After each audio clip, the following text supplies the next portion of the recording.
All right, good morning, everybody. Welcome to day 2 of the Texas Open. Open Championships, the main event.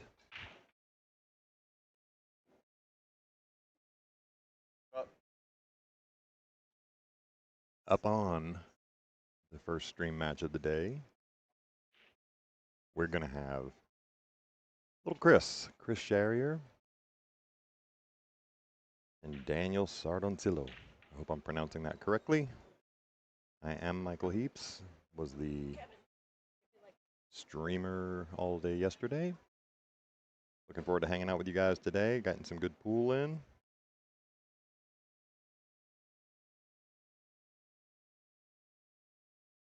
Just getting the last couple of touches set up on the stream.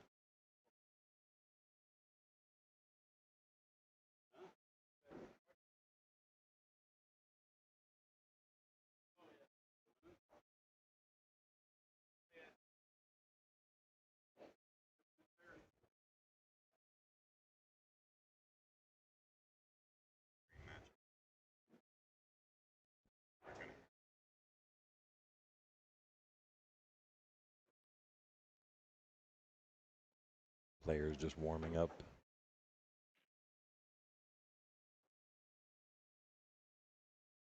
I just got this fired up, so we're off and running.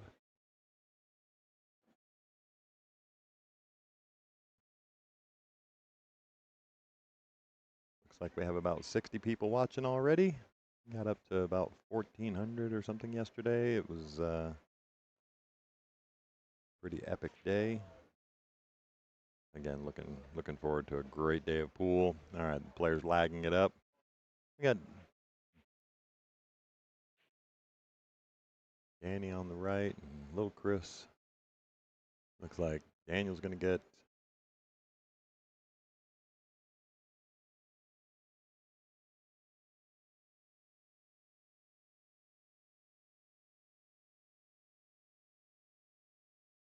all right, little Chris going to get the first break. Good morning to everybody out there. Good morning, everybody in the chat. Looking forward to interacting with everybody today. We got a great day of pool lined up. If you haven't checked the brackets out yet, I'll get the bracket pinned up in the chat here in just a minute.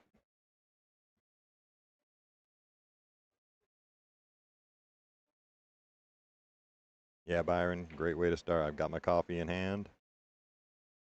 And here we go. Chris to break off. Good luck to all the players today. Chris going from the extreme side there of the break box. We are on 9 on the spot with the break box. There's 3 foul rule in effect. He's going to send the one ball a little high. He's going to have a dry break for the first break. Looks like we might have a push out here. Can't quite see if Daniel can see the hole. Looks like he might be able to see an edge of the one ball.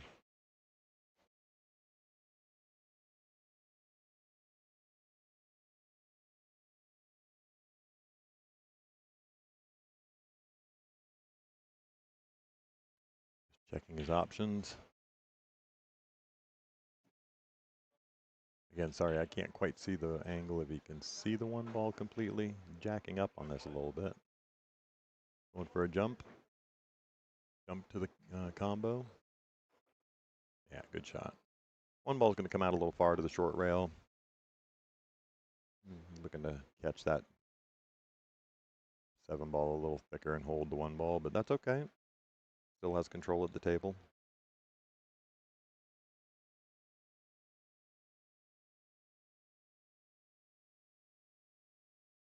Yeah, just a really nice controlled safety. Just a little risky there. He gets full coverage on it. I think Chris is gonna just immediately grab the jump cue. Yep. So there we go. Out of the first 3 shots, we're getting jump shots. The level of pool is so high now.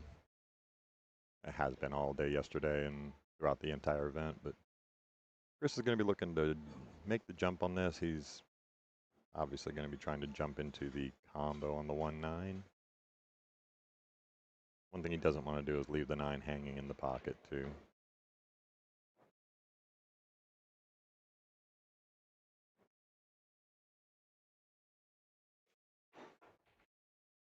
Okay, well, best case scenario there. If you're not going to make the 9, you got the 1 up the table. Looks like he actually got a favorable roll, and he's going to cover the 1 ball. The 2 ball obviously takes off the single rail spin. Daniel might actually try and masse this. I'm not quite sure yet. Let's see what he looks at. Yeah, he's going to test himself out. He might try to jump. Doesn't like the 1 rail off the left long rail. So here we go. 3 jump shots in the first 4 shots. And there you go. You have the brackets pinned to the top of the chat now. So anybody looking for the brackets or times of the matches. All right, makes good contact with the 1. He's going to get the cue ball into a pretty good spot. There is a shot on the 1. Not real viable.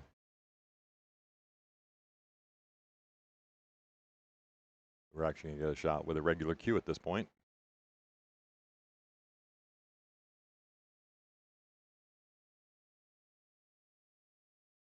And Chris just looking to look at the line for the make. Looks like he is going to take this on. If he can just miss that 5 ball with the cue, if he makes the 1.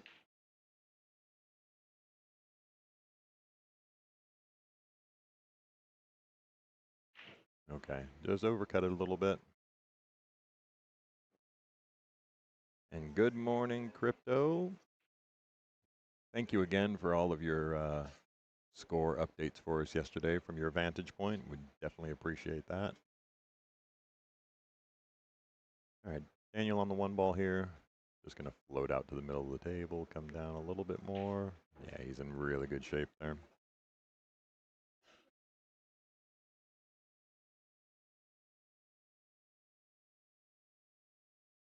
And just a reminder, this is a completely free live stream. First time in live streaming of the Texas Open's history that we're doing it completely for free. So no pay-per-view, not even the big matches. It is completely free all weekend long, all the way through the finals. All right, Daniel cuts that one in just fine. He's going to get onto that 3 ball. A little bit shorter than he wanted, but still not a problem. He just make this in the bottom left pocket. A little bit of bottom and spin on it. Come 2 rails back out to the middle of the table for the 4. Should not be an issue.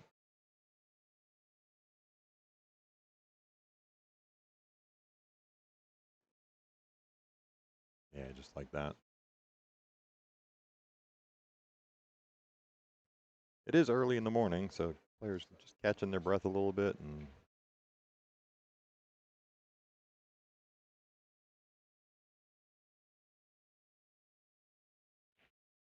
just going to draw back past that side pocket, right about where his hand is. Yeah, we hit it hard. He wasn't sure if he could get all the way down there, but what a great shot.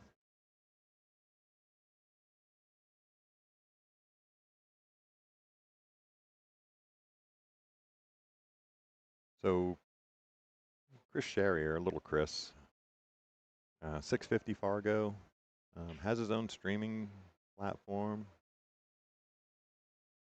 If you've never watched Little Chris on YouTube, he's got a great channel with some great content, some good instructional, does some really cool stuff on there. Lately, he's been doing some matchups at his house with the new stream setup.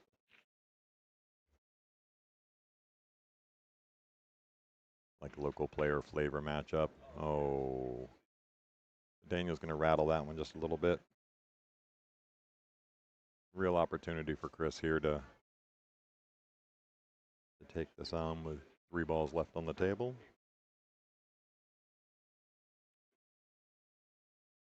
Daniel's coming out of Washington, Puyallup, Washington. He is a 715 Fargo.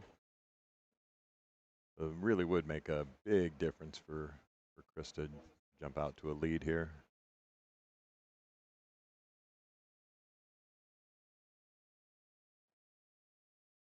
Just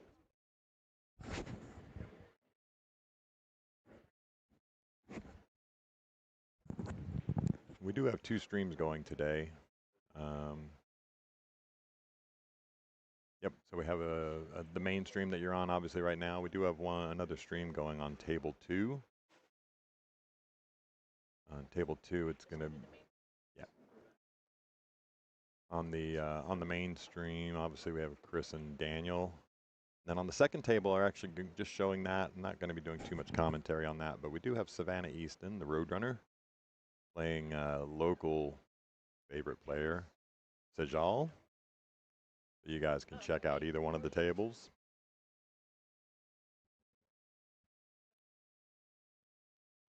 And there we go. Chris gets rack 1.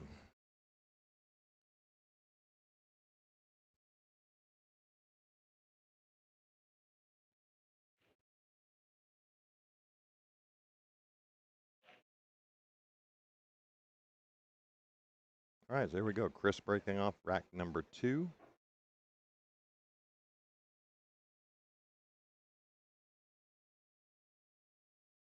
Thanks, Crypto. That means a whole lot to us. Help keep this stream going, make it better, makes more equipment available. We appreciate those donations for sure. And yes, you can pay if you want to. Again, thank you so much. All right, so Chris makes a ball on the break. Looks like he made the 6 ball. Had a great look on the 1 ball. Only trouble in this rack, looks like the 5 tied up to the 8 there. And the 4 making a little bit of a cluster. He does have the 3 and the 4 close to that, so there's a couple of breakout opportunities. Just needs to get in the right position. Yeah, Hexagon, her match against Carl was an epic match yesterday, talking about Savannah. All right, so Chris going to come out to the center of the table. Just wants to get away from that 4 ball a little bit. He's fallen fairly straight on this. He can get to the bottom of the cue ball, so he's going to come back down the table. Just wants to get clear of the 4 ball. That's so good. Looks like he got enough clear of it. He's jumping straight to it. Yeah, he's got a line on that. Let's see what he does with this. Should just be a stop shot here. Okay, so you can see from that overhead view, he looks like he might have, I can't quite tell. I don't think the 5 ball goes into the corner, so.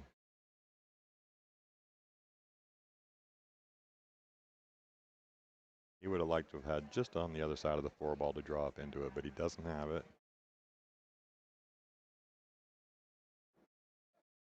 Maybe the 5-8 is wired into the side. I didn't actually look at that option. Should have looked. I'm sorry. The only problem you have is you get some throw on this. So it is possible to throw this right into the point.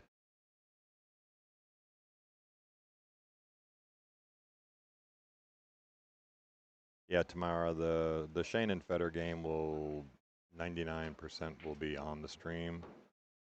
That match is scheduled for 12:30. That's obviously the match that everybody is really excited for. I'm excited for all of it. It's been some great pool all day yesterday. We started the women's event last night. Don't know if you guys caught the stream when I was doing the Calcutta for the women's event. Then we got the first round of the women's event going off as well.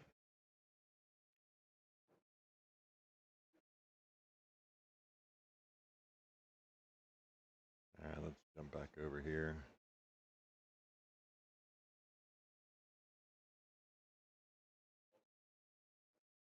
I'll go through the bracket here in just a little bit, and we can talk about matches going on elsewhere in the room. But nice shot from Chris there. Just going to float up a little high. Nah, he's perfect. Just about straight into the side here. A really great start for Chris.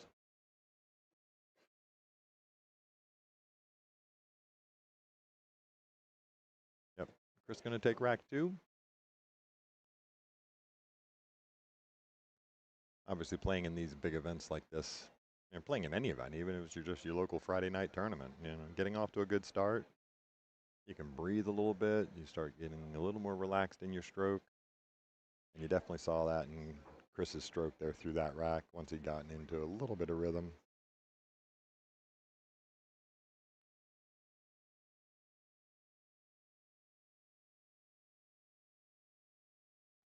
All right, Chris is racking over here. The Savannah and Sajal match on table 2. Like I said, we have a second stream up. If you look up there on YouTube, you'll see it. We do have the brackets pinned to the top of the chat. So if you want to check out the bracket yourself, we also have match times on the bracket. All right, here we go. Chris breaking in rack number 3. All right, so just dug into that one a little bit more. You can just see it in his stroke. Trying to get a little more pop out of it, and he just caught it a little bit thicker, and one ball goes north, but unfortunately comes off straight, goes into the side pocket. Yeah, Blaine, we are going to be streaming the Fedor SVB match at 12:30.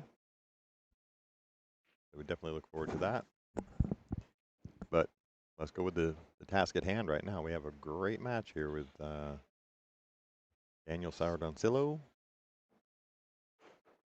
Again, I hope I'm pronouncing it right. And little Chris Sherrier.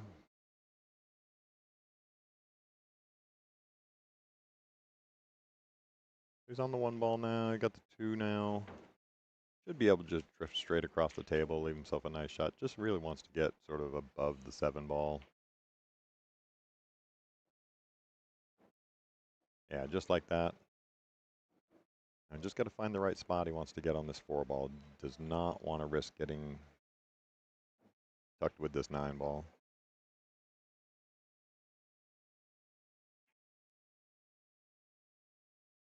In crypto, yep, we definitely appreciate all the score updates, and most appreciate the donation there to the Skinny Bob stream.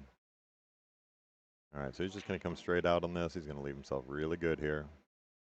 Just about the perfect angle to come around the 9 ball and go up between the 6, 7. Just wants to make sure he doesn't clip the 9 ball on the way around. Little stretch, so he's going to go grab an extension for his cue.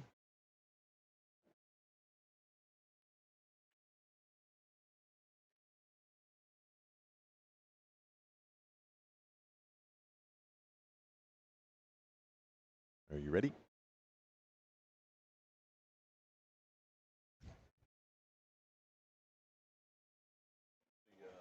This is your volume. All right, so getting a nice visitor with us today. Going to be on the stream with us a bunch today. Mr. Kevin Welling, good morning, sir. Good morning. And it is morning. That it is. All right, so here we go. Daniel's going to shoot this. Like I said, just wants to make sure he misses that 9 ball. All right, he's going to get a nice little bump on the 6. Should be just fine here. So, Mr. Kevin Welling, good morning again. Good morning again. Gotta love these 9 a.m. matches. I'm already pumped up, baby. I've been at the gym. Uh-oh. I'm ready to go for the day. Well, that's a good thing. You gotta get the blood flowing a little bit. That's right. You know, it's completely different from what I was 7 or 8 months ago. Just now, blood's flowing, moving good, feeling good. Let's go. Well, hopefully he's got the blood flowing here because he's got a, I don't know if he's going to try to feather it and come above the 7 or go back and forth. Yeah, he can go either way. Either way, he definitely wants to get above the 7. Just the one time, I would think, not risk scratching, right? Yeah, although that angle, man, it's... Oh, he went below it. Okay. Yeah. He's going to bump right into it. All right. Little 50-yard line. Yeah, 50-yard line, balls close together. Thank you for that donation there, Jubin. We definitely appreciate any and all of those. Again, everything will go towards improving the stream. Well, looks like he's going to take it on and take the cut, go up around the table, and maybe play the 8 in the top right if he's... Yeah, it Oh, takes he put the inside on it. Inside on it, yeah. That's going to work out really good. He's just a little flat on this. He could play it in the side and just drift down. That's what he's looking at now. I like that a lot better. It's a natural angle of the cue ball off the 8 comes just float down the table. Yeah, no risk of scratching or anything. Just float it straight down the table. Should land somewhere around that first diamond. Oh, yeah. See, he tried to do a little too much with it. He was trying to spin it. Yeah, that's a problem with those side pockets too, man. A lot of times can take it for granted and not bear down like.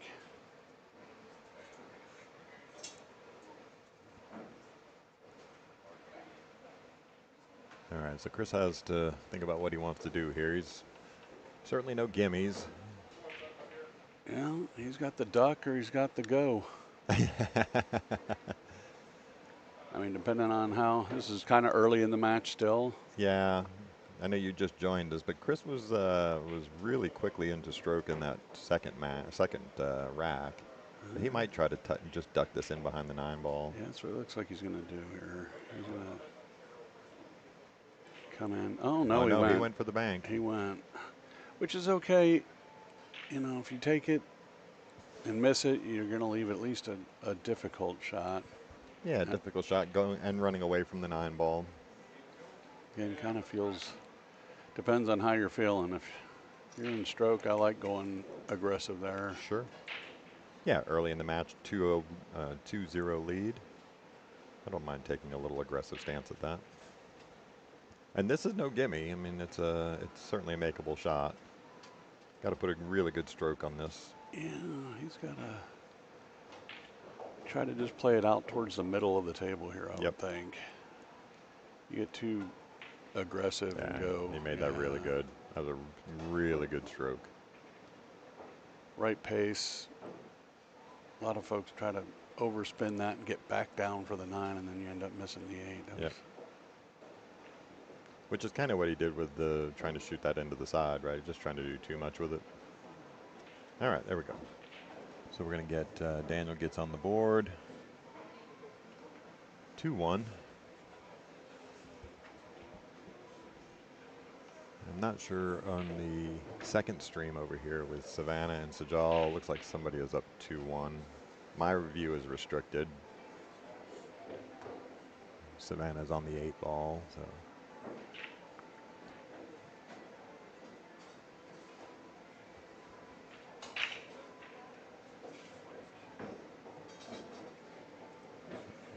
Jump over there real quick. Savannah shooting the 9.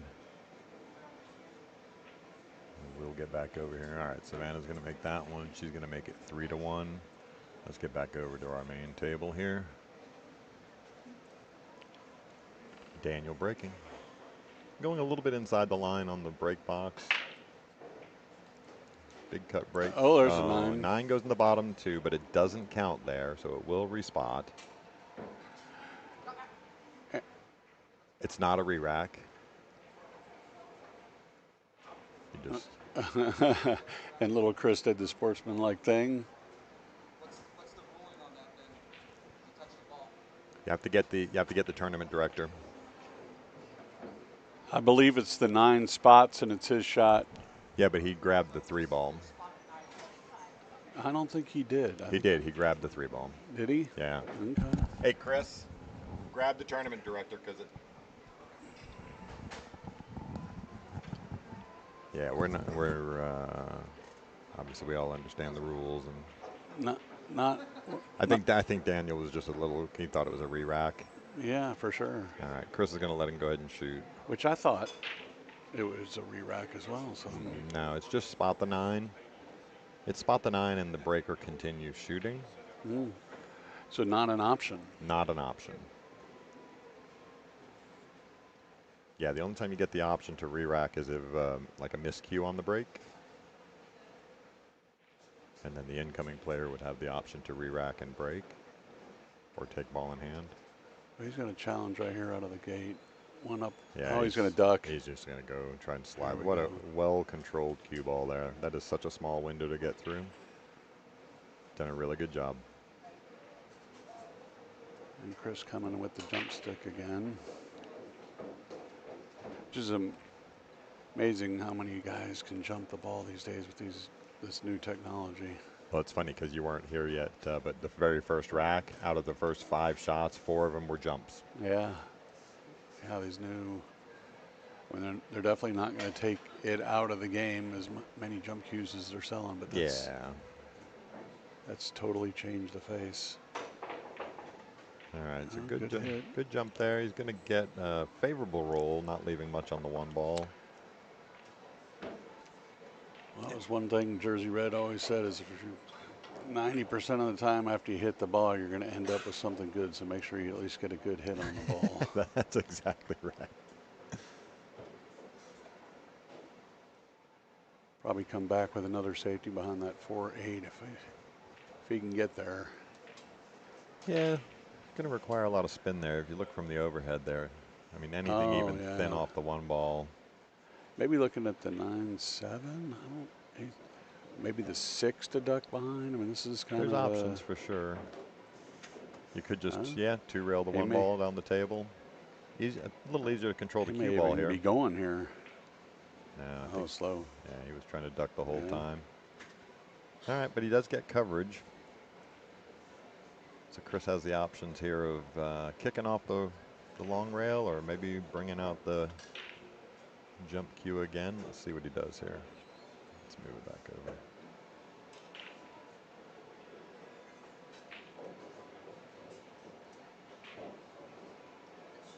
Yeah, just off that north point of the side pocket with some spin. Oh, he went the other. He went the long way with it with some draw. He's going to end up pretty good here. Yeah, he's got a shot on this. He has a definite shot on the one ball here. I mean, if nothing else, it does cut in the side with a very tough cut. It does cut. Gonna a little bit of a back cut. He's got a lot of traffic he's going to have to deal with. Yeah, I don't know if it actually will cut back into that side. It would be a close one. Looks like he still has enough of the ball to shoot it in the corner. He just has to get it past the cue ball past the side pocket. Well, he's going to draw this thing right up behind the 2 to shoot the 2 on the opposite side. Job 1 is make the one ball, though. Ooh. Oh, easier said than done. Not low. And he's going to Here we go. Going to get a little roll. Yeah, top of the table. Just he knows.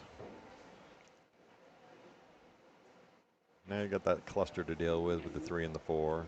Yeah, that's going to be the key balls of the match. Trying to deal with that cluster there. Whoever can solve that puzzle.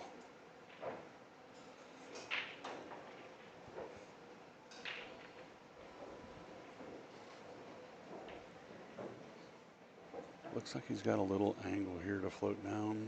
Question is, do you come down and play aggressive and try to play for the bank and the side on the 3? I think the 4 goes in the corner, so if you get really good on the 3, you can get out, although he elected to kind of set himself up for a little bit of a safety here, it looks like.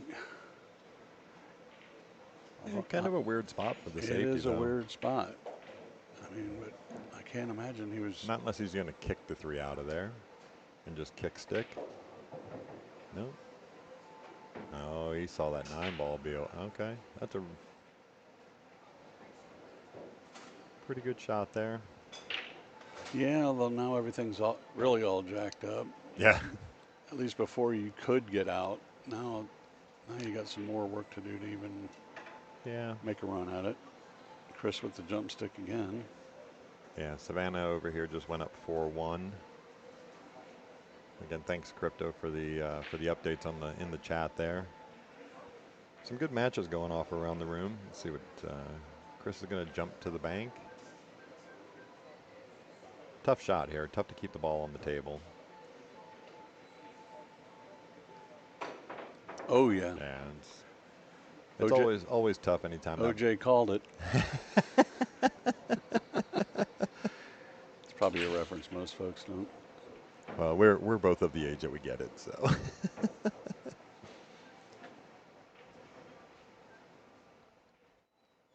All right, so ball in hand. Still no easy task here. The 4-8 combo is obviously on. Yeah, out of everything that he's got, that's probably the most likely, although he's not really taking his time to aim up where he wants to be. It doesn't look like he's kind of side-eyeing it. When I'm getting a combo lined up, I like to pick a pinpoint spot that I want the right angle on this, because you definitely want to control the Q and the 4 on any combo to set yourself up for the next shot. He might be looking at breaking this out. Yeah, that's what it looks like. He's setting up to break this out by the looks of it. Nope. He's going to try and get into the short side and for the safety. And, didn't quite get there. He kind of just got stuck between everything, right? Right. Made a really weird spot on for the combo. Yeah, that's what I was getting at. Like, if you're going to do something, do it purposely and get down and pick your exact spot. He kind of looked like he went with a general idea of what he was trying to do. Pretty easy safety here, though. Just going to pinch this up behind the 8 ball. Yeah, took away a couple rails. Yep. Oh, Chris looks like he's got the short. Yeah, he has the short side to get to it.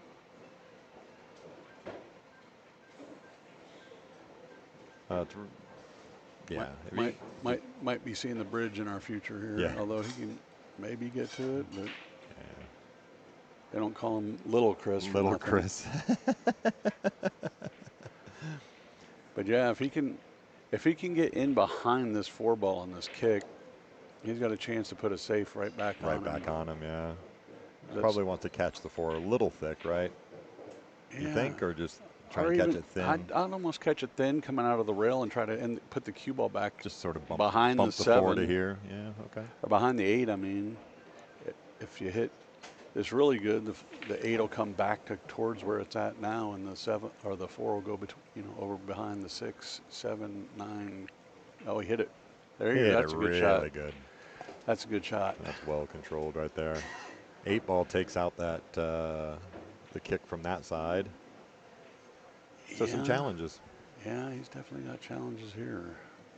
Although it looks like he could get behind the 8 ball and spin it. He's got the angle to get there, although he's looking of coming the short way. Same thing. I like going 2 rails here rather than 1 rail, but makes the ball a little bit bigger. Well, he's got the line to get to the 2nd rail behind the 4, and just sort of stick the cue ball there. Even shooting to cut it towards the corner, although he went 1 rail into it. Yeah. All right, he's going to get a favorable roll out of that. Yeah. And in a position that makes the safety real tough because of the scratch, right? This is real tough here. You either have to catch this just wafer thin. Yeah. Or get a little bit of draw on it and try to move the behind the, there you go. Wafer thin. No, he's going to leave a shot here. Of course, the challenge here is going to be, catching that 9 ball on the way out. If he does elect to cut and go for the corner pocket, make sure that he's. Do you actually play to run into the 9 ball here? I typically do. You get a lot of players that won't, but I like rolling it at a speed that I'm going to come into the 9. The angle going back towards that corner pocket where he's at. Yeah, leads to a scratch a lot of times. Yep, just like that. Called it. It's too delicate of a shot. Right. I don't like putting a scratch into play. Yeah. Most players of the Texas Open caliber are going to be out if you give them ball in hand. Yep. And with winter break, you may be seeding several racks at that point. Yep. Yeah, Savannah goes up 5-1.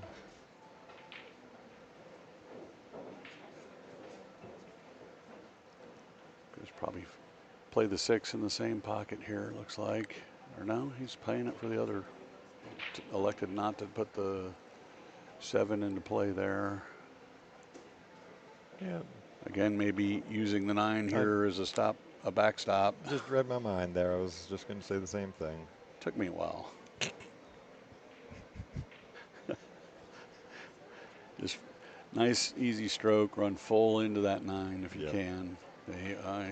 And he got a little slide off of the 9 there. He was definitely trying to run it full into the 9. He was trying to run it full.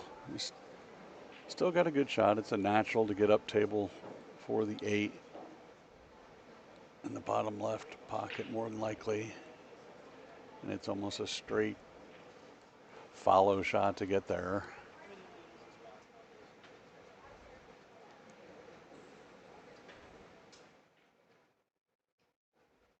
Bad part about that is obviously you need to get it far enough up table to get where you got a good shot on the 8, but then every roll that you make, it gets further and further away from the 8 as opposed to coming towards it. But yep.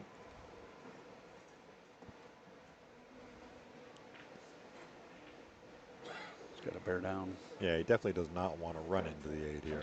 Negative. Just like that. Just going to overcut it a little bit. Overcut it. Yeah. Well,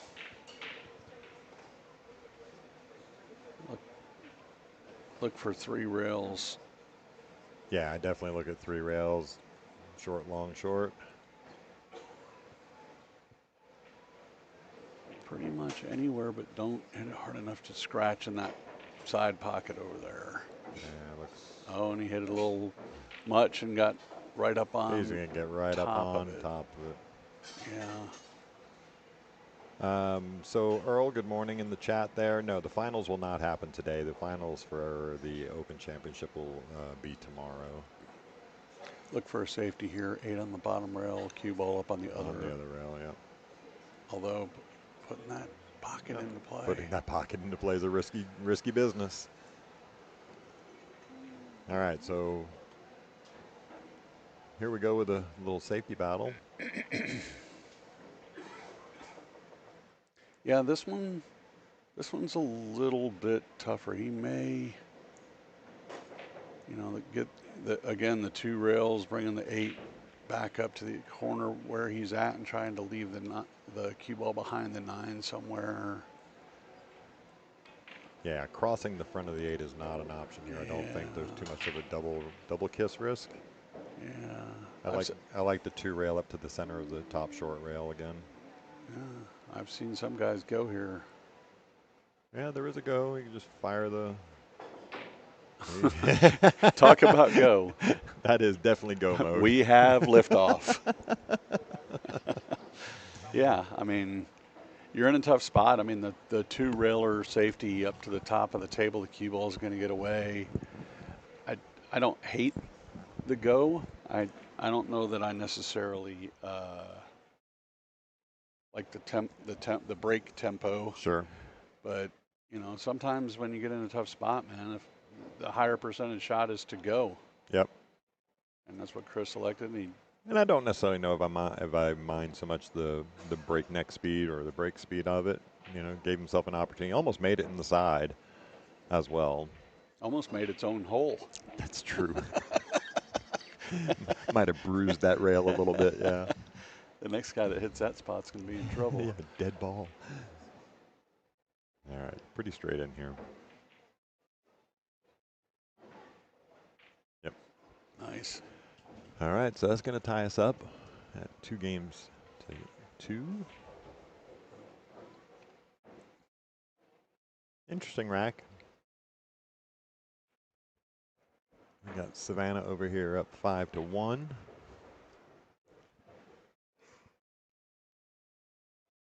We got Miguel Sevilla over on table 3 here. He is currently up 8-0.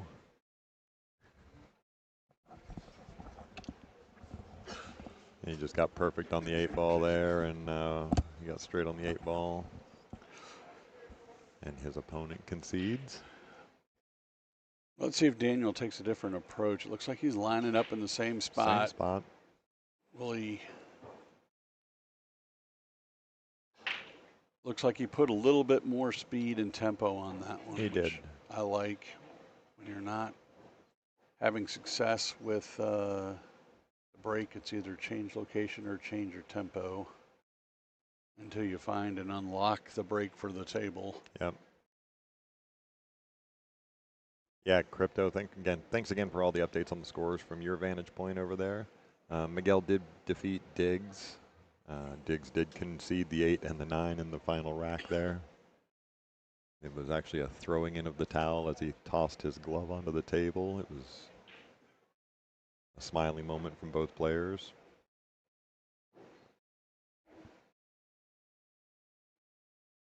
Does he have enough to stop this, or does he have to go across this one?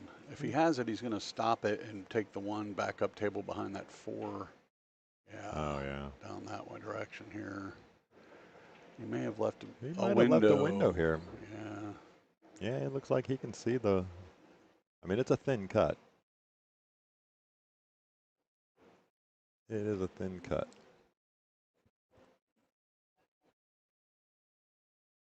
Thin cut, but he's. But it's naturally coming back out to the. It's naturally going to come out if he can get onto, the 2 ball. Everything else is pretty good. Although you want to get a good angle here to get to the 3. So we'll see where he ends up. He's going to end up.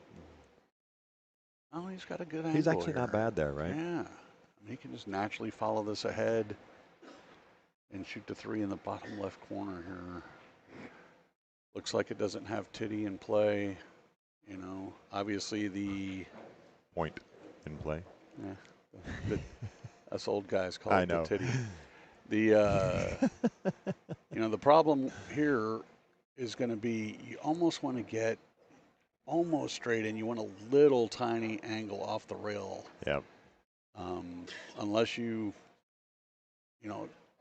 strive to move that 9 around on the next shot. Getting to the 4 is going to be the. Oh, he kind of. Wait. Oh, he hit the point. Yeah. See, you can teach an old dog new tricks.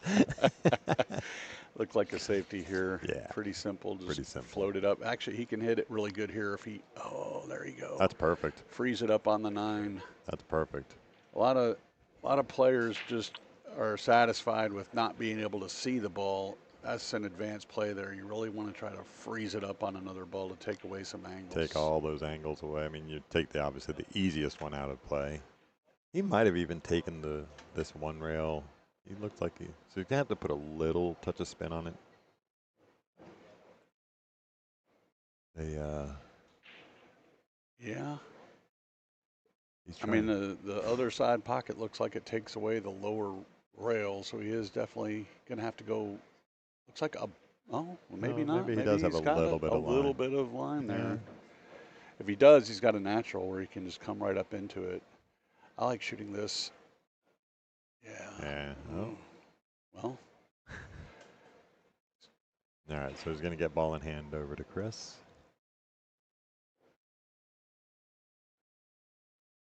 Chris look for the carom here. Does he look to go? I almost think I look for the safety again. Let's see if we can get our opponent on 2 fouls. Get the 3 ball out in the open. Again, that's my own opinion. He's got options here. I'm not a fan of that shot. No, although if you can get, he doesn't have to move the cue ball much to get on the 4, so it does look like he's going to go your route and just try to freeze it up on the 9 again here. That is the key here. He's got to get it frozen to this 9, though. Just frozen on the. That's a pretty good shot. Yeah, the only difficulty here is, again, if he does leave a kick and he's moved the 3 pretty much makeable in front of the pocket. It is makeable. You get a top pro coming at you here, they're liable to kick this one in and run out on you. Kicking it in, he's taking the cue ball away from the 4 ball as well. Not that that's a factor that you think about, but. Okay. Well. So Chris going to get the result that he was looking for. He's got an open shot on the 3 ball now. Still got work to do. Work to do to get on here on the 4. I think he can just draw it straight back. Yeah, he's going to want to try to get almost straight in on this 4, if not a little bit below it. Keep from having to run into that 6. He comes across. Looks like he's going combo side. I don't know. The four doesn't go past the 6, does it? I can't quite. It doesn't look like it. He's looking at it now, but yeah, looking at the combo. Combo or another duck. Oh, and it. Oh, he just nicks the 6 ball. Yeah. All right, he's going to leave a shot here. Tough one, but. Yeah, although, you know, the shape on the 6, while the cue ball will travel a long way, is almost natural. If he shoots it with this almost with a center ball center hit, ball, yeah. It's going to go straight up and back. So really the key here is, you know, stay down on the ball, get good stroke on it, and pocket the 4, although it looks like he may be ducking. Ducking just, yeah. No, Oh, he was did. going. Don't hit the 7. Okay, he's hit that really good. Yeah. Hey, good morning, Yogi. Thanks for the compliment there. Hope you and the family are doing good. Nice to have you on with us. Got All a right, good, he landed perfect on the 6 ball. good angle to go up table for the 7. Yeah. As long as he stays below this. He's going to end up on the really close to the rail here, but shouldn't be a problem. Just drifted off the 1 rail. 8 goes in the bottom left corner. He hit that pretty firm. Yeah, that's all right though. He definitely likes putting a stroke on it. That's almost a natural. You can take it either over to the rail and back out for the 9 on the side, or just shoot the 9 in the top corner, and he elected to put a little pace on it. I don't mind putting that pace on it. Takes away some of the skids and things like that. Just a nice positive stroke. All right, Daniel's going to take rack 3. Hey, good morning, Sean. Glad you're joining us today, at least on the stream.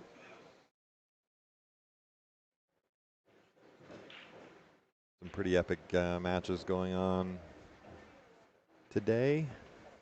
Had some pretty epic ones yesterday on the stream as well. It was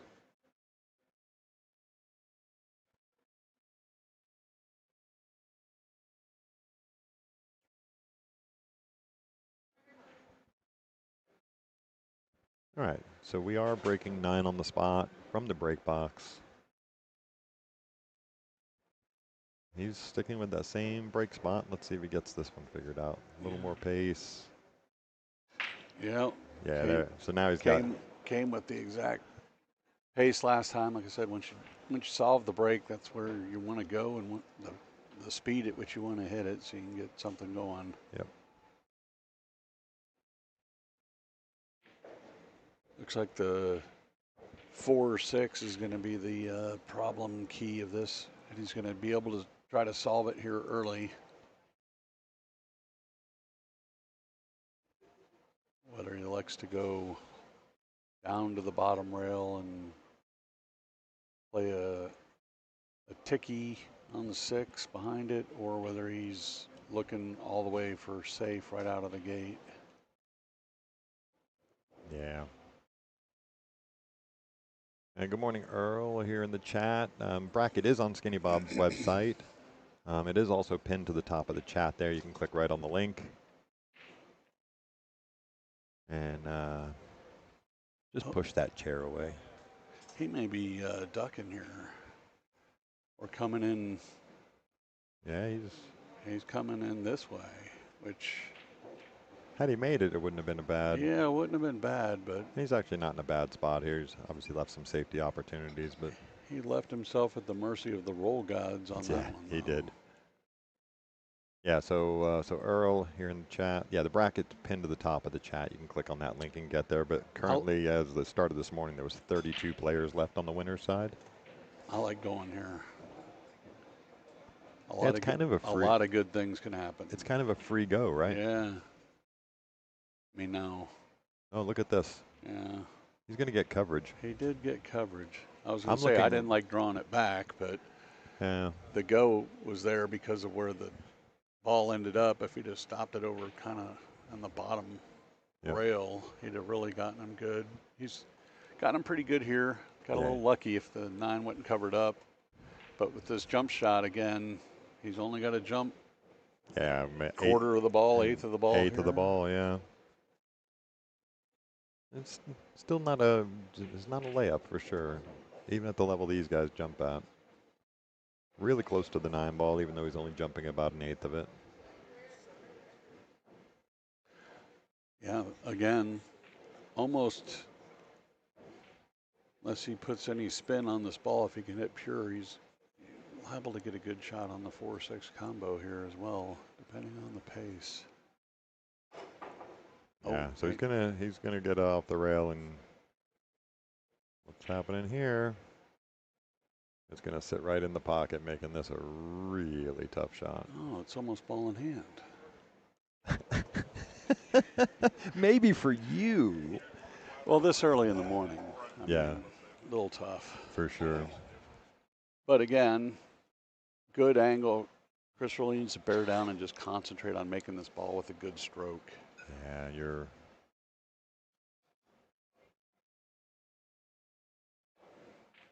Yeah, Yeah. just trying to get back down the table to this 4 ball. He's gonna get a roll and a half here. What a roll! I like the courtesy wave too. Yep. Yeah, like, of course. Just nothing but respect. Sorry, you're screwed. like the opponent didn't know that you didn't mean to do Right. that.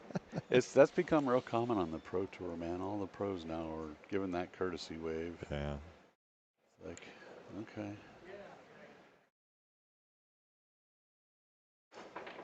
All right, made a good jump at it. He's going to get some favorable roll here as well. The Full coverage of the 2 ball. I mean, there's obviously the kick shot. I like coming behind it here, and I almost like using a little bit of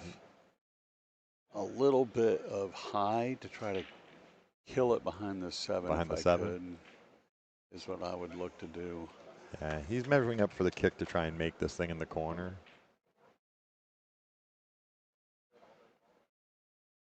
I don't necessarily know whether I'm in favor of it, but I understand it. Yeah, it's whatever you're comfortable with. Yeah. I mean, it's a back cut, crucial part in the match. I mean, we're at 3-2. Daniel's kind of taken the last 3 games after Chris went up. Yeah. And here he's gonna get. No, it's gonna float out enough to where you can see it. He can see this 2 ball and doesn't have to do a whole lot with this. Just let it bump off the 5, and he's got the 4-6 combo.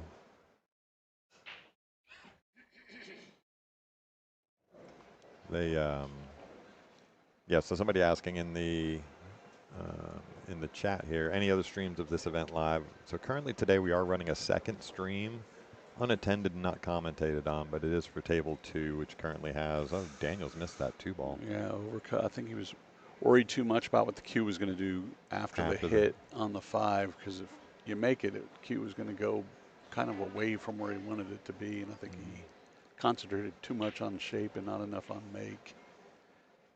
Yeah.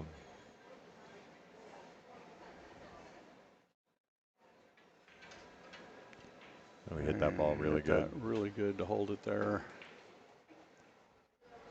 So what do you do here, Kevin, with this 4-6 combo? You hit it with a little bit of pace to try and get the 4 to come up off the rail?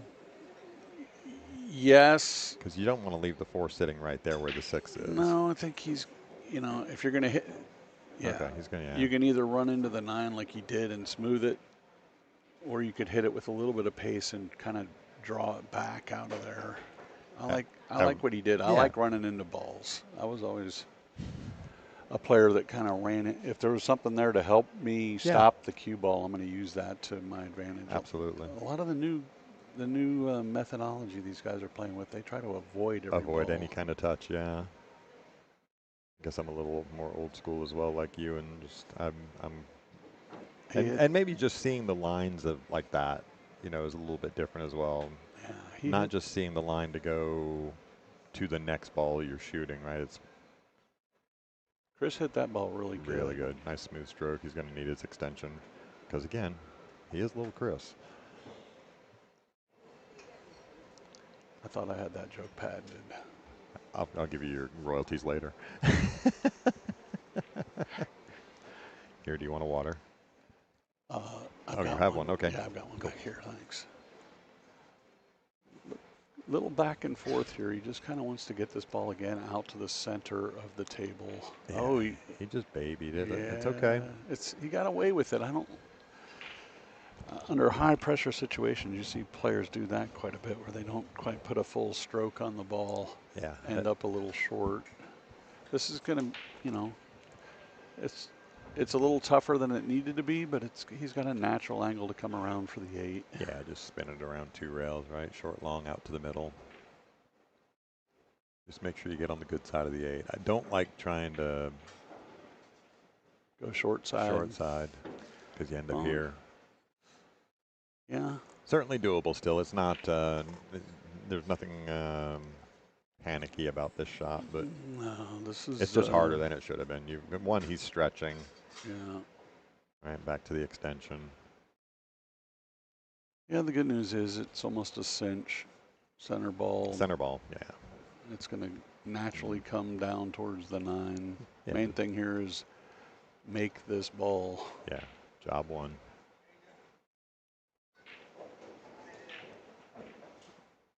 There he goes. Yeah, good shot there from Chris. There it is. Again, a lot of pressure on that shot, right? 9 ball hanging like that. He's stretched out over the table, bridging over his body over the top of the 9 ball. But he handled it well. And with this. Yep. Ties it on up. Ties it on up, 3-3. Let's go. Yeah, so Savannah's up over there on table 2, 7-2 it looks like.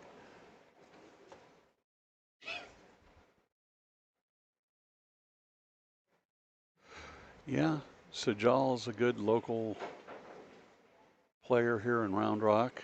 Plays at Skinny Bob's a lot. A lot, yeah. So a great guy as well. And I don't know if you got to catch any of his match last night against Raid Shabib, but Sajal was just on a mission. He was in dead stroke. It was really, really well played.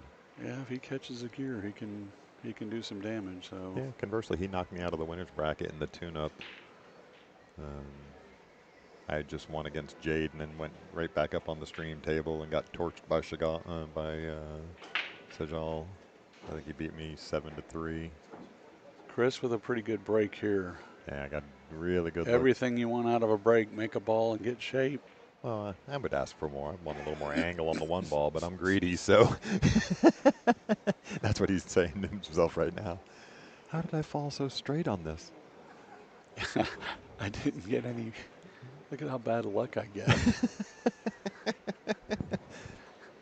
Everything's wide open, and I've got a straight-in shot on the 1. That's a pool player. Oh, my, damn my luck. Yeah. Yeah, Daniel is saw some commentary about the. That's the problem with getting straight in, man. Yeah. Again, He was digging on too much shape and not enough make. That a lot of times that first shot out of the rack, it's almost like you need to bear down to make sure that make is the most important part of it. You don't want to give the table back and give control back. Mm-hmm. He almost overcut that a little bit, but he did. He gave it a nice easy fluid stroke. He's got a nice long stroke on most of his balls. So question in the chat about what happened with Sky. Yeah, he has some family obligations that he had to take care of. So he was originally signed up. I don't like it. But anyway, he was, originally signed up to play in the Open. He did play in the doubles event, the Scotch doubles event with Savannah Easton, which they ended up winning. But he did have to get home to take care of some sporting father duties. So there, he actually ran into the ball when he didn't need to run into a ball. Yeah. You know, he had a natural where he could have just stunned it a little bit and drew it back. Instead, he elected to roll up into the 5, and now he's kind of. He hit that good. He hit that really good for where he ended up. Yeah. I mean, he's got a good angle here. Looks like the 5 will go. I think he's got to put a little spin on this, though. Yeah, I mean, if he elects to. I don't think he has to. I think he can draw it straight up into the 9 and stop it there, although I personally like. I don't know if I'm not calling for a watch on this. clipping the, yeah, you want to look at the overhead on this. Let's. Yeah, I mean, I personally call for a ref just to put a little added pressure on my Yeah, opponent to have absolutely. somebody else sitting there stink eyeing it while you're shooting.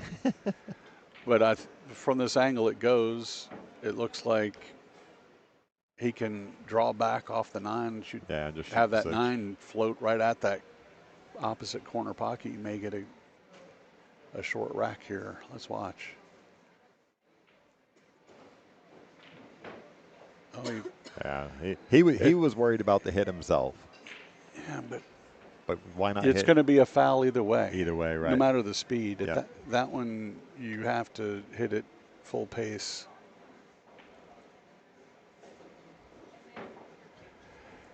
Let's see if Chris can feather this ball. If he hits it good, I'd try to send it up behind the 7. Oh, he did one of the things he wanted to do, which is get it behind the 8. Yeah, but he's.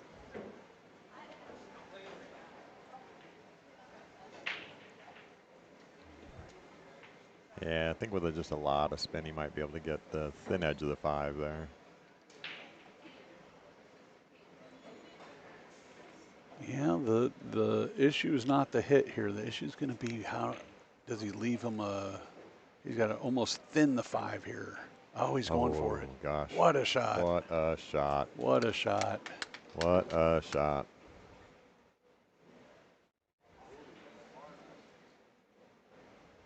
Safety schmafety.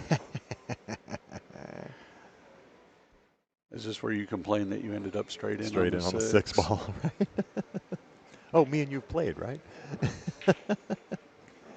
Another natural. Yeah. Almost can't help but get out here. Commentator. Yeah, just tic-tac-toe here.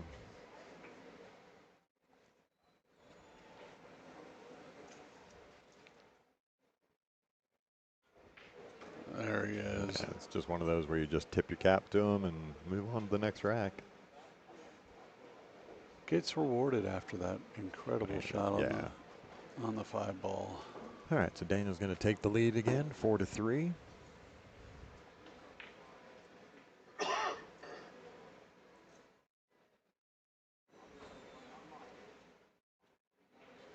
So yeah, getting the updates in the chat here from Crypto for some of the other matches. Max Sun beating Charles Swisher 6-1 right now over on the other side of the room. Montez losing to Sanders 2-8. Quad and Eric 5-6. And of course on the other stream, Savannah 7-2 up.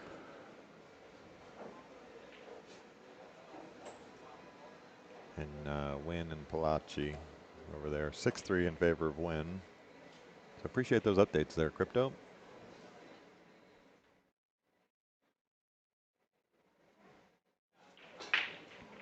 All right, he's got it. He's got it dialed now. He's got that one going in the side every time. And just now that's about the perfect break you're looking for, I think. Wide open on the 2, 0 clusters. Just about every ball goes to multiple pockets easily. Yeah, his actual biggest challenge in this rack is going to be getting it on the 3 ball here. Nice. You know, it's almost 2 rails, or is he going to draw it back? Just going to draw back out to the middle of the table, right? Yeah, at this angle, though, he's going to have to kind of take something off of the ball if he's going to do that. Yeah, just like that. Yeah, that's what I don't like. Get that little bump into the rail and. Hey, when you're putting outside spin with this measle ball on a shot like that, you're liable to do just that. The ball got away from him a little bit of swerve on it. You overcut it. I almost liked that going 3 rails down, although here's Chris going to put himself in jail. Yep. But here comes that jump stick. There comes the jump cue.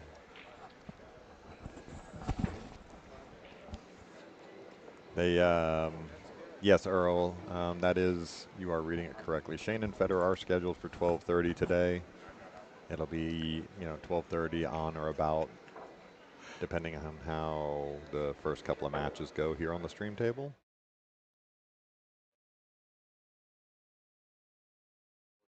All right, jump cue in hand for Chris.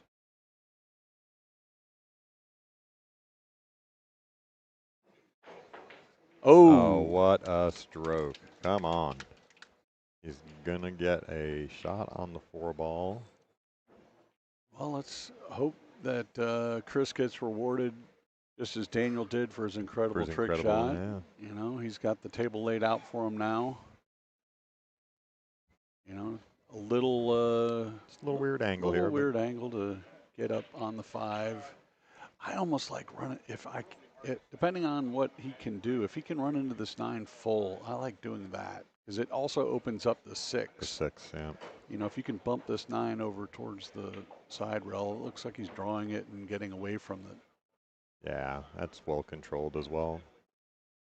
And just draw back out to the, as long as he gets down here past the 9. Yeah, get down below the pocket by a diamond or so in the side pocket. He's got a natural to do that. Doesn't have to do a whole lot with the cue ball. It's going to naturally want to come back with a little bit of a draw. Although he's... Oh, he went the other way with it. And again, it comes up again. Every time you don't put a natural stroke on it and you decelerate into the cue ball, bad things happen. I mean, now he's got a shot and he's got an angle to bring it back up, but it's a lot harder than it needed to be. I was going to say, this is a lot harder speed control to get on the 7 ball. Making the 6 not a problem here. Yeah. Just the speed control to get something on the 7 you want. I like is that just like a lack of commitment? Yeah. That decelerating? Yeah. So now he's going to end up really strange here on the 7 ball. It, of course, does go to the side, but yeah, this whole last 5 balls is going to end up harder than, either harder than you wanted, of course, or certainly harder than it needed to be. Yeah.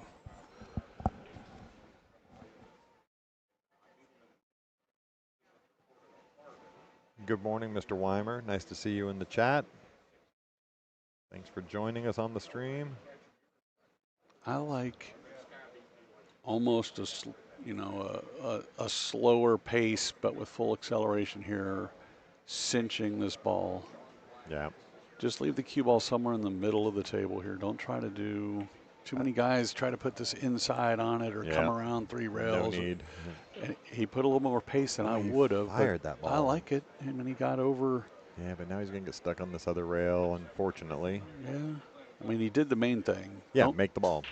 Don't put side spin on it. Don't do a bunch of crazy stuff with your English. Just cinch that ball. That leads you to an opportunity to win the game. Yep, for sure.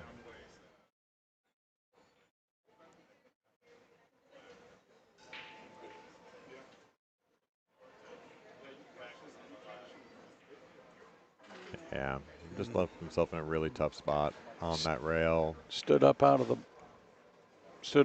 shot. Yeah. A lot of times, pressure, rail, 9 ball leads to some breakdown of your mechanics. All right. Well, gift for Daniel. Goes up 5-3. And yes, that is, somebody's asking in the chat there, Robert's Bigfoot Billiards. It is Little Chris from Little Chris YouTube fame. And Ralph, yeah, we're definitely thankful to Predator stepping up and title sponsor of the event, helping make this stream free to everybody, so no pay-per-view at all the way through the finals. Just lots of really good things going on. The 52nd year of the Texas Open. And how many years have you been involved in the Texas Open? About 53 of them, something like that? Been a while. It's been a long while, hasn't it? Yeah, we're just saying, here, let's watch this break real quick, and then I'll give you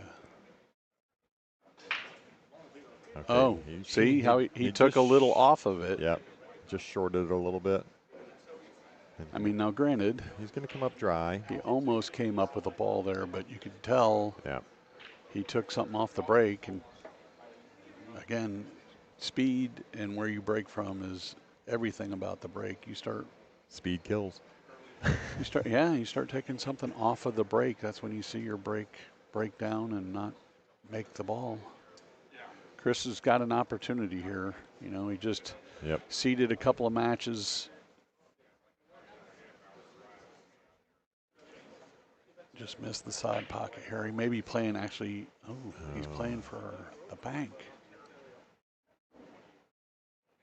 Yeah, he can. I mean, he can cross it. He's looking at the cross. Well, the good news is you can get creative here. The 3 is locked up in the pocket, so you don't have to get perfect shape. Really concentrate on just making this ball with the cross. Or do you play it safe? Yeah, he gets a little. Did that kiss? It looked like it double kissed a little bit. Wow. All right. He's in a pretty good shape now. Yeah, does the 4 go past the 8? 4. Or does he play below the 4 and shoot it in the top right? I mean, it's a tough shot. He's going to play it below the 4. He's just not going to get there. So. Yeah. Well, the 4 does not clear the 8 into this bottom corner, but. So he had to play it below. Yeah. Here, I like the Z, but we'll see. It looks like he's firing and following and trying to get shape on the 5 with the bank. Nope, no. He's ducking. Ducking and made a really good shot. Really good duck at it. Yeah. Gonna treetop him over the 7. That's good shot. Pretty dang good. So yeah, if those just joining, make sure that you are liking and subscribing and sharing this out with your friends and family. While Daniel's looking at the lineup here, again, just make sure you're doing that. It helps us all on keeping this stream free and improving it all the time. He's got a shot here. It's going to be a little bit tough for him to duck, but again, the main thing here is hitting it. I like trying to hit it full. Yeah, hit it if full you can with some pace. He did neither. He's going to get a little almost fortunate there, but yeah, leaves Chris a cut shot in here. When all else fails, unless there's an obvious thing to do with a kick shot like that, hitting it with a little pace and hitting it full, good things can happen. Try to separate the cue ball from the object ball, at least give some distance. Chris has got a delicate shot here. Go back and forth. Oh, and he locked it up. I think he, again, concentrated so much on the shape, he overcut a little bit, which will give Daniel another opportunity here, up 5-3. Everything is in.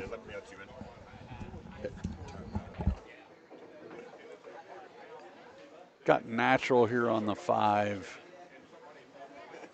He'll, again, be able to float out to the middle of the table. Wants a little bit of an angle here to get from the 6 down to the 7. Looks like he got there. He'll stun this ball and go a little forward with it. There you go, perfect. Give himself an angle.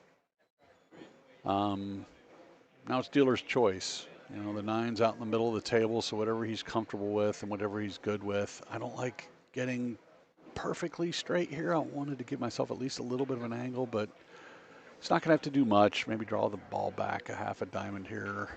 Oh, not what he wanted. You can see the look on his face. He's disappointed in that. What turned out to be an easy shot to put the 9 in the side ended up where he's got a little bit of a weird angle here. You know, just bear down.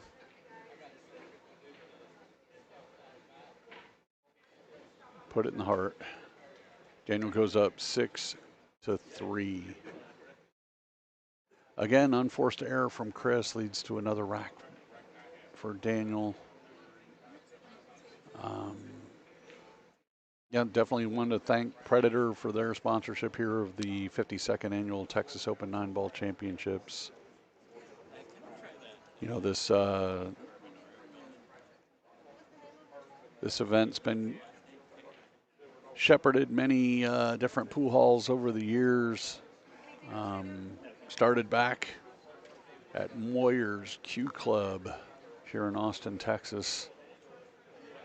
Really was set up as a event to promote gambling more than anything, and has lasted 52 years. Went back put a little pace, missed the one, but, you know, with that extra pace, he did pocket a couple of balls here. It looks like the 3 and the 8 go down. Has a pretty good shot here. If he can see the right side of this one ball, which it looks like he can, everything else is a natural from here. I mean, I like digging into this ball a little bit, but you can also just kind of float it straight up and down the 2 right in the side pocket. Will give him a natural to get on any ball on the table. Hits it good. Now it's almost wide open tic-tac-toe. No other real problems here. Stop shot. Float it down. Got a little bit below, but I mean, it'll be okay. He'll be able to, you know, go straight up to the rail and back out. I like making sure that I get above the line on the 5 to the corner. I mean, you want to play that 6. I like playing the 6 in the side right there. You know, got a good angle on it. And then now it's just a matter of, you know, where do you want to play the 7? What angle do you want on that 6 to afford you to pocket the 7 where you want? And it looks like he's going to come here. He's definitely got options. He can just kind of float it up a little bit and shoot the 7 in the bottom left. He can go up and down for the 7 in the side. You know, it's kind of dealer's choice, whatever he's comfortable with. He's going to slow roll it. And got a little funky here when now he's got the opposite side pocket in play here. You know, drawing back, playing shape over. You're either got an opportunity to leave yourself short or put the side in play, and he drew it back enough that he took that totally out of play.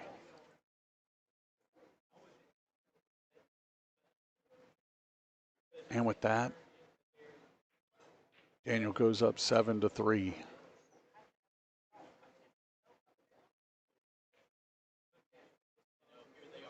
So again, Predator title sponsor here of the 52nd annual. It's good to have a big name on board for sponsorship of the world's longest running 9-ball tournament. This year, also sponsored by the Texas Billiards Hall of Fame. Texas Billiards Hall of Fame sponsored by Skinny Bob's Billiards. This is the venue we're at now. Got some legendary folks going in this year. UJ Puckett, Vivian Villarreal, Richard Black, and CJ Wiley going into the Hall of Fame. Daniel back at the table for the break. 2 racks to go. He put a little bit of side English on that. Didn't get quite the same contact point that he's been hitting, but you know, good results. Again, a lot of times it's the pace that matters, and he hit that with authority. Got the spread that he wanted. Little difficulty here with doing something with the 1 ball. Doesn't have a real clear shot at a pocket.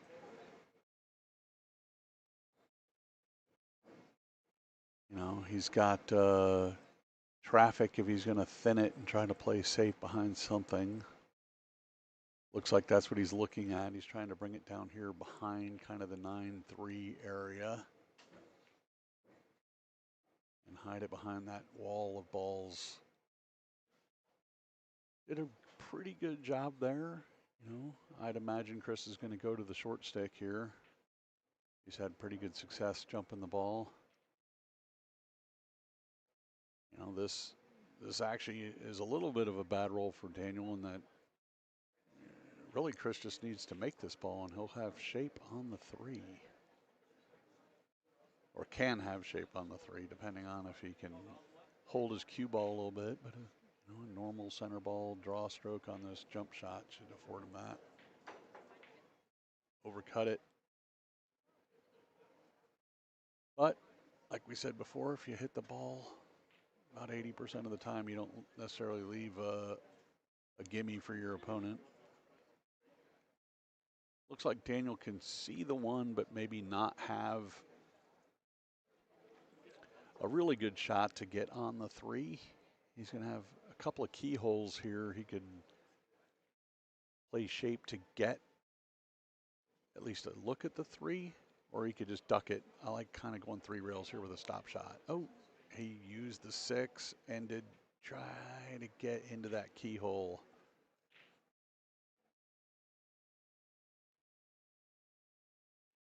Smirking a little bit, doesn't necessarily like the angle that he has here. I think he can see the top part of the 3. You know, the question is the shape to get back for the 4. He's going to have to thread through some traffic. You know, he can elect to draw and spin it up and avoid the 9 altogether, or go between the 4 and the 9 here.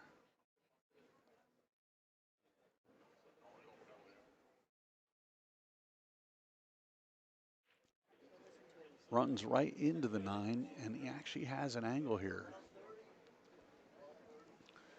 If he can, well, looks like, yeah, he is going to draw. So the question is, can he float it over? Nope, he's got to go with the power stroke. Power draws it back. All right, I'm back with you. Hey. We're working on some audio issues with the second stream. Did my voice break the stream? No, it did not. Certainly my face would have broken if there was video. But. Well, we can do that too. But the silky. Oh, what a stroke! Man, he came with it there. See, that's that confident stroke there ends up in a lot of good things. It's when you decelerate and do other things that it ends up not being so good. But you lost a little mic volume. Is that any better, Mr. Weimer? All right, nice stroke there. Yeah, it just naturally comes up and down the table for the 8-ball here. Can go either side. Yeah, I like going straight up and down here. Oh, he put a little bit of left to get it. I think a lot of players will play it with some left on there just to aid in making that cut shot. Dealer's choice here. Yep. I personally like playing this 9 on the side. 9 on the side, yeah. It's more of a natural roll where you don't have to pace a whole lot to get it there. All right, that's going to put him on the hill. Daniel to the hill, 8-3. So while the audio issues were going on, I started to talk about the Texas Billiards Hall of Fame. Yeah, I talked about it a bunch yesterday as well. It's a great event. It's on Tuesday night. Going to be held at the Wyndham Conference Center here in Round Rock. And we are inducting this year. You want to? Yeah, so I talked to UJ Puckett. I took some Vivian Villarreal, Richard Black, great cue maker, and CJ Wiley, who actually came down and played in this year's Open. Get your tickets now at halloftexas.com. Got about 24 hours to get tickets left. Hall of Texas doing a lot of things for billiards here in Texas, trying to get some tournaments going, some advertising for billiards in the state. The Hall of Fame here in Texas is looking to promote the sport more. So if you can't make the banquet, look, there's lifetime player memberships available now. Any support can help grow the sport in the state of Texas. halloftexas.com. For sure. Yeah, Savannah currently up 8-3 over here on the second table. There is a second stream going on that table. Daniel breaking for the match here. He's got himself a shot on the 2-ball. Just got to figure out what he's going to do with that little cluster of the 5, 8, 6. Yeah.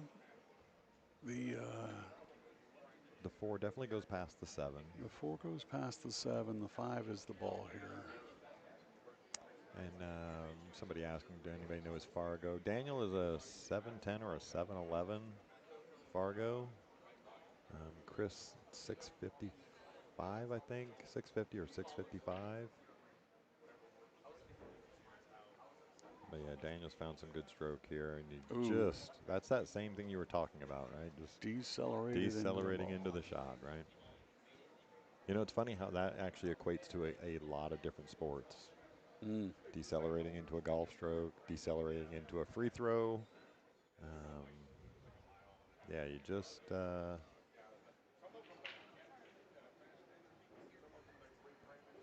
have to have a convicted stroke. You can shorten the backstroke on it to take the pace you're looking, but you still have to have a Still have to complete the stroke to finish with an accelerated stroke. Yeah. You know what I like here? It's a little crazy. I like cutting the 3 and coming with inside force into that 8 ball. I like it. I mean, if you're going to go. You know, the other shot, I can't tell from here, but he could play the 3 off the 5 here and play the carom into the side if he's got the right angle. Does he have that angle? Yeah. Yeah, he sure does. Yeah, that's what I'd be doing here. I'd be smashing this 3 off the right side of the 5 and pocket the 3 in the side pocket. No, not enough pace. Yeah, but if you're going to shoot it, shoot it. Shoot it. Break it out.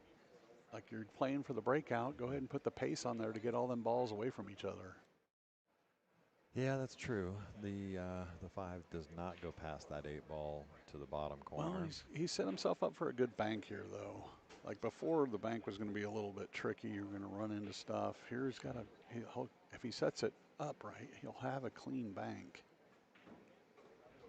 Maybe even he might be able to cut that in. Maybe a cut in the side, but cutting in the side is going to be really tough. Tricky. I think he may not have enough. He'd have to spin it in, I think, if he went for the side here. But again, that's not such a bad thing. Just touchy. Yeah, he's just playing the safe. Smart play.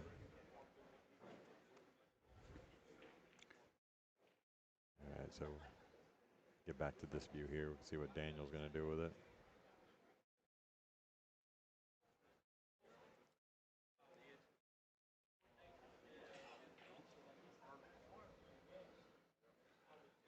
Kick to make.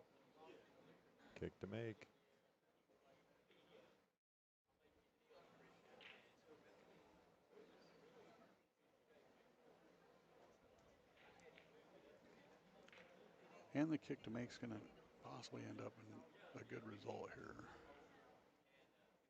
You hit it full. The natural path of that cue ball doing that is going to end up.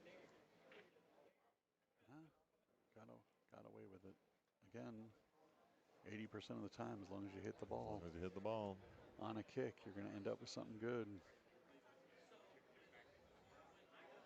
Now there is a 3 cushion shot here to quite easily get behind the 7 ball without disturbing the 5 ball too much. Yeah, I mean to me that's the shot. You almost thin the 5 into the 8. Lots of left and I like actually using a lot of right hand spin and going back and forth and using the 6-8. The 6-8 to hide behind and just try to not disturb the 5 very much. He went your shot. Oh no, I think he was actually going to make the 9. Rolling the 9. I think he was rolling the rock there.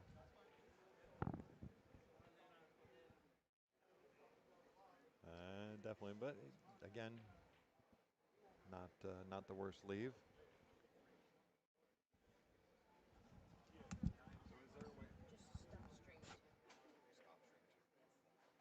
Oh, I'm going to say he went aggressive there. He got the right make, and then I think he was actually trying to play safe there. I can't imagine that he went for the make and then. I can't imagine that he went all that way and played shape over there trying to make that ball. So I think that was an inadvertent safe back on himself. Doesn't look like he can see all of the 5 balls, so look for him to try to do something here. Maybe try to cut that 5 to the corner and run around and go below the 6. Yeah. Almost looks like he was trying to spin it and maybe make the 5 in the corner, but he didn't have enough ball to do that. That's what I'm saying. the all the way, it's deafening to us in here. That's on. Chris looking at his options here, That's the output. surveying the 5 in the side. I just wanted to make sure before I touched anything else. Thank you. Looks like he's going to go for 5 in the side here. Now turn these all the way up. And we can control our volume and our head can. So I'm just working out the audio issues there, folks. Hopefully that's better for you. All right, sorry, back to the action. Pretty big. Yeah, I don't, so touchy to try and cross that. Yeah, I didn't like the cross there. It definitely wasn't there. Well, it is what it is at this point. So Yeah. Daniel's got just got to almost a natural here to get. just come with a good stroke.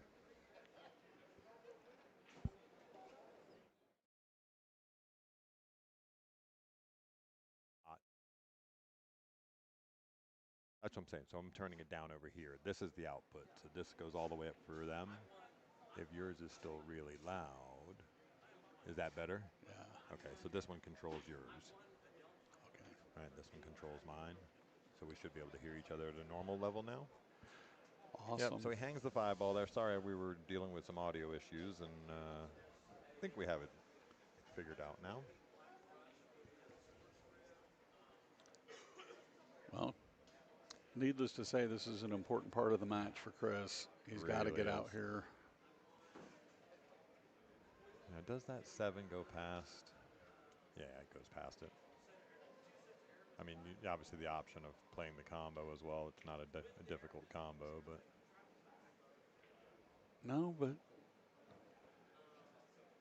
you know, the difficult part is going to be getting from the 6 to get a good shot.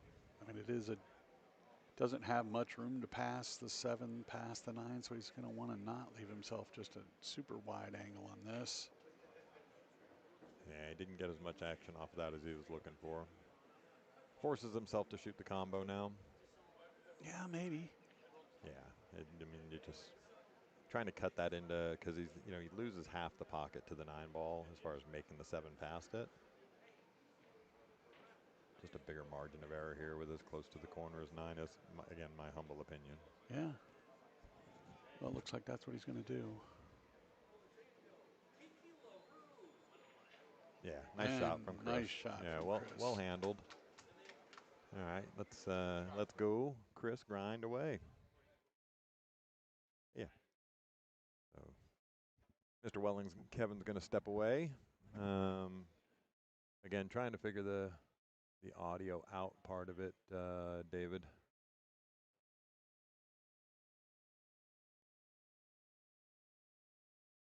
Is that any better? I know some people are. I know on some, like if I'm watching the YouTube on my TV at home, I have to have the volume up extremely loud.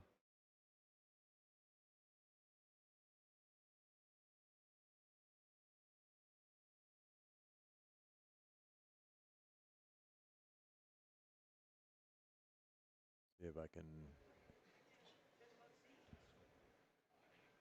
Is that any better? Let's see if that works any better for you.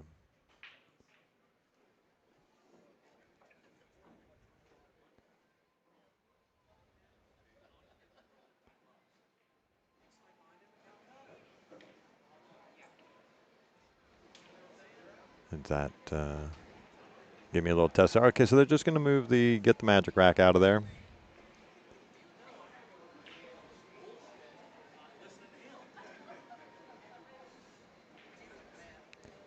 We're also trying not to be like super duper loud. We do have the clear screen up in front of us to try and block our voices from the players playing the match, but obviously don't want to be shouting either.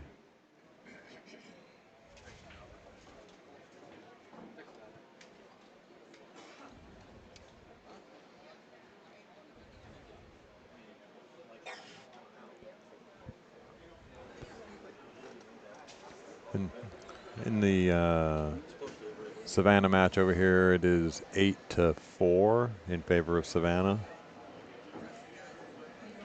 back to the main match here. Daniel has just got to get in the right spot off this 4-ball. Is he going to draw it or is he going to follow? Looks I think like he's following. going to follow. Yeah, I don't mind this. No, it's an. Oh. Yeah, it's a tough miss. And he still didn't even get, I mean, he hit a little thick. That's why he missed the shot, but still didn't get anywhere near the pace he was looking for to get down to the 5-ball. Chris with it again, a natural angle, although it looks like he's drawing here. Yeah, he might be trying to go 2 rails, right? Yeah, he's just going to try and spin it. The problem you get here is you run in behind the 6. Yeah. And that's exactly what he's going to do, it looks like. Yep. He had a pretty big window there, but it's so easy to overrun that. That's what I really liked, following that, or just using a natural up and down, because the natural path would have been to go at the 6. Just at the 6. A little bit to the left of the 6. Sure. Yeah, just thinning that shot in and let it just sort of just free run dead ball down here. He's been pretty good with the jump stick. Let's see if he can continue that trend. He's going to have to, Daniel being on the hill.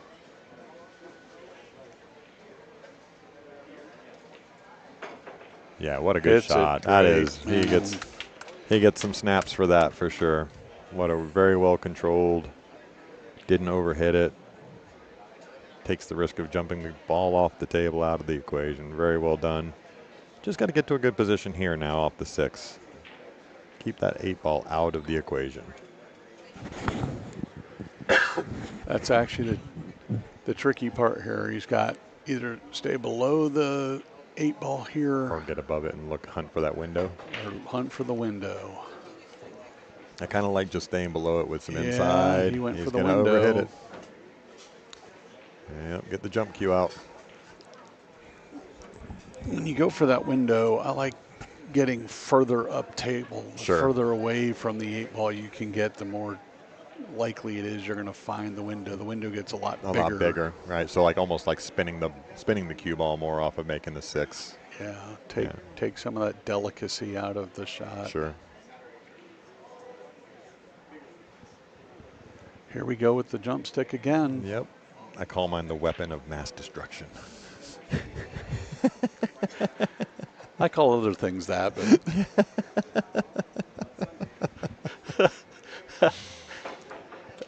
he made a good attempt at it. He's going to get some coverage here. He is. All right. And there's the courtesy wave. I think let's take a look here. No, he got there. Yeah. Although we've seen Daniel come with some really good spin shots. This one's going to be a little bit more of a masse if he decides to go that way, I think. I don't think he's got the rail to be able to spin it up into it. But we'll see. He's digging down into the ball. Looks like he thinks he can. Looks like he can see it all. Yeah. At least he's cueing that way. What a stroke. God, what a stroke. And again, that confident, accelerated stroke. Yeah. Tend to make a lot of balls when you feel like you're going to make it. Yeah, what a good shot. I mean, it was millimeters clear. He left himself a little weird one here. I mean, again, expect him to make it, but yeah, not horrible. Not hating on this. He gave himself a good angle. Just cut it straight up into the corner.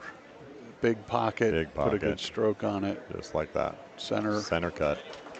All right, well, good match for the first match of the day, and congratulations to Daniel. And we'll see Chris a little later on, I'm sure. Winner side match. Yes, sir. So Chris has still got a bullet left in the chamber. He'll go to the one-loss side and try to fight his way back. He will go to the one-loss side. Let's take a look here what that does for us. And actually, before I do that, let's move over. You can watch.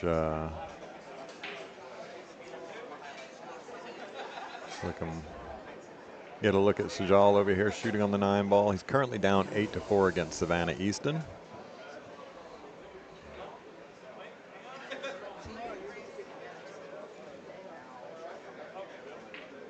Nice shot from Sajal there. That's going to make it 8-5. So he's going to try and grind his way back into that match. Savannah on the hill. So Earl, Skinny Bob's has 18 9-foot tables, all 9-foot diamonds. They're all 4.5-inch pockets except for one. We have one table that has 4 1/4, and we're not using that table for the tournament. We also have 2 7-foot diamonds, and then we have 2 10-foot heated Gabriel's carom tables, 3 cushion tables. My favorites. You can never miss a ball. I never miss a pocket. You can miss the ball. I miss those plenty. Yeah, those have. Oh, you're right, Josh. I apologize. That was not winner's side. Chris did lose to Gabe yesterday, so yeah, that's going to end Chris's journey through the Texas Open. When I said we'd see him later, I'm sure I will see him later running around here. We might even get our YouTube star to join us a little bit later on the stream. But we shall see. So just going to wait to find out what match we're going to get next. The tournament director has not let me know which match we're getting next. I know the schedule for 12:30 for Fedor and Shane Van Boning. That is the total game plan to get that match on the stream. I think even if we had to hold up the match to get it on the stream, we would. But we currently have enough time to get another match in over here. So, yeah, that match, Shane and Fedor, scheduled for 12:30. I'm looking at the wrong bracket here. That's the women's bracket. There we go. Let me update this. We do have the Women's Open going on as well.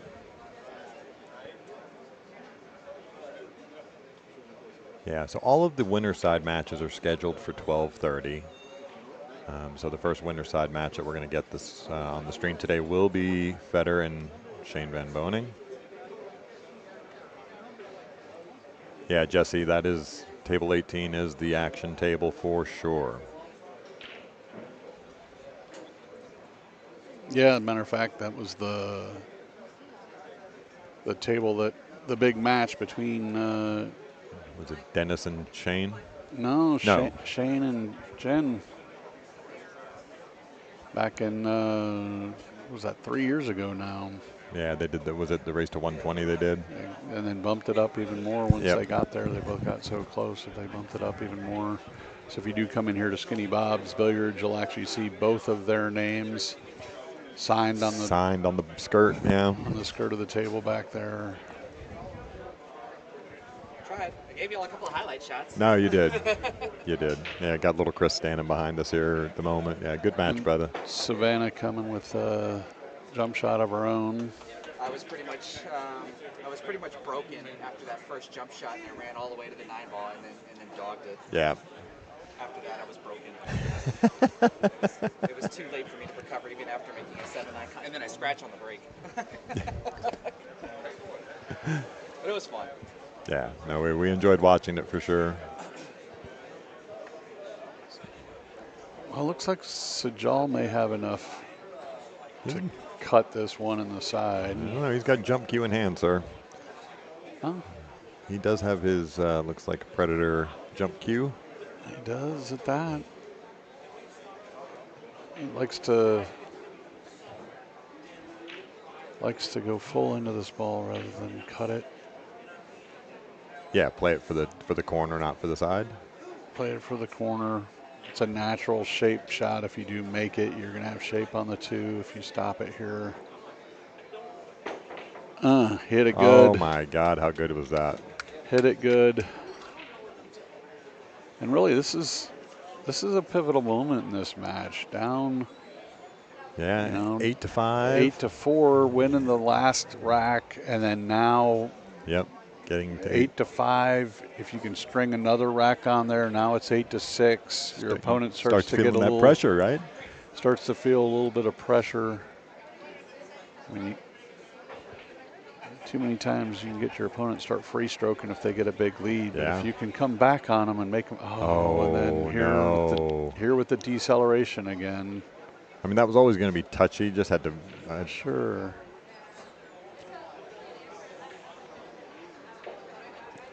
Again, that's where that shorter backstroke, Yeah. accelerate a little through the ball. You're not having to hit. When we say accelerate, it doesn't mean hitting it fast. No, just faster after you hit it than before you hit Than it. before you hit it, yeah.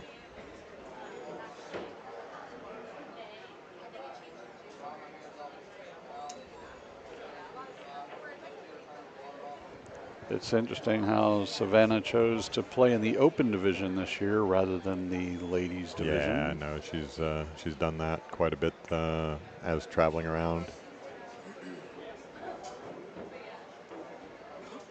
She certainly proved that she can play with anybody. So Overran this ball a little bit. Has some work to do to get back on the 5 ball. Traffic with the 9 and the 8 in the way. She'll have to draw here and go delicately below the 8 ball, miss it totally, and then come straight across for the 5. Man, she hit it really good. Hit it really good. Okay, so really quick, we have a third headset, so the 3 of us could do commentary together. Sure. What I was saying to Shayla is we should definitely try 3 sometime today, because tomorrow, if we could do 3, and if 3 works really well, then that would be awesome. However, I don't know what 3 would feel like. I've done 3 before, and it worked really well, but the 3 of us have never worked together. Sure. Yeah. So, as well, I want to make sure that the 3 of us are like switching off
All right, so we are back.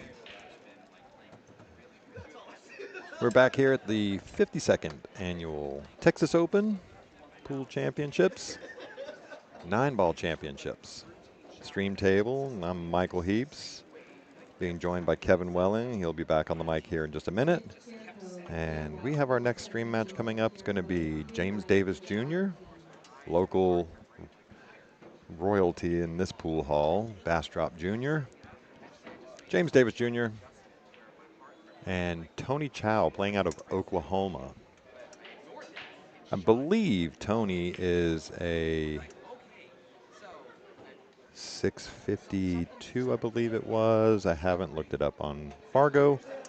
Not this morning, but just looking at my list there. I believe he was a 652, yeah, playing out of Oklahoma. And then James Davis Jr., I think, is a 680 something.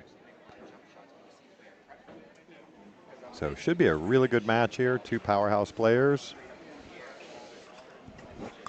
Yeah, Junior started to get his game back together, you know, after he had some medical issues, the accident. And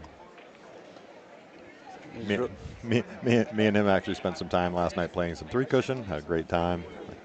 Blessed I get to play a lot of pool with him, so pool and billiards. Yeah, he was north of that 700 Fargo mark before the accident. Before the accident, yeah. Now he's slowly worked his game back into shape. Like you said, royalty here in Texas between him and his father, which the senior one pocket tournament coming up pretty soon here in Houston. I don't think he's actually playing this year. He would be the defending champion. Right, well. I don't know if I thought I'd heard somebody say he wasn't going to, but again, it's Bastrop. I mean, he could just say last minute, I'm going. But I mean, you talk about a guy that's done well in that tournament. I was talking to Nick Varner about it, and I mean, Nick even called it out that, man, nobody's had more success in that senior one pocket tournament than James Davis. They almost need to name it. I know, right? Almost need to name it after the guy. Yeah. I mean, he's won it a couple years. One year he didn't win it. He finished second to Efren. Okay, so we're actually going to start off here. Tony Chow got the first break. Check, check. Can you guys hear me? Just barely hear you. How about now? There we go. We have a third. All right, so Tony fires off the break. He makes the one on the side, but unfortunately gets a little weird and kicks the cue ball in. So scratch on the break. Can't hear me now, right? This is set up. So we have James Davis Jr. at the table. It's a good position to be in to start the match, getting the ball in hand. Now, one thing about Junior here is he will not hang around. He's come to play. Yep. Especially early in the match, you'll see Junior likes to rock and fire and find that stroke really quick to get into the match, let some of them nerves. Yeah, he's definitely a big-time field player. Pretty good feel there.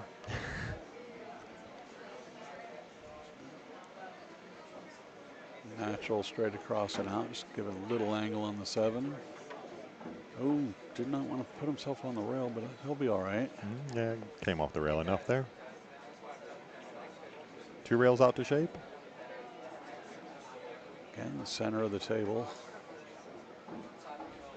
A little short, but Junior's got a good enough stroke. He's not going to get phased by it. He's going to, looks like he's going to follow those 2 rails and back down. Is the way he's cueing the ball. Should land right about where his body is on the short rail. Oh. Maybe just a, yeah. Well, he hasn't left anything easy here. No, he kind of rushed that shot a little bit. You could tell he didn't stop at the cue ball like he normally does. Left a hard shot, but a natural shot. So the cue ball is going to want to come back out. You know, again, question is, do you go back and forth to play the 9 in the same pocket where he's at now, or do you just feather it and play the 9 in the bottom right corner? That's really the only decision here, and whatever you do, make the 8. Yeah. Again, what is job 1, Kevin? Got to make this Got to one. make this one. Even if he gets at the 50-yard line on the 9, at least he has a safety play, and he's name of the game at this level is maintaining control. Yeah. So he did try to go to the 2-rail option like you were talking about. Yeah. Again, no gimme here. No cakewalk here. Depending on how he's feeling, I like going rail first here. Rail first would be, because I think if he just tried to go, Oh, no. he's going to try big stroke. No, big stroke. 4. Oh. Yeah. Again, make the ball.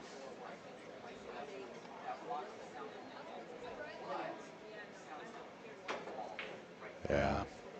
Anytime you jack up Watch like out. that.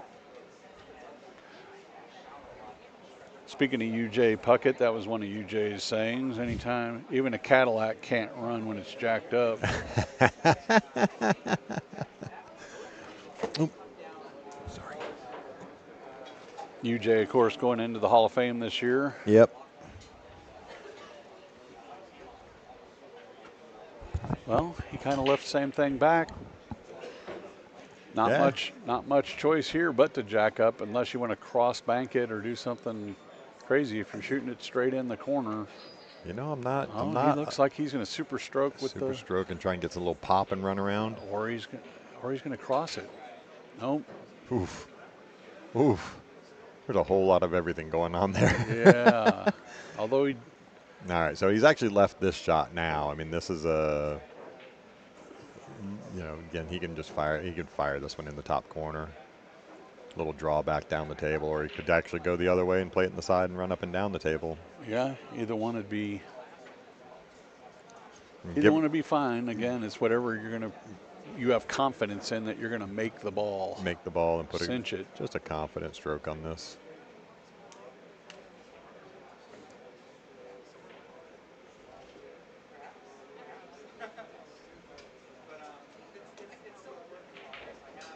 There you go. That's about as good a stroke as you could put on it right there. There you go.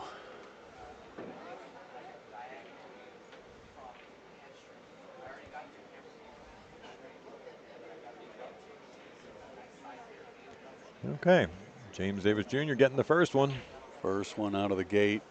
Good confidence builder. It was a little shaky back and forth there on the 8 ball, but getting the first game out of the way, kind of like in football or any other sport, once you break that shutout, you can get a little momentum going. Yes, sir. All right, so give you a little update on some of the others. Eric Asanyanya beat Mohamed Fouad. So he's currently waiting for the winner of Gavin Ray Matthew and Chase. Got Max Sun going to be playing David Newman a little bit later on. That's scheduled for 2 o'clock, 2:15 match. Nick DeLeon playing Daniel Sardontillo, who you actually just saw previously, match previous to this. Again, scheduled for 2:15. We have the next round of the winners match is going to be winner side matches starting at 12:30. So after this match, we will get. I would think we will get the SVB Fedor match at 12:30. Junior with the break. Yep. Got that one on the side. That's. You know, I was watching Junior yesterday, and he's played that cut break so good. Just nice controlled. He gets really good pop on it. He got a little unlucky here where the 2 ball fell. Yeah, that's the problem with the cut break, especially here with the 9 on the spot. You know, that 2. There's no real defined area where that 2 is going to end up most of the time. But main thing, make a ball on the break and at least start to have control of the table. Yep. Again, he'll try to maintain control here, probably with some type of safety up there behind the 8 ball, if I had to guess.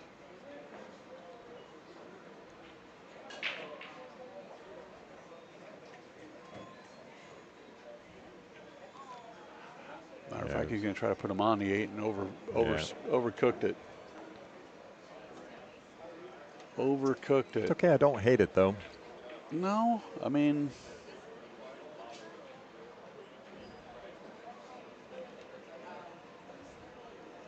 bad things and good things can both happen here. He cuts the 2 in the bottom left corner. He almost can't help but have that 9 come into play a little bit. If it's at the right angle, you might see a short game here, or if he runs into the 9, he'll hold himself for that 3 in the side. Oh, elects to just duck. Yeah, done a pretty good job with the speed there. He's going to get a little bit of coverage. I can't quite tell whether Junior can see a thin edge of it. And he's looking. Yeah, if he can. He's looking at the kick shot. Yeah, I definitely can't see any edge. I'll see if he's going at it. Again, doesn't take any time to rock and fire here. See ball, hit ball. See ball, hit ball. Sometimes that's really good in the beginning of a match, although that can burn you too if you're not taking things seriously enough and bearing down. Yeah, the Rody in the chat talking about the safe it here behind the 8 ball. That's what he's going to be looking to do, I think. Oh, yeah. Just come off 2 rails behind it. Unnatural. Although he didn't get up. He's got coverage. Didn't get up on the 8 though. Yeah, he's going to leave a jump shot here. And I can tell you this. Junior knows how to jump. Well, anymore, you know, the safety play, putting the cue ball against something has become so much more important on the safety plays than it used to be.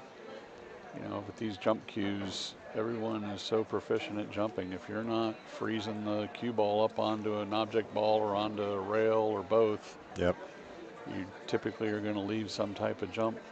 I mean, this is just like leaving a long shot, right? I mean, it's a really high probability of makes here.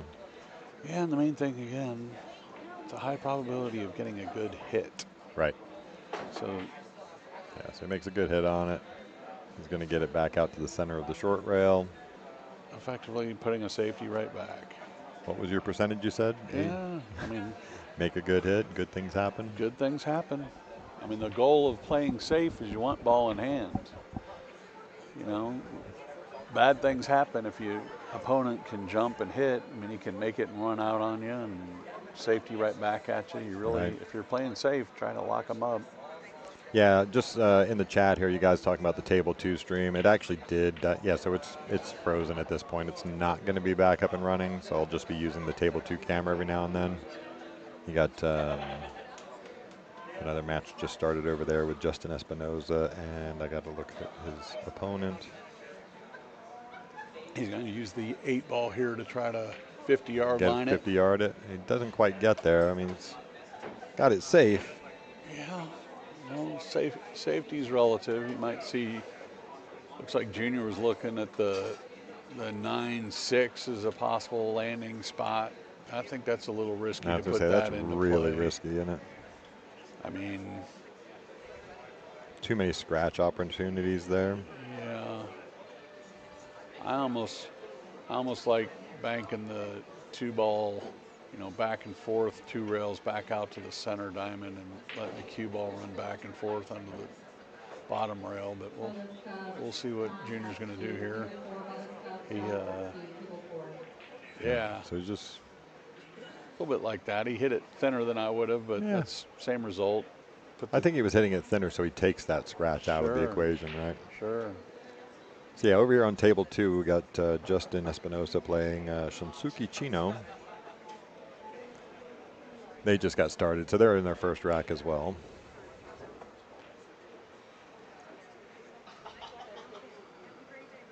Have a tough go here of finding a safe place. It's a little hard to hold it, but we'll see. If you hit the right side of the 2 here, try to hold it up behind that 8.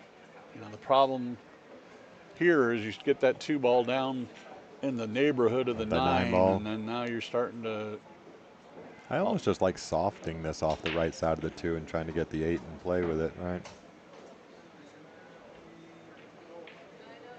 Oh, he's going to go the other side of it. There you go. That's okay. That's a really good shot. That's a great. This speed's going to be really good if it gets there. Yeah. Yep, perfect. Again. Make Junior break out that jump stick. He's not scared to do that.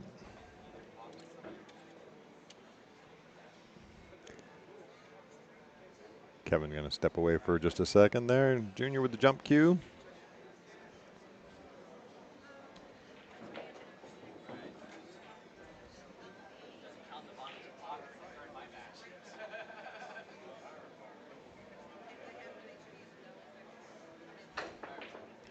Nice solid hit on the 2 ball there.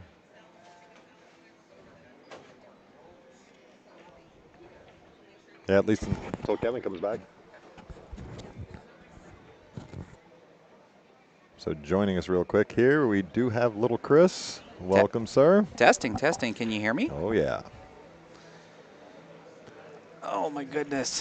Well, commiserations. It was a good match, and you were in fine fettle there early.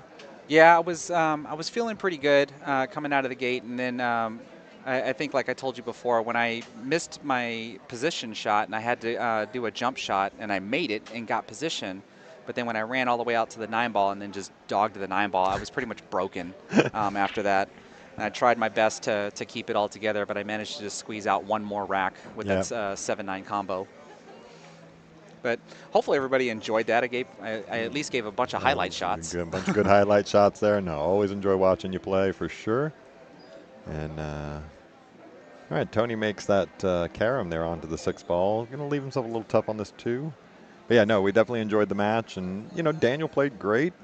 Certainly got into stroke after the first couple of racks. And once he got into stroke, it was always going to be a tough match. It was going to be a tough match from the get-go. Of course, you're both powerhouse players, but yeah, he definitely got into some stroke there.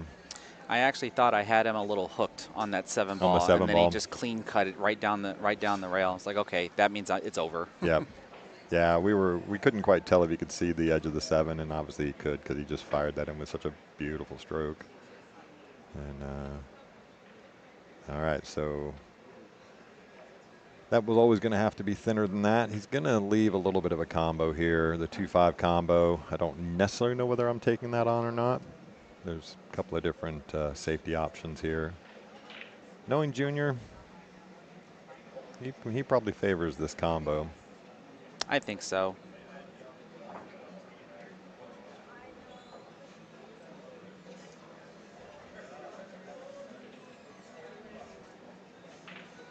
Yeah. Just a bit thick on the combo, though. Yep.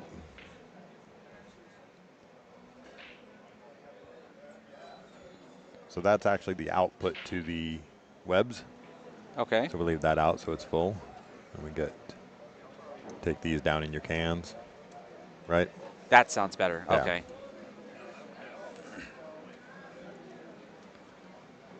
All right, so he's going to leave the out here. He's just shorted himself a little on maybe on the wrong side of this 3. I can't. He can just draw it straight down for the 5, right? Yes. Make a good stroke into the side.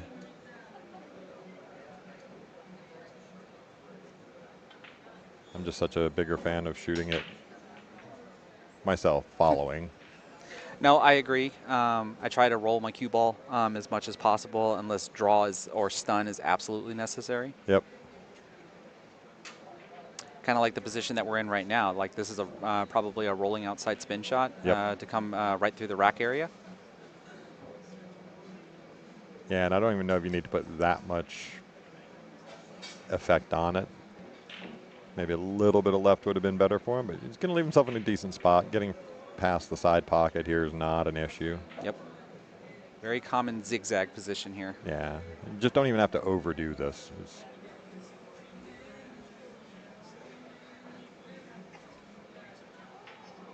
Yep, hit a really good stroke there. Just lands right on that middle diamond on the long rail. Perfect.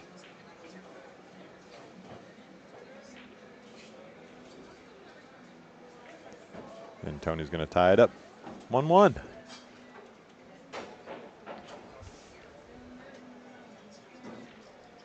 That thing's cool. I've thought about getting a Stream Deck for my setup, but I don't have a use case for it just yet. Sure.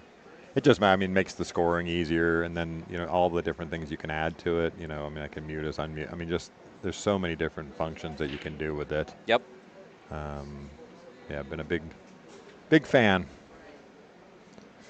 So. Okay, so we're going to get rack number 3 here. Tony breaking. Again, this is a 9 on the spot, breaking from the break box.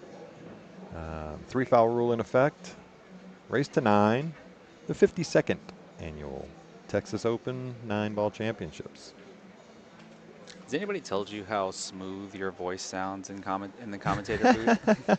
I've had a couple people make the comment. It makes me blush a little bit. And I certainly appreciate some of the compliments we've gotten, and I'm so glad that I've been blessed that been able to do this over the last couple of days, and looking forward to as much time as I can enjoying this and sharing it with everybody. But thank you. I appreciate the compliment. Always. My mom and dad always said I had a face for radio. Some question about where he's at on relation to the line. I think he said he touched the cue ball. So do you consider that a foul? And Junior just said go ahead and break.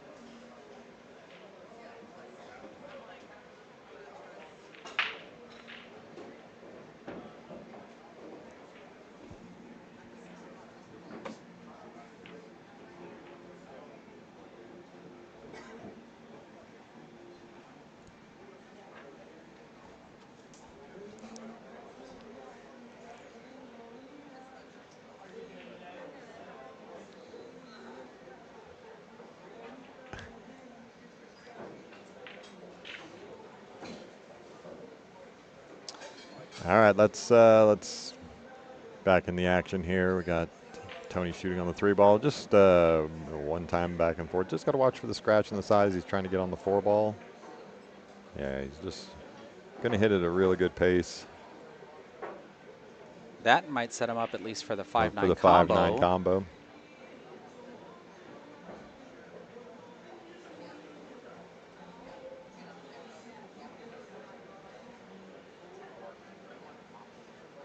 It'd be interesting to know if that is the real deal. You never can tell these days. You never know, right? All right, yep, he's going to set himself up for the 5-9 combo here. Yeah, Justin has got his match over here next door, 1-1. He's playing Shunsuke Chino.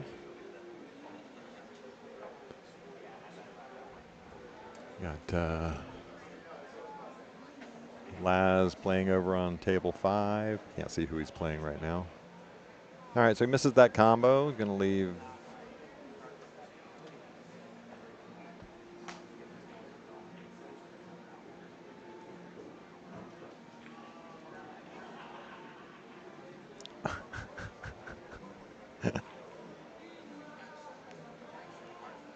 Well, here I would definitely anticipate Junior taking this shot on.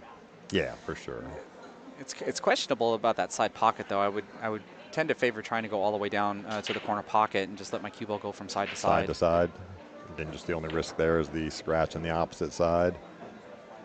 I think he's got enough angle to just quite easily get north of it. He could also just make it come straight back out towards this 8 ball. You know, if he cuts it all the way up to the top. Mm-hmm. I agree with you, though. Top right corner is the bigger pocket for sure.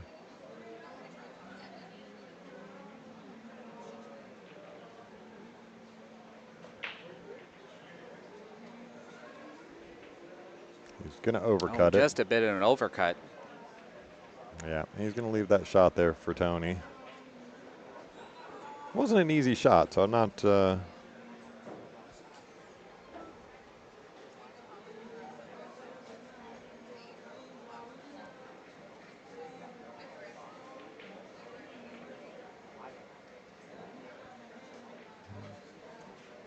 Just a little stun shot here, play the 6 on the side, or do you go out to the middle of the table?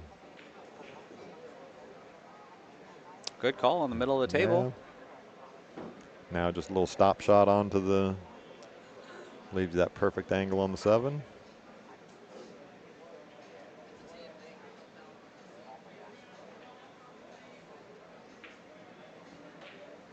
Yep. Just tic-tac-toe here now. Just a little drift on this 7 ball. He might just try and draw a little stun, right? Again, that just comes down to personal preference. Yep. He's here, just a gentle tap, tap. Yeah, he just hit that perfect. I know a lot of players, and myself included, would have played just a little bit of follow, go off the 1 rail to get into line with the 8. But again, everybody has their preferences as to what they're comfortable with the stroke. All right, so that's going to take Tony ahead 2-1. All right, and with that rack here, I just wanted to come in and say hi, so thanks for having me. Chris, so always a pleasure, my friend. We Kevin back into the booth here. Yeah, we'll have you up a little later on. Knock that off. Yeah. Thanks, Chris. Thank you, I appreciate it. It happened. Yeah, the discussions over the impending match of Shane Van Boening and Fedor Gorst, which we will get up on the stream table when it happens, and scheduled for 12:30.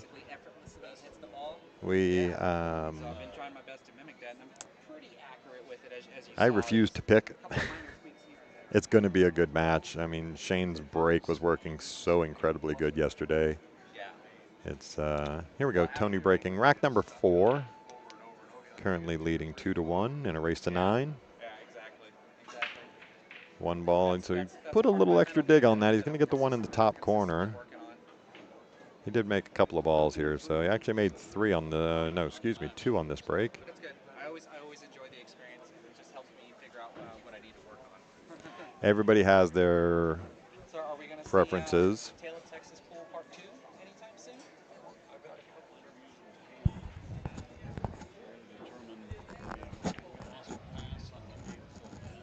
We lost our ass on the first one. Oh no! I got pirated. 80 grand in the hole.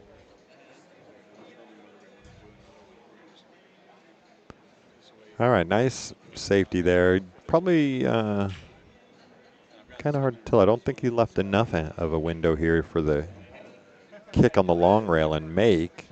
So Junior might have to come up in behind it from the short. Oh yeah?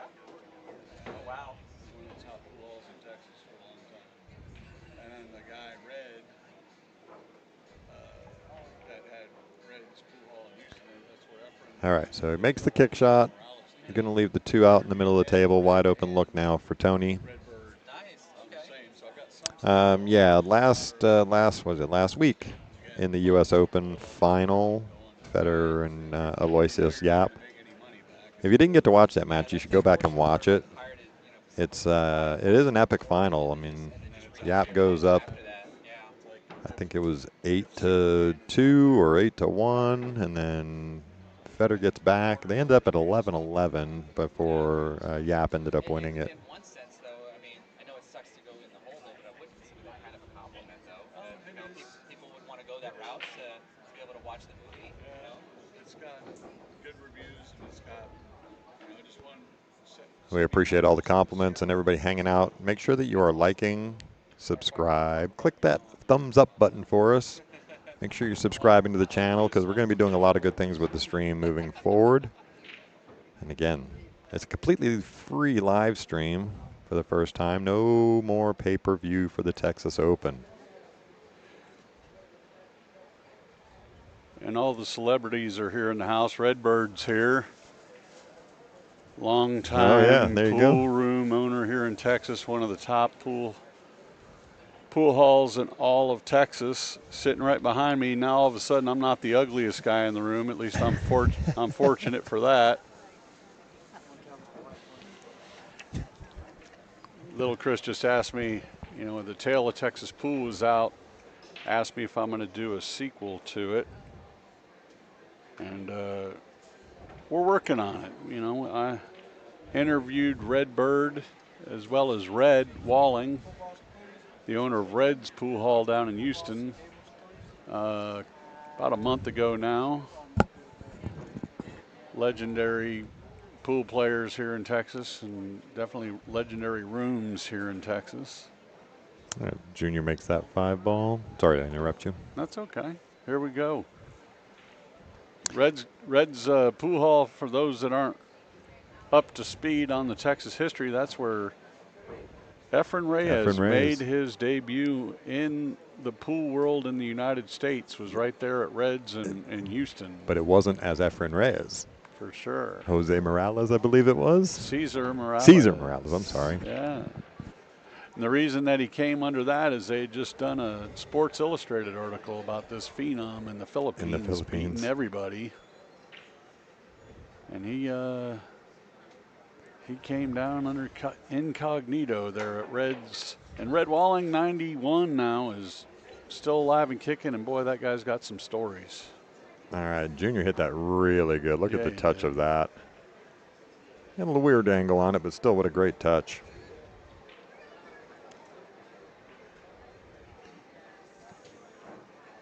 Looks like he's going to draw. Yeah. I'm not sure. I don't like jacking up here, man. But he oh, my gosh. Pulled it off pretty good. That's pretty good control there. Yeah, Earl in the chat here. What was Efren's name? It was Cesar Morales when he first arrived. So, you know, I asked a little bit of a, while we're in their racking here, I did ask a trivia question yesterday. I have a couple of them for the stream, but do you happen to know what year the first coin-operated billiards table was? Well, if I had to guess, it was here in Texas. So I don't know the answer to where it was. Okay. I just know the year, and I know how much the game cost. So that's the two questions. If you know the year or know how much the first game of pool in a coin-operated billiards table cost. I'm going to guess the year was 1972. What? What? No, I'm going to guess coin-operated pool table. The first year was maybe 19. I'll stick with the twos. I'll say 22. Okay, that's a pretty good guess there, but only off by about 2 decades. Okay. 1903. And I'm going to guess 2 pennies. 2 bits? How about 1 penny? Okay. Did they really? So Red's sitting behind us talking, and he heard us talking about coin-operated table, and said Texas would not allow you by law, huh? Interesting. Yeah, well, I know there's part of the history, and again, if we were going to cover start of it, the pool was made illegal in Texas for a little while. One of the congressmen here in Texas had his son killed outside a pool room. He made pool illegal, and then there was a law to make pool where you could have a vending machine was legal. So that's why bar boxes in Texas became so prevalent, because they were considered vending machines more so than pool tables for a short period. And then when pool became legal again in the state of Texas, here's trivia back at you. 1963. The lawmaker that put it forward to have pool legal in Texas was Bob Bullock, who was the governor at the time that signed that into law. That is a interesting question. I could honestly not have any idea. Unfortunately, I didn't grow up here in Texas, so I didn't get like the Texas history in school and things like that. So I wouldn't even be able to hazard a guess, unfortunately. Maybe Lyndon Johnson. I bet if what year did you say? 63. Oh, so never mind. It wasn't he. He was vice president at that time, so. Oh. What historical event also happened in 1963? Well, Kennedy's assassination.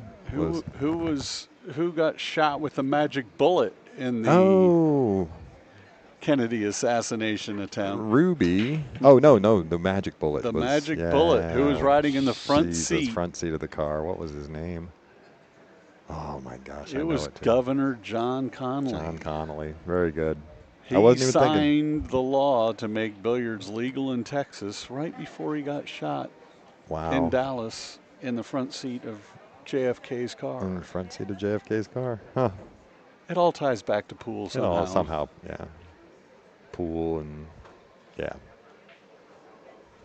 Well, here we are again with another jump Yeah, shot. another jump shot out of Tony. We are at 2-2 on this. All right.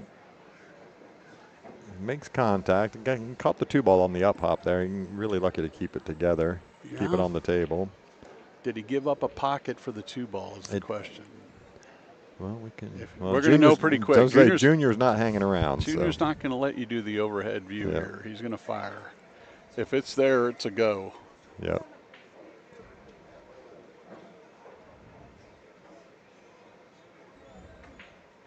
It was a go. Like the confident stroke. Yeah. It's there. You know, he took the time to really bear in on the ball while he was down. Now here's a good conversation. What's your thoughts on this magic rack sitting on the table? I tend to like to pull it. Yep. I've had it cost me a match in the past. It doesn't necessarily affect play, but when it does affect play, it affects play. Yeah. That's true. You get a slow rolled cue ball over there, like I've had in the past, and it takes that extra revolution because it hits the side of the magic rack and gets stuck up behind the ball. Yep. Yeah, the just in the chat here, the second table stream is frozen. It is no longer active. We were having some audio issues between the first stream and the second stream, so we just opted to freeze the second stream for now. We want to focus on this table, especially leading. All of these matches are important, of course. So here we go, Davis Jr. Back out to the center of the Center table. of the table, and yeah, just nothing but tic-tac-toe here. Although he's cueing low here, man. He's going to draw it right back to where he's at. Yeah, not doing a whole lot with it. He was probably looking for a little more back on it, but didn't want to overcook it, so. Yeah, with the 8 sitting right there, keep it simple. Oh, No, caught it thin. yeah. I was thinking he'd Just do a little bit more draw to kill it there. yeah, just kill it, right? He rolled it, let it loose. So he's going to have to come with a confident stroke here. Yep. Don't let that throw come into play as much with a nice full follow through. Yeah. This is that same shot you were talking about earlier, though, with the scratch up there, right? I mean, he hit it really, really good. But I'm always in leery of that scratch in the top. All right, so 3-2 to James Davis Jr. Going to be breaking in rack number 6. Yep, you beat me to it, Crypto. We got Chino and Espinosa next to us. Justin Espinosa and Sunshuki Chino. 2-2. No, JT, you did not miss the SVB Fedor match. It's not scheduled until 12:30 or something close to that. Junior's doing his best to get us on time here. Yeah. He said he will definitely be motoring along. He's in stroke, it looks like, feeling it. Yeah, sometimes playing at that pace, like I said, you play through the nerves and don't let them come into play. Yep. Cut break again. Yep. Got the one to to right go. in the side. 2 balls down. Uh-oh. He's going to get. Uh-oh. He's going to get so unlucky there. Look at that spread. Going to make 3 balls on the break and not get a shot on the 3 ball. And really, no great place to roll out. I guess up there by the first diamond almost at the end rail is kind of almost where he needs to be to roll out if he's going to roll out at all, which I think he will. I can't imagine kicking at this ball. He's going to look to try to leave it just as tough as he can. Yeah, where's the rollout here? But even with putting it up table, if he doesn't leave a shot, he's going to leave some areas to duck. So he's going to try to leave him frozen on the end, freeze up. Down there on the end rail. Yeah, makes the getting from the 3 to the 4 really difficult. So Yeah. the duck is really not difficult here. No. Just cross the face of the 3. You can send the cue ball towards the 9. Which is why I like when I said the first diamond, like I felt like if he got over a little bit more, you take away the cross. Yes, sir. Here, if you spear this 3 ball in a follow, you're going to get shape on the 4 in some regard. Whereas if it was more towards the first diamond, you get the cue ball coming back towards back into traffic and everything else. So while it's good, he left Tony some options here. Yeah. I like crossing it. He's playing this with a lot of inside. He's go. He is go mode. That was a really good shot there. Yeah. He played that really well. Just get back out there where he has a shot on the 4 ball. Like you said, you're 100% correct. Had Junior gotten that cue ball over a little further, it kind of takes that out of the equation. Yeah, most people don't think of that, but the rollout is a key shot in the game. If you're going to roll out, you don't want to leave your opponent the ability to either duck easy or get out easy. Right. Unfortunately, he allowed Tony to gives a shot come with an offensive shot and gives himself a chance to get out. Yep. So no gimme here. He'll have to shoot the 4 in the same pocket with just relative speed to float it over for the 6, probably right up in the pocket where he's standing now. So to me, although it looks like he's drawing here. Yeah, this is just, to me, this is job number 1, make this ball. Yeah. Yeah. I'd say that's, well, he almost got a little lucky there with the 8 ball, but yeah. He did get a little lucky with where he's going to land. Going to probably force Junior into finding a good safety here. I did not like him jacking up. Again, anytime you jack up on the ball like that, you're making the ball harder. Any side spin at all takes effect when you jack up. For sure. Junior will thin and play safe here. I'm not a fan. No. Hit Got a little too much. Yeah. A little too much. Not an easy shot here. It looks a little easier on the camera than it actually is, I think. So just to welcome everybody that's joined the stream now. I know there's been a lot of commentary in the chat about the SVB Fedor match. Don't worry, folks. We will have it on here, even if it runs a little bit past 12:30. If this match takes a little bit longer, but that match will be on the stream, so everybody will get to watch it. But we do have some incredible pool going on right now with James Davis Jr. and Tony Chow. I like going off the left side of the 4 here, I do down too. Back underneath the 9 if you can get it there. Yeah, it's three rails dumped right in below the 9 ball. It's almost a natural too. It is. Good stroke. Yeah. Oh, he went long with it though. It's going to hit the 7. Yeah. Going to get away with it. He did. But that's also part of the equation, is getting the 4 ball over to that spot, right? Sure. You're getting the second protection of the 6 ball. Sure. So not only has he got the protection of the 6 ball, he's tree topped over the 9, even though he didn't get behind it. Well, the good news for Junior is he almost needs to follow here anyway, so Yep. the treetop's not going to affect him as much other than being discomfort. I like him to make this ball. Or hit it full, one of the two. Or hit it full. Now, just doesn't want it to bounce too far out. Junior's really good at those rail first shots. The only Sure he reason is. I say that. I've played a lot of pool with Junior. That's one of his strong suits. I was going to say, you've probably known Junior his whole life. His entire he played life, yeah. his when I owned GQ Billiards before it was Skinny Bob's. Junior used to come in here with his dad and play his first ever pool league. Oh, really? He was 13 or 14 years old when he came in. So awesome. I remember him coming up to me asking if he could play in league, and Oh, that's awesome. we let him play on a team in here, and the rest is history. Yep. I only take partial credit for how good a player he is. So for those of you that, again, just joined the stream or not knowing who we're, my name is Michael Heaps, and then sitting next to me, my partner today is Mr. Kevin Welling, well known in this area. It was GQ Billiards before Skinny Bob's. Yep.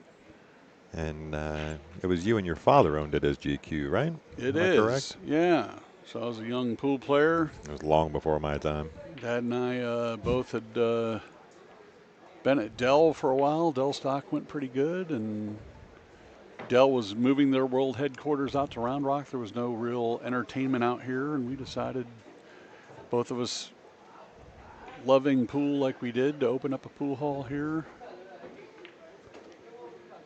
in 1994. Wow. November of 94, we opened up the doors to GQ Billiards. Yep. And it took a little while.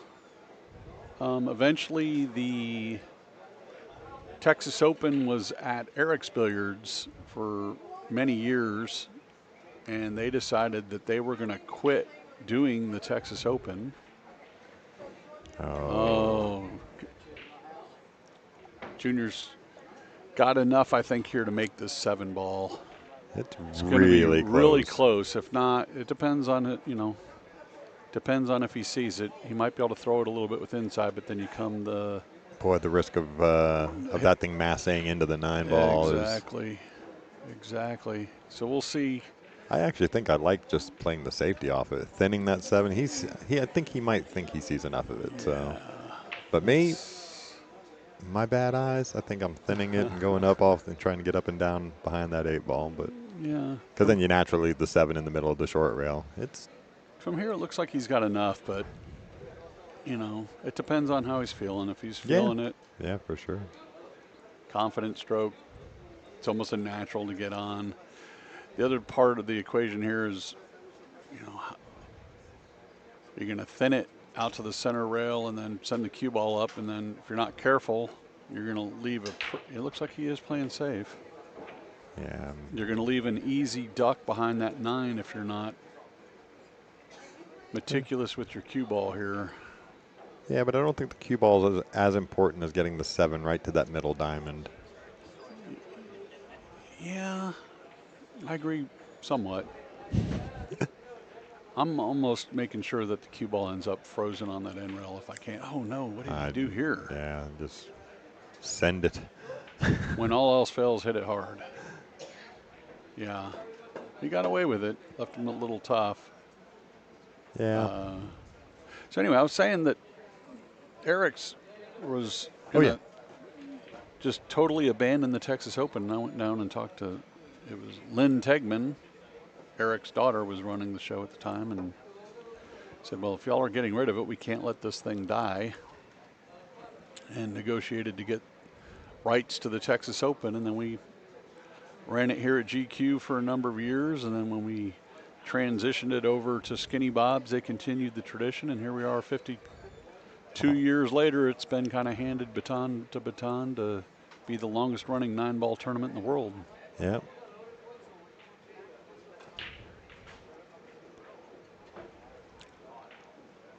Kind of a two-way. Looks like he was trying to make it in. Yep.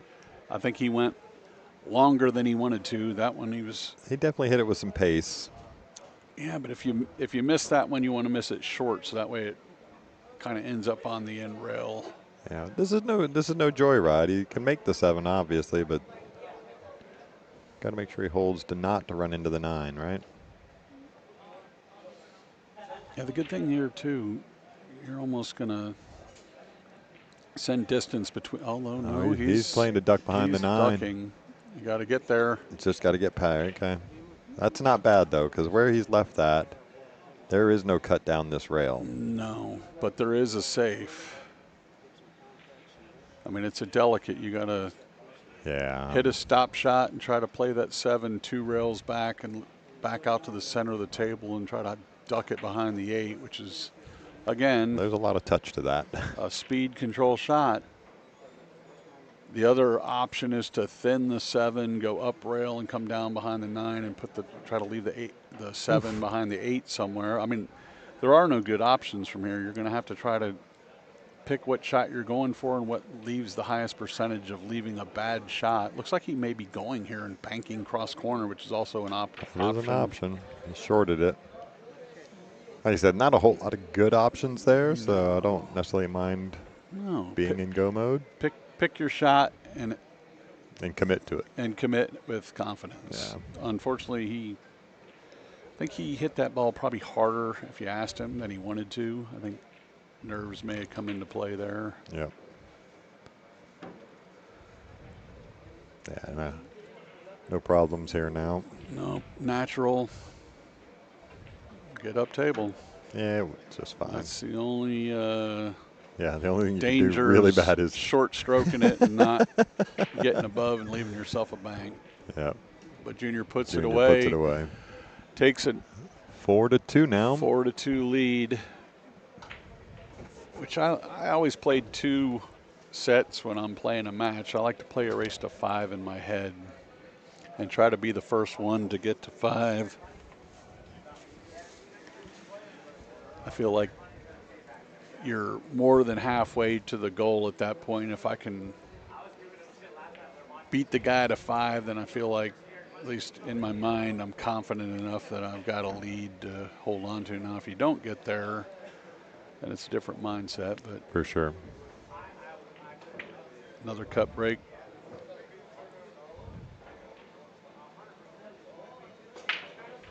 Yep. One ball on the side. He lost the cue ball a little bit on this one. He's got it. The 9's going to fall. It just spots.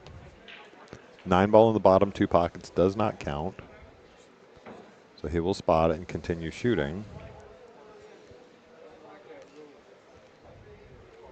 The good news here, where the 3 ball is, he has a tough shot, but he doesn't have to do anything with the cue ball. It's going to go back and forth and almost leave a natural on the 3. He's overcut it. But it's not, unless it gets down by that side. Hasn't really left anything because it doesn't go past the 8 ball. The only thing is you're just obviously leaving Tony a chance to play a good safety on you. I don't know. I think he's go here. You think it goes? Yeah, I think he's cutting it in. If you make it, if you cinch it, you got shape on the 3. If you miss it. Okay, it did go in the side. I didn't see it. Yeah, and if you miss it, I mean, it ties up with the 8. You overcut it. I think he had a couple different ways that he could have kept control of the game. And now, you know, he's got a little work to get through some traffic here just to get on the 4, but the path is there. It's natural if he wants to just take a little bit of spin on it and come around. He's going to get on the rail here for this. Going to make getting to that 5 ball really difficult. Yeah, left himself tricky here. Anytime you're on the rail, it's not a good thing. Limits what you can do with the cue ball. He's again going to have to jack up here. Okay. I can't quite tell how much you can see of that. I think he can make it. You know, the tricky part, no, it's touchy. From the side angle, it looked like he could, but I don't think he has enough to be able to cut that and go back and forth with it. You know, the question is, you know, does he feather it and try to use the 6 ball to stop it and bring the cue ball up table and try to play some kind of safety here? Well, like we were talking about earlier, I like running into balls for control there, so I don't mind running the 5 into the 6, but he could make it, okay. He does, and he overhit it. Now he... Yeah. I didn't think he could see that much of the edge of it. I did not. From the overhead even, it looked like he maybe had to swerve it a little bit. Obviously, he's able to. He'll duck here behind the 7. So overhit it. Overhit it. Again, leaving a really tough shot. We went through this in the 3rd rack, I believe it was. Yeah. But yeah, just a reminder. So here's the bet. Yep. I bet you he crosses. No, it looks like he's going straight at it. Nope, he's crossing it. I would have bet that with Junior. Yeah. Yeah. So many good things happen there, right? If you miss it like that, it goes safe. Yeah. That's why I said coming in. Yeah, for sure. Knowing Junior, he was going to cross where Tony got up there with the jacked up. Yep. A little too aggressive. So yeah, if you're on the stream, we after this match, I'm sure we will get the anticipated Fedor and Shane Van Boening match. The only charge to you guys watching it is going to be hit the like button and subscribe. Got the grandstands all full in anticipation of that match, of course. There are so many good matches going on. Tony's hit this really good. Mm-hmm. Even if he doesn't get the coverage, he still hit it really good. Look at the pace on this. Froze it to the rail. Junior can see the full left side of the 6-ball. Looks like it. Unfortunately, the natural roll here is going to bring him short side on the 7. Short side on the 7. Which... It might even run into the 8. I'm not quite sure what. Yeah, which means he's going to have to control his pace really good, as well as hitting a tough cut shot. You don't like maybe like a 1 tip of left English to miss that? Well, it's tough off the rail, of course. It's tough, right? Like it's already a tough shot. Yeah, I like shooting straight high English and just take what you put get. Pace and put a good stroke, like just like that. You're going to get away with it a little bit. He's going to get away with it a lot. Yeah. I think he has. But that's what happens when you hit it. Yeah, you hit it good. Like you hit it with confidence, hit with a full follow-through stroke.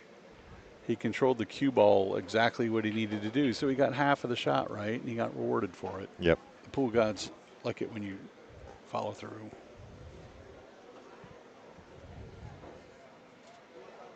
All right. You jumping at this? Mm-hmm. And he'll be go. Shoot the 6 at the hole. Natural shape on the 7 if you make it.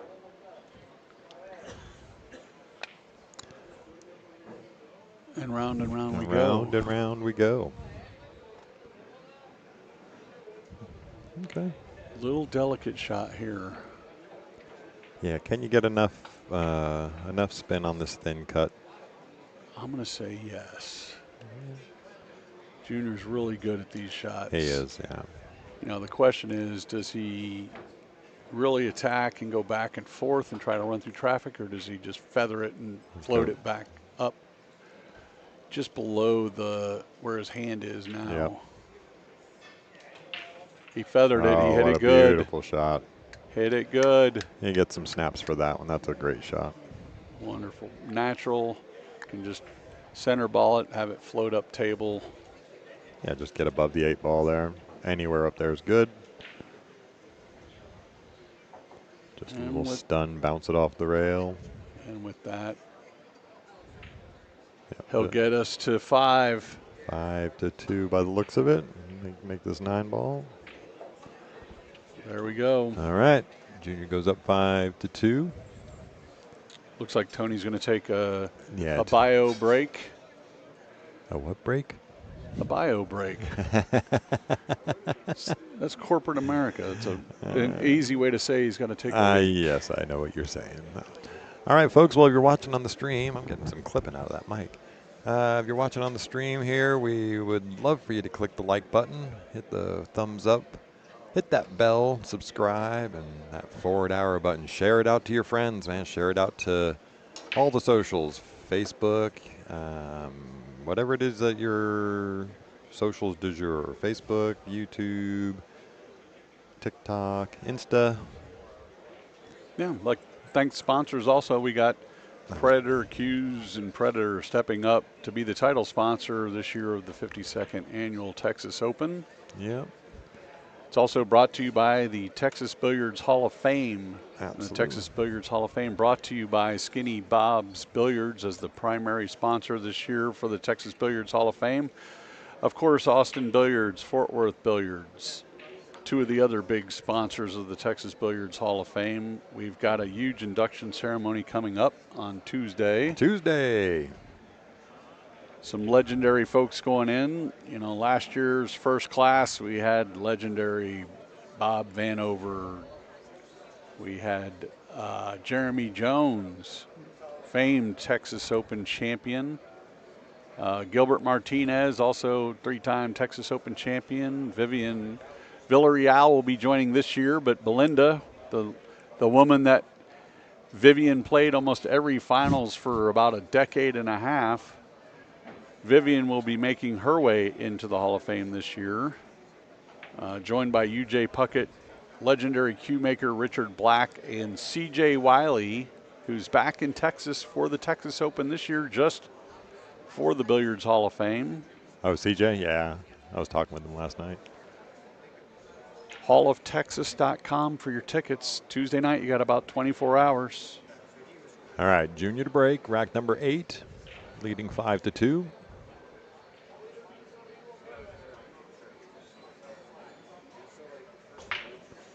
All right, Oh, so he missed off. He shorted the one. He just kind of slid right off of it there. He's Yeah. going to make the 7, though. You could tell he Just a little different stroke in that break. it took a little off the break. Yeah. It was almost as though he played not to scratch on that break more so than letting it rip into the break. But he did make a ball, like Mike said. So he's got control of the table. It's pretty wide open. Look for him to try to do something here. I like if he can float down and get the 2 to play the 2-8-5 combo. Is how I would start this rack, because you want to solve the puzzle first before you start running. Solve it early, right? Solve it early, otherwise duck. So if he can get on this 2-ball good, he's got a chance to solve the puzzle and break his way out here. I think that's exactly what he's doing. Good call there, Kevin. I have very few talents in life, and unfortunately my one talent doesn't pay very well. Neither does mine, but we're not going to talk about what that talent is. Oh, what was he doing here? I'm can't- not quite sure. what did he do? It Yeah. looks he's questioning himself. Yeah, What happened there? Little that- pokey, he says. I mean, even with that stroke, I felt like he needed to go up in speed and really kind of Yeah. come into it. And I don't know. I don't know if he hit the table or what. He kind of was motioning like, what kind of stroke was that? Which, of course, we were saying as well. But Sure. oh, well. Not only that, he left Tony a shot on the 2. Tony still has to manufacture a way to Solve get that that problem. 5-ball out of there. And again, I like solving it early. He doesn't have very many balls with the 4-ball up table. He can't use that to break out the 5 unless he's going to. Do you just try and super thin the 2 here and go off the 5? Maybe I'd almost come back into the 8 here if I could do it. Yeah. Oh, he went off. Which actually works out good because now the Yeah. 5 is freed up. It is freed. Still got to come with a good shot here. I was a little worried about where the cue ball was going to go with that shot, but I just took the long, easy angle on the ball. He's going to have to hold it a little bit to stay below the 4 to get shape, but Right. I mean, the main thing, end up with a shot on the 4-ball, but also make sure that you have an angle here. You don't want to end up straight in after all of breaking that ball out and getting past it. You want to leave yourself an angle here on the 4-ball. Yes, indeed. He had just hit that pretty good. He did hit it well. Did hit it well. If he can end up, yeah. Yes, yeah, right where he's pointing there. South of the 6 ball for sure. Yeah, I mean, it's the tough part here is you want to come back far enough, but not necessarily run into the 6. Yep. If you come on the top side of that 6-ball, you might end up in some trouble. But you know, the other thing is coming rail back into the back side of that 6. You could also leave yourself hooked on the Hooked, 6. yeah. So just don't give Like- it enough like pace. this? This is perfect. Oh, perfect to what I just said. Yep. Went on the back back side of the side. 6. Yeah. 6 caused him to go high, and now he's got difficulty. If he's got enough to spin it in, the problem with that is that 8-ball is a good chance is gonna.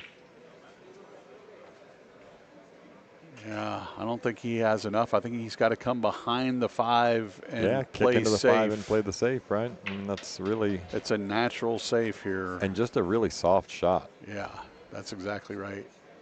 Not much. Oh, Oh, no. gets a little unlucky with that kick off the 9. I was just going to say the main thing would be to come and almost try to cut the 5 into the corner. You come full into like he did. It's going to open things up for Junior, although it's not wide open. He's still got the 8 ball to deal with.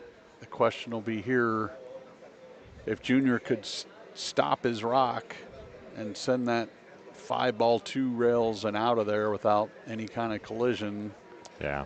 That's the safety play. If he wants to go, he can go, but then you still have the 8 ball to deal with. You've met Junior, right? He's going. Nah, Don't let that head injury fool you. The guy's got some one pocket other no chops. doubt. Yeah, no, he's a great player all around.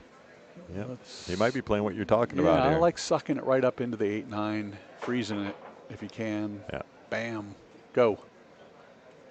Yeah. See, that was the collision part is what I was saying. He had to get free and clear without a collision. If he'd have gotten past it, it'd have been perfect. But now, I mean, Tony's got, believe it or not, got some really good options here. He can kick and feather the 5 to go 1 rail to the top rail, which naturally sends that cue ball down underneath the 8-9 area. He can kick to make the 5 in the side, possibly have a shot here in a little 2-way. Right. I definitely like thinning the 5 and sending the 5 up table. Up the table, yeah, keeping the cue ball down here, just like this. Yeah, so he kind of did that. And going to get beautiful on it. Perfect. Yeah. That's where you don't want to hit full and actually kick with purpose. To kick with purpose, right. A certain side of the 5 to get the high percentage result there. Where Junior here, he's gonna kick to make, or he's gonna kick to cross it. You want to kick towards the high side of the 5 where the cue ball will go 2 rails and back down the table. Down the table, or you kick to make it in the corner. So that's exactly what he did. He crossed it. Watch out now. Yeah, he got punished. Really unlucky there. For as good as he hit that ball, he did exactly what he wanted. He wanted to cross the 5. And then the pace, is naturally going to try to bring you down table, and he got a little unlucky and it just scratched. But Tony's got still a little bit of work. Yep. Yes, let's deal. I mean, the 8 ball goes, obviously, if you just.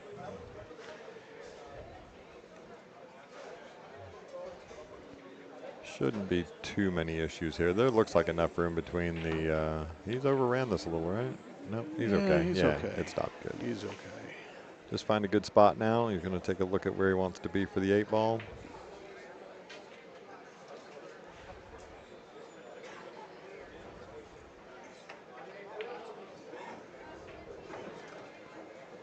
Yep. Perfect.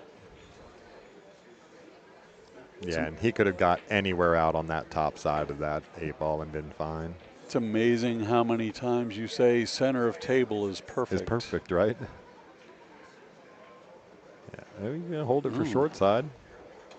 Okay. That's okay.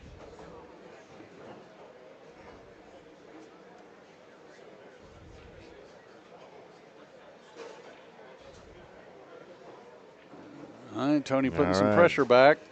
Tony's going to take that one and get a 5-3. Put a little bit pressure back on Junior. A crucial match there. Getting 6 is would have really put some pressure on Tony to come with it. Tony was able to answer getting ball in hand. Junior unfortunate on the really good shot on the kick. So we've got a house filling up. I wonder what match is coming up. 2 guys playing some game. Yeah. Grandstand's filling up. We got the bar filling up behind us. So it'll be real interesting to see because. Anyway, let's get back over here to the game that we came to watch. Got Tony and James Davis Jr. 5-3 in favor of Junior right now. And Tony breaking rack number 9. Makes the 1 ball. And doesn't get the payoff. Doesn't get the payoff. So he makes the 1 ball, makes the 6 ball, looks like. Yeah. Yep, 6 ball. So I was talking to Fedor about not winning the Texas Open. Okay. So he's played a few times down here He's played in it Texas. a few times now. He's won the Skinny Classic 1 time. 1 time, yes. His road partner needs to move to Round Rock, Texas. Vitaly Patsura won the Texas Open a couple of times. Took second place the 1 time between. Yeah. 22 and 24 winner, 23 runner-up. Yeah. The guy just crushes it here at the Texas Open, and meanwhile, while Federer's got a lot of titles to his name, he doesn't have the longest running 9-ball tournament in the world to his name. Yeah. He's down here to try to accomplish that, and unfortunately, he's going to have a tough.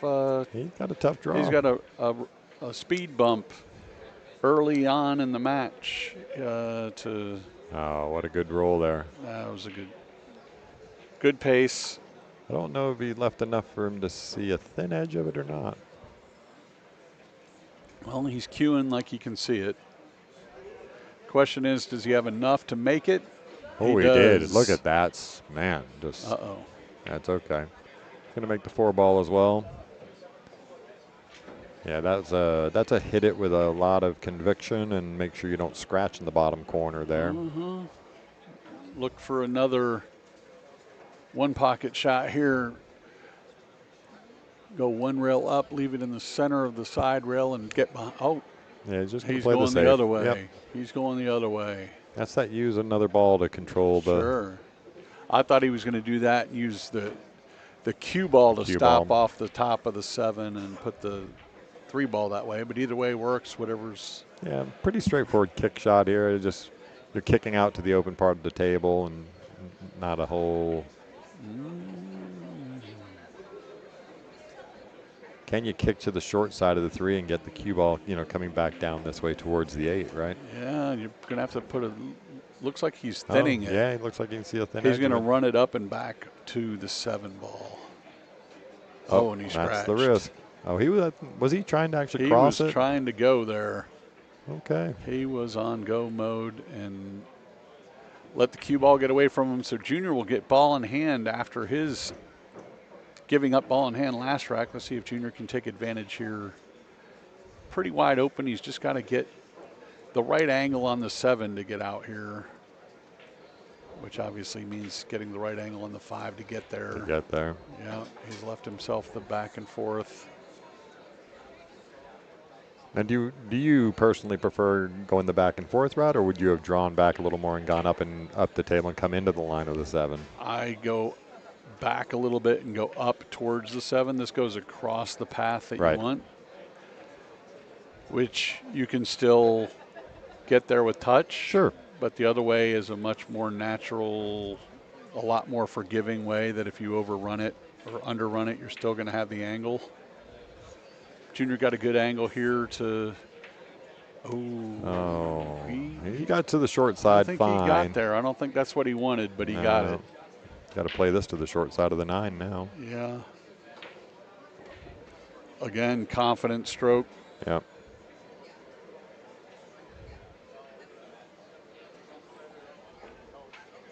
Yep, just feeling it. There we go. Taking advantage of the ball in hand. First to 6. The room is filling up. Yep. There's some anticipation about it. There was a couple of questions in the chat about the grandstands and how full they are. And I think I just showed you guys. But, yep, plenty of people milling around.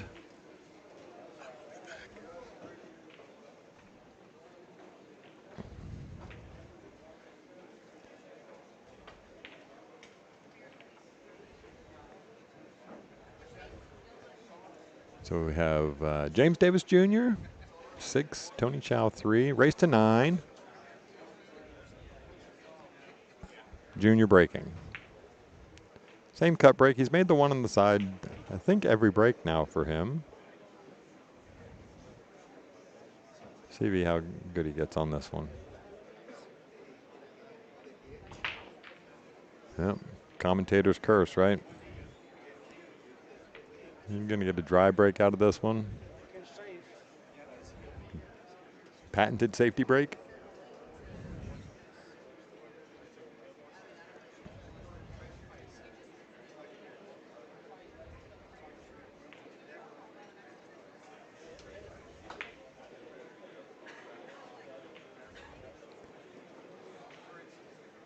All right, everybody, make sure you're hitting that like button, the thumbs up. Doesn't cost you anything, but it will make the stream get better and better and better as we go over the years. Push out here from Tony. Junior's going to take a peek at what he's got.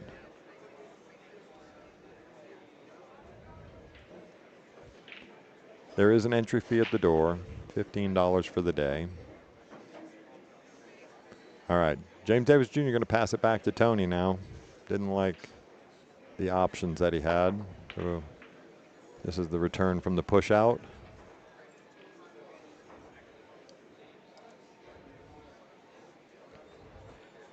So this is the return from the push out. Turn it all the way up on there. You go. Tony had pushed out to that position, and Junior had given it back. Gave to it him. right back. And now.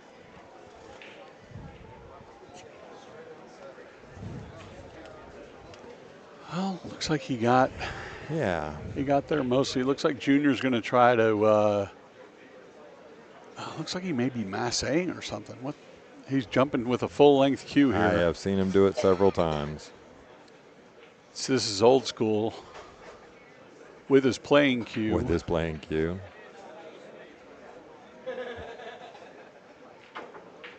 Yeah. Most guys can't do that because the new tips on the playing cue with those layered tips really don't jump very well. Yep. Most guys, if they're jumping with a full-length cue, they're jumping with their break stick. Yep. But Junior's got that special stroke. Got a somewhat of a good roll here. Might just peek out for him. Yeah, it did. It's peeked out for him. Could tell by the look on Tony's face. Yeah. He's not happy with that. But those little delicate shots, tough to hold the cue ball and the object ball.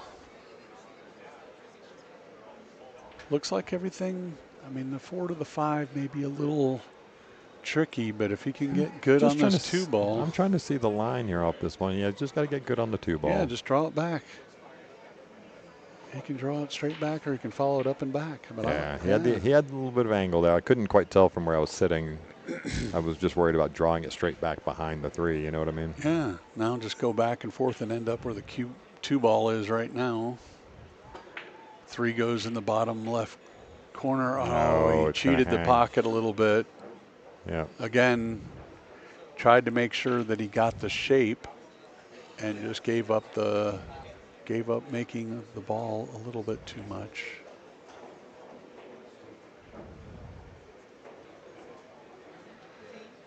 Feather this and float down to the 3. Yeah, just like that. A little bit high. He's going to have to either hold it, or he's going to have to put a draw stroke on here and come side rail and back out, depending on the angle here. He may have enough that he could hold it.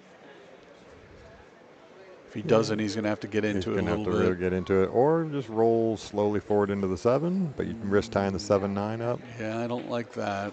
Or you go to the short side of it. Yeah. He still has a shot here. He's just going to have to really manufacture something.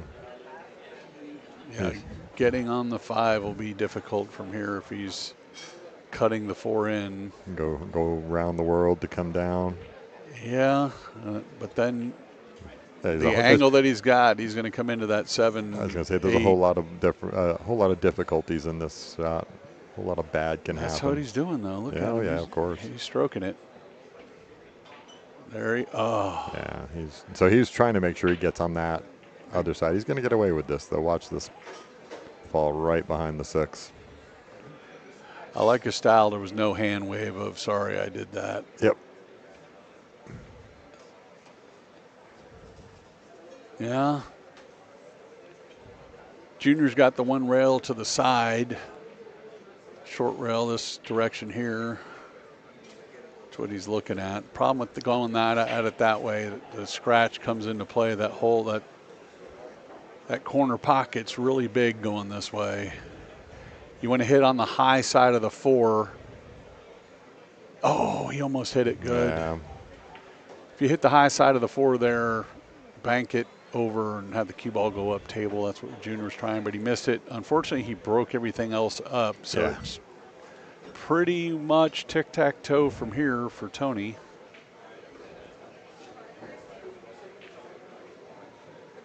Yeah, I don't expect any trouble here. No, free and clear for the most part. Now we'll see, does Tony elect to shoot the 7 in the side or go straight go up into straight the up the corner? I like going to the corner here. It's a little bit of a tough cut to get the, he's perfect. Yeah, remember he's a left-hander, so he's actually bridging over the 8-ball here. Still no problems. No, Yeah, just center cup.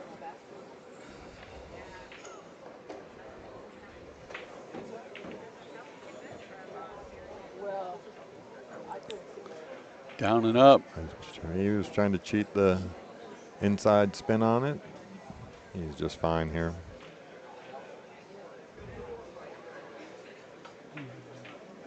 There we go, 6-4. 6-4 it is.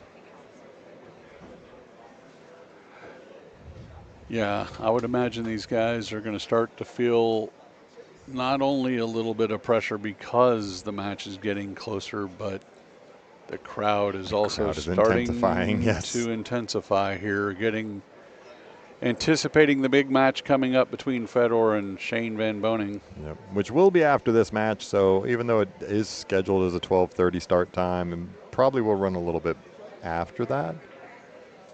And again, the only cost of watching is hitting that like button, that thumbs up, hit the bell for subscribe, and tell a friend. Good things come to those who wait. That's right. We got a good one coming up. Hey, buddy, we have a good one right here. Hey, it's always good when I'm next to you, Mike. I've said that for the several years that I've known you now.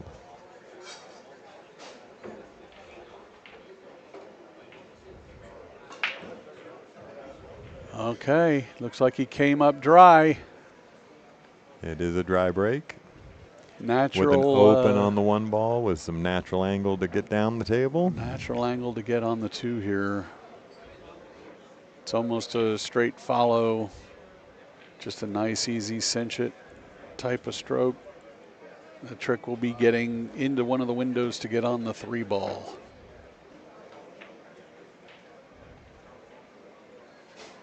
Nope. No, he overcut it. He knew it second he hit it. Yeah. Yeah, it's funny how you can see the mechanics break down when on a bad shot. Yeah. Even in golf. You watch golf and they start. Especially in golf. They start flailing everywhere after the drive. It's a good chance they're sticking their arm out that it's in the woods. Just the chicken wing comes out, or.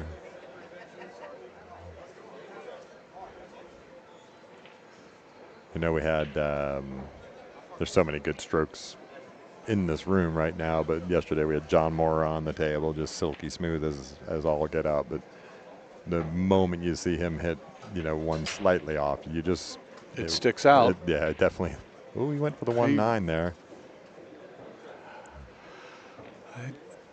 And he's going to get away with this. I don't think. He's going to get away for now. Right. Junior's got a natural to roll forward and lock up behind this 5 ball. I mean, he may be doing something else, but he's got a natural here if he wants it. I think he's looking at the 1 in the side. Is he really? It goes. Yeah. With natural.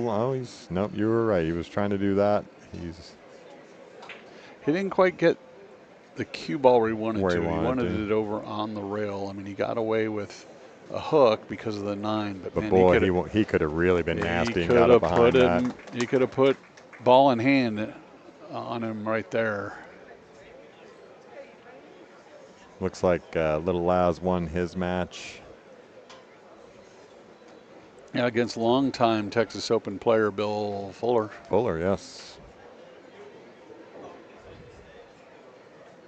Yeah, 9-4 was that? 9-4 over there. Yeah, it looks like 9-4. I like going 2 rails below this ball. Me too. He went straight at it. Yeah, that's a trying to make. Yeah. All right, nothing bad. No.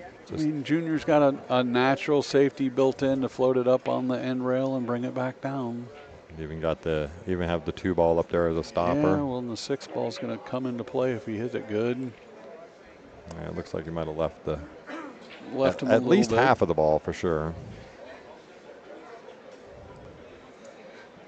Can't see from here, but if the one's frozen, this becomes a lot harder of a shot. That's very true.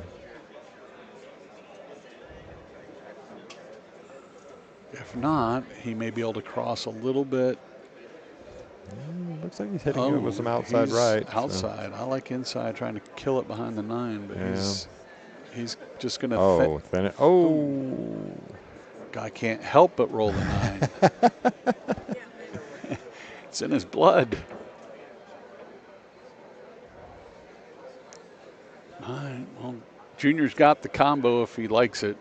Otherwise, I look for him to overcut the 1 and bring the cue ball down. Down the table. Down table. Again, trying to use the 6 ball maybe as a blocker ball. You're almost going to have the 2 as a stopper on the way back. So you kind of know where the 1's going to end up. If you can actually put that cue ball right on the 8-2 rails, it'd be perfect. But now he's going to slow roll it and try to use the 2 to hide behind. That's some pretty high quality right there. Yeah, that's touch. Yeah, that's me and him playing 3 cushion all night last night afterwards, you know? I'll tell you, I had the great opportunity to take I took 1 lesson. I was poised to take many lessons from the great Jersey Red. Yep. Unfortunately, he passed before we were able to do all of the lessons. But the 1 lesson I did have Jersey Red tell me, and this is free, even though I paid for the lesson, you're all getting this for free.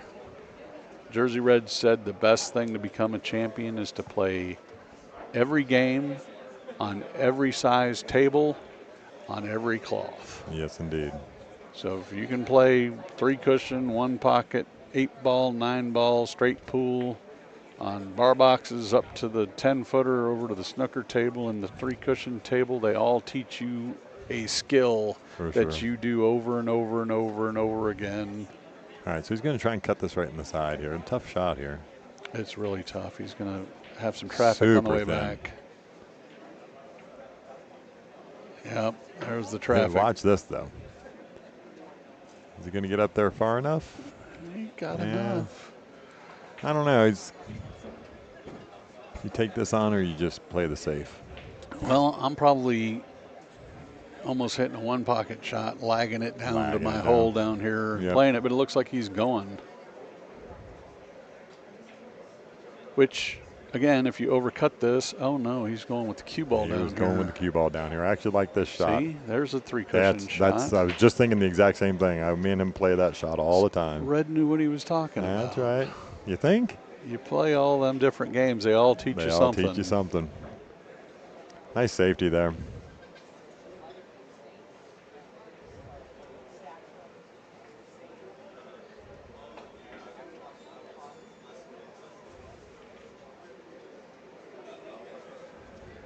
Got to fade the scratch in the corner here, or popping it off. Oh. Yeah, good call on the fading the scratch in the corner.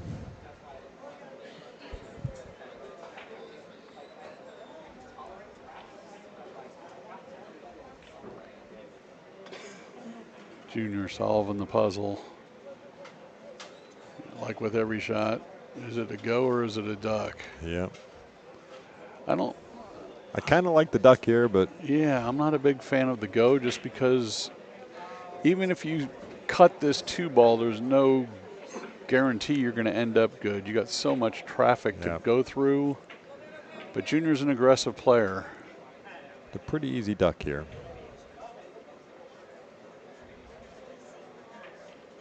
Yeah, he was going. Yeah, he's going to leave this one right over the side pocket, but not an easy shot now. No. He's definitely tree-topped on this 7 ball. Scratch does come into play, just awkward cueing. Yeah, and the natural roll of the tangent line here is going to bring him down into no man's land for the 3 ball. You know, I mean, it's going to want to bring it back down like between the 3 and the 7, or excuse me, the 7 and the 9 is the natural roll of this ball. And when you're jacked up, you don't want to use a lot of English. No. Hit it good. He hit it good. Yeah, overcut it just enough to take the scratch out of the equation. Well, and the key there was he hit it at the right speed. Yeah. Like I said, if he would have hit that with a normal stroke, that ball goes in behind that 7 ball. Sure. There.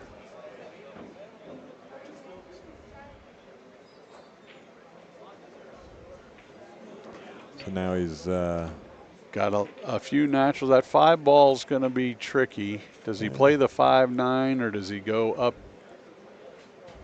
table? If he does, he's going to have to leave himself a pretty steep angle unless he just hits this. He's got to get perfect. He's got to hit it so pure. And even if you hit it pure, you're risking being jacked up on the 9. I don't mind taking the 5-9 combo here. The question, can he get above without putting that scratch into play? I mean, there's not a lot of angle here. He's just going to look for the cut shot up the rail. Or the cross. He's shown a couple times that he likes this cross. That's true. Has he got the right angle on the cross? Hadn't stopped him before. He's eyeing it up to go straight down the rail with it. That's what it looks like. Probably the more prudent shot, although, you know, getting shape on the 6 is a little tricky here. You want to make this ball, but you also want to get rewarded after the fact by having the... Remember we were just talking about that middle of the table? Sure. Get to the middle of the table. Sure, but look at this. He's going to overcut it a little bit. Again, I think he was thinking so much of making sure that he had the shape. Yeah, well, relatively safe. Sure. I like Junior here in this spot. Junior played a lot of 1 pocket. Yep. He knows these end game. Now, again, the 5's frozen. It becomes a lot harder. May not be able to cross here. Certainly the lag to get the 5 down behind the 7-8 and move that cue ball behind the 6. It looks like he's going, but no, he can't be. He is. He was. Wow. Wow. Out of all the options, I wouldn't have guessed that. That would not have been the one I was guessing for him. Although he got away with it. Somewhat. I think Tony can actually spin this ball in. I mean, not an easy shot by no means, and kind of letting chance take play with where the cue ball lands, but it's there. It is there. Like you said, the difficulty is if you cut it, there is no stopping the cue ball. The trick here is to have the confidence to know that you got to let the cue ball go. Yeah. And map your path and just take a nice confident stroke at it and go. I think he's just playing the safe, right? No, he was going. spinning. Yeah. Okay. He's going to get a bad roll. That's all right. Take what you get. He has a makeable shot on the 6 ball. I like your power of positive thinking. Let's go, baby. Half the battle of this game, though, is that, man. Bad things are going to happen. You got to stay positive. You know, it's as you've known me for a few years, you know how much I do struggle with that, or I used to struggle with it a lot. This last 6 months to a year, I've been a lot more blessed about things. Each shot is its own. Take it for what it is and hit it with extreme confidence once you decide what you're going to do. Yeah. Most of the time, things will work out. Speaking of being confident and having an extreme difficulty in a shot. Yep. He's got a lot of work to do here. Yeah. I mean, it's the difficulty of being frozen that's the hard part. He's got to put a good stroke to make sure that he's. Yeah, worrying about the scratch, worrying about the make. He cut it the other way. I like it. And he got there for the most part. Oh, he's there. I mean, that's got some work cut out, but I think he's good. Anytime that first shot enables you another shot, you're halfway there. So he can either dig down into this ball and draw it and have it go back and forth across. Looks like he's going to try to go around the world. I don't think it's there, though. Or he's going to slow roll it. Yeah, just slow roll it. There's nothing wrong with that. The way he was chewing like back and forth, it looked like he was getting ready for a tee shot at Augusta. Natural to get on the 9 here.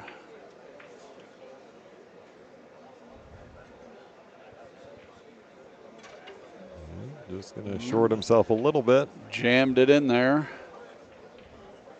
Yeah, he definitely wanted more out of that, but as you can tell by his expression. Sure. But as all good players, he puts that aside and focuses on the next shot. Really bearing down, taking his time at aiming at this one. Understands this is an important game in the match. Down 6-4. He does not want to put Junior 2 games away.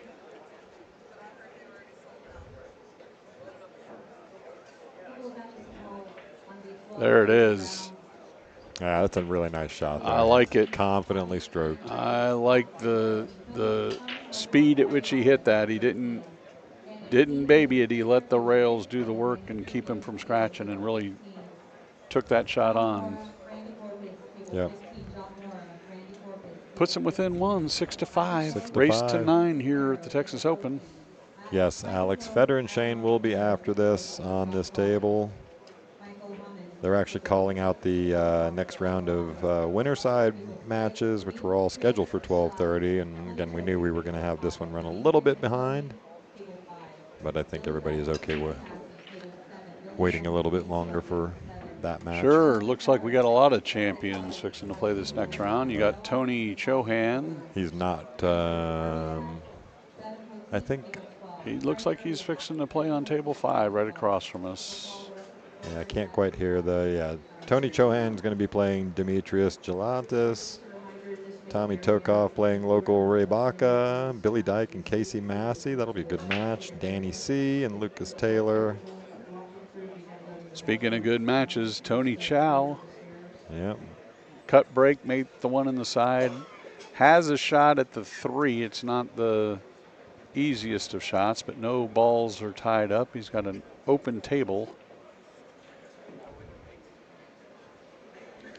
Just run down the rest of the winner side there. We got Josh Roberts playing Michael Hammond. We're going to have Michael Koch playing Adam Cisneros. Miguel Polanco and Michael Schneider. That'll be a good match. All right, so he just opted to push out there. Of course, we're going to get local Noah Contreras playing Vitaly Patsura. There's a match for you. John Mora and Randy Corpus, and Devin Poteet, Frank Urbaniak, sorry. And then, of course, the match that we're all waiting for, Fedor and Shane. Charles Carlisle and Shane Wolford. Gabe Martinez playing Jesus Atencio. And Gabe has been in beast mode. Hey. He's going to have to be against Jesus. Sure. Jesus won the Skinny Classic this year. He did? No, he didn't. No. Sorry, he lost. He lost the Skinny Classic. He made it to the finals. And lost. That's right. And then Sammy Downs and Josh Keller. Yeah, so we got some good matches. Young brother Kachi won the Skinny Classic this year. Junior took a swing at that, had to jack up.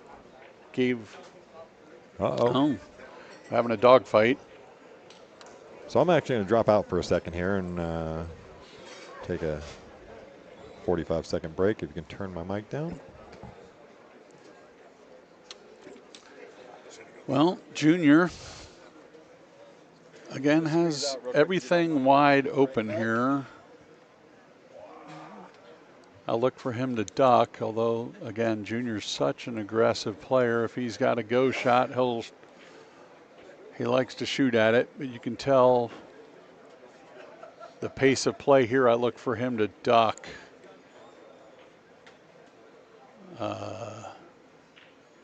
Man, yeah, that's what he's looking at. If he can get past the 6 ball here, I like 2 railing the 3 down to the end rail, leaving the cue ball high up.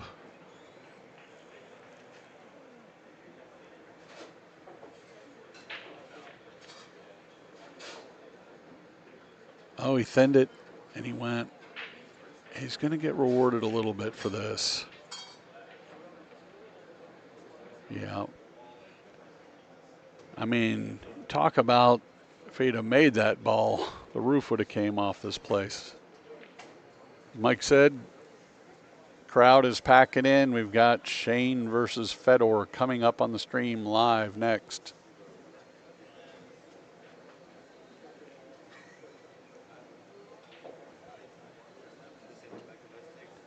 Tony likes going straight into these balls. Again, I like going 2 rails behind it here. He thinned it. He's going to get away with it here. Oh, no. No, I thought it was going to come into the 7. It misses at everything and ends up in the drink. Junior with ball in hand. We'll see if he can capitalize here. Up 6-5.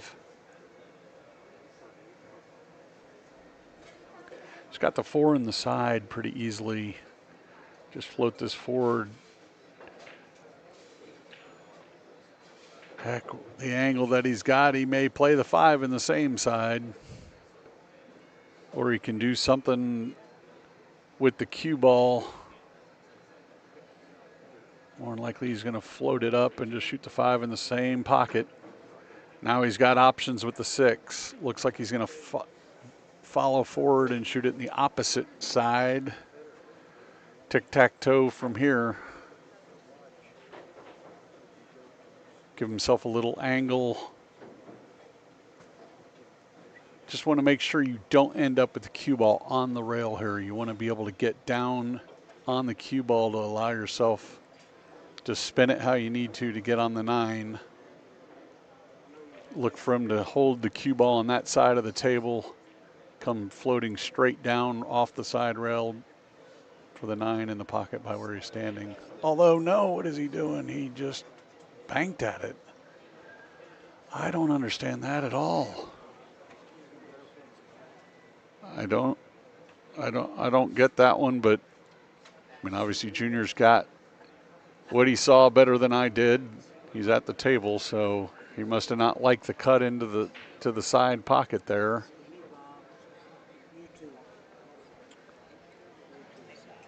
All right, I'm back. Well, Junior just missed a bank to get out to make it 7-5. Gave Tony this opportunity. Tony's got 2 ways. I like actually shooting this one in the side pocket myself, just because the natural roll, you don't have to jack up, you don't have to do anything but make the 8, and you're gonna get shape on the 9 in some way, shape, or form. You're not worried about the scratch in the top right at all? I'm not, man. You shoot high English on this, you're just straight high, correct? Just straight high. See, like now he's jacking up a little on it. He's jacking up. Now, he's going to prove me wrong, or maybe not. Yeah, maybe right. he proved you exactly right. Proved me right. Anytime you can keep your cue level versus jacking up, I go with level all the time. Absolutely. 90% of the time. You know, I played the majority of my shots with follow and top English. I just think it's more controllable. But again, I'm not this level player either, so. I just like playing all my shots with a level as a cue as I can. If there's 2 options and one has me jacked up. He just hit that 8 ball really good.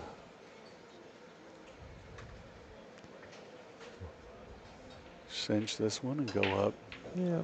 7-5. Ooh, it wiped its feet a little bit. Again, the sign of a good stroke. Hey, I didn't say he aimed it good. I said he put a good stroke. Yep. If you don't put a good stroke on that ball hangs in the hole. So I'm getting a little clipping. It's that clean follow-through stroke on the ball. Yep. Same thing with somebody chipping on a green or putting or anything else, man. If you get that nice, clean, crisp follow-through, Jeremy Jones talked to me about that a bunch. We were talking about strokes and whatnot. He said, man, the more times you can hit a ball clean and pure, even if you hit the rail on the way in, that clean, pure follow-through stroke is going to go in the hole. That's the difference between the pros and the amateurs. A lot of times the amateurs when they miss up rail by a little bit, they don't have a pure stroke. Yep. And it hangs up. It hangs. The pro, that pocket sucks it right in. Yep. When you're watching them on, you know, all these big events now, Matchroom, WNT, all the different big events, that sliding into the hole, I mean, a lot of it is obviously really good stroke. A lot of it's also brand new cloth. Brand new cloth, yeah. Sure. There's Mr. Gorst in the house. I believe he was down on the other end of the room hitting balls. Yeah, we've got a little break here in the action. Looks like Tony took another bio. Yeah, and we're back at the table. Here goes, yeah, Tony's sitting right here in front of us. James Davis Jr. breaking, rack number 13. Leading 7-5. Hello. Strike one. James Davis Jr. with his Tiger Woods moment, getting ready to swing, and some big noise in the background. Gets up away from it and reset. Who'd have thought we'd ever had this many golf references? I know, right? Well, put 2 golfers in the booth. Junior really taking his time on this break. I think he recognizes 7-5. Crucial part of the match here. Take control, win this game, get on the hill. Yeah, a couple of distractions as well. I mean, it's really tough when you have this kind of crowd watching. Just to stay focused. He's going to pinch it up a little bit. He took a little off of the break, but he made a ball. Yeah, he's not going to get any kind of reward. But again, you're at the table, you're in control. You get to determine how things go. So roll out to a spot of something that you like. He's going to push it down and leave. He's going to leave the long feather. Yeah, I don't mind this at all. Getting that cue ball behind the 4 is going to be tough. It's certainly doable, but yeah. I mean, just getting the cue ball back down here by the 9-5-7 is controlling either one of these is going to be tough, right? He's you want to put put the inside here. Yeah, it looks like he's going to send the one up table and try to hold it. Yeah, he was trying to hold for that 4 and ball. He's going to sell straight out. Yeah, but no easy task here. That 3 ball tied with the 6. There's distance, but I mean the 3 goes in both corner pockets here, so. Yeah, but this is, if you're playing it for the top, he's got this draw stroke. He's going to try and go back and forth. He's going to come up. No, he's coming up into the 3-6. You think? Okay. Yeah, watch.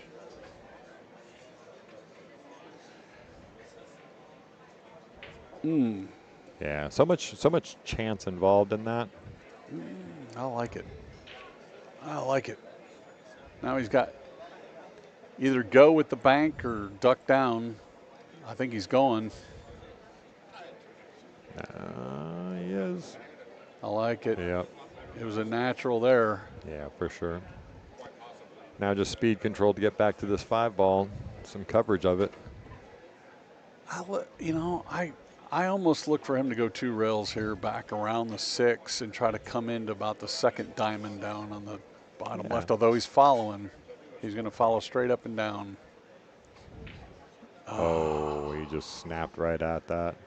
Yeah. Yeah.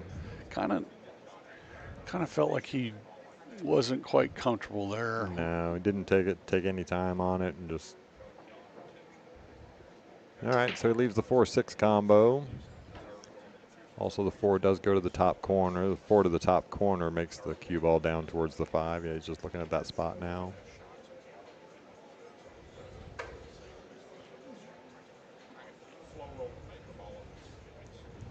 Yeah, lots of questions in the chat. It will be Fedor and Shane next on the stream table when this match is over. So hang out. Make sure you click that like button, subscribe. Let all your friends know the epic match that is on now, the epic match that is coming up.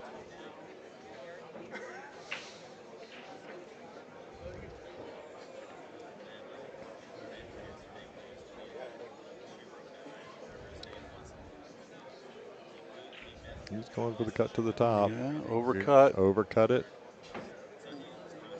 Yeah, he's going to leave it. He's left the table wide for Junior here.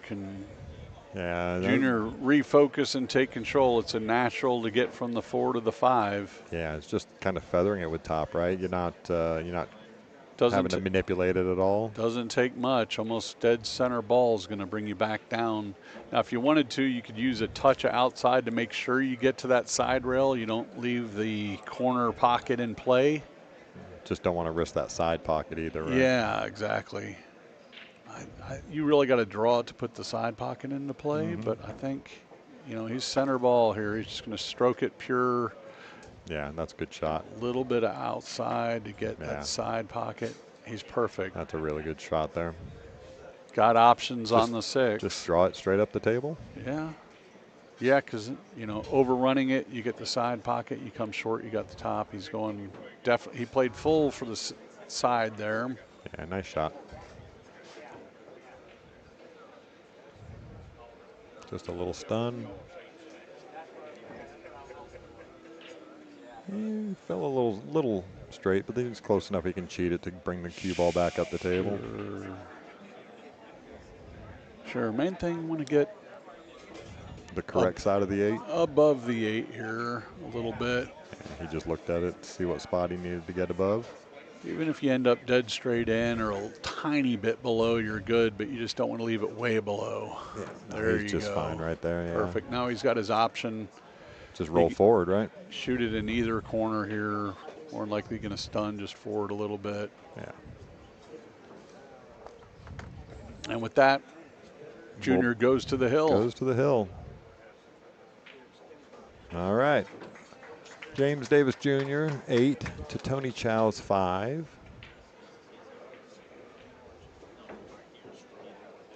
And don't count Tony out of this match. Oh, no. He's definitely a grinder.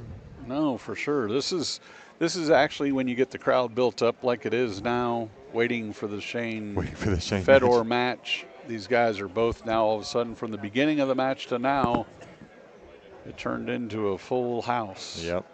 So the pressure is going to be a little high to get over the hill here for Junior. He's got to really bear down and make sure. Yeah, you can see the grandstands there, full. The bar behind us, that's quite full. Well, not even looking at the parking lot. Right. Here we go. Big break on the hill.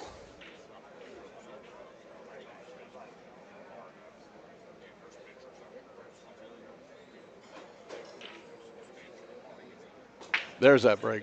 Oh, it just gets north of the side pocket. But he had, I can't blame him. He must have mishit the ball a little bit something with the rack, because that pace was exactly what he was doing early in the set there, where he was having good luck getting that one to go in the side on that cut break. Yep. Well, Tony's got to do it now. He's got to make his move. He's down. Yep. To the last loss that he has to give up. So really, there's no real go here, I don't think. I mean, no 1-2 combo, but that's. Yeah, you know. Yeah, he's just gonna come off the side of the one, send the one up towards the top rail. Oh no, he went for the combo. Okay, good shot. I wouldn't have taken it on, I don't think. Well, depending, man. Sometimes. I like if you're confident about it and you can get a shot like that, you got to win 4 in a row here. Yeah, right. That's true. And you got to get some confidence going here in a hurry, because you got to string some racks together. Yep. You let your opponent back, you may not get another shot for the tournament. Good follow. Yeah. Overcooked it a little bit, but it should be fine. He's got the whole upper part of the table to play shape with. Yeah, I don't think he's got. Of course, the 8 ball's right in the line of where he wants to go, but he can go straight across. Right? Yeah. Now looking at that, it's amazing the monitor how much better you can see the angle than looking at the table. Yeah, that'd be nice if the booth was sitting just a little higher. Yeah. Then we'd block everybody's view. Yeah, well. They're already mad that both of us are so both big. Of us are big. The 2 biggest guys in the room are sitting front row while everybody else is behind us. Yep. We are off to the side, though. Tell that to this guy. Well, he chose to sit behind us. Talk about the two biggest guys sitting in front of you. Yeah. Hey, man, would you quit breathing on my neck? All right, Tony's playing this really well, just nicely drawn right out there. You know, depending on how you like it. I like drawing it back to play the 8 and the side. And the side, yeah, I was going to ask you that. I do. Because going back and forth, you get a bad angle. You got the scratch and the side on play coming from the 8 to the 9. Coming this way, yeah, even if you come short, you can go 3 rails around the table. Like, there's just so many different ways to get to the 9 for being in the side. He said that pretty good. I can't quite tell if he's dead straight on it, but. Well, even if he's got a little bit of an angle here, following it straight up off the rail and over to the other side like this, overcooked it a little. Yeah, he's overcooked it. He's going to leave himself a teaser here. There you go. These are the shots that'll make or break you right here.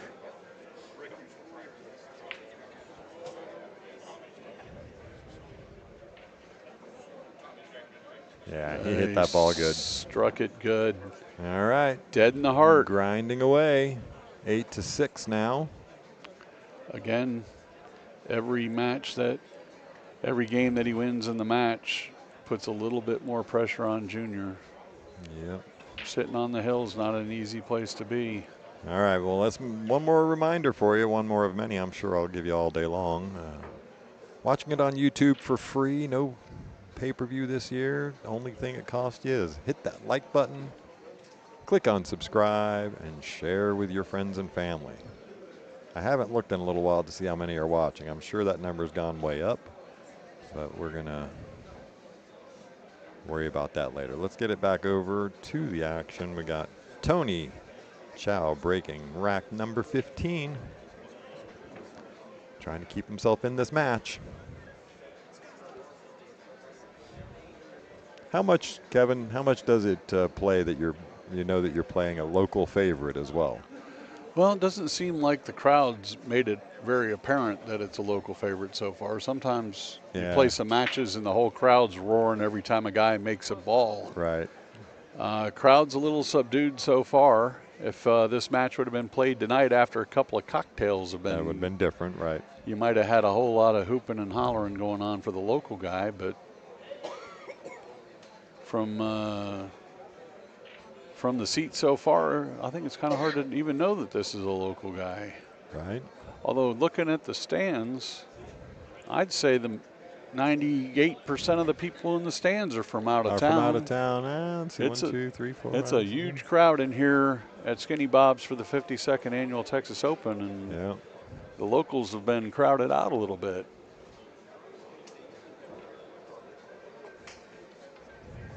Which is a good thing. Just going to run into that 2-ball there. Yeah, the international appeal of the Texas Open is alive and well. All right, folks, there are 2,016 people watching right now. Welcome to everybody. You got to click that like button. You want to keep this thing free for the next years to come. I need you clicking the like button, subscribing.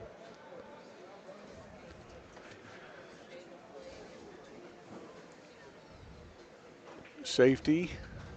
Nope, that 2-ball goes. Wow, what a shot. Yeah, he just takes that, take whatever you got left on the 3-ball. He's definitely got a shot here. What a shot. I almost thought he was going to shoot the 2-9 combo and roll the cue ball up into that 5-8 and play a 2-way, but man, he hit that. Talk about nerves on your opponent on the hill to come with that shot, knowing every single ball you miss is like liable to be your last. Yeah.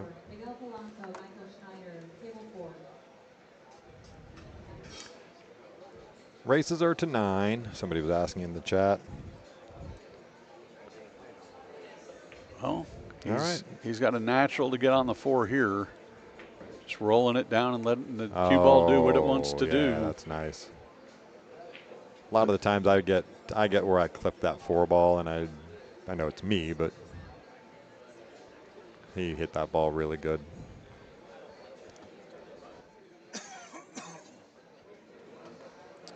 Hit it good. Now he's got to worry about this 7-ball. That's the main thing here. Do not get hooked behind the 7. He gave himself enough spin there to get there.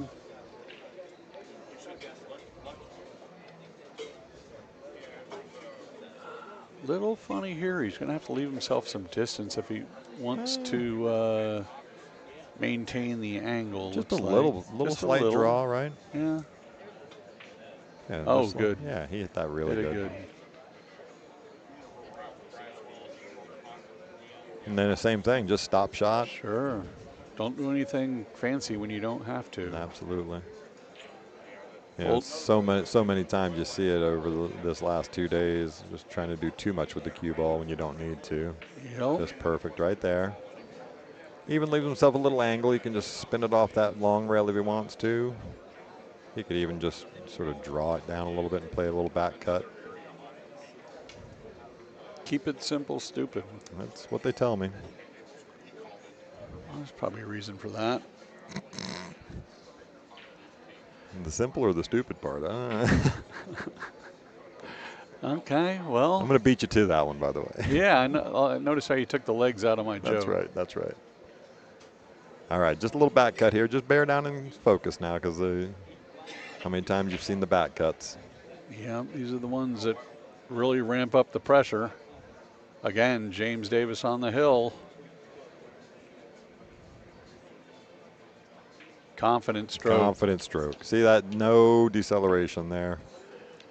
All right. I like.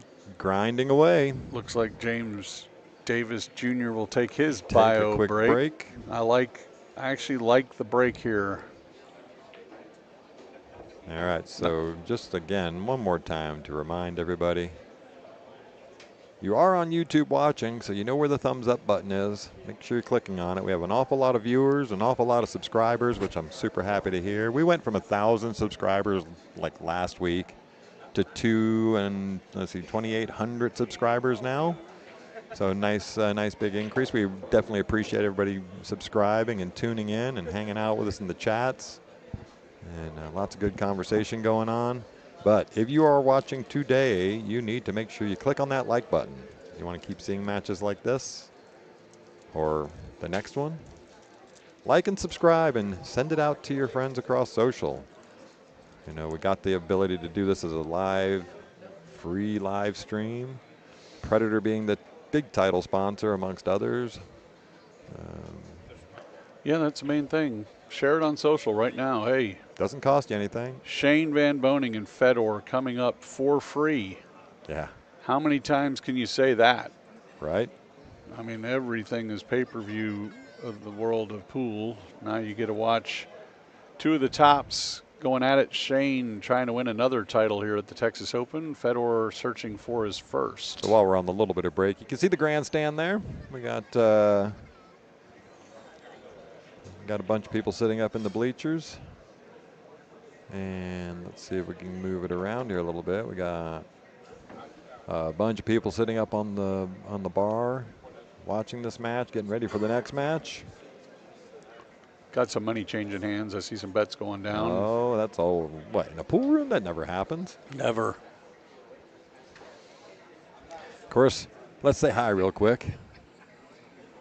Oh, no. Me. Yeah, it's the two big guys sitting in the front. If I'd have known we were on camera, I'd have brought my it wouldn't have helped. my tuxedo. Anyway, I'm Mike. If you don't know us, this is Kevin. All right, we are at the 52nd annual Texas Open. Happy to be here again for another rendition of the Texas Open. Matter of fact, you asked about how long I've been coming.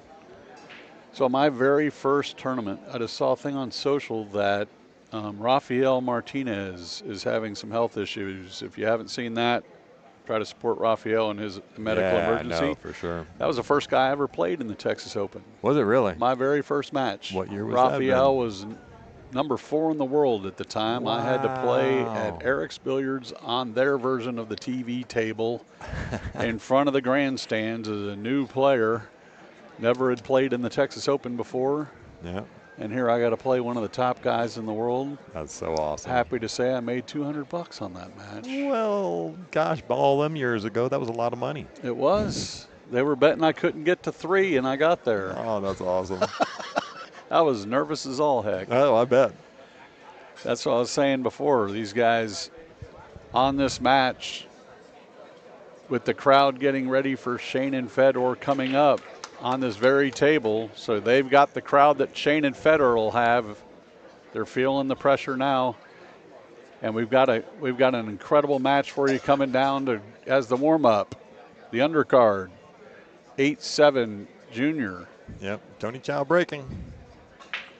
To get on the hill, one ball. Oh, wow. That's so unlucky. One ball goes in the side, and the cue ball follows it right in. Wow, you can see the disgust on Tony's face. Disgust he knows. on Tony's face. Junior jumped out of the chair. Yeah, he knows this could be it. Yeah. Junior's got a great opportunity. Everything wide open with ball in hand. Just settle into your rhythm that you've had the entire match.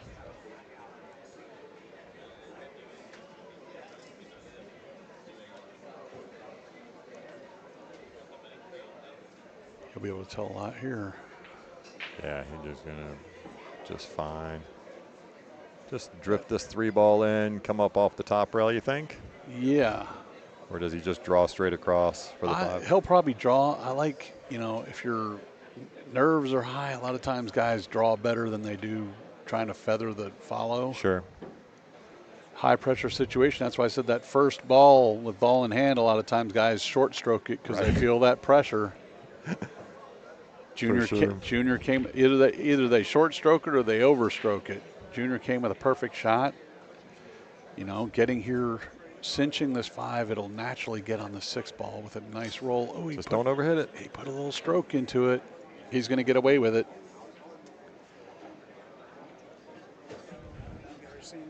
Yeah. So Junior's got almost tic-tac-toe here. Yeah, he just left himself a little weird angle here as far as where his body's going to be laying on the table. So just grab the extension. Yeah, well, I like the getting the chalk, getting the extension, taking your time here. Watch, he's going to focus here. Yeah, no, he's just fine there. He's going to draw back just a little bit. Yeah. No real challenges here, just perfect. And with that, James Davis Jr. wins. Yeah, Tony he's going to concedes. just go ahead and concede that 9-ball. What a great match, guys. Now you can tell the locals are cheering on Junior a little bit there as he finishes it out. I think everybody just was appreciative of a great match. Happy that a great match just happened right in front of him. Right in front of him, yeah. We obviously have a very packed house at this point as far as being able to watch this table live, the match coming up.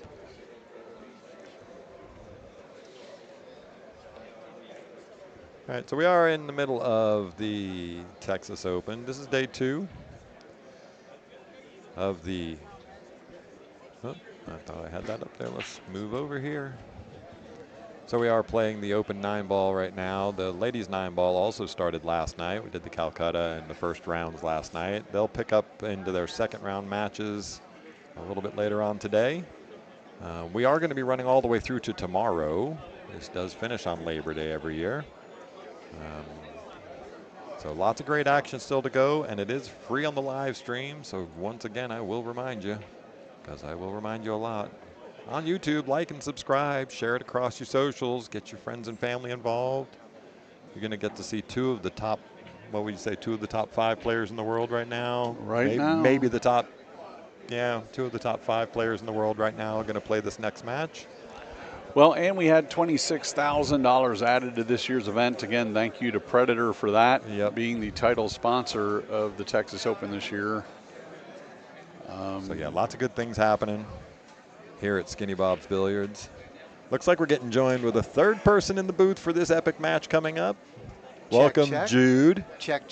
I think you're going to pay the check. You're paying the check today, Jude. Okay, gotcha. Check, please. Margarita shot. So we are getting a little bit of clipping on the mics. That's exciting. Oh, I can't wait. So wait a second. Who are these guys? I don't know. 2 guys that play some billiard game. They played in the weekly tournament just a couple days ago. Love it, guys.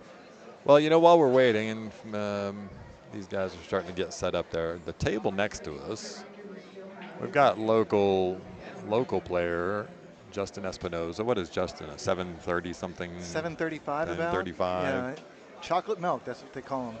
Do they really, or is that just what you call him? That's what they call him. Air quotes they. He got the nickname apparently because he's been playing pool since before he was legally allowed to drink, and so he would order chocolate milk. Chocolate milk, okay. Yeah. And anybody that knows him and has met his dad, the Madman. Yeah. Ricardo Espinoza. Yeah, he comes from a boxing family. Boxing family, yeah. And he has a nickname of chocolate milk. Well, Justin is chocolate milk, and Ricardo, the dad, is Madman. Anytime you see him at a pool tournament, he's wearing a shirt that says Madman on it. So the Madman kind of goes with the boxing. The chocolate milk's not so much. Not so much pool, right? Justin's a lover, not a fighter. Exactly. That is true. That is true. I can't tell. I think it's 8-5 over there in favor of, I think Chino is actually up in that match. Well, looks like Justin's bearing down anyway. Yeah. Yeah, he's so money in situations like that, yeah. You know, he and it's funny because people make fun of the way he chalks, but he does that because he's giving himself a moment, you know, settle his nerves, confirm his decisions, and you know, he's a talented pool player. I'm not going to take anything away from him in that regard. He moves the cue ball well, he pockets well, but the thing I think he does best is he's able to manage his emotions, you know, and excel in big moments. Right. He's the Chi-Chi Rodriguez of pool. Yeah. Chi-Chi Rodriguez. Okay, so am I lying? Is that not a good analogy? That is a really good analogy. I mean, he doesn't have the best mechanics, but so Jude, he puts the ball in the hole. Just so you're aware, you are now sitting in the booth with two pool players, but also golfers. So I think we are currently on about our 13th or 14th golf reference in the last. We haven't got to baseball or football references yet. We'll get there. Baseball Jude can get involved with. I'm an inner city kid. Yes. I didn't have golf in my neighborhood, so I'm not going to understand any of them. But I'll try to keep up. That's okay. I just wanted to warn you before you. You guys want to talk about stickball? Stickball. Now you're on, baby. New York, right? The mechanics of stickball by Jude. You want to talk about stoop? You can talk about stoop, okay? So Fedor's on the table, just warming up now. We're gonna SVB has just gotten to the table. Just gotten to the table as well, yeah. So we're going to stay over here while Justin breaks on table 2. We'll get you back over to those guys when we're ready to start. So how's the chat looking? I brought my readers just in case. I've got the chat going over here. I'm just commenting when I see everybody. We got Crypto hanging out up in the stands, helping us with just all kinds of scores from around the room. It's been great. He's awesome. He's awesome. Yeah. But he's anonymous. You know that, right? What's that? Crypto is anonymous. Yeah, that's why I know. I've had that discussion. Yeah.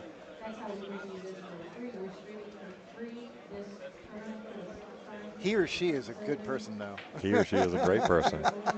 He or she made an incredibly generous donation to the chat. Aw. It was very nice. That is nice. Yeah. Helping keep this live stream free, help us increase with some great equipment moving forward. We're going to just keep making this better and better. And it happens with donations like that, and especially people like and subscribe. Let's get that pumped up. Hold on one second. Uh-oh. Don't wait a second to like and subscribe. No, do that right away. Matter of fact, when you get an opportunity right now, go ahead and post something on social. Let all your friends know they can tune in to the Skinny Bob's YouTube channel right now to see 2 of the best players in the world get ready to get down for free. Yep. So in the chat, we have somebody asking about the brackets. So I have the bracket. The link for the bracket is pinned at the top of the chat. It is not on Digital Pool. We run on InGen software, so it's Bud Tour. But again, the easiest way is right at the top of the chat. You'll see it linked up there. Just click on that. So I just found out how Justin got his nickname. Okay. Was that the phone call? Yes. We've got breaking news. Breaking news. He got, quote unquote, he got his nickname Chocolate Milk because Tracy Sanders. Oh my gosh. was buying everyone a round of shots, and he looked at Justin before he was 21 and said, "You get a chocolate milk." There you go. So Tracy gave him the nickname, and it stuck. Yep. That's awesome.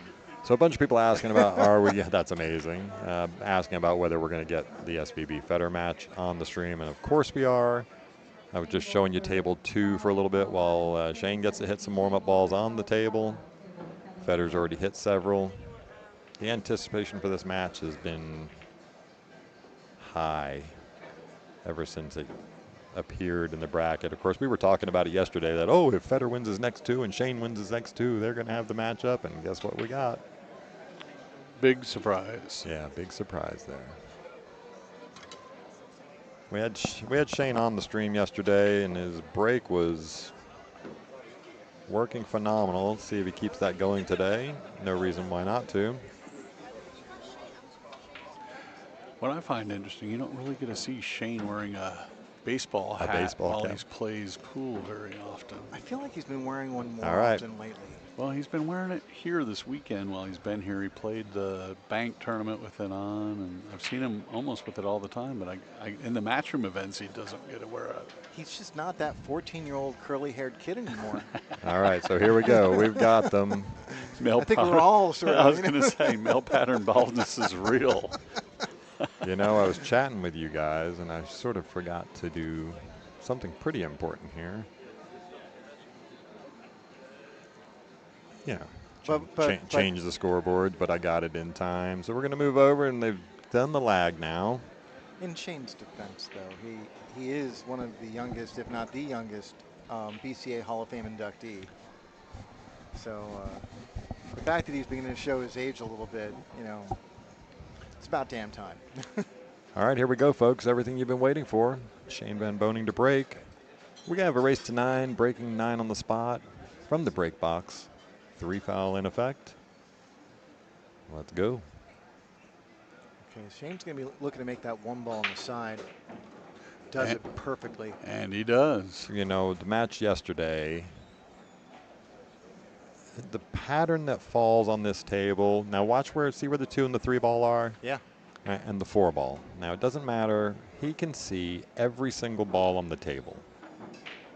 So it doesn't matter where he puts the 2 ball in that rack or the 3 ball in that rack. If he breaks like that, he sees every ball on the table. So just super controlled. That's a really astute observation. Yes, 100%.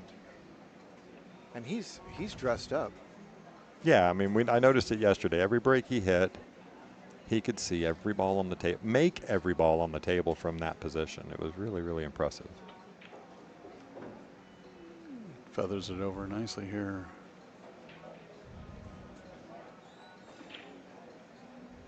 So I see no problems here. I mean, ideally you want to try and get flat on that 4 ball, but I think any shot is going to be manageable. So I'd look for Shane to get kind of close.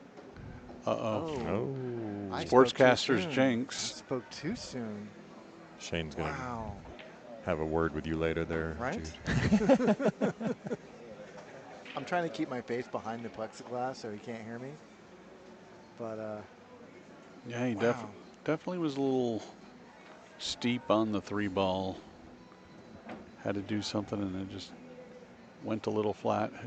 So he's got the side of the ball though. Anyway, let's take a look at that overhead. Yeah, I was just going to do that. Move over to the overhead. He's got the thin edge. He has the. I don't think he has the edge. Looking down the line of the table, he's going up for the kick shot off the top rail. 100 miles an hour. And makes the 6 ball. And going to get a roll for the ages there. This is why when I was first learning how to play pool, Tony Robles would say to me, sometimes you just got to hit it hard and pray to God. And there it is. If you make a square hit, good things will happen on a kick shot. So he's back in business, but he's got, look at that. Look at that action. 9 ball. And he's going to get a little bump. Okay. So Shane survives the hiccup. And now he's probably just going to go 3 rails for position on the 7. That's what I see. Just like that. Yeah. You know, funnily enough, Jude, you actually taught me the correct way to hit that exact shot I did. last year Nice. to miss Can the you show me? scratch. And there we have SVB. And there we have SVB. Showing it off. Yeah. And taking the first game to go First up. goes to Shane. Applause from the audience for sure. So this is going to be really interesting because unlike a matchroom tournament, the players get to rack for themselves, and obviously they're going to have some control over the pattern of that rack. Not saying that either of these players are doing that, but I'm very curious to see, like, given how Shane's breaks are going, the spread that he's getting, and how he, as to you pointed out, he has position on every single ball on the table. I'm curious as to how that's going to play out in terms of how he's racking these balls. Let's do a little test here. 3 and the 5 are the bottom 2 balls. Let's watch the next rack and see if it ends up the same way. And the 2 is in the back. So he does put the 2 in the back, I think, almost every time. Yeah. You know, we the didn't 2 in the back is usually pretty random, though. We didn't. Well, it's also part of the rules in a lot of tournaments. No, in a lot of tournaments. We did not But have not a 2 in the here, back yeah. rule. There was some questions about that. Okay, so Shane makes the 1 on the side again. Now, he did lose the cue ball a little bit there with a kick. And he can see the 2, but it doesn't look like it's a very playable shot. I mean, he can cut this in the side. He's got the top right corner, it looks like. I don't think so. I don't think so. I think the 8's blocking it. Yeah, it might cut to the side. Yeah. But, I mean, definitely cuts to the side pocket. And it might even cut in the top left. If you put a little outside on it, that's what he's kind of eyeing right now to see if he's got enough to spin it and get it to go in the top left up there. I have no idea what he's doing. Yeah, he's cutting it in the top left. Hmm. I mean, I'll have to throw a little bit. It's hard to tell from the angle there, but the way he's attacking at it, it looks like he's going to play it in that top pocket. I don't think he has it. I just took a look. I don't think he has the top left, but maybe he's throwing it? Yeah, he's spinning it outside got to a throw little it up spin in on there. He is. With the right pace. How good is this? Hey, wow. Oh, you were right, Jude. It hit the rail on the way in. It did catch the rail on the way in. I didn't think he had it. I just snuck a peek, and I couldn't see that angle. Well, he's got himself set up pretty well here. No balls tied up at all. Yeah, now he's certainly in shape and in fine fettle for getting through this rack. Just a little touch control here from the 5 to the 6. Make sure you get to the right spot. Oh, Gonna overhit this a little bit. Overcooked it. You know what, though? I think he's going to be okay. I think he's definitely got the bank shot, but I think he might be able to cut this in the side. Cut the side. Sorry, Jude. Yeah, and if he can put any speed on it, even if he runs into the 9 ball, it's going to move back down table, and he's going to have something on the 7. So, yeah, a couple of people asking who's commentating on the match. So my name is Michael Heaps, local player here out of Skinny Bob's.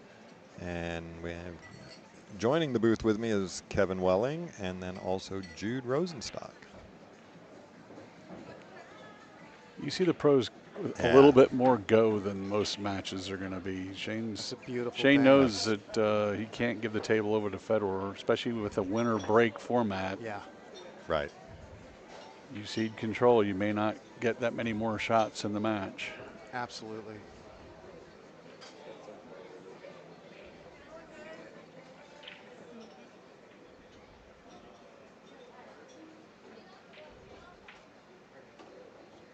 Although Shane has been run. He's That's a surprise. Just run afoul a little bit. I didn't expect that at all. So this may be Gorst's first turn at the table, assuming that Shane's going to play safe here. Oh, maybe. He might take the bank on. He might take it on. It's a natural shape to follow around 3 rails. Yeah. That looks like he is. The guy's been known to bank a few balls. Does he avoid the scratch? Yeah, no, yes, it's he fine. does. He's hitting the first time. Perfect. The guy's been known to make a few banks. Well, and you got to figure too, these guys are used to playing on 4-inch pockets at every tournament. So these pockets are a little bit more forgiving than what they're used to. So you gotta like them firing and be a little bit more offensive. Yeah. So Gorst has not gotten to the table yet. Shane has survived 2 hiccups in both of his break-in runs. First one being a fortunate kick shot, and the second one being that bank you just witnessed. And he's got that break dialed in, so let's see how he goes here. Yeah, let's say he just those. I mean, obviously it's going to happen with some randomness in a break, but yeah, he's racking the 2 in the back again. Again, 2, 3, and the 5. Yep.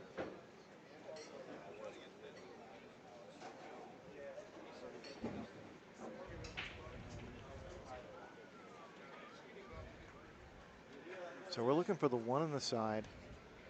And yeah, I think the 2 ball is going to end up in a somewhat random spot. 2 ball is going to go up table with his cue ball. Yeah, so the cue ball gets kicked around a little bit. Now watch. And perfect. He's got a shot. And now look, all 7 balls he could make from right there. Just getting good spreads. He's not really. All 6 balls. He can't make the 9. Very true. Sorry, I was. You know, the funny thing is, I wasn't even looking at the monitor. I'm looking at the table and the crossbar here.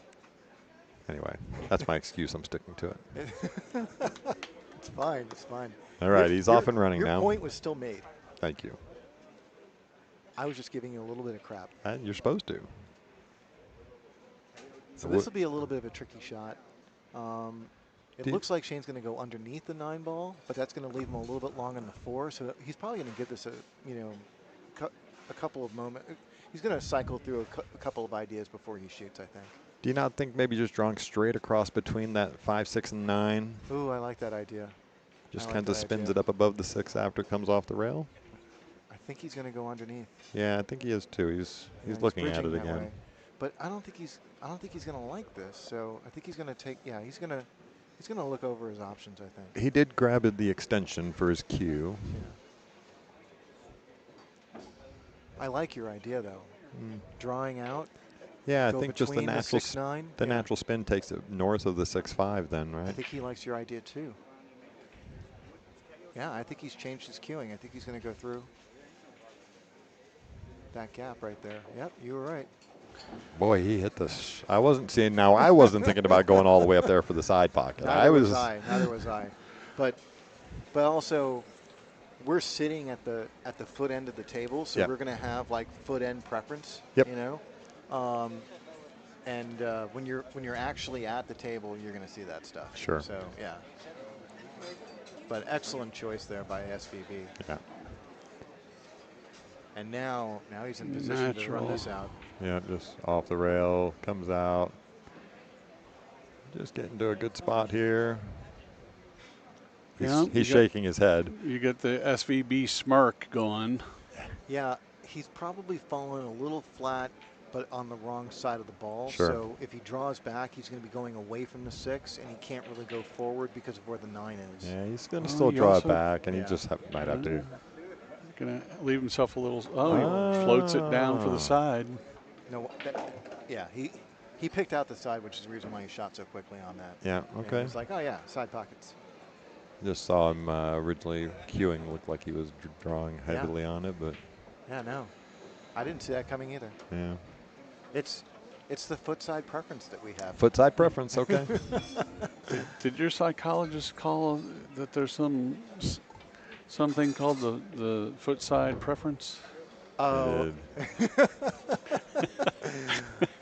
We're going to take it that far, huh? Okay. Excellent out by SVB. 0 hiccups there. He goes up 3-0. Well, you got to wonder if these guys, they've had a big money match and had some shit talking going back and forth. To play each other this early in the tournament, got to figure, at least for now, it looks like Shane's pretty focused on making sure that he makes his statement here. Yep. But being perfectly candid here, this is an interesting field. If the loser here is literally just taking the scenic route. Yep. There's still a full expectation that although it'll be easier if you win this match, losing this match only reduces your chances, by a very small margin. Sure. The only thing it really gives you is a two extra matches. gimme. Yeah. You can have a down match and stumble against somebody and still have a chip and a chair. But I think Gorst or SVB are still, both of them are still very likely to finish in the top 4 in this field. Well, let's not crown it as of yet. We're only 3 racks into this now. Of course. So. And I don't want to minimize the remaining talent. We still have guys like T-Rex playing right next to them. Jesus Atencio. Michael Schneider, who is a phenomenal talent from Europe. If you haven't seen him play, definitely look him up. John Mora. And I keep forgetting the name of the person playing Michael Schneider right now. I can't see. The moment you say it, Miguel. Miguel Polanco. Polanco, that's it. Yes. I couldn't see him from Miguel here. Polanco is phenomenal. Yep. All right, so push out from Shane. Because one of the first breaks where he's ended up with clusters, so Gorst and we were talking. To shoot pool 2. Gorst does get to shoot, and he's actually left him a shot here. He's left him a shot that he can actually make this 2-ball. He could make it. He's got traffic to get back to the 3-ball. Let's not also forget, Jude, that we do have Vitaly Patsura, who has won it 2 of the last 3. Yes. And in between was the runner-up. I had to play him once. I played him in the 1 pocket last year. 0 fun, 1 star. I had a blast playing 1 pocket against him last year in the Open. Okay. I played him on the loser side. 4 stars? It was actually a 5-star event. I went hill with him. Oh, wow. And I was 3 balls from out. Okay. Well, it looks like Fedor's going to go here. Yeah, I think he has to at this point, right? He's got an opportunity. And he can't let Shane have this shot. I don't. But again, it's not a picnic getting back up to the 3. He's got a lot of traffic to get through to get a good shot on the 3.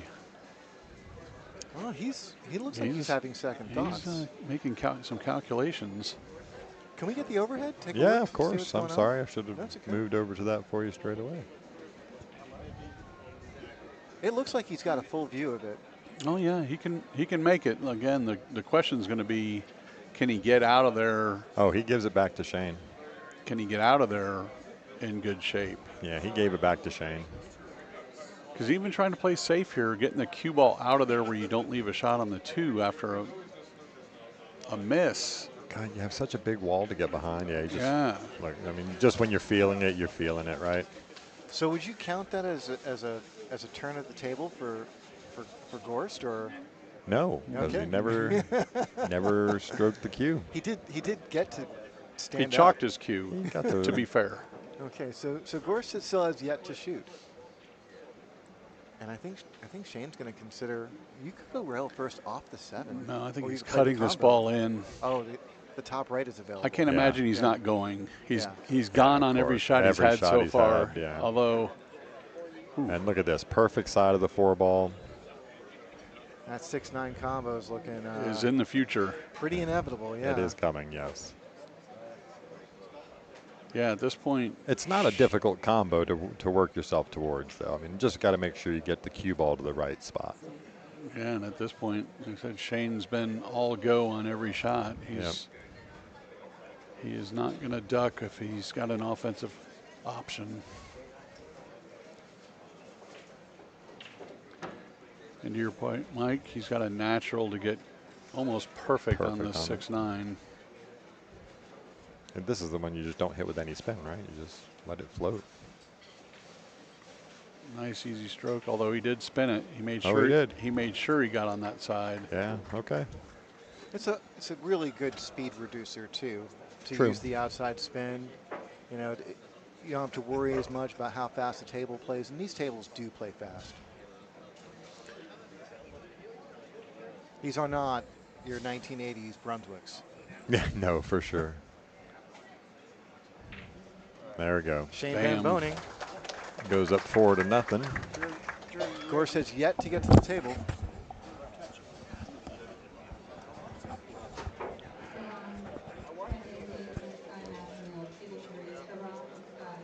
And if you guys are in the area, you definitely should make it down here. This is such a fun opportunity to see these guys play.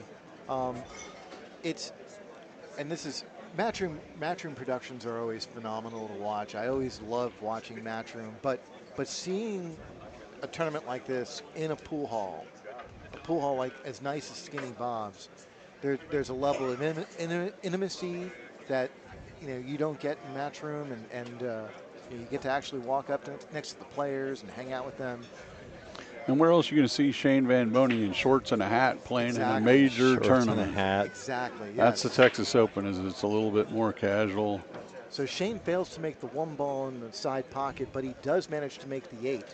Yep, and he's just looks like he may go a little bit of a duck, depending. Did he get enough? I think he did. Yeah, he can I make think this he's got 1 ball. enough here. Yeah, he's got. He does have the 6'9" to contend with. You see it a bit better from where you're sitting, Jude, but yeah, my chair has wheels. Yeah, and I can just scooch right over. Scooch right on over, absolutely. Yeah, the getting on the 3 ball to deal with the 6 may be the shot of this rack. If he can get good angle on that 3 ball to break it out, and the 4 ball's in a good position from there. This 1 ball really is. Yeah, this is the beginning of solving this, because that 2 ball being near the side allows Shane to get whatever position he needs on the 3. And I like the idea of making the 3 and going off the side rail. Yes. Yeah. That's how you attack it. Yeah. You come that straight into the 6. Position. Yeah, that guarantees your position on the 4. Yeah. But there are other ways you can play this. I think there's like probably 3 or 4 different ways you can go into this cluster. But you're right. Yeah. Either clip, if you can clip the top of the 6, but even then you're liable to get a bad angle on the 4. I like going into the rail and back out. Yeah, I think Shane's looking at exactly that. Just because there's minimal work on the 2 ball. That's why I came up with that idea. Oh, he's going to go straight into it. Yeah. Be curious on the pace here. So he just shook his head. Yeah, he knows he left himself too top-sided on that 3 ball. You can't see his head on screen, but it was shaking, I swear. Yep. Yeah, so now he's looking at my idea. That's still on, by the way. He can punch this 3 in, go off the side rail, use a little bit of right spin. I don't know if he has that much angle on the 3 ball, does he? Definitely going to make it a little bit harder to make the 3 at that pace, though.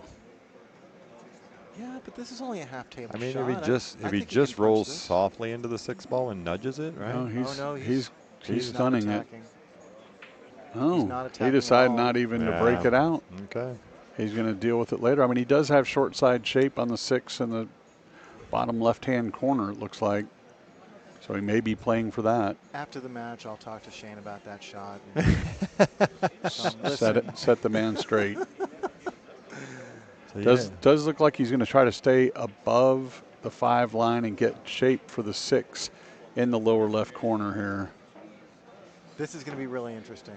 Because, yeah, I think he's taking a route where he's allowed to run into this now. Yeah, he's looking at that line that you're talking about. Oh, you think he's going to go 1 rail? Yeah, he's playing short side of the 6. For a moment, I was thinking 2 rails. Yeah, he does 3 rails, does not want to run into the 6 ball here. 1 rail, yeah, he may play 2 and come off the side near where he's at, but he's definitely playing short side. I was going to say, that doesn't count as a rail there. Yeah, that's an incidental rail, yeah. Yeah, he rolled in pretty good there. Pretty perfect. Let's see the overhead on that. It's going to be interesting. I think he can draw out of this. Yeah, just draw straight off the 9 ball and come out to the middle of the table. Oh, it doesn't look like he's doing that though. Oh no, he's just researching right now. Yeah. Hey, thank you, little Chris. We appreciate that that donation to the live stream, as we do every other donation that we've gotten so far. You guys are fantastic. What a great audience, and we're blessed to be taking part in this with you, man. Thank you so much. Yeah, he's really taking his time on this. I don't think there's something about this shot he's not really liking. I don't think he's going to clip the 9 enough. Yeah, if it comes full into the 9, it may slow down the pace. I think he's trying to figure out how much he has to draw. If it's a super stroke to get it to really come off into the rail, or if it's just going to. Although now he's cueing high. He may be playing safe. What is he doing? Oh, he's just trying to spin it Look around. at this shot. Look He's at trying that. to What a spin it. shot. Beautiful shot. Now What a shot. that's about as creative as it gets off of that shot. That's pretty good. Yeah, that's pretty interesting not to draw. Yeah. You know, I think that's Now that's just got to watch Shane's- the speed there. There we go. Perfect. I think that's Shane's background in bar box 8-ball that helped him out with that decision. Because that's something that comes up quite a bit in you know, when you're playing bar box 8-ball, there's a lot of congestion. Managing those clusters is you know, the better you do it, the more successful you're going to be. And so, and I don't think there are very many players on the planet better than Shane Van Boening on a bar box. Yeah. Well, also I think he looked like he was going to come off of the side of the 9 a little bit more, which with drawing it may have not carried him up table like a follow would do. Yeah. So this year's Texas Open brought to you by Predator. Happy to have them as a title sponsor this year. $26,000 added for the Skinny Bob's Texas Open 52nd annual running of it. We've also been sponsored by the Texas Billiards Hall of Fame and the Texas Hall of Fame's banquet coming up this Tuesday. Tickets on sale now at halloftexas.com. You got an hour and 24 hours till tomorrow for tickets to go on sale. UJ Puckett, Vivian Villarreal, Richard Black, and CJ Wiley going into the Hall of Fame of Texas. All right, so one ball, 9 ball, and 2 ball in the same spots. He has not got the 3 and the 5 in the same spots in the He's rack. mixed everything up except for the 2. The 1 and the 2 are, well, 1's always going to be there, but the 2 ball. He's made the 5 ball, and he's going to get a look at the 2 ball there. So I'm going to go to the overhead. Yep, I'm moving over to it right now. He's got a clean look at the 2 ball here. No issues. Sorry, Mike. I just got excited. I just It's see the okay. overhead. You can get excited all you want, my friend. New toys, technology. We just got this camera installed the other day. Yeah, it's been a godsend for us for sure. Looks like he's drawing out of this as opposed to following. I like that. Coming Avoid around. everything. Yeah. Yeah. Well, and get the steeper angle, I was just gonna without say the having same thing. to put the 8 into possible play here. So the 4 goes in either pocket, right? It does 4 look goes like, both ways, yes. Yeah. Well, that's exactly, if he can get straight in line or below the 4. Oh, he overcooked it. Went a little bit further than he wanted to for this 4. He played that shot like me. I suddenly feel like better about myself. I want to say that Shane's confidence level in this next shot is probably going to be a little bit higher than what mine is. So I wouldn't be surprised at all if Shane takes this on. There doesn't seem to be an obvious safety available. Does the 4? Do you think the 4 goes in the side? I think it goes does. on the side. It goes in both sides. So he Well, could- he's got the, I just think drawing it right off into the cue ball into the 9 ball here is where he's going to be looking at. Yeah, I like that idea. I mean, this isn't an easy shot. The side pocket's a little bit small when you're approaching it from this angle. Yeah, he likes your idea. Yeah. 9's the stopper here. If you hit it full, you get a good cut shot on the 7. Well, and even if you, okay. Oh, so he went to- below. yeah. I was just going to say, And look short at this. side. I mean, That's okay. I mean, if you like perfect. If you like perfect shape, it's okay. Well, at this point, Shane is striving to have a perfect set. He's So- going to go up 6-0 if he can close out here. Federer will definitely have his work cut out for him. Has not had many opportunities so far. Hasn't had a single opportunity so far. Well, he did get a pass back the rollout. Yeah, yeah.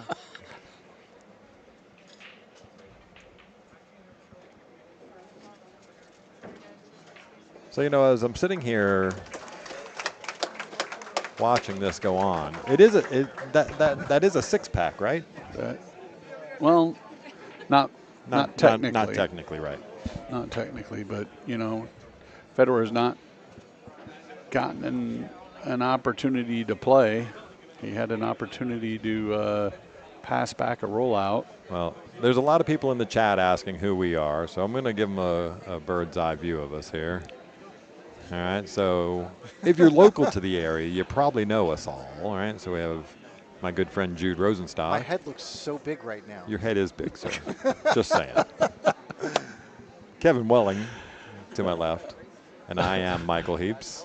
Again, we're truly blessed to be here hanging out with you guys, watching some great pool. But guess what? Shane's breaking, so let's hurry back.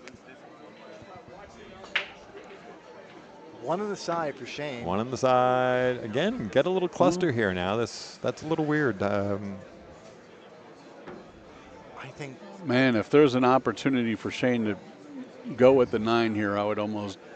It doesn't. It doesn't look like there is, but I bet being up 6-0 and feeling it. I mean, unless you're going to take something crazy like 2-3-9 on. Or 2-5-9. 2 off the 5. So I actually don't mind going that way. 2 off the 5. Yeah, 2-5, rail 9. Yeah, because then you're sending the cue ball back up here. Exactly. I think there's so many safeties available here, and Sure. not great ones, but Sure. he's taking this on already. So We're see gonna see something here. No, he's safetying it. Yeah. The way he got down, I thought for sure we were seeing a 1,000,000 miles an hour roll at that 9, but he decided to play the smart way, and Fedor gets to the table for the first time of the match. Spotting SVB, 6 games. We get to start this right now. And if there's anyone on the planet who can erase this deficit, it would be this guy right here. Well, we probably have, I don't know, 4 or 5 guys in the room that could do that. Yeah. But you know, But I mean, I think it was just this guy just did it at the U.S. Open in the finals, right? He was 8-1 down to Aloysius Yap, got it back to 11-11 before losing in an epic final. Yeah, what was it, 2 years ago in the Texas Open semifinals? Shane put a six-pack on Tyler Steyer, only to have Tyler come back and put a 6-pack right back on him. He did. I was sitting right over there watching that match. So Gorst is going to look this over pretty carefully. It looks like he's going to duck here. Yeah, I don't think he has any choice. He was just trying to spin it over there by the. He's going to hit it. Oh my gosh! I think he's. Oh no, He's that 2 ball's going to land. That 2 ball's going to land where in the window. I think it's right in the window. He tried to get up underneath the 9 and just uncharacteristically didn't hit it clean. Now he's in trouble. Well, the 2 ball obviously goes. The 3 ball may have a tight window, but I don't think it does. I think you're looking at 3-9, but I agree. That's where I would be looking. A 3-9 carom. I would think so. Because he's got his cue ball already drifting over to the left side of the table. Well, the 3-9 combo, right? I don't think he's looking at the carom. We'll see. I don't He know. may be playing the short side. That he could. Very good call, Kevin. Draw this back, Just get short little side pinch on the draw. 3. Yeah. Or you could just stroke He can just come Jesus with out of it. He could do one of those. Yeah. Wow. If you guys didn't see that, hit the rewind button now. Yeah. Whoa. Oh my goodness. Phenomenal shot What by a Shane stroke. Van Boening. The question is, Everybody in the bleachers' face was the same. so he's shooting the combo here. It looks Yeah. like he just eyed it up. Yeah, he's just Now looking to see if it'll actually. I think it goes clean. I think he's got enough pocket there to make the 3. The question is it higher percentage to shoot the combo? It might be with where the 5 sits. Sure. You've got. I mean, even if you miss it, you've got some protection. Yeah.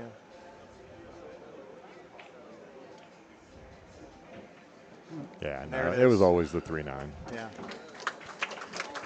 He was going to have a combination was going to be played on that 9 ball, Right. one way or the other. And the question was it going to be the 3 or the 5? Or the 5, yeah. Yeah.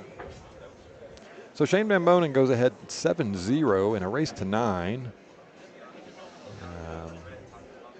Putting on pretty much a clinic for the onset of this match. And, yep, the chat is going off on this. Make sure you're liking and subscribing. This is some great action here. And I'm getting text messages. I Friends am of too. mine back in New York. I've gotten them from California and from Wow. here and from Louisiana. Guys, thank you very much. Yeah, we really no. appreciate the love. We love you guys, everybody out there in the chat and hanging out and the donations. And man, it's been such an incredible experience, but I will shut up now. And Shane Van Boning breaking rack number 8, leading 7-0.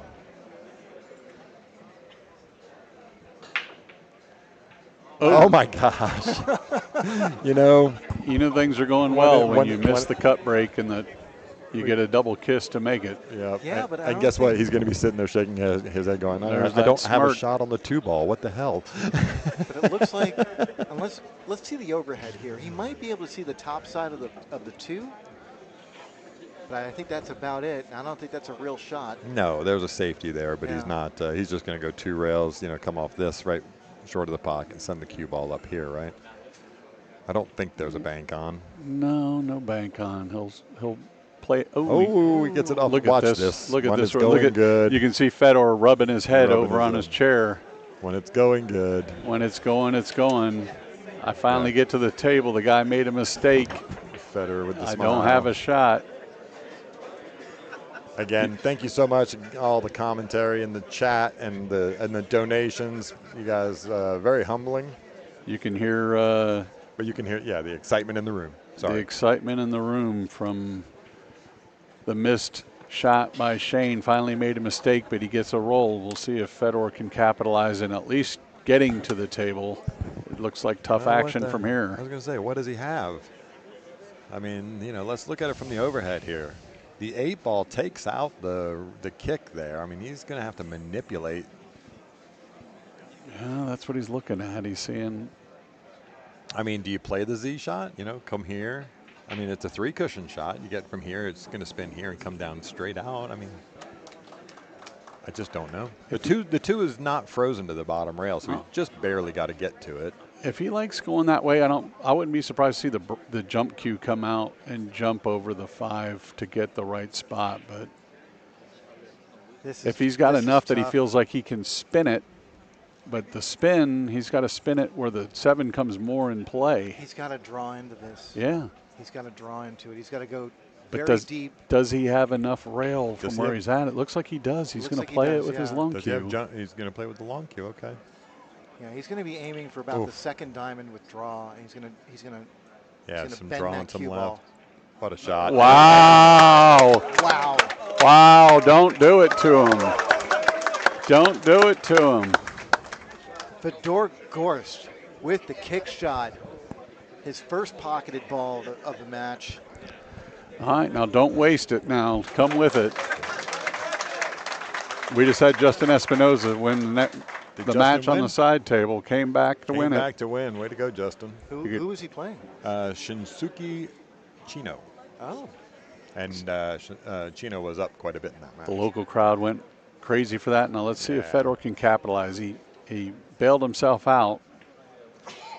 Now make this ball and get shape. Is he in go mode here? Yeah. Oh, it gets even worse. Even worse. Cue ball comes back. Catches the point and just. How many times does that happen though when you get a guy making phenomenal shot that then. Hey, that 3-ball was no gimme. Either, no gimme, but still ends up giving the table right back. Yeah. Yeah. It may be the last time he sees the table the way Shane's playing right now. But even if the 3 had dropped, hitting the point. I mean, I guess if the 3 had dropped, he wouldn't have hit the point. But, he didn't have position. Do you have any more of those?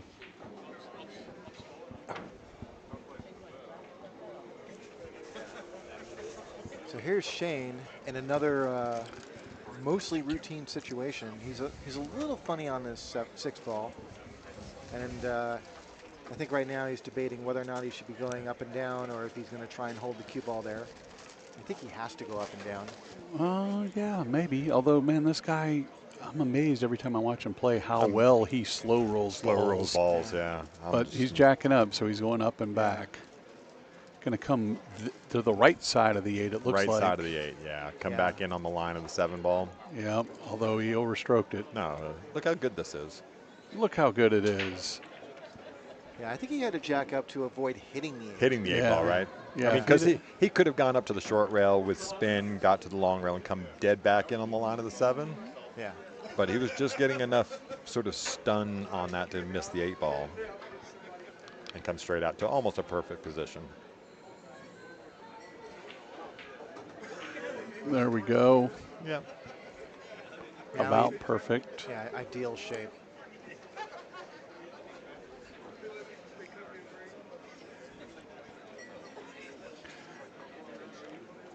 Shane will basically go up and back straight down the table off the side rail to Yeah, get perfect on the 9. Controlled that speed perfectly into the line of the 9. I mean, if you like perfect. Well,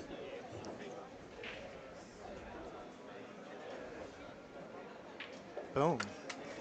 boom is right. That puts Shane on the hill. Could we be in line for one of the most epic comebacks ever?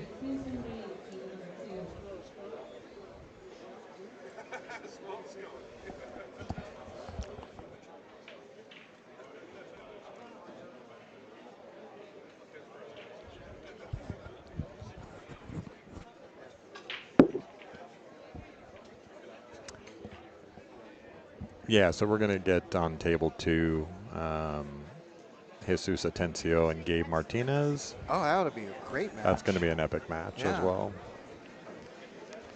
Gabriel Martinez is a name that you should definitely write down now. Keep in mind, you're looking at a future Mosconi Cup player. Gabe and his brother. Yep. Speaking of epic matches, Yeah. 8-0. Shane Van Boening putting on a clinic. See if he can finish it out here. Yeah, he's not going to get a look at this 2 ball. All right, now you're Shane Van Boening. You're 8-0 up. You have this layout with no shot on the 2 except for the jump. Do you go? Jump. I don't. I mean, As good as his jump stroke is as well. the problem is it's Fedor Gorst in the chair. Right. You know, and if there's anybody in the room that could put Yeah, together a 9 he's- pack, it's that kid. He's not. He's just going to push out. But He's pushing out, playing it safe. he's going to make the 5? Yeah. Yeah. More so to hold that cue ball where it needed to be. for sure. Freeze it. Put him a cut where he has to do something to get on the 3 ball. Yeah. Yeah, because the natural line puts the 6 in the way of the 3, right? I think we're going to see some aggressive pool out of Fedor here. Down 8-0. He knows he's got to make some moves.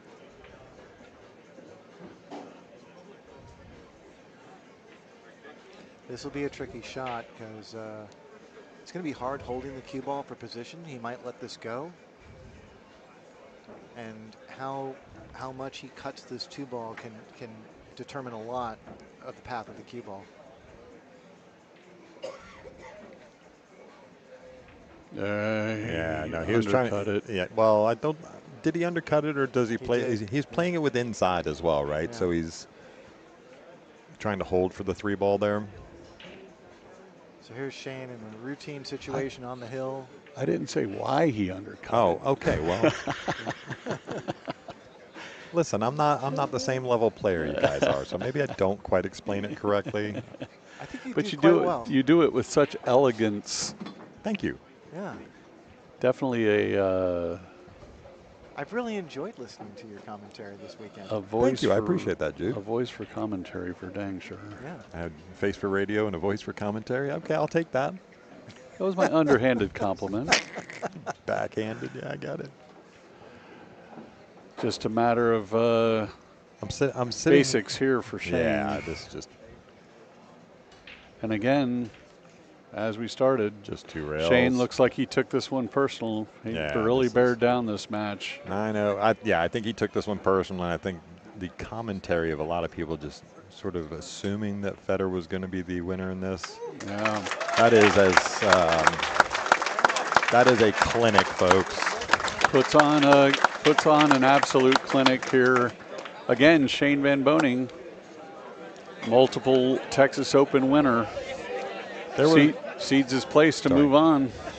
there was about 3 like really good rolls, if you will, that Shane got through there. But the rest of it, I could almost say, was masterclass. Gorst pocketed 1 ball.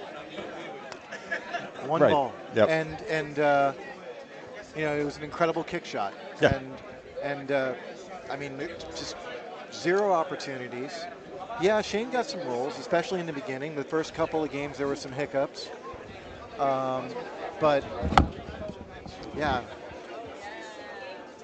he did a great job managing the table after the break. Yep. You know, making that one ball pretty consistently. He did get a roll when he almost when he ended up double kissing the one ball into the side. Right. On one of his breaks, that was a roll because that cue ball would have found the pocket otherwise. Saying what? But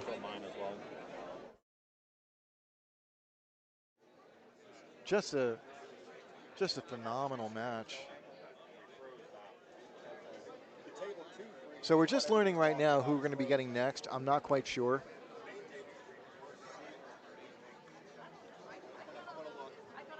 It looks as though we're going to have, yeah, Gabriel Martinez versus Jesus Atencio on the head table.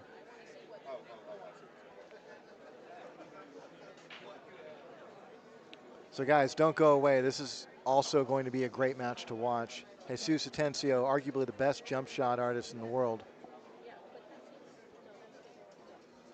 And Gabriel Martinez, a junior champion. I think he's 16, 17 years old. Already a 725 Fargo rating. He's a great up-and-coming player.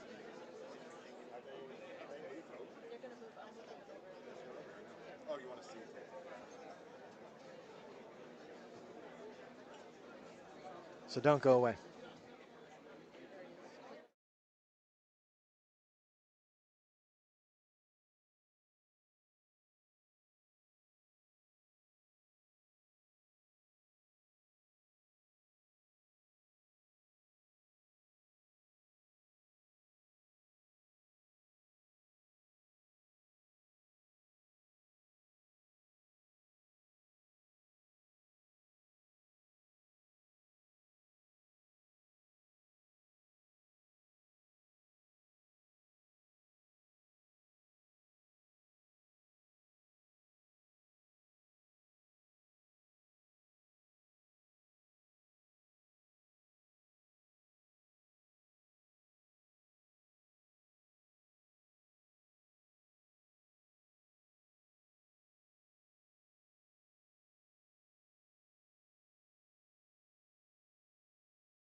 Yeah. All right, so here we are. I'm back now. Sorry about that. We had obviously a lot of just sort of cacophony going on with the end of that match with Shane and Fedor.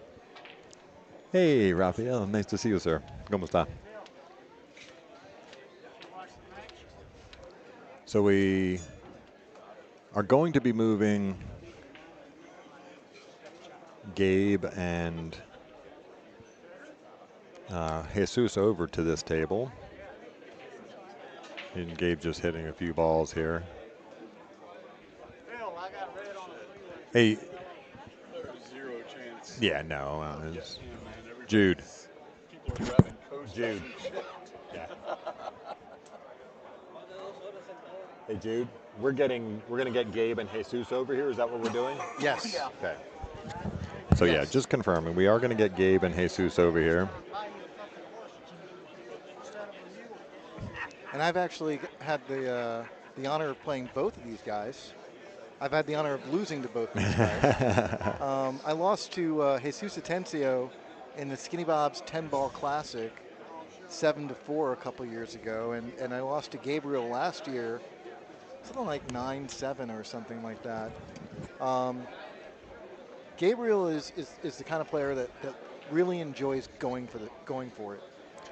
And given the choice between playing safe and going and taking the shot on, he's going to take that shot on. Do we know if they had any? Because they'd started on the other table, right? Yeah, they started over here on the second table. They're moving back over. I don't know. I think they need to move all these people out of the way is what they need to be doing. Holler at Gabe and see what the score is. They're trying to figure out. Who are we talking about? Trying to figure out what the score is, if they've started. They started on table 2 and they're just moving over, or they're starting the match from scratch. So we're just trying to get it squared away here. What?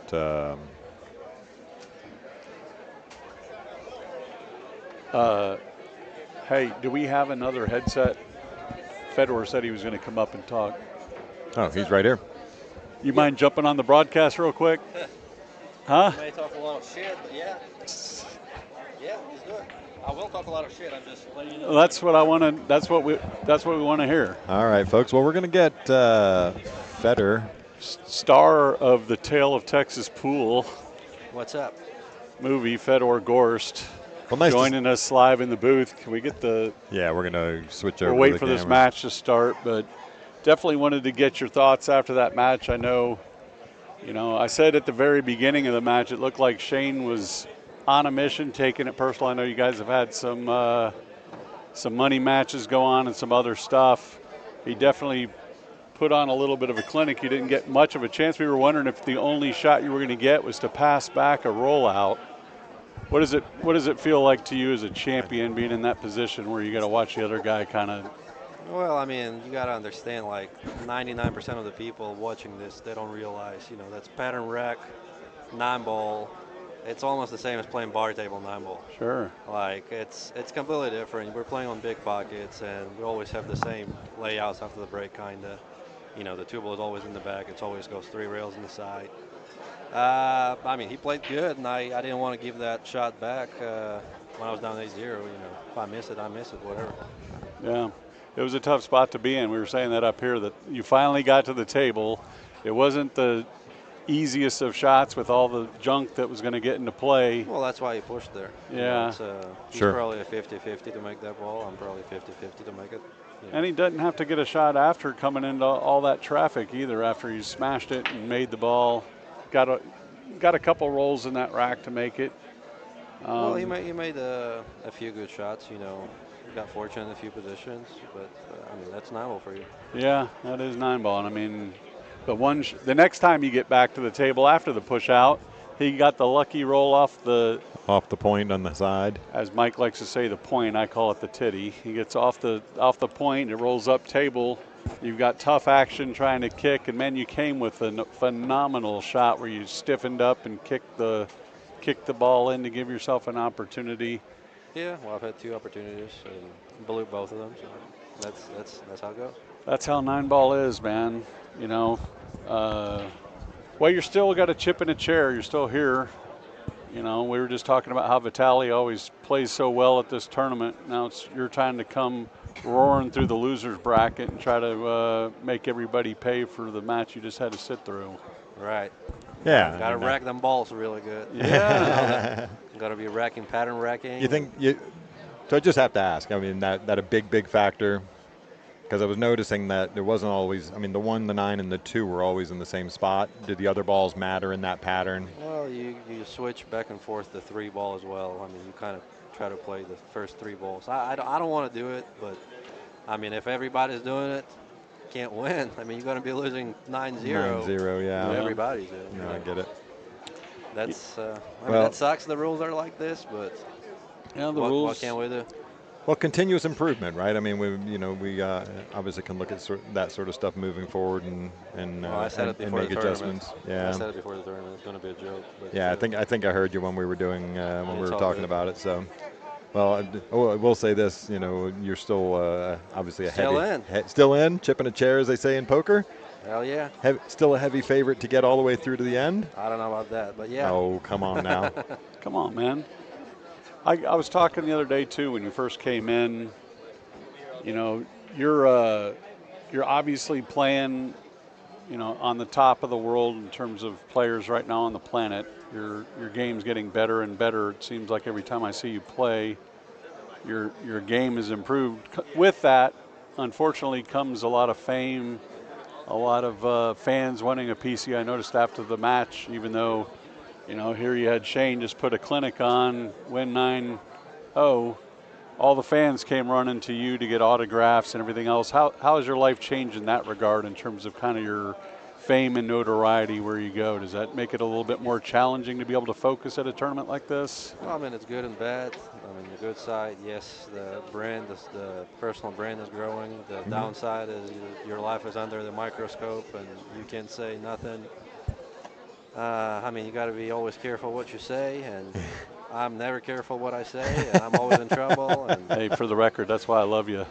so, You know what? I think that's why the general public loves you too, right? I mean, that's hurts a lot of feelings, but those people probably don't want to be around me anyway. So Yeah, well, that's the heart of a champion, man. You just roll with the punches, but being also to handle that kind of pressure when you know that everyone's wanting to watch and get your autograph and your picture taken with you and everything else. That's kind of the other side of the game that, with a lot of success, a lot of champions in every sport have to kind of deal with that part of the game as well. And you're doing great, man. I'm really proud of you. I'm proud of how far your game's come just in the last year. It's amazing how much better you are. yeah, thank you. I Appreciate didn't. it. You were already on top of your game, and it's just amazing how you continue to elevate. And It's funny that we're talking about that I just got skunked. But yeah. Well, that's also part of it, right? that's part of it. You'll be able to bounce back. I'm looking forward to you roaring back through the field and taking it out on everybody. I'm gonna try. There's a few things that I need to work on. Need to figure out a few things, but I'm gonna try my best. Now I haven't looked at the bracket, Me neither. and I am completely terrified for whoever your next opponent is. Well, I mean, if they're going to be looking at the score, they'll be liking their chances. No, they'd watch that match. I just. That's a big equalizer, guys. It is. Breaking rules and big pockets make it a big equalizer, and a lot of guys don't realize it, but it's a big equalizer. It's not like a bar table pool, but it's getting closer because the level of players are getting better every day. Sure. So speaking of players getting better, if you have a few more minutes, Fedor, so looking at the table here, we've got Jesus Atencio and Gabe Martinez playing right now. And I know you know Jesus for sure. Have you had a chance to hang out with Gabe or his brother Laz at all? I think I played him in one of those tournaments here in the finals. Either him or his Yeah, brother. you played Gabe in the Skinny Classic to beat him 2 years ago. There you go. Okay. They call me Rain Man. I've got a memory like. Well, they call you Rain Man for some matches, reason, but I was just asking because there's so many. I mean, not that you're old. You're what, 25 now, right? 25. There's so many good players that are still teenagers. I mean, we had obviously had the 11-year-old phenom playing, and these guys, the Martinez brothers, and so many good young players still in their teens. Anybody that's really stood out that you've got to see so far? Maybe this year? I mean, it's a tough question. Like, I think a lot of kids, they start out and they don't know if they're going to be playing pool or not. They go until they're 18 and then they kind of make a decision. So it's really tough to say Sure. if somebody will make a breakthrough or not, because it's completely different, playing in the pool room here than, like, I don't know, playing on World Number Tour, under the bright lights with all the fans and stuff like that. It's completely different. But if you look at just like a game and fundamental-wise, I think the Americans have a few juniors that are, getting better and better every year. And I think one of the brothers is one of them. I think he won Junior tournament. Yeah, last. Yeah, Yeah, last. So Well, you probably have a big impact on the juniors playing the way that they do. They see your sure. solid fundamentals and want to emulate.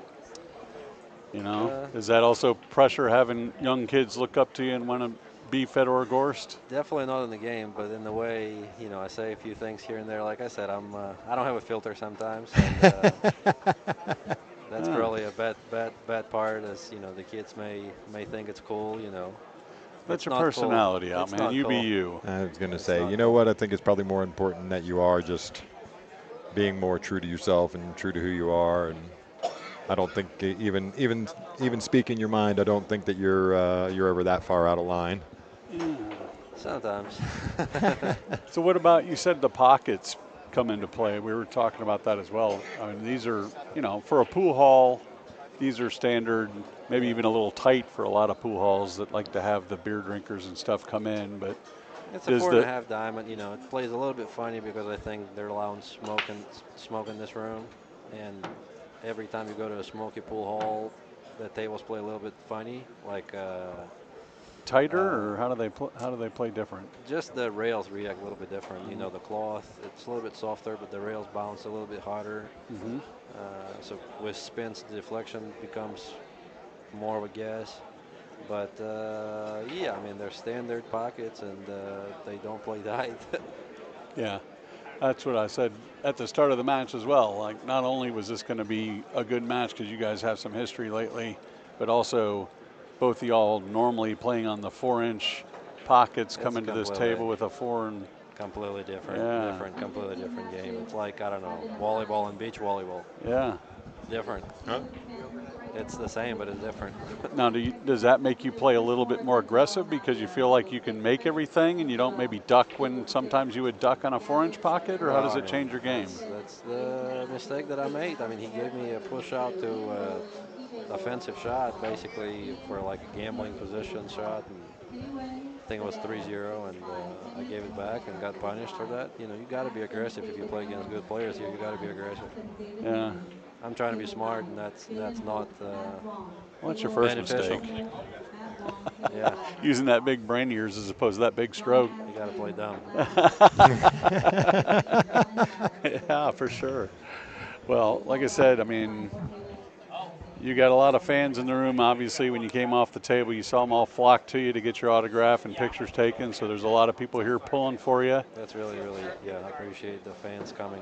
It's always great. Yeah. And I think, you know, when you were on set for the Tale of Texas Pool movie, I said to you, you know, the one thing you hadn't done yet is won a Texas Open title. You know, it's going to be a tough one. we're rooting for you to come back through the loser side. Let's get your name on that trophy, man. Let's do it. Huh? Let's do it. You can't let your road partner Vitali have all the glories. His name's on there twice now. I'll be happy if he wins again. I'll be happy too, man. He loves this room for sure. I told him he needed to move to Round Rock and make this his home room. He should. Between the Skinny Classic and the Texas Open, we were just saying, Mike was saying in the last rack that the guys won it twice and finished second 3 years in a row. That's pretty good. So he's probably a favorite to make the final. He might be. He might be. I said that last year. How did that guy not go as one of the top picks in the litter? He plays so good when he plays here, and he likes this format, I think. Oh, yeah. But, you know, you've got the game and the gumption and the backing of the fans here. If anybody can come roaring through the loser side, it's you. No, I'm going to try. Like I said, I'm always trying. I'm going to hold you to it. Yeah. And, yeah, I still owe you barbecue whenever you want to go do some barbecue, too. Terry Black's. You got it. There it is. There it is. I just spent like $500 this week over there. Yeah, I'm telling you, man. It's easily done. It's easily done. You start ordering and get a little bit of everything. Next thing you know, your bill's $68. Ah, 68. Is that an amateur move? 68's low? Yeah, 130 was the lowest. There you go. You must have gone with the big ribs. Yeah. You had one of those ribs and you're looking at $50. Every time, right? Yeah. The Fred Flintstone Dino rib. The Bronto rib. Right. Yes. It's hard to beat, though. But thanks for joining, man. You're welcome. You're welcome. And seriously, let's see you bear down and come back through. I'm going to try. Yeah. All right, bud. Yeah. Thank Bye-bye, you. guys. Thanks, Fedor. Appreciate you. All right. Again, Fedor Gorst gets off of the broadcast. He can't even get out of the broadcast chair. He's got people asking for autographs here. The guy is the hottest pool player in the world, without a doubt. Happy to have him here at the Texas Open. He's actually played here at Skinny Bob's quite a bit. I know he's a champion of the Skinny Classic he's won in the past. He has not won his first Texas Open. Thank you. Has not won his first Texas Open yet, but he has won a Skinny Classic. So Yeah, he's made his way. He's made his way down to Round Rock quite a bit. And like I said, his playing partner Vitaly Patsura certainly has been down here a bunch. and had lots of success here. So we're now back onto this match. Yeah, exactly. Let's talk about this match here, because you know what? We have another great one in the making here. So Gabriel Martinez, Gabe, and Jesus Atencio. Jesus did take the first 2 racks. Sorry we weren't getting to commentate while we were having Fedor here in the booth with us. But yeah, local player Gabe and his brother Laz in this tournament. Gabe was steamrolling yesterday. So let's see if we can get into a little bit of rhythm here. Jesus obviously took the first 2 racks. Now, I might be wrong, but I challenge anyone in the chat to correct me.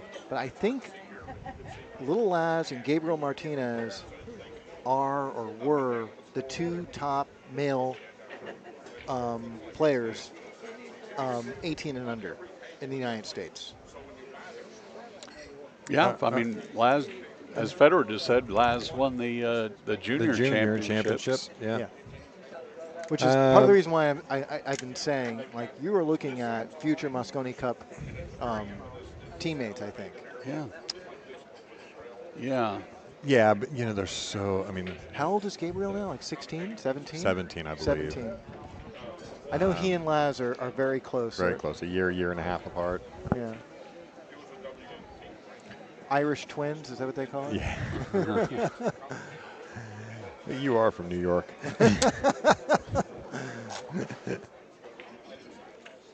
Well, Jesus is making his move here, looking to go up 3 games to nothing. Again, he played in the finals of this year's Classic. Skinny Classic against brother Kachi.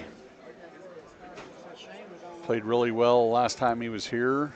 Looking to make his mark again here at the Texas Open.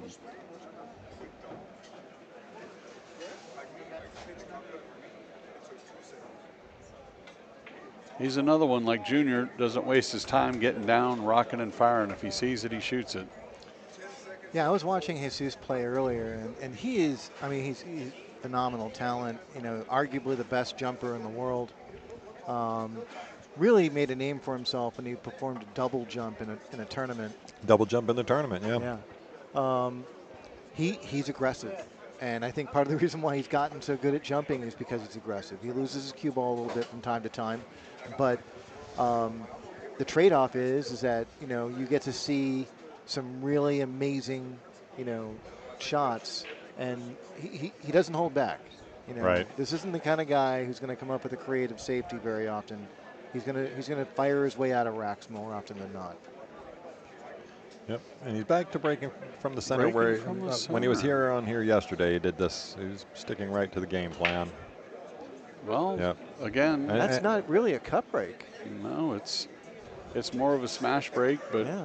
Again, if you find where your spot is and you find your speed and you're able to make a ball.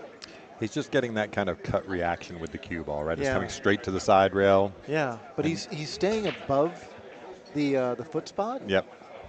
You know, like his cue ball, he's coming close to scratching in the side pocket, you know, almost every time. Yeah, you know you're in go mode when you just open swinging away at the combos like that. Back cut combo, nothing to it. Nothing to it. Easy peasy, lemon squeezy. I like Jesus's sneakers. He's ready for the he's ready for the Texas Open or the disco. Very bling. That's also that lends itself to what we were talking about before. You know, if you're in the area, you should really try and make your way down here because, you know, Matchroom events are phenomenal productions, but there's something really special about having a tournament of this caliber in a pool hall. And as Kevin was pointing out before, you get to see these guys wearing baseball caps and in this case, some pretty funky sneakers. And, you know, it's nice seeing their personalities. How about Tony's outfit? Tony Chohan. Oh, yeah. T-Rex's outfit, right? Yes. Tony has a knack for wearing oversized shirts And shorts. shorts, yes. And oversized shorts. Well, and like we talked about with Fedor, you also get the fans right up close and Right up personal on with you. the players. I Yeah. mean, Fedor wasn't 2 steps out of the seat after he got beaten 9-0 that he had to line out the door trying to get his autograph and pictures. Yep. And there's Jesus. Jesus. Winning his 4th game in a row.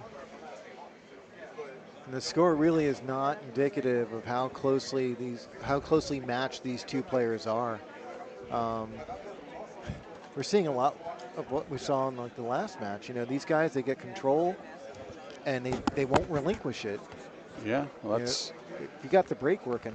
that's Fedor's point there. You got to be a little bit more aggressive when the conditions are easier play. When you got guys that are pros used to playing on the 4-inch pockets, come to these 4.5. Yeah. They're going to be a little bit more likely to shoot at everything. So on table 5, we've got Savannah Easton. I don't know who she's playing, but maybe between racks we'll try and show you guys an update over there. Yeah, we've got a camera on that, right? We do have a camera over there, and of course Savannah will have hers going as well. The Savannah, I can look at it for you, see who she's playing, because I can't see it from where I'm sitting behind the monitor and the thing. But so Jesus up here now, just draw back, get on that 2-ball.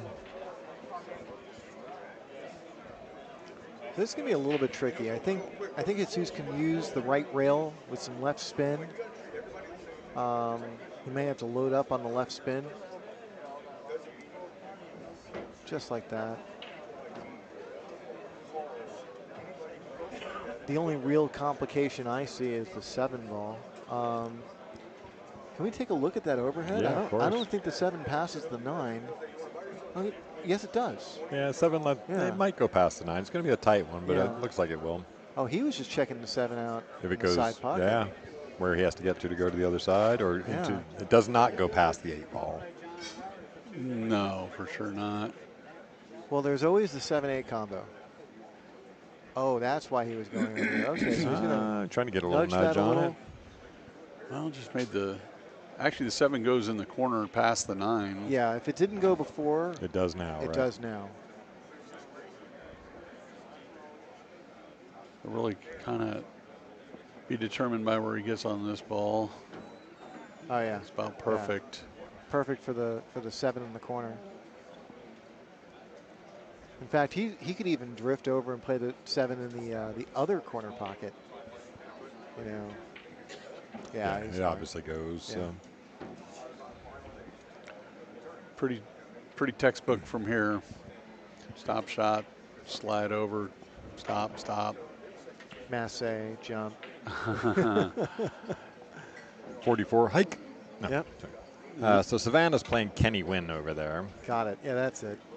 Looking to She's so tall now.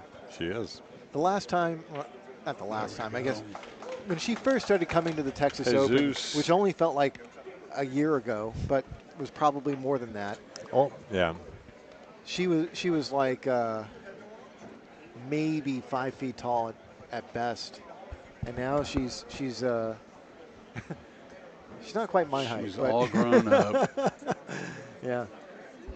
Jesus looking to make it 2 matches in a row at 9-0 here, man. He's really putting He's on on a a roll. show as well. Yeah. not this- to be outdone. This lends to the conversation. You know, is there something to be said about the racking rules?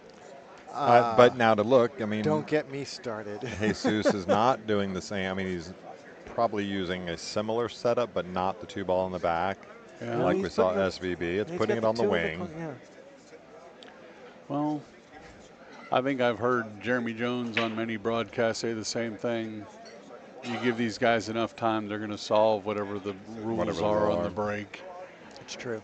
I mean, they made the 9 on the spot. They've made the 1 on the spot. They've done breaking in the box. They've done a number of things at other tournament venues and everything else, and they're still figuring out how to make a ball and run out. So I think every single rule that has been implemented around the break over the last, 10 or so years, maybe 20 years, all had great intentions. There are reasons behind each. But I think right now, especially when you look at matchroom tournaments, but the Texas Open's included in this list, the equipment is so good. Here we're playing with Super Aramith balls, and they're in great condition. We've got brand new Magic racks. We've got brand new cloth on diamond tables. There are very, very few imperfections. And so I think we might need to consider scaling back a little bit on providing perfection with the rack. Instead maybe we go back to racking with a triangle. well, Or maybe we allow the opponents to rack. Jesus got away with one there. He took a swing at it. It kind of went 18 rails around. around and kind of got locked up where he's got a little bit of a safety. Gabe's going to have to put something back on him. Yeah, he was trying to get past that. Yeah, he hit it really good. He's just trying to get past the 8-ball there and just nicked it. Yeah. So he's going to leave a wide open for Jesus there. Can't quite see. Gabe showing his frustration on his face after the last couple shots. He's going to look at the carom here onto the 7. Nope, he's going to play the same safe. Yeah, right back at him. Yeah, except he's not going to. This one's a little bit better than the last one, so I think Gabe's going to be kicking. Yeah, this ball actually drifted out a little bit. I think he might actually see the thin edge of the 1 ball. Oh. Yeah, he can see the edge. I just don't know he's got enough to. Can he get enough to get to the maybe off the rail combo? The 7? Yeah, if you want to go rail first or kick in behind the 1 and try to stick it. I think you're right. I think he could chop this in to the 7, but it's so thin. It really is. He's kicking at it. Kicking behind and stick. Yeah. Oh. Huh? Hey, he might get some just love about with the 5. as good. He might not get some. Oh. Oh my goodness. Okay. Well, he just brushed the 5. If he didn't brush it, there was spin on that spin cue on ball. that cue ball. Yeah. Jesus would have been hooked with no jump cue for help. Yep.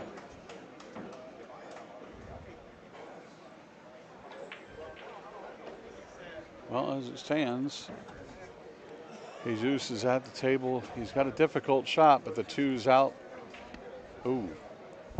See, now this is what I was talking about before. Jesus is the kind of player that's always going to, not always, but he's going to favor offense more often than not. This is not like SVB, style play where, that there's thoughtful consideration of every option.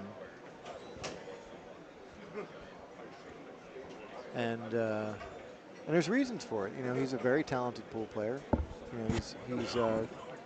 He's very adept with the jump cue, and So Gabe's looking for the make here. Yeah, Gabe also a very offensive player. If he's got an opportunity to swing at it, he undercut it. Oh, he looked at that before he shot this shot. So that was sort of like an offensive 2-way. Yeah. Well, I thought he was looking at it to be like, well, if I do make this, the 7's going to stop me from scratching. And obviously he's fallen afoul of it. And I think he would have preferred making the 1. Yeah. Yeah, so for sure. He's playing safe here. I yeah, think. he's got. Or the bank. He might have the No, bank. I don't think so. No. Now that I look at the monitor. Yep. And what did you call it earlier? The foot side bias. Yeah, foot side Yeah, bias, yeah. Was that what it was? Something Yeah. like along those lines. Yeah, no, because it's true. Sure. When you sit on one end of the table the entire time, you sort of see all of the answers from that perspective. Yep. Speaking of the answers, this is a tough situation here. He doesn't have a lot of good spots to duck. He's got to try to get the one behind the 6. Man, Beautiful. Even if he got it. Or you could just hit it perfect. He's got cover, but he's got an easy jump shot. Yeah, he really wanted that one behind the 6 ball to take away the jump. jump. What would a Jesus Atencio match be without a jump shot? I've never seen one. Jesus Atencio going airborne.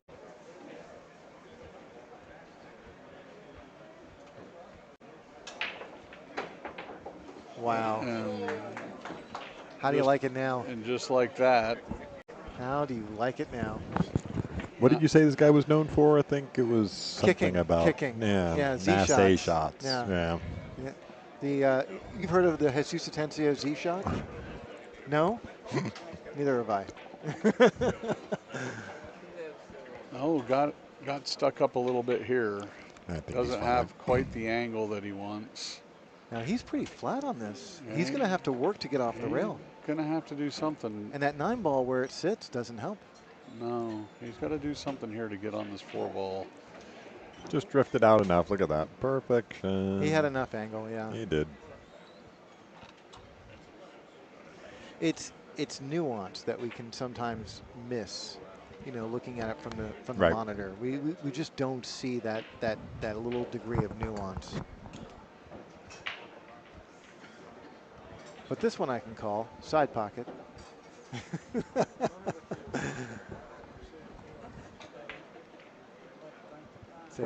Pretty well baked from here. Yeah, just come out 2 rails, right? Yeah. Get on the opposite side of the 6, See, 3 rails. So. I say overcooked too, just like Kevin does. Yep. And he was like, pretty well baked from here. And I'm like, I like that. Yeah. Pretty well baked. We're just going to stick with the cooking terms. I like this. Cooking terms instead of golf terms. Okay. I'm in. Well, I know a little bit about cooking. I mean, don't tell Stacy. Well, Jesus is cooking here, fixing to make it 6-0. Again, trying to keep the shutout streak alive 2 matches in a row now. We've only seen a one-man performance so far. What a jump shot to start that off. Yeah, what a jump shot. You know, Gabe hit that safety as well as anyone could. I mean, it's right in the standard book on how to play 9 ball. Yep. And Jesus was just like, nope, that's not going to work. All right, folks, just a quick reminder, watching this wonderful action on YouTube for the last couple of days, it has been a completely free live stream, and it will stay that way. It'll stay that way for even longer if you guys can like, subscribe, and share. Let's get that going. Hit the thumbs up, click on that bell, share it with the friends and family. All right, we're going to run back over now. We have Jesus Atencio, 6-0 in a race to 9, breaking rack number 7. So I'm going to try and take a peek on his break here, see what he's aiming for. So it looks like he's aiming right for the 3 ball, right? The 4 ball. The 4 ball, you think? Yeah. Well, the 3 and the 4 are very close. Yeah, very close. Yeah, sure. so I wouldn't be able to, back to that word nuance. or differentiate. That we missed. But yeah, it looks like he is cut breaking. He's just doing it harder than most. Right. Thank you for confirming what I thought. Yeah. I thought he might have been hitting it a little bit more full than that. Yep. I noticed it yesterday when he was on the stream. Well, Gabe will get a shot back at the table, and he doesn't waste any time in passing it back. I don't blame him. The 1 ball sits out in the middle of nowhere, and although you, in theory, one can safe behind that 7, it's really tough to do from this spot. You know, the sellout possibility is very high here.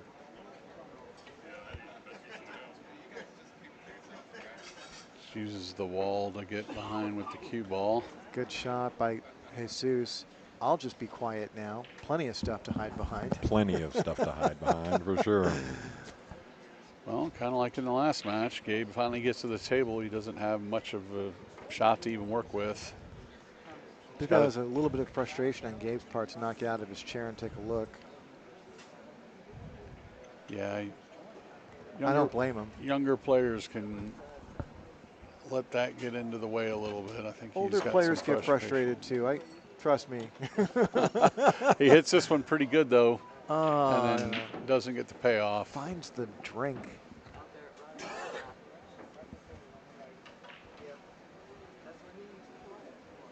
So it looks like Jesus won't need to use his jump cue this time. No real problem balls to speak of. Yeah, none. I mean, that's part of the beauty of winter breaks. Jesus has a lot of control over how these spreads are going to look. You know, so long as he keeps winning games, he gets to keep having spreads like this. And that's in contrast to what's happening on a lot of other tables where, you know, these cup breaks are resulting in a lot of balls being down table, especially being below the spot. Yep. And that's just going to, that's going to run up innings. That's going to run up safeties, and it's going to take people out of sync. Well, a little bump there may have caught a alleyway for the 6 ball. I don't know if it still goes in the bottom quarter or not. Not that that's going to be a big problem, but he'll come back out for the 4 on the side and play the 6 in this lower left. Yep. Just got pocket. there.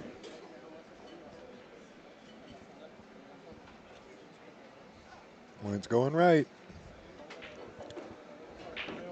Now it's just a matter of making the 6 and giving himself enough of an angle here. He's wanting to get the cue closer. He may almost stop I was going it. to say, just stop it and go 3 rails around, come into the line of the 8 ball, right? That's what he's going to do.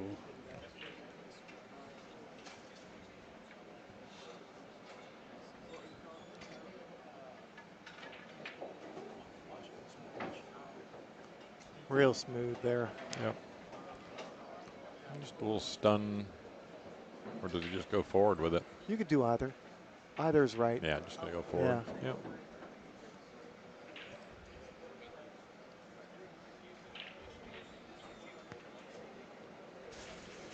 When there are 2 options available, just don't pick the middle one. Don't pick the middle one.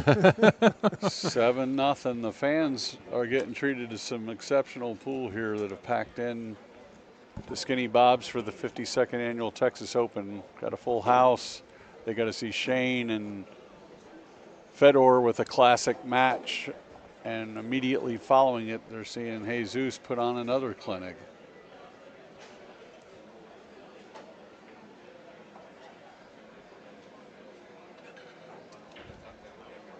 Yeah.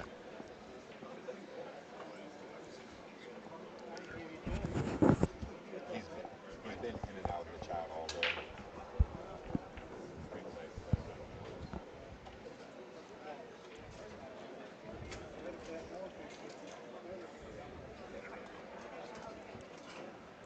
So yeah, I just got a text from one of the Draw Nation fans from when I was running my own stream, and apparently one of my fellow streamers was also using cooking terms. That shot's still edible. Well, got a ball to fall, but not much here with the 2 ball. If you can even see it, it's going to be tough to. This is a very sticky situation here. He's going to roll out. Gabe's going to take a look this time. Yeah, he's daring Gabe. taking Gabe's going to get up and just swing at it. He's shaking his head. I think he knows it's not the shot you want to take on. But yeah, I think he doesn't want to get the table back. I don't blame him. Yeah, exactly. I think Jesus is playing a little bit to make him get up there and shoot at something that's going to be a little bit difficult because he knows he's got to be frustrated not getting to play.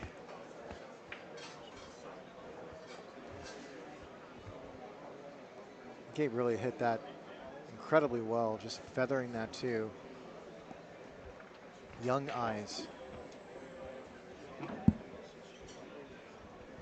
Yeah, this one's a little tough. Maybe come down below the 9. There's a billiard shot, right? Up into the corner and play behind the 9. Leave the 2 Oh, yeah. up. Yeah, you saw it. There it is right there. Freeze it up. How do you like it now? Jesus Atencia going 2 and an incidental third rail.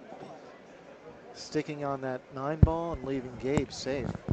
That was a little bit risky given where the 2 ball landed. But when you're up 7-0, Gabe having a laugh The with risk was a Jesus bit- about it. yeah. Just fell, 1 centimeter perfect to get him hooked on the 2 ball. Yeah. I think that was where all the focus was from Jesus, is controlling that ball to get it frozen up on the 9. Sure.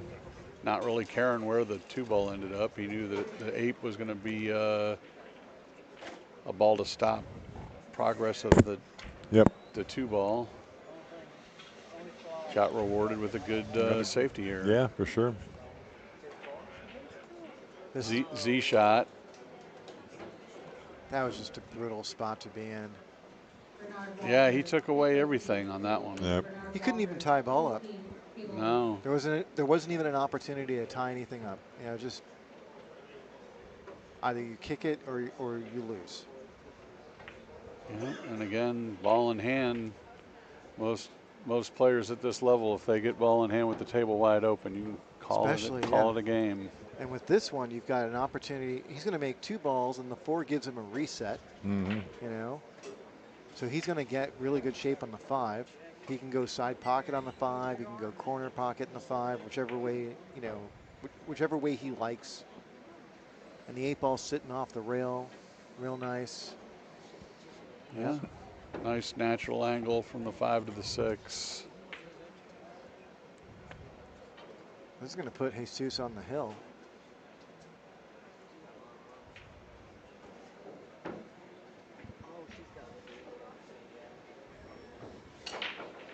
Got a little straight in, but shouldn't be that much of a big challenge issue here. I think it's all a matter of how much draw he has to put on the ball or stun. Yeah, a little fun. He got a little on the funny side. That's all. Just a little. Like ha funny. I'm just thinking the same. What am I, a clown? What am I, amuse you? So there was a not Kentucky Derby. There was a Triple Crown contender named Funny Side. Funny side, yeah. So when I say funny side, I mean it with a C. Mm-hmm. Like yes. Like the horse. Gotcha. Sure you did. Now we've got a horse racing All right. reference to go with the golf. Horse racing, golf, and food. All right. What's next? Yeah, I only watch like 3 horse races, and really it's 2. Sometimes 3. Speaking of horses, I'd like to be Jesus's stake horse right now. Right now, Right, yeah. right. 8-0, breaking for the match.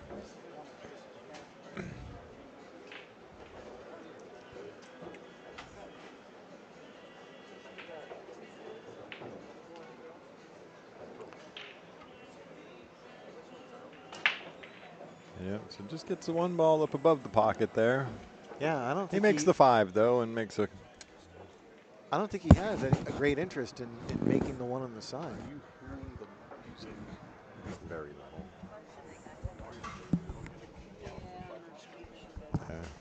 I'm not catching it.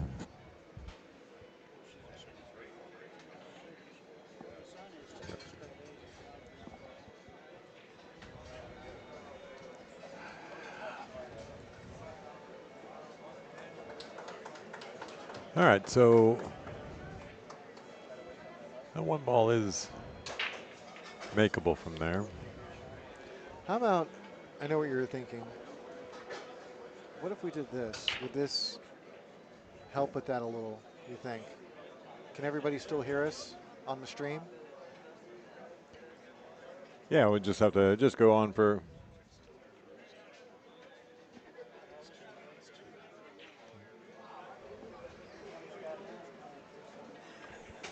All right, so it looked like Miguel. Oh, he made a mistake. Although Yeah, not a Gabe big. comes back to the table and doesn't really have anything to make a Has move here. Super thin edge on the 2 ball. That's about it. Gabe's talking a little shit. He just, yeah, and Gabe's Then just fired at that. Swang at it thinking, well, it's 8-0. 8-0. I don't have a chance. This guy just finally missed a ball and got a roll on me. Got a roll on me. Frustration.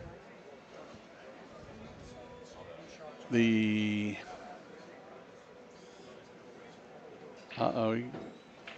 Yeah, he's fine. He's not going to be okay. Yeah, he's fine there. So Miguel Polanco ends up beating Michael Schneider over there. Looks like 9-7. Ooh. Someone asked me who I liked in that match, and I picked right. And I was like, I'm picking right today, but you don't have to be right. I don't have to be right. Michael Schneider is an incredible talent. Player, absolutely. Yeah. Just Miguel Polanco, I think it's just been at this level for a long time, and Miguel also is has more reference to this room. Michael spent some time here. Sporadically, right? Yeah. A little bit here and there, a month last year, that sort of thing. But yeah, I think they're both about the same at that level. Yeah. Well, speaking of levels, this is going to do it. Here's a guy that's at top level.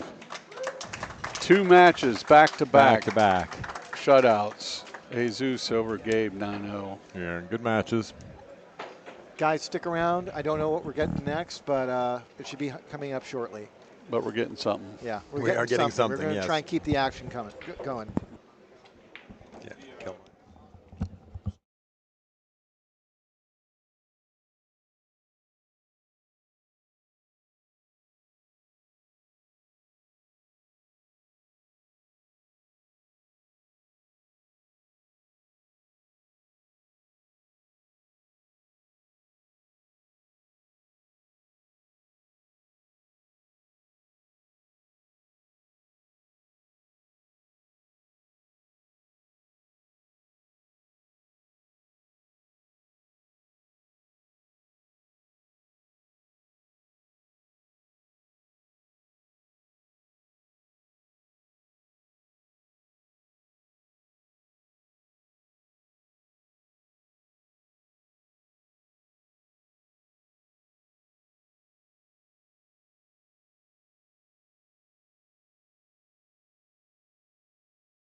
Well, we're not too far away from being back live with you here. Skinny Bob's 52nd annual Texas 9-ball championships.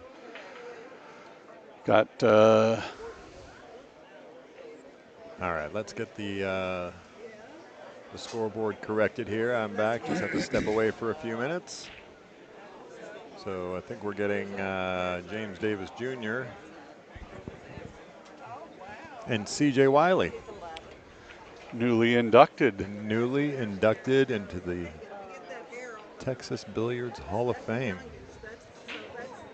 I got all kinds of stories about CJ. Oh, I'm sure you do.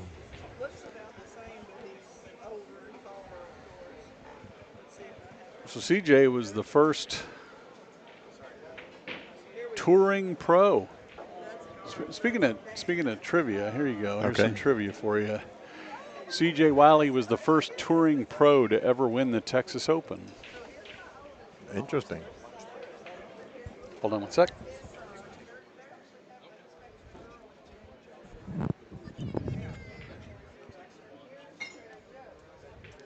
All right, so I've got the scoreboard all set up for the next match. CJ's just going to hit a few balls, warming up on the stream table. James Davis Jr. Been on the stream table today. And yes, CJ Wiley, a little bit of pool and billiards royalty.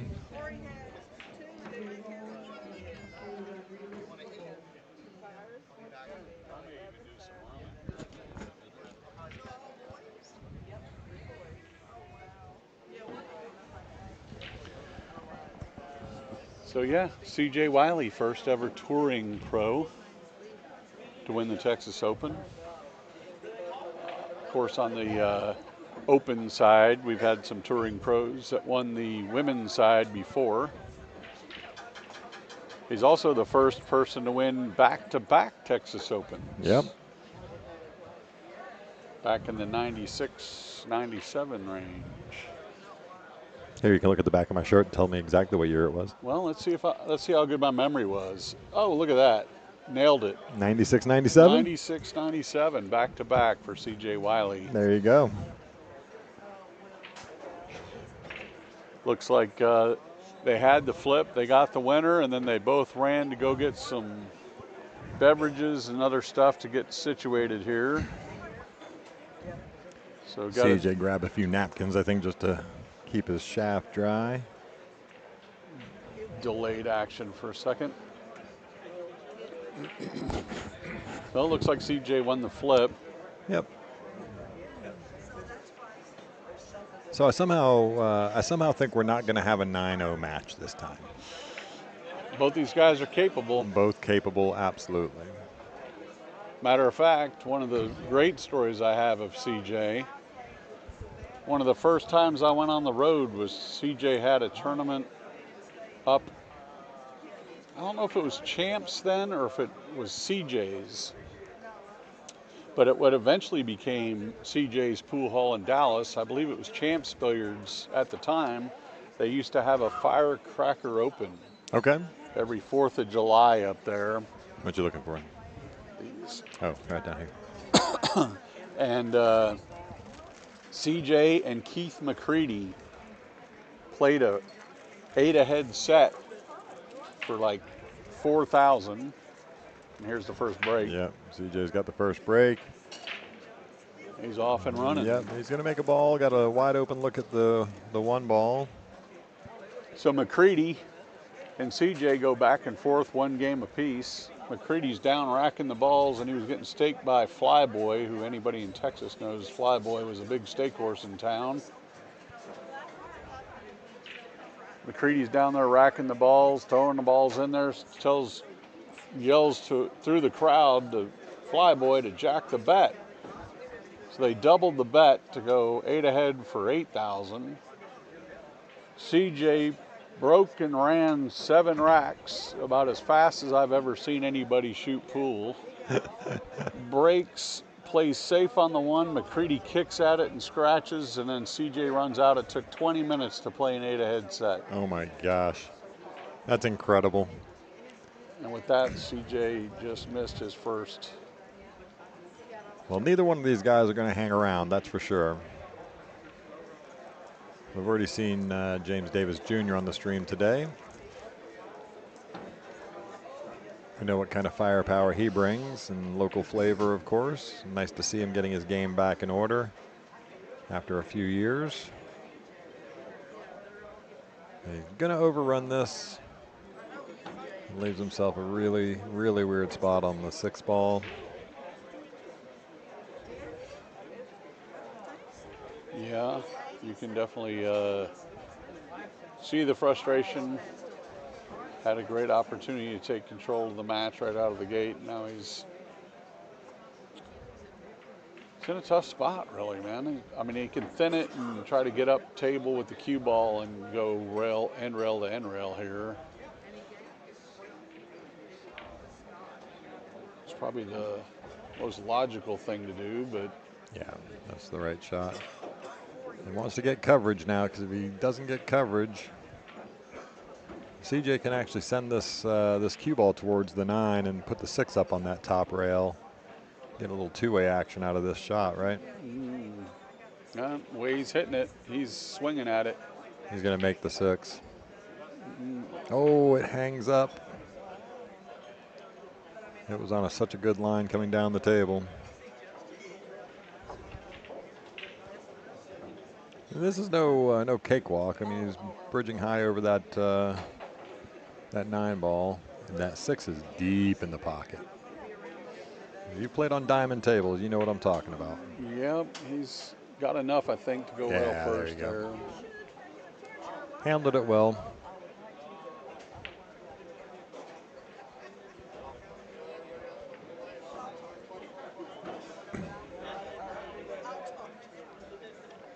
Pretty straightforward here. Just bring the fade whatever you do, fade the side pocket. I've seen too many guys try to draw back and get perfect on this and put the side pocket into play. Yeah, come below. No, Make sure it. you come below it.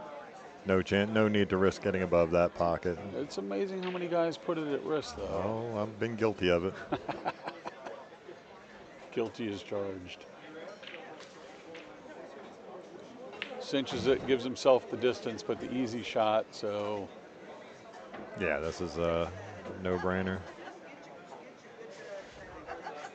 So much of a no-brainer, even I would make it. Takes the first game. Yeah. Well, if there's going to be 3 sets in a row at 9-0, good news for Junior here. Good news for Junior. Hey, you know what? You can't win them all until you win the first one.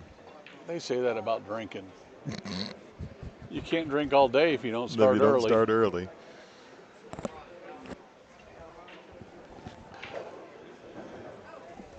Yeah, so CJ Wiley, it's been a while since he played in the Texas Open. He's here specifically because he's getting inducted into the Hall of Fame along with UJ Puckett, Vivian Villarreal, and Richard Black. Yeah, that's going to be on Tuesday night over at the Wyndham Conference Center here in Round Rock. Still time to get your tickets for it. Enjoy some good barbecue. Here's some amazing pool and billiard stories. Yeah, halloftexas.com. Tickets, also player memberships if you want to support the Hall of Fame. Oh, so. Oh, scratch. Junior dug in a little bit on that ball and just brought the cue ball, caught it a little thick on the head ball, and scratches in the side there, straight draw into the side. Yeah, great stories to be had coming up at the Hall of Fame banquet. For sure. A lot of stories about this guy, CJ Wiley. He was a staple in Texas pool for a long, long time. Yep. Besides owning a pool room, winning the Texas Open, he also was the guy responsible for an alternative pro tour that had the $1 Million Challenge. Was that the run 10 rack? It was 11 racks that they had to run in order to win $1 million. Yep. And CJ Wiley was the guy that put that all together. Didn't Earl win it? Earl ended up. So Earl broke and ran 11 racks. And the insurance company was there and stated that they didn't get all of the match, or one of the games in the match that wasn't fully recorded. and that they weren't Going to pay it out. going to pay it out because they needed video evidence to pay out the $1 million because, you know, it's an insurance Yep. deal to cover the $1 million. Sure. So Earl basically said, F it, racked them again and broke and ran 12 racks. So he had to run Of course he did. He had to run an extra rack to win the dough. He got there. So you talk about a guy that's made some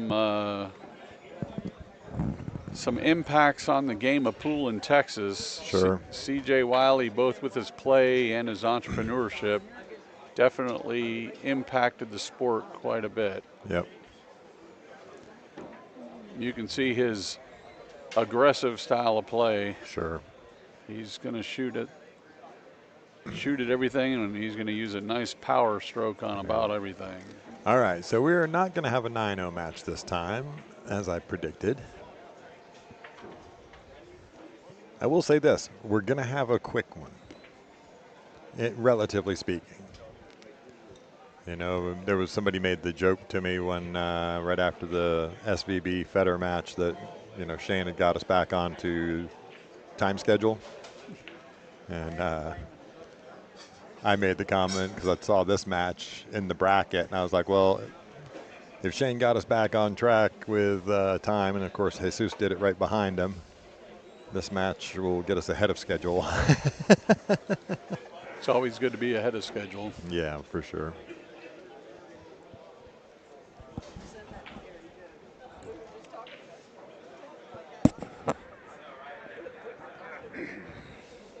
I will remind everybody in the chat, we're super happy to have you here interacting with us, hanging out, watching some free live stream pool. But make sure that you're keeping the comments respectful. We can have conversations about things, you can have opinions about things, but let's keep them respectful. I don't want to have to kick anybody off of the chat. All right, so CJ gets the break, does not make the one ball. He's going to get some coverage. Wow. Dry break, and the 6 just fell perfectly. There was a lot of things that wanted to go and nothing did. Nothing did, yeah. So we are 1-1 in a race to 9. Just go over it real quick. It is the 52nd annual Texas Open. We are a race to 9 on the spot, breaking from the break box, and the 3-foul rule is in effect. Jump cues are allowed.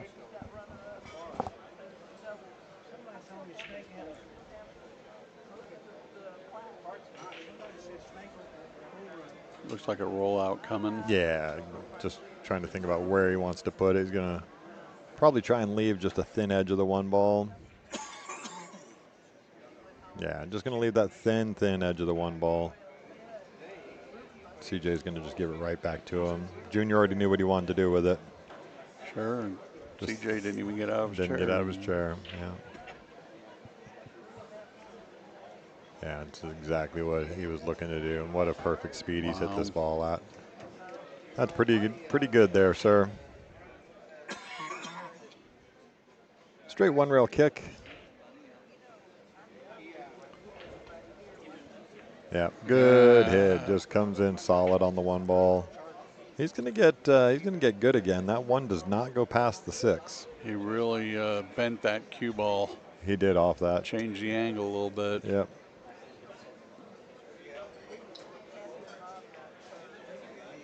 I mean, Junior may try a similar shot here. I mean, he could also come with the one ball around the 6 and back down to this part of the table, but it's going to be, yeah. Oh, he makes it in the side. What? The guy just did play Banks by the rail the other night. He did. 2 in the side, Clyde. 2 in the side. That's actually my favorite shot in Banks pool, is that same shot, 2 in the side. I like the 2 in the side and the 3 in the side. Well, got a pretty good layout here. I think he's trying to figure out what he's going to do with this 5 ball, though. He got to get on the 3 ball. Do you not just get to the the other side of the 4-ball and play the 4 into the 5. Well, that's why he's studying to see if he needs to be where he wants to be on the 3 to get a good shape for the 4 to the 5. Now, could also just come with it here and draw right up into that Right 7 into the ball. 7. Yeah. That's a little risky though if you get on the don't inside get there. Yeah, he's going to take a second to look at it. I mean, he's got a couple of passes to get. You know, like you said, he could get on the left side of the table for the 4-5 combo. And he can go up around the table or draw it 2 rails and back. He'd like to go 2 rails and back. Yeah, so just what I was talking about there. Perfect. Going to run the 4 into the 5. I think he might want to leave. He doesn't want to try and make the 4 here. No, he definitely doesn't, but he also wants to make sure that that 7 gets cleared. Gets cleared, right? Oh. Yeah. I think he was trying, like you were talking about, make sure the 7 gets cleared and sort of try to play the 4 off the 7 into the 5. Yeah, that's what he was trying. Just a lot of crazy stuff going on. I mean, I think even if he had made the 4 with the 5, going straight into it, he still, if you look, he has the open shot on the 6 ball. And the CJ's going to jam himself up here. That's exactly what I was saying on the other combo. Be cognizant of where that 4 ball ends up. I think with this diamond pocket, though, he should be able to play it off the point. There you go. Just like that, yes. Pretty smooth sailing from here. Yeah, no, nothing to sweat over right now. Overcut it. And he overcuts it. Now, I will say this. I know CJ's not been a strict tournament player lately. When it's been a while since you've been in the fire, it can get a little bit uneasy when you're at the table. A little rusty-ish. If you're at the table playing all the time in competitive environments, it's easier to be have your A game with you. Yeah, just be careful of the side pocket here. Yeah, so he did it perfectly again, where he stays below that side pocket. I think that's where again, some of us lesser ranked players make that mistake. Put a big stroke on that ball. Yeah, he likes going around the table like that to get the angle. Some players like going straight up and down, but both work. Yeah, it just comes down to your personal comfort, right? All right, so we're going to get James Davis Jr. going to take the lead here, 2-1. Well, they keep putting Junior on this table. We're going to call it the Junior Cam. The Bastrop Junior Cam.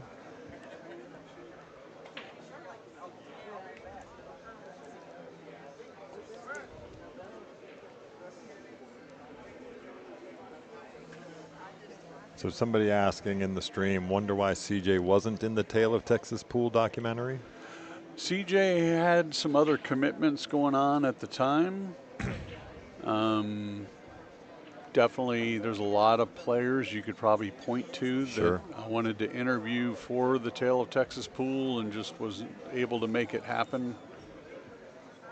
Doesn't diminish the impact he's made on the the world of pool here in Texas, nor those that were not included as part of the documentary. You know, if you think about how many players there are that could have been in the documentary, I could have made a 20-part mini-series out of it. For sure. So some tough decisions had to be made, and then some guys just couldn't make it work for whatever reason, and CJ had some other stuff going on that we couldn't make the interview happen at the time. All right, so James Davis Jr., he makes the couple of balls on the break there. Gets a little unfortunate roll where the 3 is going to hide the 2 ball. He can see a thin edge of it. Yeah, depending on what that angle looks like. What the angle looks like. I'm almost tempted to roll out Yeah, I mean, I just rolling out up towards the 6 ball there. Maybe up past the 6 ball to the rail. You know what I'm doing? I'm making the 7 and putting the cue ball up in that jaw up there. You like going that side? The only reason I ask is because the 2 ball does go into this bottom right. It sure does, and I'm going to dare his You're going to ass to attempt him make to make it. Yeah, I get you. Kind of like a one pocket. Set a trap on him, man. Yeah. He hasn't been playing a whole lot of high competitive pool. Now, if he's got enough of the 2 and thinks he can get up there and feather it behind the 6,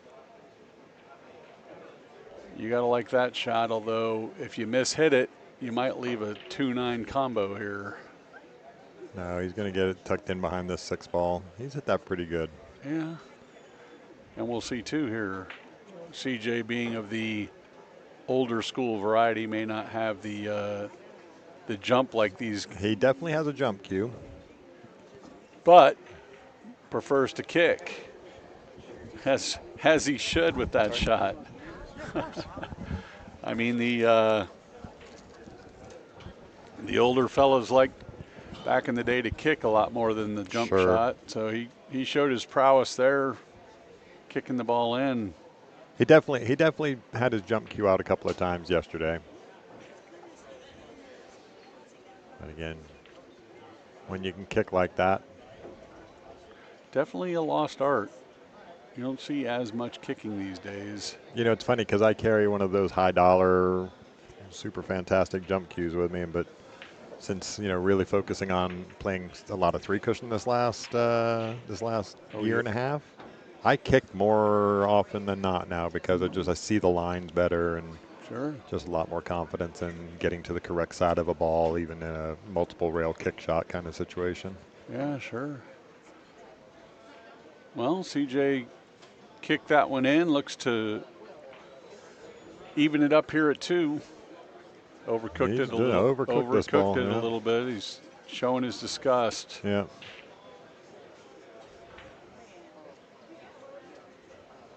Yeah, he's looking to the skies, wondering what the pool gods did to him. What does he do? Is he going to fire this in, bank it? Or? I think he's cutting it in the side. Yeah, I think he's cutting it as well. Yeah, he hit that ball good. Silky smooth. Going to 2-2. Yeah, looking around the room. Thanks again, Crypto. I probably haven't thanked you enough today for your involvement in keeping the chat abreast of the scores on other tables. But yeah, Savannah and Kenny Nguyen over on table 5 are knotted up at 5-5. Savannah breaking. We've got Eric Asanyanya playing the young lad Gavin. Looks like it is 7-4. Yeah, 7-4. Eric. Just looking at this side of the room. Can't tell what Ruben's match over there is looking like.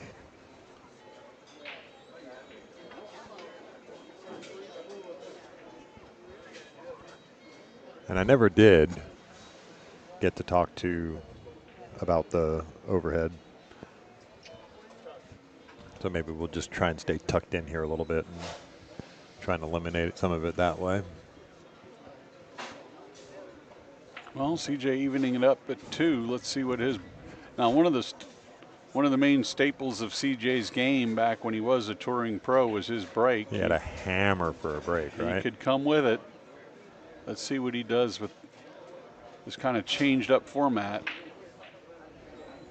He went with the cut break a little bit too. He got the cut break. He's gonna. You know what? He got lucky.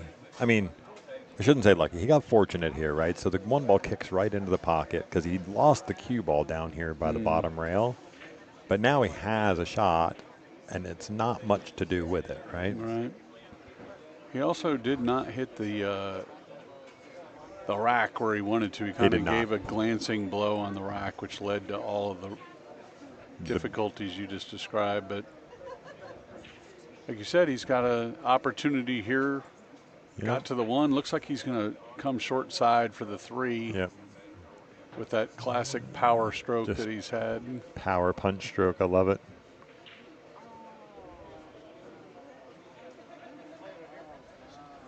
Which is interesting to see a player of that era with that power stroke using a carbon fiber shaft. Carbon fiber shaft, yeah. Most of the guys from that era that still use and deploy the power stroke like that, like the wood shaft, because it does actually lend itself a little bit more to the power game. Yep.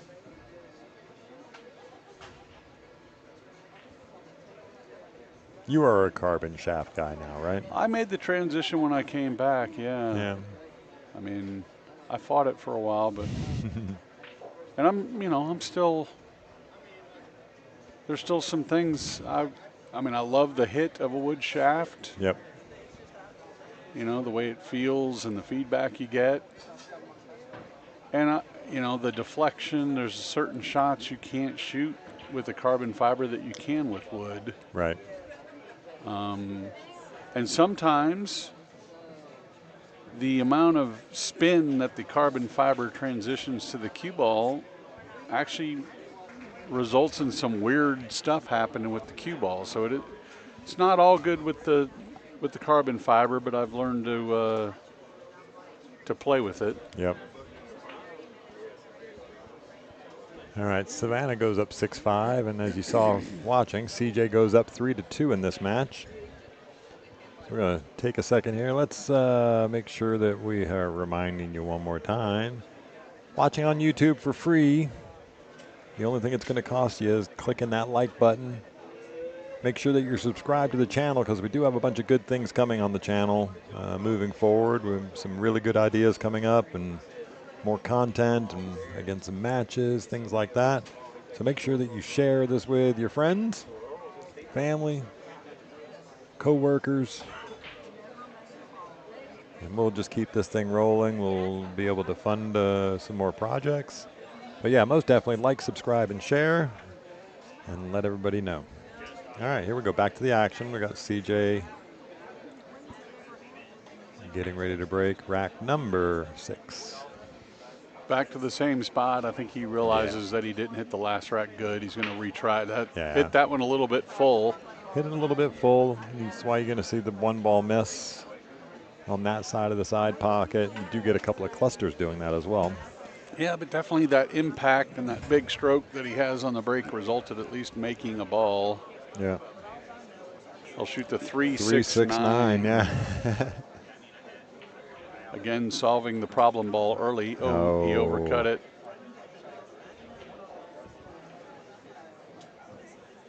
I've noticed some commentary in the chat, and I haven't really responded to a whole bunch of it because I'm just, in awe watching these matches right now. But there was some commentary about, how fast they're playing and, some of these misses like this. Is it attributed to the speed that they play at?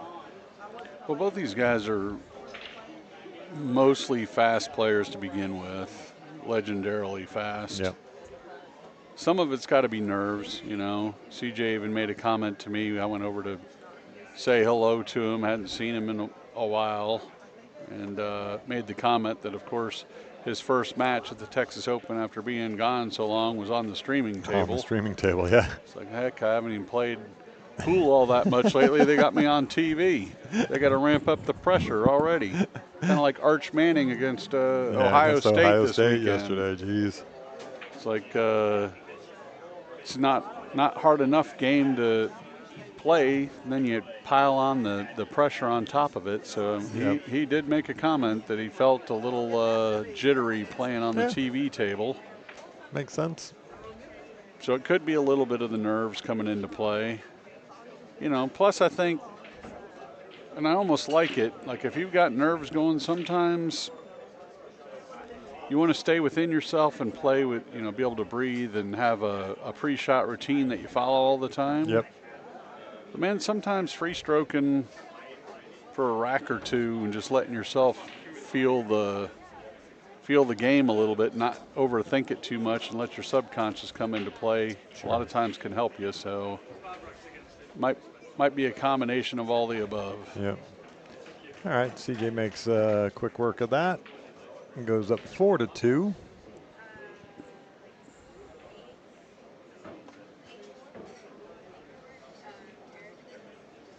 So yeah, Michael Heaps and Kevin Welling here at the Texas Open, brought to you by Predator. This year, Predator is our title sponsor. Proud to have them on board with bringing more pool action to Texas. Longest running 9-ball tournament in the world. Now has a title sponsor that's brought some pretty good cash into the pool. We appreciate Predator and all they do for the game.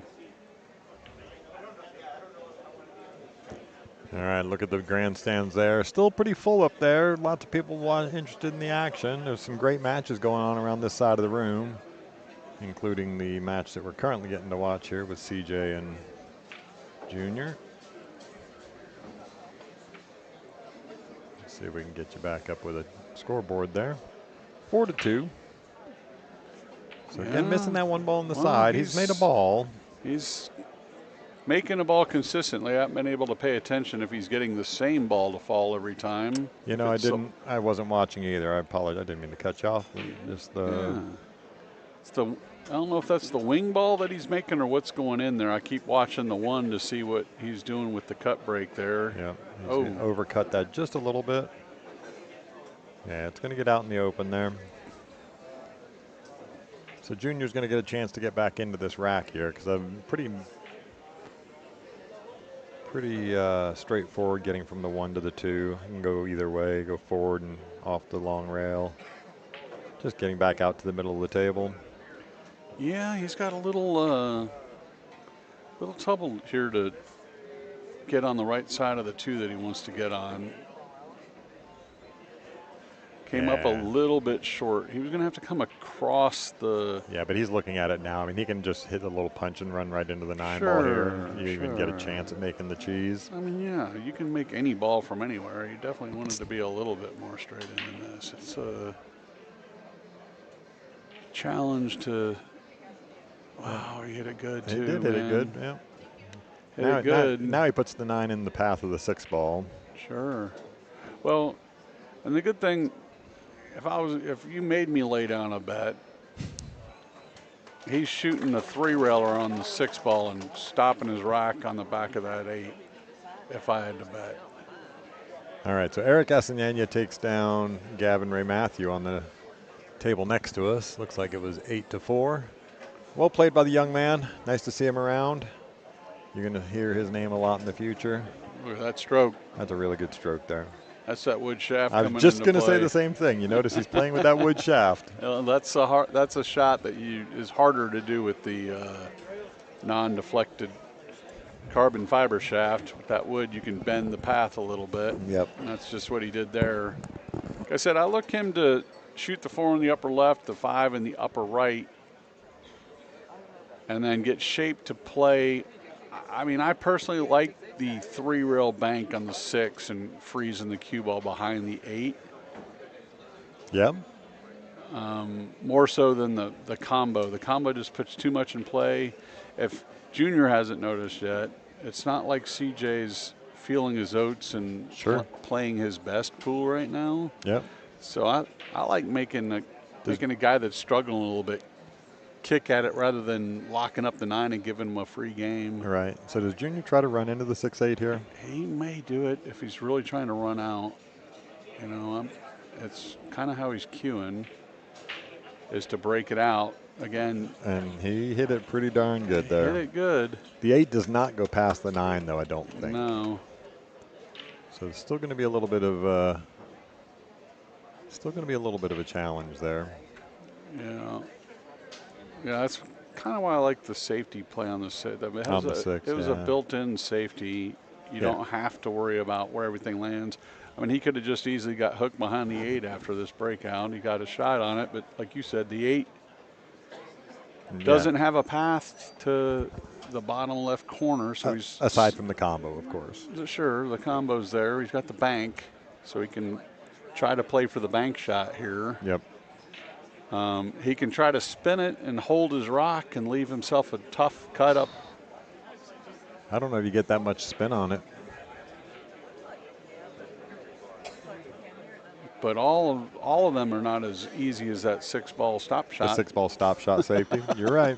I mean, it was kind of like baked in. Yeah, but he's already in the middle of running a rack, and you get into that you're into that go mode. Never going to question a player. They're the one at the table making the decisions, and they got to do with what they're comfortable with. It's always easier to play armchair quarterback. For sure. I haven't missed a ball yet. Not from this chair. In golf or pool. So let's see what he does here. It looks like he's going to go around the table here. Yeah. That's an interesting choice. Got to Just fade the look side. out. Fade the side pocket. Yeah. It's a golf shot. Yep. Dead into the 3-hole, depending on where you play. So yeah, that's again, CJ not playing his absolute best. Got a gift. You absolute gift. You just don't like to do that, especially when CJ's up right now on you 4-2. Yeah. So 5-2 now. CJ up 5-2, commanding lead, breaking the balls with Junior in the chair. May also be some mind games going on. I know these guys have had some history playing tournaments back when Junior was a little bit younger and less accomplished, and CJ was one of the top touring pros in the world at the time. Oh, Savannah hangs up. So just switched over to table 5 there for a second, but Savannah hangs up that 6 ball. She's currently ahead 7-5 on Kenny Wynn.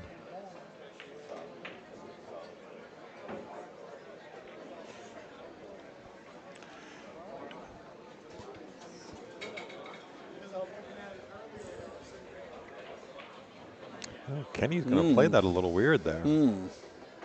Just did not get that action that he was looking for. A lot of times when you get deep in the pocket like that, he was trying to catch just a tiny bit of the rail. When you don't catch any rail, you get kind of hung out to dry there. Yep. All right, we're going to switch back over to our match here.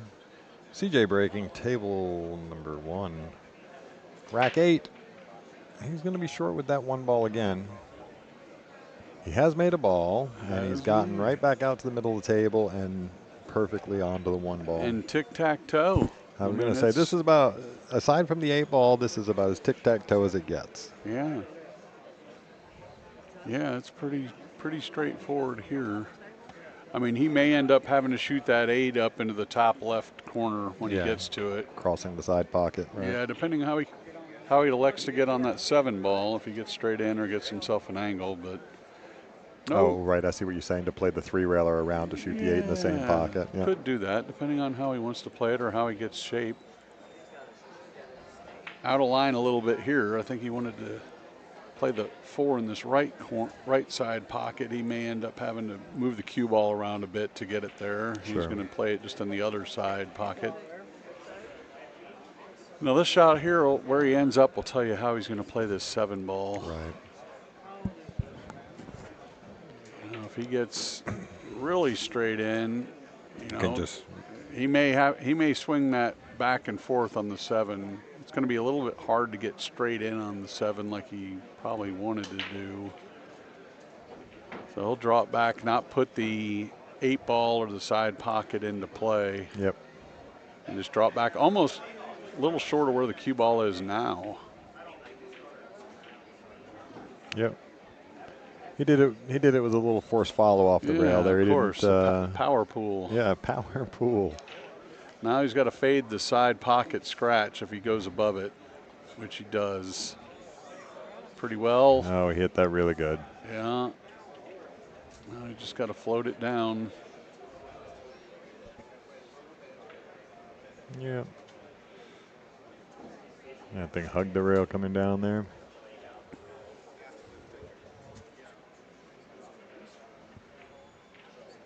All right, CJ goes up 6-2.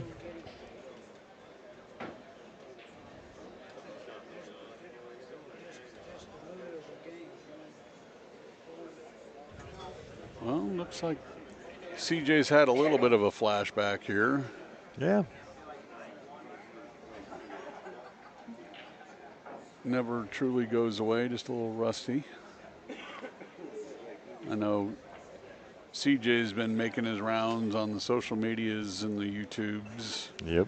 Doing a lot of different instructional videos and just general pool commentary stuff. Did I hear somebody talk about a book? I think he was doing a book. I don't know if it's out yet or not. I told him love to love to chat with him after his match, and we see if we can't get him up here in the booth to Yeah. see what's been going on in the life and times of C.J. Wiley.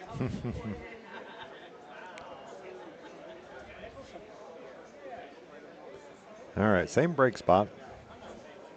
And why not? He's been making a ball. Yeah. Well, he got that really thick and just drew it straight up the table. So definitely not what he was looking for. No, he got the one to go on the side. He did make the one on the side. I don't think it went straight in. I think it was kicked in. I think it bounced off something, but yeah.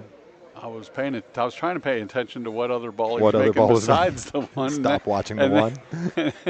And now he tricked me. Yep. So what a clever shot there. Yeah. He's going to get a little unlucky and leave. Well, not so much. Yeah, it's an easy enough kick. I mean, that's what I'm saying. He hasn't left like a duck for making it. Yeah, I guess he does have enough here of this side of the. He can actually make this ball. Yeah, of the side pocket that he can get there. Yeah, he's just going to get down to this. He's going to miss the 9 ball. Yeah. All right. So he gets into a good spot there. CJ wasting no time of getting ready to fire. Yeah, just thin it down to the rail here and just got to make sure you don't. He might even try and bump it off the 6. Well, he left him at least a combo that he's got to shoot. Definitely not a safety of any. So we'll see how straight Junior's throwing them right now. So a couple of comments in the chat here says yes, his book is out. Oh, how'd he hit it? Nice combo. He just stroked that beautifully. That's how you know a guy's shooting straight when they can shoot those combos. Yeah, a little bit tough here. He's trying to see what he's got on this 3 ball. I don't know if the 3 ball actually goes past. Yeah, it looks like it. Yeah, it might go past the 4 ball. It's kind of close. No gimme for sure. No, for sure.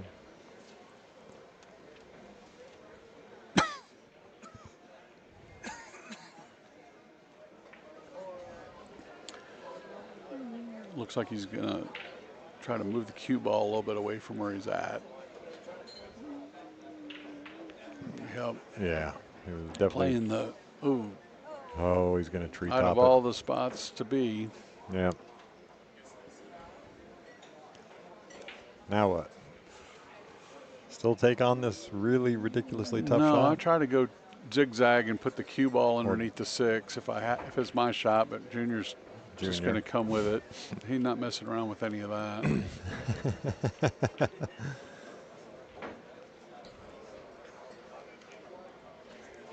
All right, what's he doing? I'm just trying to thin looks off like of this. Looks like he's trying 6. to put it where I said before. Yeah. Just thin it, put it up underneath that 6 ball. So many balls to block the shot, especially. I mean, CJ's shown that his first move isn't to go for the jump stick, so I'd be playing some of these to get him to have to kick at balls more. Although, like I said before, the old guys tend to know how to do it because they spent their whole career kicking at balls. Yep. 3 rails. Look at this. Look at this. He's going to put it right back on him. What a shot. Yeah. He did actually nudge the 6 ball with his cue. And that's what he was just talking to Junior about. He did, as he stroked that, he nudged the 6 ball, but we are playing cue ball fouls only. So he asked Junior what he wanted to do. It wouldn't have made any difference. It only rolled about maybe a half an inch. Yeah, the only way it comes into play is if the cue ball would have crossed the path of anywhere the 6 rolled, and it didn't go that far. So, but what a shot. Junior coming with his 2-railer back at him. Looks like a bad hit to me, but we'll let them sort that out. That's them to decide, yeah. Junior nods that it was a bad hit. Yeah, you could tell by the path that the 4 ball took.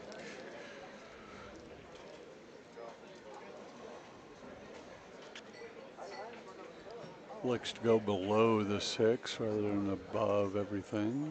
Yeah, just Pretty- again, nothing to worry about here.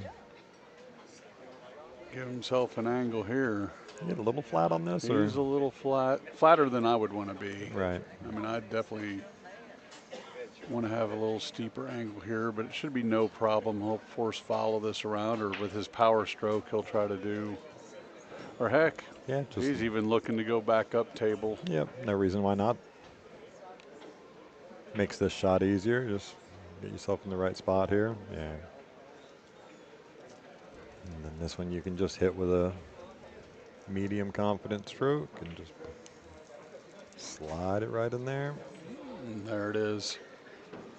Well, this table's been a one-sided affair the last couple of matches. We got another one underway where it's one guy running away with it. Yep. CJ 7-2.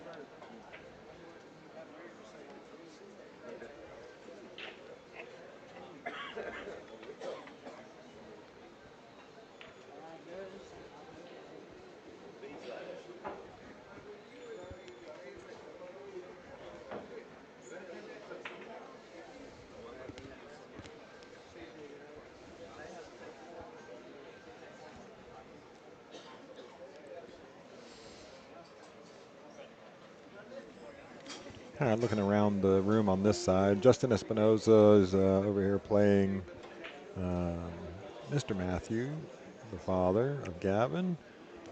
Justin Espinoza up 4-0. Looking over at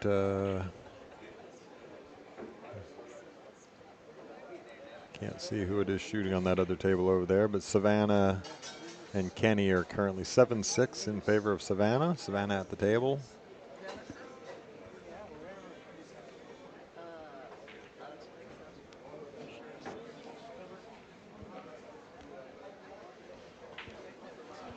All right, CJ Wiley to break, leading 7-2 in a race to 9.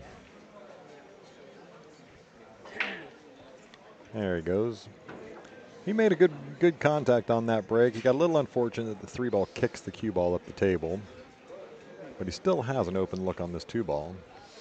Yeah, with that cut break, that is the challenge, is you're at the mercy of the pool gods as to where the cue ball is going to go. Get kicked, yeah. Sending it back and forth across, even at the pro level, you see all the time that it's not like the old school break where you could squat the rock on the middle of the table and know where the cue ball is going to be. Yep. Wow, nerves of steel yeah, there. Just stroked straight in the hole. Didn't even think about it. Just yeah. And from here, he's got easy work after that first shot.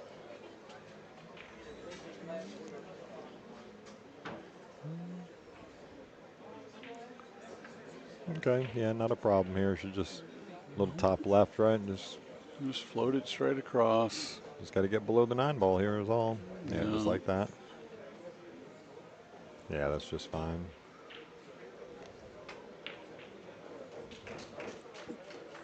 Oh. Yep, he was always looking to go to the second rail there.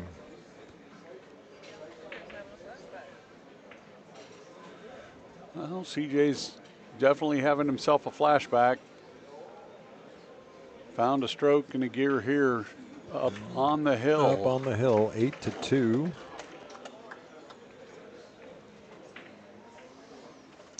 And Savannah Easton has gone on the hill against Kenny Wynn over there on table 5.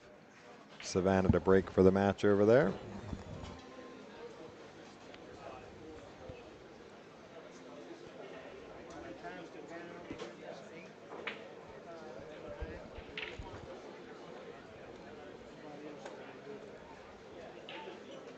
Yeah, they are all diamond tables in this room. As far as pool tables go, the 18 9-foot diamonds. Just answering some of the chat. 18 9-foot diamonds, 2 7-foot diamonds, and 2 10-foot Gabriels, 3 cushion tables, carom tables. Heated carom tables at that. CJ breaking on the hill, coming back to that cut break a little bit. Looks like he came up dry here on the hill. That'll give Junior a chance to make a run at him here down 6 games with CJ on the hill. He doesn't have much room for error here. Yep. Going to try this thin cut down the rail here. Plenty of room for it. Nice ball. Just doesn't want to end up straight. Well, he's got to come down the table and back up, right? Yeah, he just didn't want to end up where he had to do something too funky. He's got to do something pretty funky here. Yeah, he had an angle at least to move the cue ball around. If it would have been too steep on it, he wouldn't have been able to really even had a chance. Unfortunately, he ran into the 7 ball there. Yep. Stopped the path. So, I mean, depending on how he's feeling, he's, you know, I don't like that he's not going down and taking his time to look at this ball. Unless he's just going to safety it and he knows he doesn't care where the ball goes. But if he's going, he was going to be looking for this. Ducking the whole way, it looks like. Yeah, unfortunately, he's going to leave a wide open shot on it.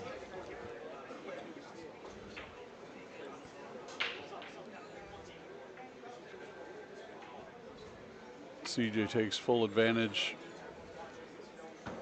Pockets it, but ends up a little straight. He's going to have to do something with the cue ball here. No problem for a guy with a stroke of his caliber, although he did overcook it. Overcooked it. Right to the drink. Well, no time like the present, sir. Yeah. Ball in hand. Again, I certainly don't I don't doubt the ability to do it. Time to make your move. Can't ask for a better opportunity than ball in hand to get things started. Yeah, with 5 balls left on the table, you sort of like his odds. Nothing really tied up there.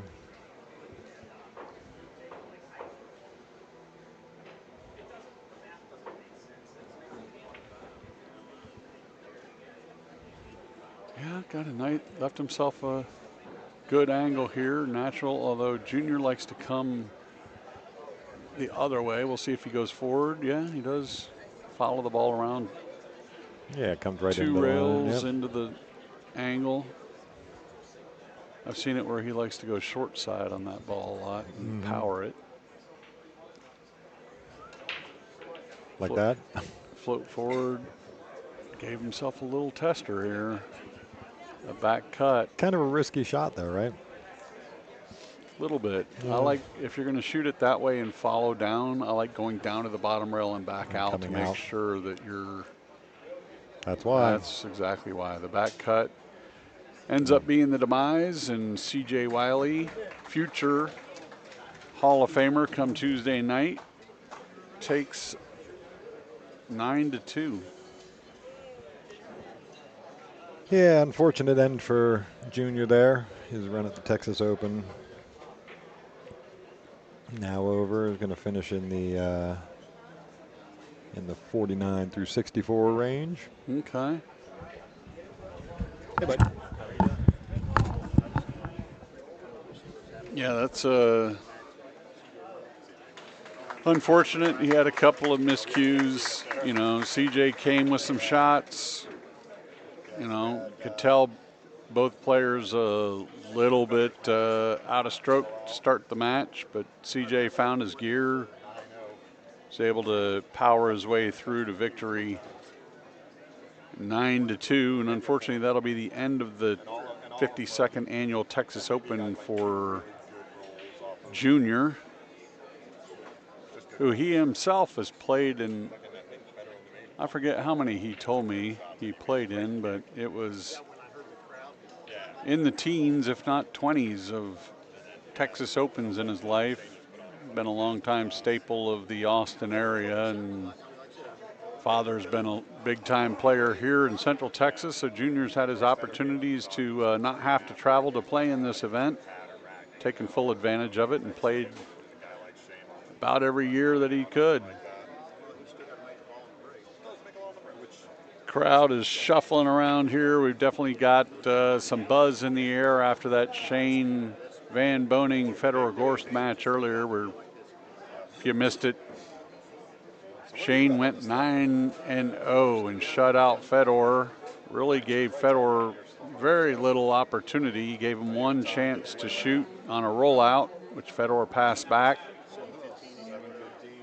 Then he had to come with a major kick shot and was able to drain it, but then failed to convert that rack, and the rest was history. Shane went on to win 9-0. Had a couple of matches so far on this mainstream table that have been that way. We've had some one-sided affairs where one player has taken control of the match and just put our opponents away. We're waiting on another match right now to see how the matchup will be here on the stream table. And as such, people are moving around and trying to position themselves and jockey for a seat, maybe get something to eat. If you haven't been here to the 52nd annual Texas Open or any Texas Open in the past, it's definitely an event you want to try to come make. It's different than about every other tournament you'll see in the country or in the world for that matter. It is in a pool hall with some grandstands. Players are wearing shorts and casual attire. You'll not really see that of the pros when they're playing in a big event. They're normally having to wear the pants and the sponsored shirts and the whole 9 yards. Here you had Shane Van Boening wearing a baseball hat and shorts like he was fixing to go fishing. So definitely an event different than anywhere else in the world. It's also the longest running 9-ball tournament in the world.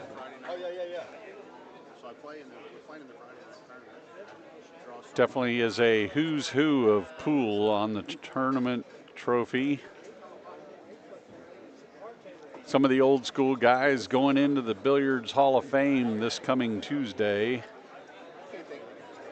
UJ Puckett, Vivian Villarreal, Richard Black, CJ Wiley, who we just saw on the stream table, going into the Texas Billiards Hall of Fame this coming Tuesday night. If you're here local, tickets are still available at halloftexas.com.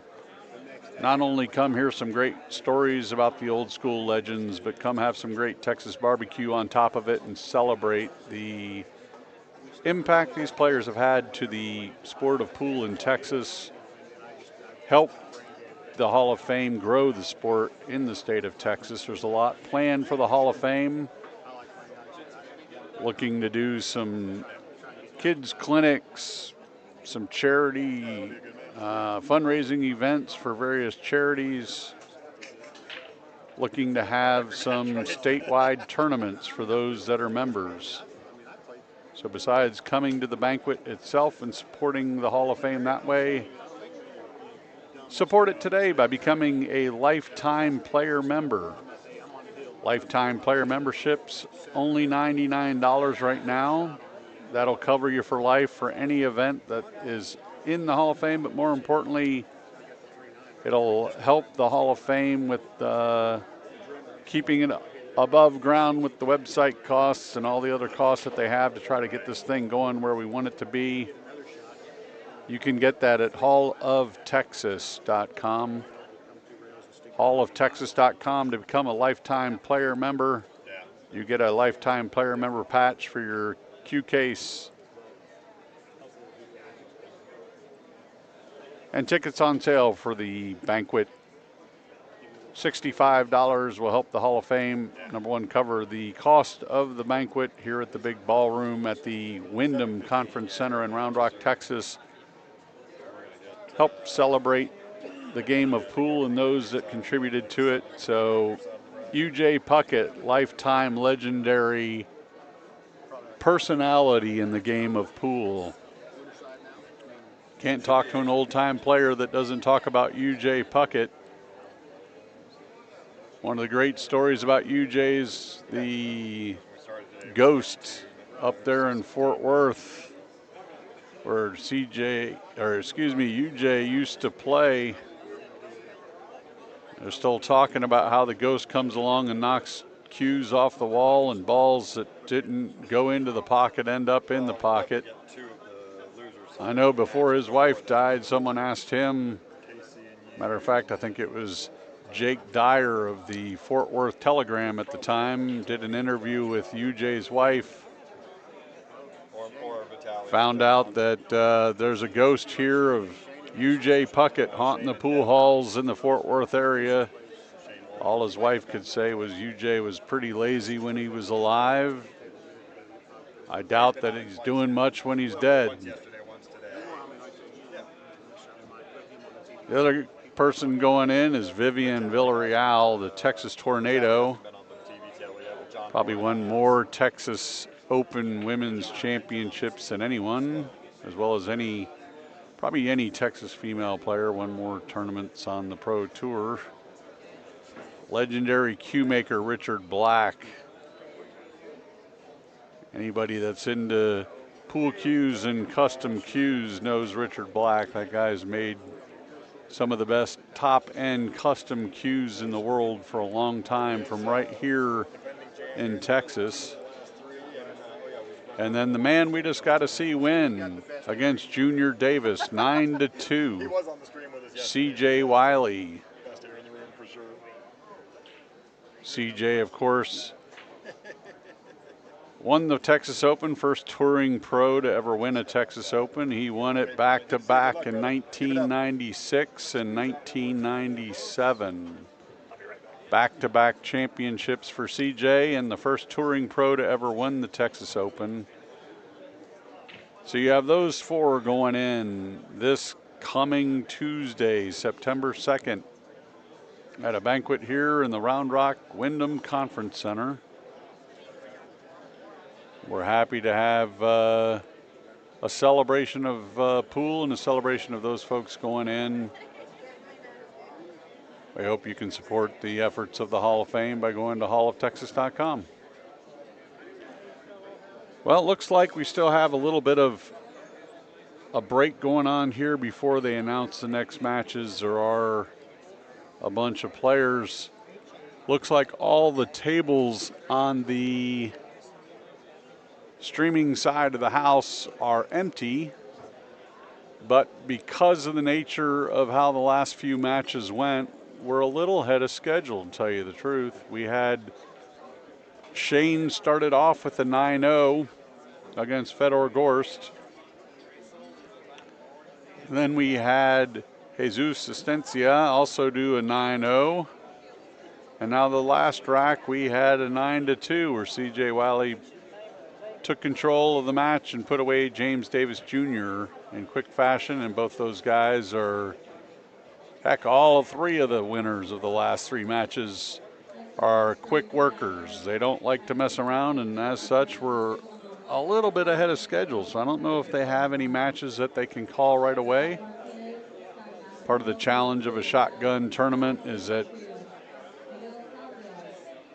players oftentimes know what time their next match is. They'll go leave to get something to eat or take a break for a little bit, so they may not even be here in-house to be able to play a match, even though we have tables available to play. So bear with us as we try to get another player or two here up for the stream. Stay tuned, we'll be right back.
All right, I'm back.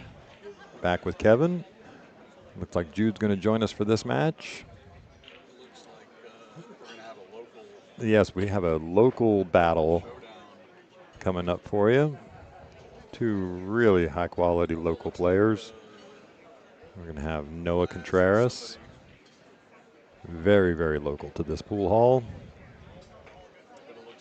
and Eric Asenenya. Check, check, check. Check, check. He's got the check again. Order what you want.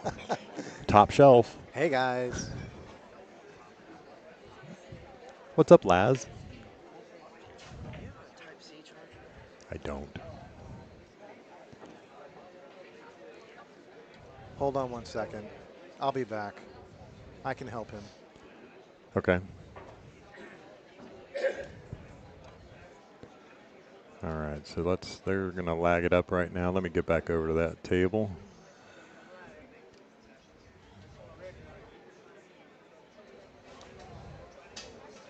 Well, looks like the Friday night 9-ball tournament at Skinny Bob's fixing to kick off again. Two of the main staples of every Friday tournament here at Skinny Bob's when Eric's in town. When Eric's in town. All right, guys, we've got 1,741 viewers right now with 871 likes. So let's make sure we're clicking that like button. Just clicking back over to the chat box there. Some people asking about players list. You can actually see right at the top of the chat box there. I do have the bracket linked. You can click on that. It'll take you right to the players list. I wonder what that spike was. Yeah, I was just looking at the analytics here, and the downward spike right around 2 o'clock, 2:30-ish. You think that might have been one of the matches ending? One of the faster matches. All right, Eric Asenenya to break. Let's get it on, as they say. I hope that's not copyrighted. Yeah.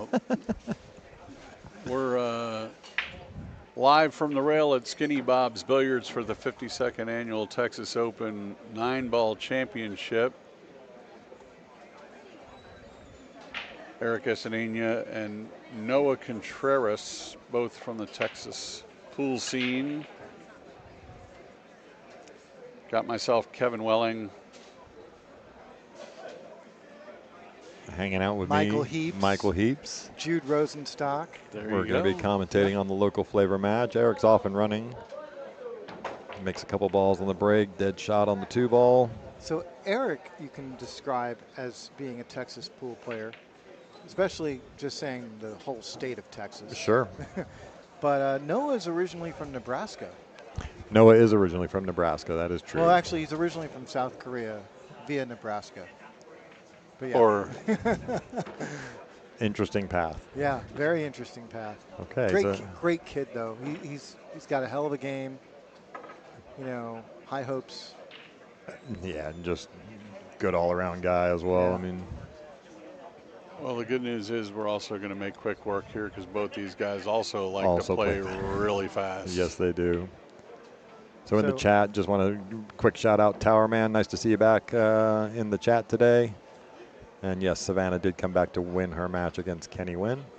So this is the opening game. This isn't warm up, right? This is the opening rack. Okay, They just lagged it up. Eric got the break. Both of these players, certainly plenty of firepower between the two of them. Eric's, do you know off the top of your head, Eric's Fargo, 730 something? 735. Yeah. That ballpark. And Noah's around 680. 680-ish, yeah. But at any point in time, can step up to that 730 gear. The part of my brain that I used to use for baseball statistics when I was a kid has been replaced by Fargo ratings. That's good. Yeah. All right, so Eric's going to take the first one, make quick work of it. Like Kevin said, neither one of these two are going to hang around either. So no, don't be late for dinner. These guys will come with it and come with it fast. So Eric does a lot of travel throughout the state of Texas. He's originally from the Odessa area. Lived in Las Vegas. He and Millie lived in Las Vegas for a time. And now, I don't know where they're out of exactly. Aren't they up in Midland? maybe. I thought that they went back But up. they move around so much. Sure. I know that they spent time in the San Antonio area and Houston, and they've gone back to Odessa. And there was a point where they were talking about staying here in Austin or Round Rock, and they do for like a month at a stretch, and then they'll go somewhere else. They are quite nomadic. Well, talking of the Texas pool scene in the Hall of Fame coming up, Millie's dad is a world-class Texas pool player. It took me a while to figure it out until her dad showed up one year for the Texas Open, but her dad is none other than Robert Alvarez. Oh, wow.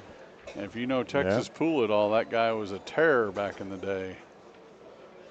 No wonder she shoots so straight. Yeah, Millie's definitely cut from the same cloth. For sure. All right, so Eric breaks off there. He's got a shot on the 1 ball. Looks like he made the So I didn't 7 ball. notice. Yeah. So obviously he didn't make the 1 ball, but was he trying to make the one in the side? I didn't notice. I was actually looking at the bracket. I apologize. No, I blanked out for a second, but we'll pay attention for the next one. Yep, for sure. Definitely want to see what their breaking strategy is. Well, right now his strategy is to get out, and he's got a clear path. Holy cow. This is a little tricky because of where the 9 ball is. So Eric is going to want to try to find an angle that avoids the 9. Just going to draw straight out of it, right? Well, I like following 2 rails out with a little spin, although with Eric Stroke, he's going to draw. Yeah. Here he is. Boom. Yeah, There it is. Got to fade the scratch, though. No, he's good. Really well done there. Yeah. Maybe drew it back a little further than he wanted, but I see. Yeah, still good. yeah, fantastic right now. Oh. Yeah, he's just let that stroke go a little bit. He's still fine. I think he can just roll this, let the cue ball touch the side rail. Yep. Yep. And now he's in a position where anything but flat will do. Yeah, he's perfect. Absolutely. Just drift right down to the. That looks okay. Yeah. You know, if you like perfect. No chalk at all. Just rock and fire out of Eric the last couple shots. All right, so Eric's going to go up 2-0. So let's just trying to keep up with the chat a little bit as well. Somebody was asking, I think it was John was asking, anytime idea when CJ Wiley's going to play again. He's actually scheduled to go straight back up. He's going to go up on one of the outer tables. He will be playing Billy Dyke, but if you want to keep up with the action on the other tables, you can certainly look at the bracket. I've got it pinned in the top of the chat there. Match times are above the matches. And you can also see the remaining players. Yeah. Or if you're in the Austin area, come by Skinny Bob's Billiards. And if you're not in the Austin area, make plans for next year. This thing is only getting bigger. It's already one of the best tournaments in the world. If you've not made your way down it, as Jude said earlier, it's one of the most unique tournaments you'll find. Yeah, it really is. Hey, how about this for the chat? Why don't you guys tell us where you're from, especially if you're from like outside of Texas. We'd love to hear where you're from. Yeah, absolutely. Give us a location check-in. Yeah. Because between the 3 of us, there's pretty good odds that we've been somewhere close to your proximity. You know, unless you're in like, I don't know, out of the country, Azerbaijan or something like that. I've never been there. Good action in Azerbaijan. Well, there's a lot of 3 cushion. Hell, the game of pools, there's action everywhere these days, man. It's growing so much. Every corner of the globe, somebody's playing pool these days. So Noah's going to utilize that 5 ball by design. Yep. He's going to get full coverage on it. Eric just immediately grabs the jump cue. Yeah. Doesn't even flinch. Yeah, I like the offensive move here, man. Try to bank it into the 3 ball. Yep. 100%. That's what I would definitely be going for. All right. There's just whenever you're jumping, you have to lower your expectations, and you're not going to get pinpoint anything. Anything. So if you've got a hanging ball like that, try and take advantage. Yeah, the hanging ball makes the aim point a lot bigger because of how big that pocket is now. Yeah. Here, let me go through some of these locations because boy, did you ask, and the chat has answered. That's awesome. We have some locals, San Antonio and Round Rock. Hey, Rodney. Saw you here yesterday.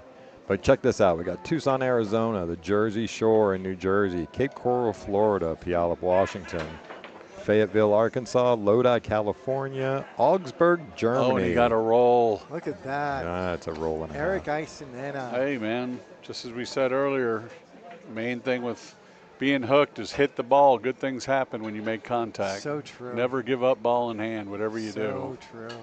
I'm going to keep going here. Do it. Okay, yeah. All right. San Francisco, Cleveland, Jacksonville, Florida, Alabama, Roll Tide, Brushy Creek, Wisconsin, Calgary in Canada, Glasgow, Scotland. Good day. I love it in Glasgow.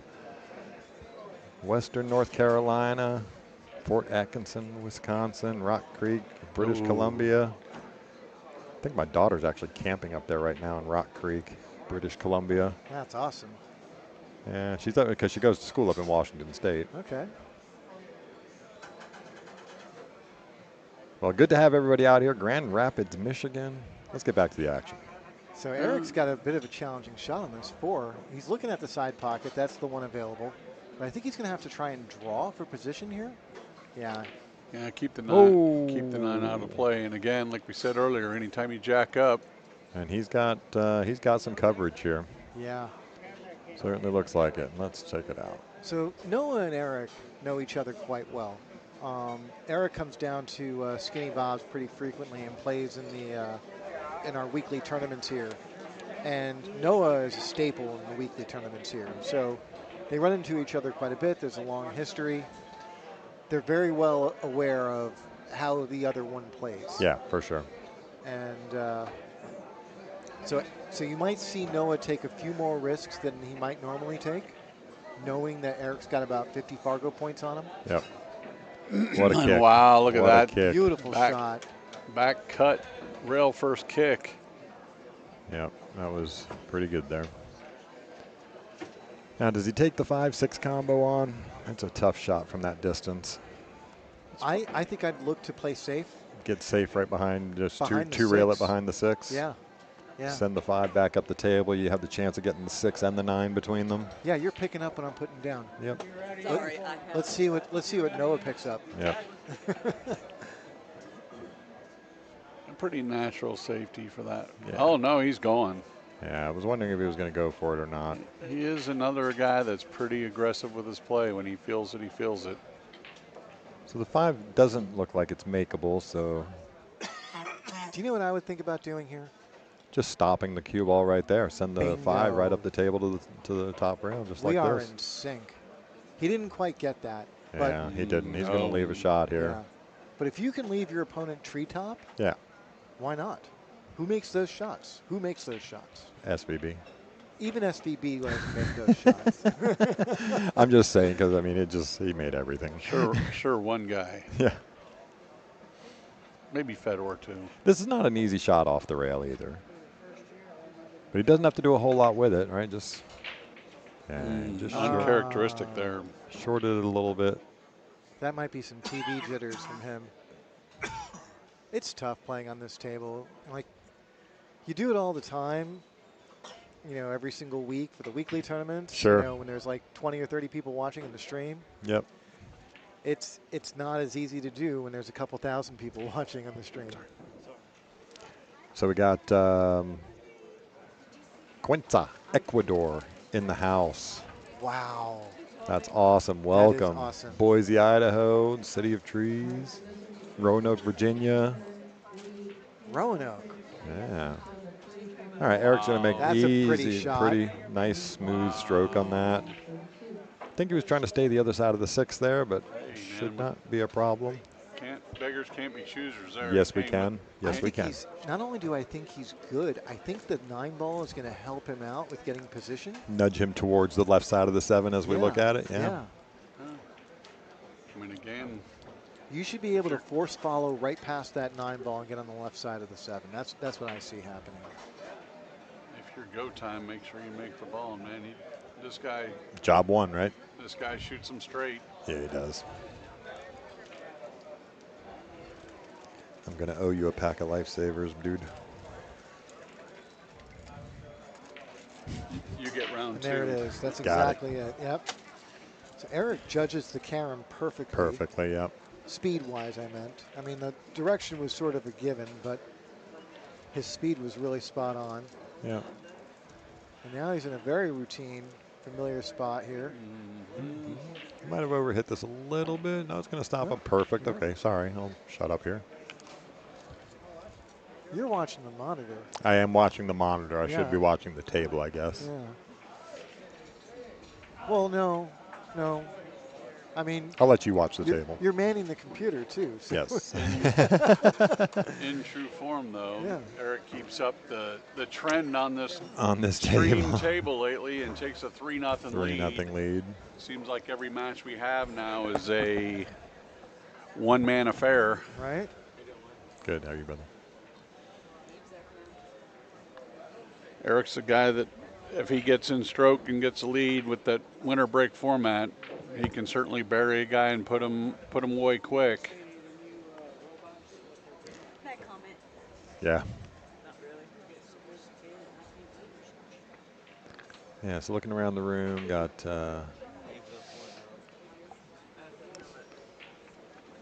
we got Laz 1-1 over here with Sky Massengill. So here, watch the 1 ball here. See Yeah, if he's, let's watch the 1 ball. See if he's making the cut break here.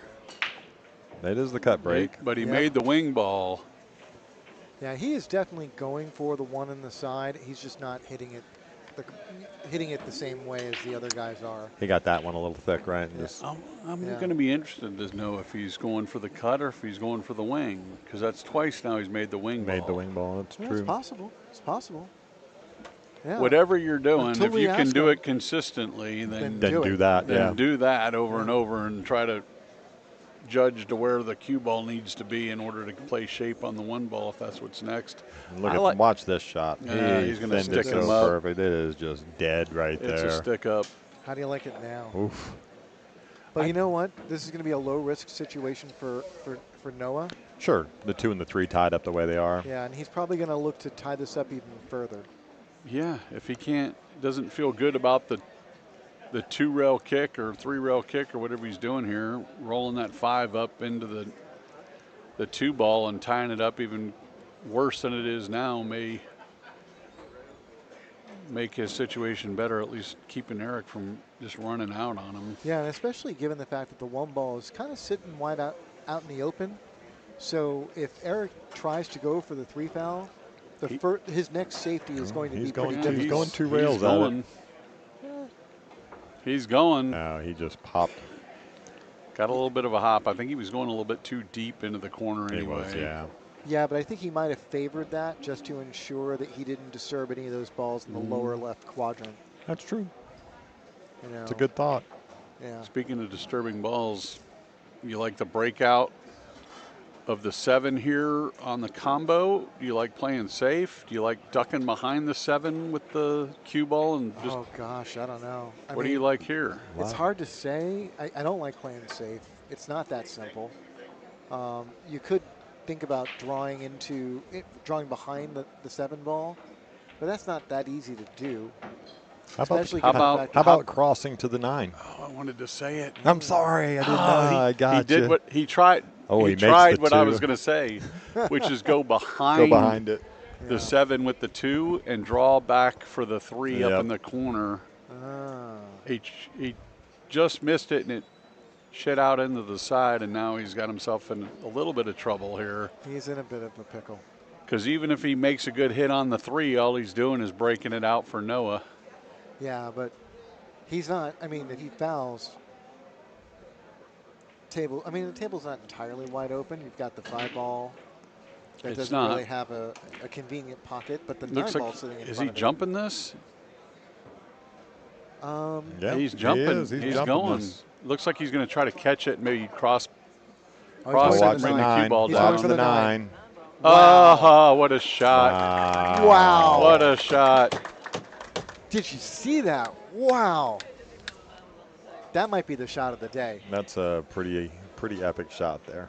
Eric Eisenena with the jump, carom, bank, well, kick, I guess. Jump carom. Jump kick. carom. Jump carom kick. Jump yes. carom kick into the 9. All those things. So, Guy, yeah, just answering in the chat real quick. We got on table 2, we have Laz, and Laz is up 2-1. Just broke off in the 3rd rack with Sky Massengill. All right. Well, how do you follow up that shot? Break and run. I think you can go home now. It's about all you can do to follow that up. Just come with it. Just come with it, right? Let's go. Put a 5-pack to end the set right here. Let's go. I think it all took us like halfway through the shot. Then we were like, oh, that's what he's doing. Yep. Well, and I'm sitting looking like right dead down the line that the ball came. Okay. All right. Doesn't so look dry like break. he made the wing ball. And here comes Noah. Does Noah have a shot on this? Yeah, he does. It's close. It's close. I can't. You can tell better on your. He can see it. Can he see it enough to make it? He can see the whole ball. Okay, good. I don't like shooting at this ball myself. I like playing the safe. Playing it back out to the bank it cross to the 4. To the 4. And bring the cue ball back behind everything. Just like, although, I think he was trying to make. Yeah. If he was, he didn't do a very good job of that. I can tell you why he missed it by half a diamond. Noah is trying to catch a groove. Yep. You know, what he wants to do more than anything is he wants to get to the table and stay at the table. Yep. And he's going to favor offense every single time. That may not be the wisest decision in this match, but he's going to go with it. Yep. Are you sure that's what he wants more than anything? Than anything. Than anything. There's a lot of stuff I could ask for other than running out of rack. You read my mind there, Kevin. I can think of I don't know. How many pool players you guys know? maybe 1 or 2. But I could ask that same question of about 30 pool players right now and probably get 30 different answers. So. And all 30 of them would save their own mothers if they had to. Oh, absolutely. Well, we'll say this, sir. I would. Hi, Mom. I will say this. Noah has gone back to school and is deep in studies lately. I know the last time I talked to him, he's been away from the pool table a little bit, more in the book, so may not have his top game right now. So Eric was looking to get a little further down here. Yeah, he put a hell of a stroke on that. He did. And does he just take the bank on? He's just going to look for the safe. There's a safety behind the 6. There is, yeah. It's a 2-way almost. If you. Yeah, he's just going to short the bank. He's going to leave Noah a shot. It's still a tough shot, and of course Noah hasn't quite found that stroke yet, right? So leaving him this tough shot is still a tester. Yeah, for sure. Doesn't have to do a whole lot with the cue ball here, though. I mean, it's kind of natural to get back out for the 6 ball. So you can really just bear down and focus on making the ball. Yeah, you can roll this in. Yeah, just cinch it. Yeah, you're going to overcut it a little bit. Yeah, that's just looking for it to get past the side there. And it did. So not a sellout. Noah's probably going to get another chance. I think it might be far enough past the pocket where he's still, I don't know. No, I don't think so. Yeah, I think that scratch is dead. If not, it's close enough. But it is also a pretty dead bank into the corner. Yeah, it's close enough that it could deter Eric from trying to cut it. I like your shot, Mike. I'd bank at the cross corner over there. And just draw straight back across the table, right? You go short with it. Liable to end up safe anyway. Yep. Cross corner, you're saying? Yeah, down here on the bottom right. Yeah. Bank there, it's bring the cue ball up. No. Cross side, no, that's not there. You got to let the cue ball go too much there. Yeah. Here, I think you control the cue ball if you. He kind of attacked a little harder than I may have, but he's still going to come out okay favorably. think the only thing he's really left here is either a safety or maybe to the 5-7. See how, again, Noah's still struggling to find that You know, it would be nice rhythm. if Noah could play the carom into the 7, and I don't think that's on, but it'd be really nice if he could do that. No, cue ball meets 6 ball. Oh, he did. He definitely has not found his game yet. No. Yeah.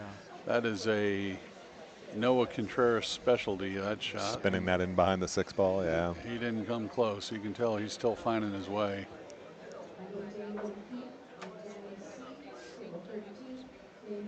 So Eric's going to draw. Oh, Yeah, just draw much it straight. straighter than I thought it was. And now he's in a routine spot. So it looks like Justin Espinosa wins over there, 9-2 over Tony Matthew. Eric caught the point there, ended up a little bit straight in more than he wanted to. He's going to have Still has enough angle to come just above the 9 ball. Sure. You can do all kinds of stuff. It's just a matter of how easy it's going to be. Sure. Back right in line now. With this guy, everything's easy. Well, I'm a little bit surprised by that's that. I'm yeah. a little surprised myself. It was almost like he thought he was playing 8 ball. He won. Eric does like 8 ball. I mean, didn't even try to get shape. No. Or he just has that much confidence in making Sure. That's what happens when you leave yourself a little tough one. long length of the table. I wonder what might have happened there. That was weird. It was Maybe weird. just It was like maybe he a little- short-circuited. I don't know. Maybe just, short, a Now little this short is stroke on it, or maybe this a little is a Noah miscue. Contreras Yeah. special. It looked like he was trying a stop shot, though. It didn't Yeah. even look like he tried to. I mean, he had angle to go forward or come back. Both would have made it a shorter shot. Might have to ask him about it later. Don't do it now. No, of course not. All There right, it Noah's is. going to get one of them. No donut for Eric Isinena. Okay, well, see if Noah can put up some scratch and fight a little bit here and Yeah, put some pressure back. right as I look over at table 2, thanks again, Crypto, for keeping us updated on scores. But yeah, Laz goes up 4-1 over Sky Massengill. Looks like we've got Miguel Sevilla over there. I think he's up 2-1. Justin Espinosa just won over here. So this will be an important moment for Noah in the set. He's down 4-1. Yep. And if he can break successfully here, that might show an indication he could control the table for a few games. Speaking of breaking, he's got a big break. The funny thing is he has a big break capability. He's going to get a little unlucky on where that 2 ball fell. Yeah, but that overall was a really good sign. But did you see he didn't hit that break with that much pace? No, He not- was not. almost like a controlled soft break, but I Not don't want to with- call it a soft break. Yeah, he didn't hit it at Noah's speed. Not Noah speed. Yeah, Noah Noah puts his breaks whole body 25 in. miles per hour plus. I know somebody else sitting here that does that, and it's not me. Kevin? Kevin's too old for that speed. Kevin's Whoa. my age. I'm kidding. Whoa. Kevin's my age, not Shots your fired. age. He's our age. How old are you guys? Older than you. How old are you guys? 27. 27. I'm 27. I've just been practicing for 29 years. Exactly. So you're 56. Yes. Kevin? I plead the 5th. Okay. I'm 53. Okay, so we're close in age. Yeah, we're close in age. Guys are old. I don't know what's going on here. Yeah, no, I break, I'd say around 23 to 25 miles per hour. No, I think it's about a skosh higher than me. I know he can. He actually gets There's a yeah, shot. nice shot. What Noah needs, a little bit of confidence here. Yeah, for sure, man. He's got that little sidearm. Fundamentals aren't necessarily the most pure, but man, he can shoot straight when he gets it dialed in. Yep.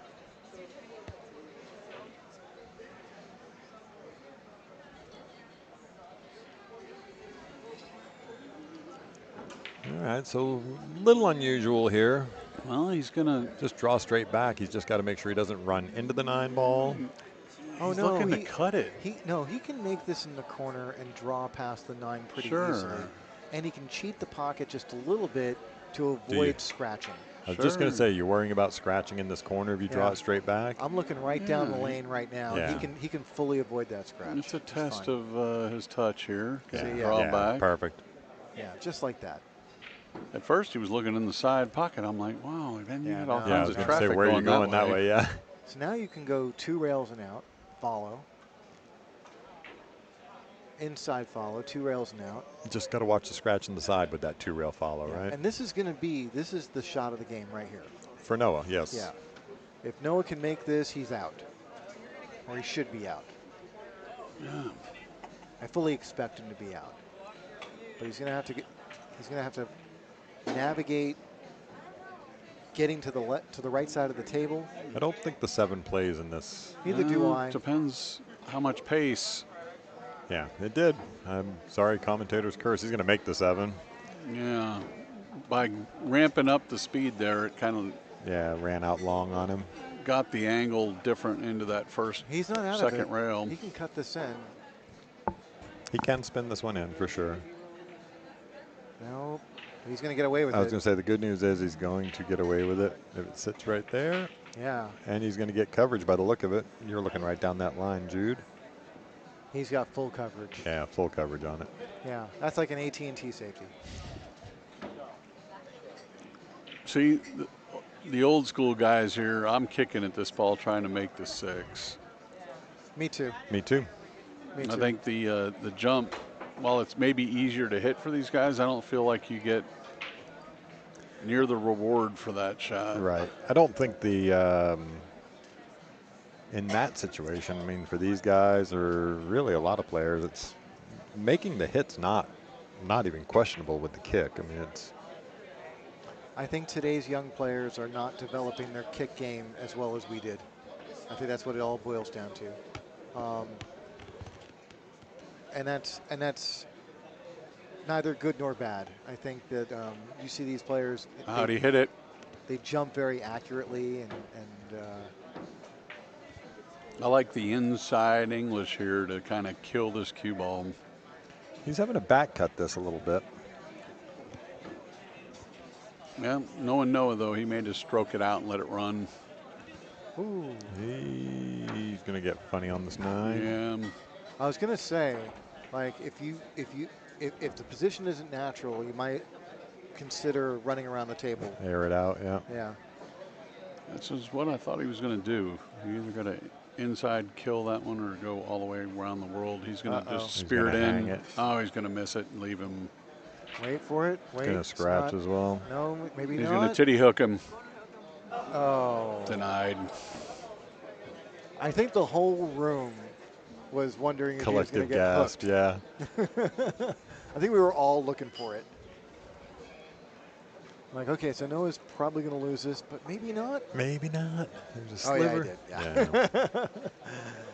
So Eric gets the game, and I, as much as I want to see a close match, he deserved to get that game. I think Noah needed to was it the 7 on the side or the 8 on the 7, side? yeah. Yeah, I think he needed to just give that, cycle through a few more options on that 7 ball. Well, I'm not saying I could have come up with anything better. Sure. another commanding lead. We need to tell the tournament director to start sending us some close matches for streaming table over here. Right. All right, so we've got Little Laz over here on table 2, currently up 5-1 over Sky Massengill. So he's made the What a funny layout. weird layout, dry break. Yeah. So Noah's got 1, 2, 3, 4 balls between him and the 1. Yeah. Pretty easy kick, and even if you want to play like kick and stick. Or an Evil Knievel jump. Where's Jesus? You go with the Jesus Atencio. Yeah, I was going to say the double jump. Triple jump, quadruple jump. Isn't that an Olympic event? Yeah. 2, 3. Yeah, if we can get a triple jump going. That coupled with curling, and we've got action. Hey, curling, I'm in, baby. There's a curling league in town. Is there? There is. You want to join? Start a team. Don't even tempt me, dude. I'll be all over it. I have a couple of friends that played in the curling league, and it's very nice. Everyone has a great time. There's a lot of drinking. We can discuss it later. Okay, fine. Back to the pool. It sounds like a good way to separate your shoulder for a 50-something-year-old. So Curling? he gave this back to him. You're just going to fall down a lot. That's all.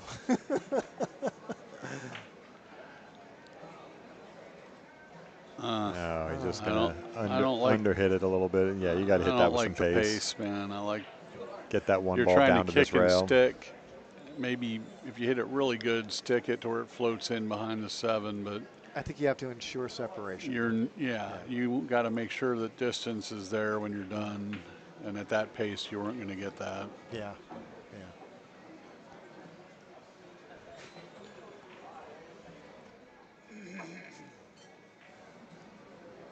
So he's going to play, That's a double rail. safety It's a nice there. safety.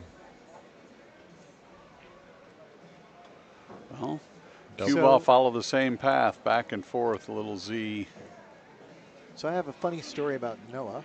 Oh, no. About a month or so ago, there was a tournament down in South Austin, right by where I live, and I was playing in it. Noah shows up, and he doesn't have any cues with him.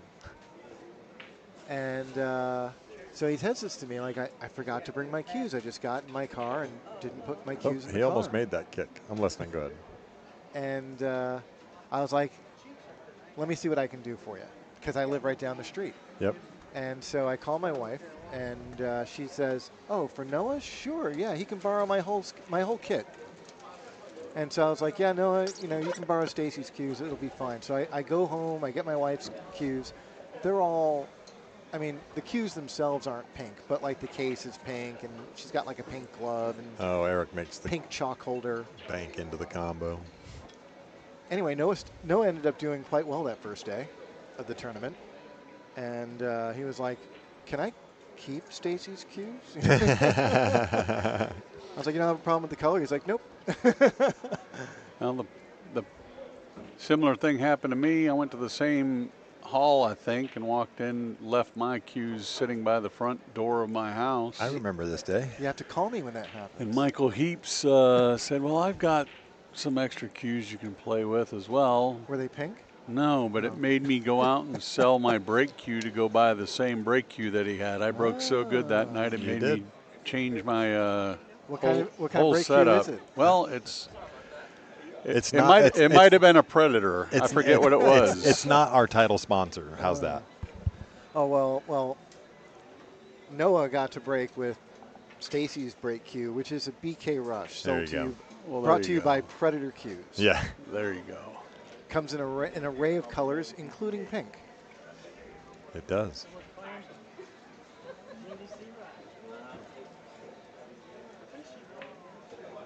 All right, so Eric's back to work now. Actually, her whole kit is Predator. She's got the P2, the P3. The P3, yeah. In the curling maple. Okay. I used to have an original P1. All right, so Gabe Martinez wins his match over there 9-0. I see some commentary there from Crypto and a few other people on the chat. And yes, I think Gabe came out on an absolute mission after getting skunked by Jesus, and turns around and skunks his opponent. So. And it looks like his Yeah, brother feeling is, like that. It looks like Eric's making his way for a smash. A route, yeah. As well. Yeah, Laz is up 5-1 in his match. So yeah, lots of one-sided matches at the moment.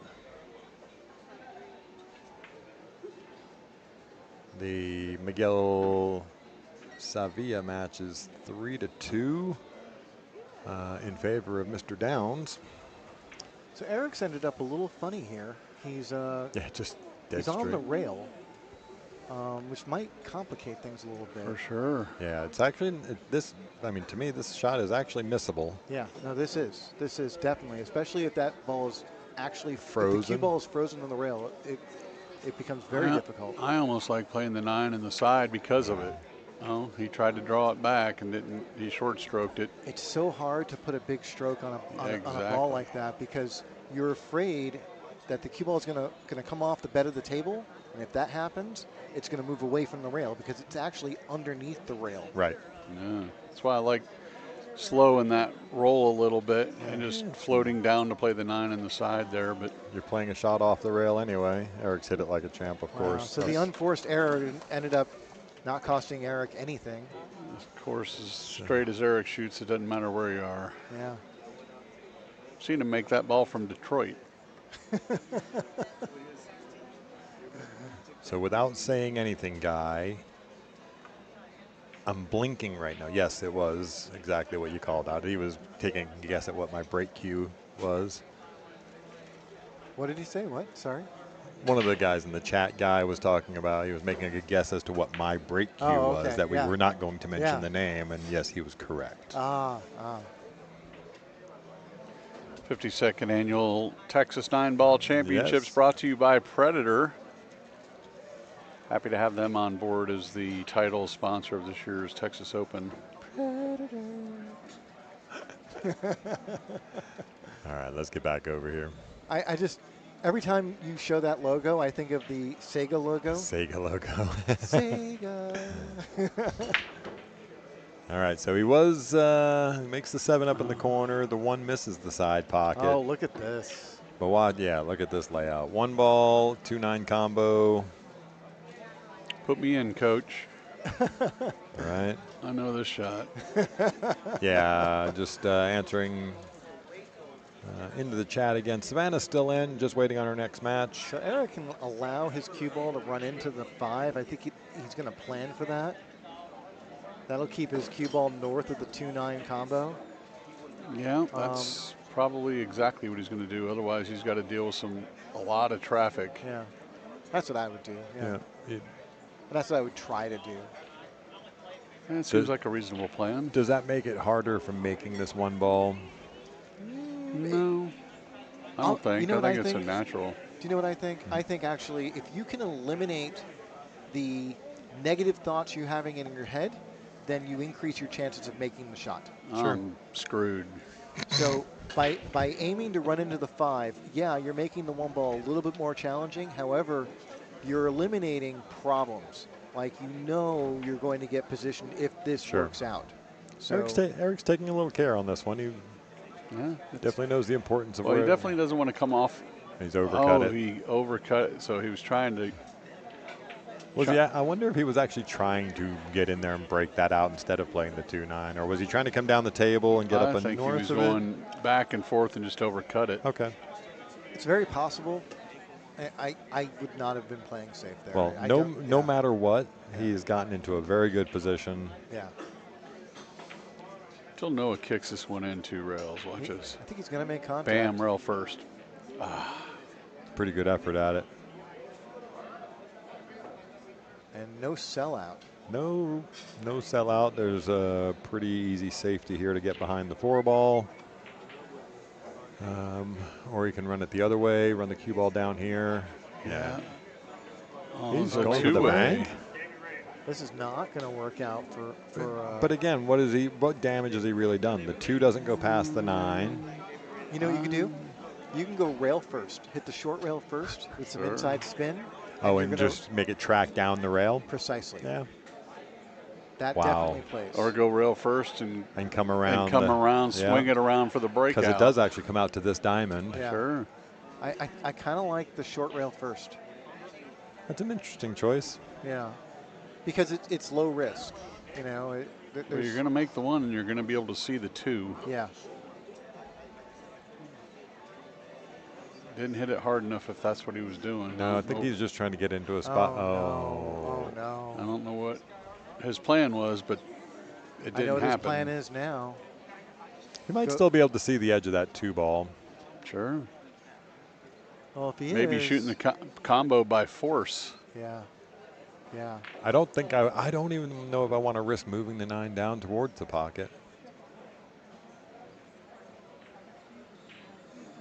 Oh, look at Okay. this. There you go. There's that Noah Contreras spin that Kevin was talking about. So that was a containment sort of level safety. Like he wasn't really looking to hook him. I mean, he would have liked to have hooked him. He has left the bank on. Yeah. And that 3 ball does pass the 4, it seems. It does. Kevin, you got a good look on that? I've got a good look at it too. Okay. Yeah. Yeah, the 3 goes definitely past in to a big way past the 4. He's gonna. It also gets in the way of the 2. He does get coverage. But with Noah with his jump cue, he hasn't got it yet, but he's going for. Although I've seen Noah jump quite a bit with a full length cue as well, but it looks like from this distance you'd want to use the short cue. Yeah. He'll come out with that. So yeah, he's just breaking out the James hand shoe. He does use a hand shoe, doesn't he? Wait, no, it's not a James hand shoe. No, carbon shaft. Yeah. It is is it a hand? Another brand. Is it a hand shoe butt? No. Or is it a peach hour? Can't tell. It's definitely not the. I'm sure Kevin knows. He's being sneaky here. I know he is. It's not one from our title Texas sponsor. Open brought to you by Predator Cues. Oh. Ooh. He's made a good effort at it. Sure. Also made it a little bit of a challenge here, although Eric doesn't have to do a lot with the 2 ball. If he can float it up and get on the other side of the 5, he should have the 3 in the side pocket. No, he's he elects to go safe try to duck with it, and he got a little double kiss on it. He's going to get lucky. Got lucky. Got a couple rolls, as said, as well as playing well. When that happens, you're pretty well doomed. So this is interesting. I wonder if Noah can cut the 2 ball toward the left rail and tuck the cue in under the 4. That's probably the play, no matter how much you can cut it. Yeah. Did you? And I'm sorry, I was paying attention to something else. Were you talking about? Mention that shot again. Off the 2. I don't know if this shot is on. I was wondering if you can cut the 2 ball toward the left rail. Yep. And try and tuck the cue ball in under the 4. Oh yeah, go up off. Yeah, that's exactly where he's going. Yeah. Yep. Because even if you don't get really good, you're still the pace is going to leave you safe. Yeah. If you hit it really good, you'd be froze up on the 4. But man, he did a pretty good job. He just didn't get it quite frozen there, so it's going to leave a pretty straightforward kick out. Yeah, the issue Eric's going to have here is, you're almost rolling the dice. Although he can kick out and run down to the 9. He can try to cross it and have send the cue ball down to the bottom rail down here. At least try to get some distance between each of them. Sending it down towards the 9 ball as well. There's no real guarantee that you're going to end up safe, but it should be a pretty straightforward hit, at least on the 2 ball. Yeah, he's looking at a couple of different. He's waiting for the Miguel over there shooting on the table next to him. He's not going to kick it. He's got to be kicking short rail at it. Yeah, for sure. Yeah. Well, I mean, he's got the end rail up there if he wanted to come at it the other way, but I don't see much advantage that. No, this is. I liked how he hit it though. Yeah, look at the 3 ball. Just going to settle in there. 2-3 combo is on. It's a genuinely good effort there. Yeah. He didn't get a positive result, but he put himself in a great position to get one. Yeah. Hitting it the way he did. Well, speaking of getting one, Noah he gets unlucky that it falls. Got an unlucky roll there. I'm going to say it before he fired. The main thing on this shot is make sure you don't follow make the it 3, in. Right. It's hard to do when you got your cue ball in that position. It's sure. You're on the rail. You're already losing about 30% of your accuracy. Sure. Just unfortunate. Yeah. So yeah, Gavin in the chat here. This is actually Noah at the table now. He was just asking which player was which. He wasn't sure. Should make them wear jerseys. Yeah.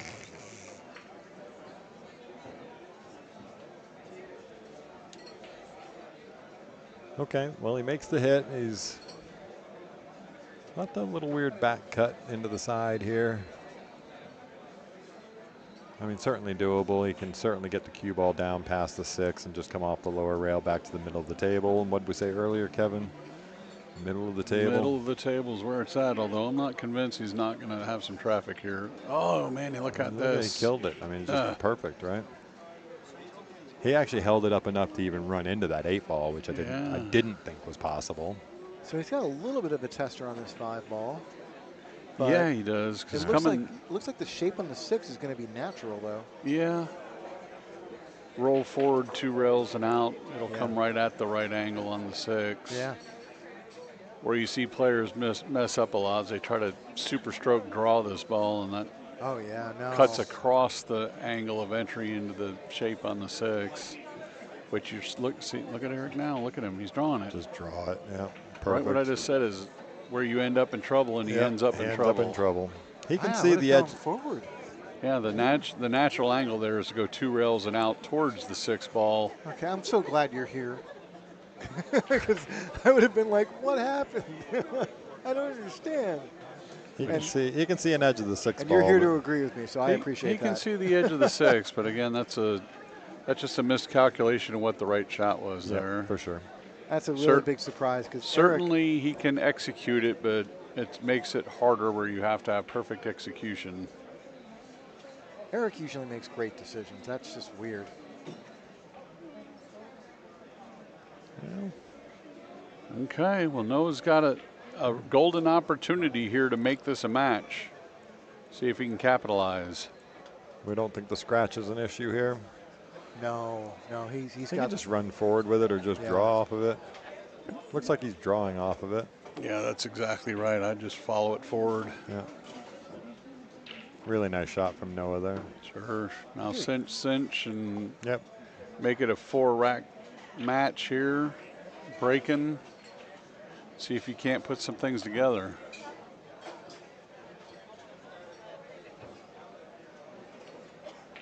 Yep. So Noah's going to get one here, make it a 6-2. Noah Contreras.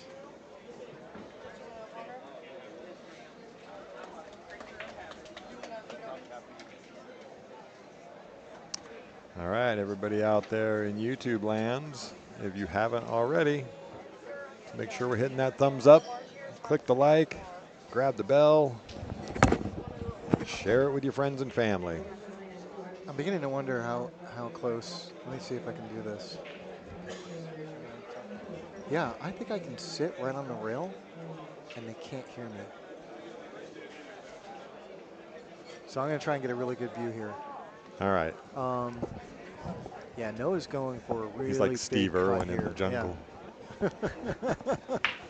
Crikey. That was a very big cut break. Like he was really leaning he leaned to on the that left one. side. Makes the one inside pocket. Another excellent break by Noah. And you saw the classic Noah kick with the back foot there, getting into it a little bit more. Did he kick? Oh, he kicks up with his back foot when he's breaking. He does. When he's hitting that full speed break. Oh, when he hits a full speed break, he kicks himself in the back of the head. Yeah. Yeah, but did he do it there? A little. No, he gave a little bit of a amazing. A little plie, yes. Well, Mike's showing off his high dollar education over here with the $30 Scrabble word. Why, you want to gamble at some Scrabble? You might have me. Beautiful safety by Noah. Yeah, really nice shot there. Utilizes the 3-9 and moves the 2-ball into a very uncomfortable spot for Eric. Eric's just immediately on the jump Wow, I don't like the jump cue here, but man, I guess if you're feeling it, you're feeling it. Watch out, Scratch. Yeah. That is so unfortunate. That was really unlucky. Really unfortunate, but really was the jump stick the right shot there? Well, he hit it. He hit it as controlled as he did. There sure, wasn't. But and the top side was covered. He would have had to go short rail. Sure. To your point, probably a path. Probably a path to that 2-ball, but every shot on the table you can hit if you hit it perfect. I just think the level of difficulty on that shot was a little bit higher than the kicking into it. And to the next point I was going to make, Eric was just an inch or two away from leaving Noah hooked. Oh, for sure. Yeah, So for sure. I'd say, yeah, like it was the right shot. You say it's the right shot. He scratched. I win. You guys, maybe I should just leave and let you. Oh, finally we're alone. Hindsight Just what is you've always wanted. 2020. Just what I always wanted. Yeah, hindsight's 2020. It's Yeah. easy to Look, easy to second guess after the fact. Yeah. All right, there's guys playing 3 cushion. I can. Oh no, we got three cushion action. Nice shot there from Noah. Yeah, let's see Noah bear down a little bit here, man. Yep. He's got the game to come back. Oh yeah. Yeah, I've played Noah a lot. I think all three of us have had our yeah battles And- with Noah. And he's come back on me after being up. After I would get up to like Uh-oh. 4-0 No, or he's 5-0, Wow. and I've done the same thing to him. He's. I think it's actually a good thing to be a bit of a streaky player. Can't win all the time, but yeah. I think once Noah gets going, he's lethal. For sure. Another, kinda here will perfect be here. another slow roll Yeah, very. into the side. Noah's. This is where his touch is phenomenal. He likes bar box 8-ball a lot. Oh, he definitely has a stroke for that. Yeah. He likes snooker a lot as well. Snooker. Snooker. All right. Well, there we go. Noah cuts the deficit in half, 6-3. I'm okay with you guys saying snooker. Snooker. I'm not okay if we start calling everything a pot. No. No. It is the Texas Open, after all. We can't. It is. So we can't I actually got not chastised, but I got some commentary yesterday because I actually call it a rest, not a bridge. And that does come from my British heritage and the snooker Yeah. snob in me, I guess. Yeah. We still like you. Well, I'm glad to hear that, Kevin. You might want to keep that to yourself. What, that he likes The me? rest. The rest. A rest. A rest. That's when you die, isn't it? Yeah. Come no. on, New York. very I've heard least- you say some unusual. Are you kidding me? I can't even say the T word here. He has like 40 times already, so it's okay. So yeah, I have a funny story about that. So I was coming to Skinny Bob's one evening, and I was showing up for the weekly tournament, and there was Chip Compton hanging out in front of Skinny Bob's, and so I looked at him and I jokingly said, "Ah, Chip, I'm sorry you had to make the trip here. I would have told you I was coming." You know, and he goes, "For what?" And I said to him, "For the tournament." And he goes, and he stops and he thinks about it for a second and he looks at me and he goes, "What's a tournament?" And I was like, "You son of a..." Yeah. Because everyone here in Texas makes fun of the way I say tournament. Tournament. So I've actually had to... Correct yourself, yes. Yeah, I am now consciously, every time that the You T say word comes up, I'm like, Tournament. tournament. Tournament. You got to Yeah, it's T-U-R Yeah. and Tournament. tournament. Like I'm going to turn left at the tournament. Yes. But yeah, where I'm from, it's tournament. Tournament. They have pronunciations on YouTube, and they all say tournament. Uh-oh. That's not going to make it.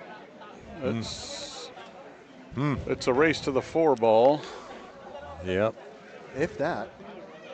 Here's the shot of the match. If he can Get to position, make this 2, which is no easy shot down this rail, passing the side pocket. This is not going to be easy, yeah.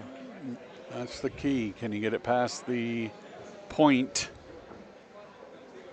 I like the titty, but I get chastised for saying the other I was T going to say that was word. the T word that he was.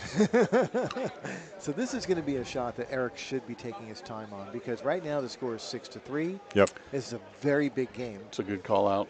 Yeah. That's a really good call out. This is probably the shot of the match in terms of to this point, and He's going to miss it. there. And look out, Scratch. Yeah. Uh-oh. Look out, Scratch. We may not. It's in the drink. We may not get to the 4 ball. It's a race to the 2 with ball in hand. Well, does Noah take it? Because he only sees about a quarter, maybe even less of this 9 ball. I take it all day long. He does. He's not taking it. He's Look not at going to this. take it. No. Look at He should this. still take a look at it, but I don't. He never even looked. He didn't even look. He didn't even look. And he's going to get weird on the 3 ball. Oh my gosh. Yeah, I just rushed into that. I'm sorry, He's but anytime okay. you get ball in hand, it's an easier shot. He might just think about banking this thing right down the rail. He's not. Just go up and down. 4-9 combo still on. It is. Just like that. Yeah. Okay, well He's done. fine. We were getting all panicky over nothing, Yeah. I guess. No. I'm still holding Everybody firm stand that you down. shoot the Everybody 9 when stand you have down. ball in hand. Yeah.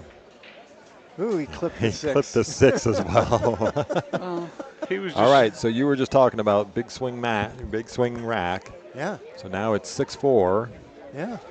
Now it's a game. Now it's a game. He was just showing off just how good he can shoot playing the carom 9. So Fedor Gorst is on table 3 right now. Yeah, playing Ian Bowling. And there are phones up all over the place Yeah. recording this. Well, it's the beginning of the comeback. Looks like Fedor went back, changed into a new attire even, and Yep. got a fresh look. Try to make his comeback through the loser side after losing That's 9-0. And if you That's- heard the interview earlier, Yep. he was not happy about it. No, Yeah. for sure. All right, so Noah misses the 1 on the side, but does make a ball. Looks like he made the 3 ball in the corner. I would be curious to find out how many times Fedor Gorst has been shut out in the last 5 years in any set over 5 games. It's probably a very small number. Yeah, so Miguel Sevilla over there with Mr. Downs playing on table 5. Miguel's up 5-3. Yeah, Fedor and Ian over here. I think they just got started. Yeah, he still looks mad.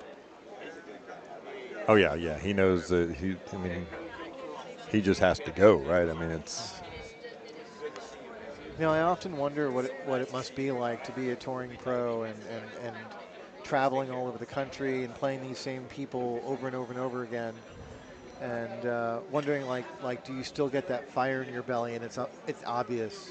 it's there. That it is definitely there for Fedor.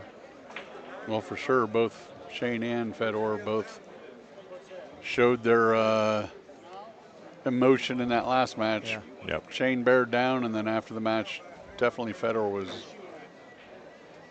in a bad disposition. Yeah.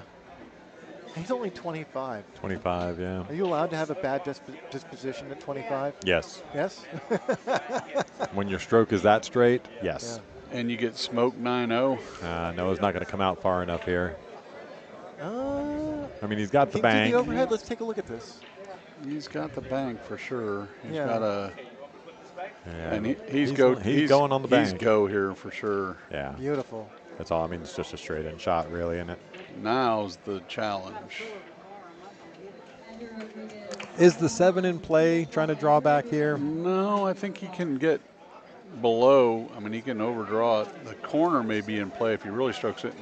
And coming at this hard here, the bobble comes in play. But, man, he hit that good. All right, he gets snaps for that. That's a Real sweet.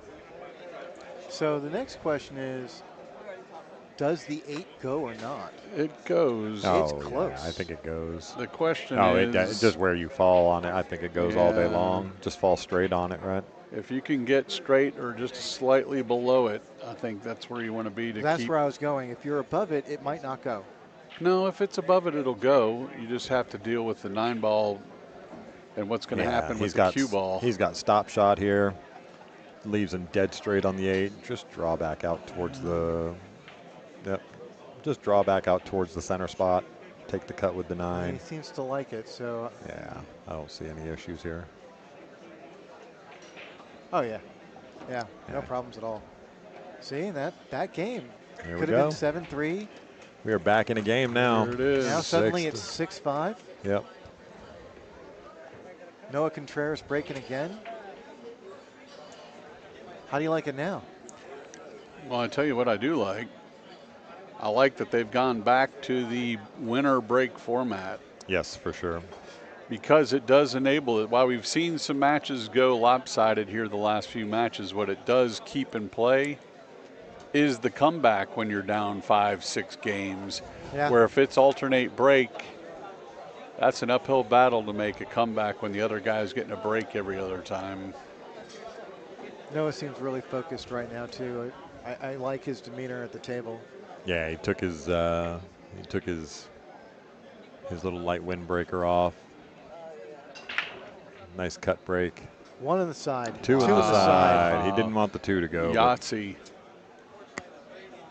3 balls down. Yeah, no, 3 balls. No, three individual Oh, balls. 3 made. individual balls. The One- 3 ball 1, actually 2, and 4 are down. are lying not so good. He's going to have a little bit of a tricky play, but he does play these little touch shots really well with the spin.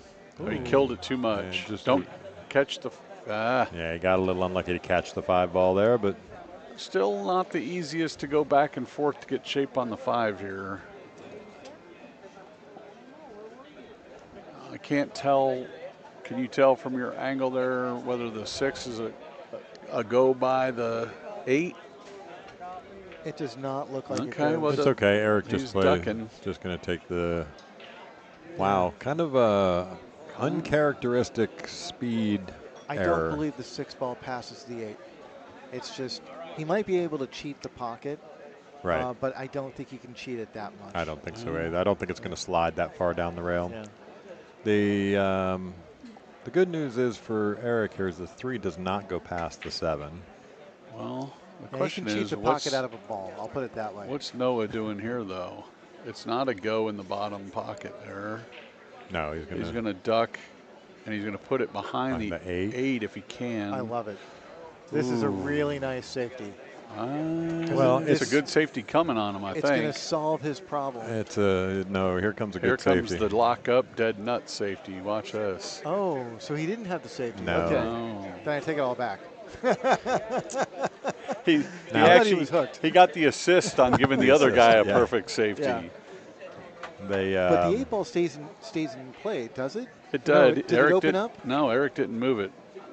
The play there would have been to try to Yeah. bump the 8, so when you do get ball in hand, So you he's can gonna go. But he's going to go the 1 rail.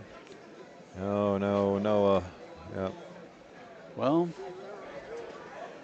Yeah, it still looks like that 6 ball doesn't pass. it doesn't. So Yeah. we'll see here if Eric decides to nudge the 6 on the way to the shape on the 5. You've Yeah, got the. He was just taking a look at the 6 as far as going back. He might try and nudge it here. That's what I like. Shooting the. Oh, he's playing safe again. Yeah, he's just going to. Which I kind of thought that was a little bit sort of wishy-washy as far as the safety goes. I don't like even playing the safety there. It's hard to get shape on the 5 while running into the 6, and I think that's what he was thinking about. I don't personally, I don't mind him playing the safety, try and put Noah on 2 fouls. But there was such an easy way to just freeze him to the 6 ball. Yeah. But it was also like anywhere down below, he's got shape on the 5. So It wasn't Noah like makes a it's- great 2-rail kick at it. He's Yeah. going to get really unlucky with. Unlucky there. He actually caught the inside point of the side pocket, which kept the cue ball up that end of the table. But he hit that ball with some pace, which you're supposed to. Got it on a perfect line for the 2-rail kick. I like it. Eric's pacing around the table. Shows if you watch any of the champions, they all do that when they have an important shot coming to walk it out. Oh, no. Did he miss that? Overcut it. I was just looking over at the Fedor Gorst match, and Yeah, the 3 ball's still on the table. it is. And there it is. And there it is. And there it is. So currently in the Fedor Gorst match, Ian Bowling is up 1-0. And Ian Bowling at the table, shooting at the 5 ball. pace to go back and forth here. Hopefully get off of the rail so you can Just a little bit off the rail, yep. Well done. have all options at play to bring the cue ball back. Yeah, just draw straight back now, Just right? want to get nice and easy on this 6. Don't even have to overdo it. Just, Nice and easy. yeah, it's a pretty good shot there. That should work. You can roll this in, or you can go back and forth, whichever your preference. Just He's keep the going cue ball back on the and table. forth. Watch this. Oh, he went one, and Ooh, he overcut it too, and Just got a little bit. roll it in. Yep. A little straight on the 7 for my taste. Same thing, just draw it straight back into a good position. Yeah, not bad. It's okay. I mean, if you like Yeah. perfect, I mean, well, it's not quite perfect, but it's good. it's pretty perfect. All right, here we are. We've got a match. No Contreras. Knotting it up at 6. We got ourselves a We race have to 3, ourselves a folks. race to 3. You know, they gave me a whole chair, but I've only been using the edge. I know, I've been watching you over there, waiting for you to You're just on slide the right edge, out of it. edge of your seat with Edge how of my exciting seat. this match is.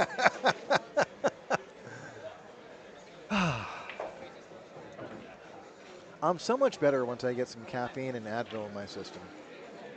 Caffeine and what? Advil. Oh, gotcha. Yeah. I actually could use a coffee. That's always the case. I have Yeah. been here for a long time. I mean, the people have been great. The volume here has been great. Everything's been great. You Yep. know, it's just personally, I haven't gotten very much sleep the last couple of days, and Okay. it's just caught up with me. All right, no breaking. Again, He's made a ball, another ball made on the break. but he's not going to have much here. But you know what? You still have control of the Can table. we see the overhead? Sure. Oh, okay, so he might be able to hide behind the 7. Sure. Yeah, if that's available, then that's great. I don't. Or thin it. No, and just thin it and send it down the send table. it down the table, although I think he can just quite easily get down here below the 2-9. yeah, he may watch this inside spin. He's going to try to spin it behind the 2, maybe. No, get right behind the 9. Uh-oh. Yep, No rail.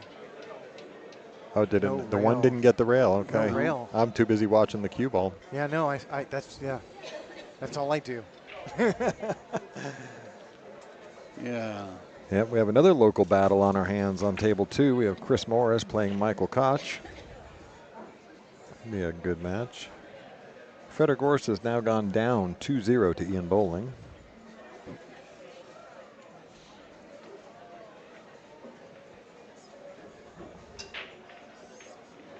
All right, so Eric just draws back out to where, Kevin? Middle of the table. Middle of the table is where all the action is. Yep. Uh-oh. He's okay. Just overran it a little bit, but again, I'm not expecting this to be any. I don't know. That's a lot steeper than I think he wants.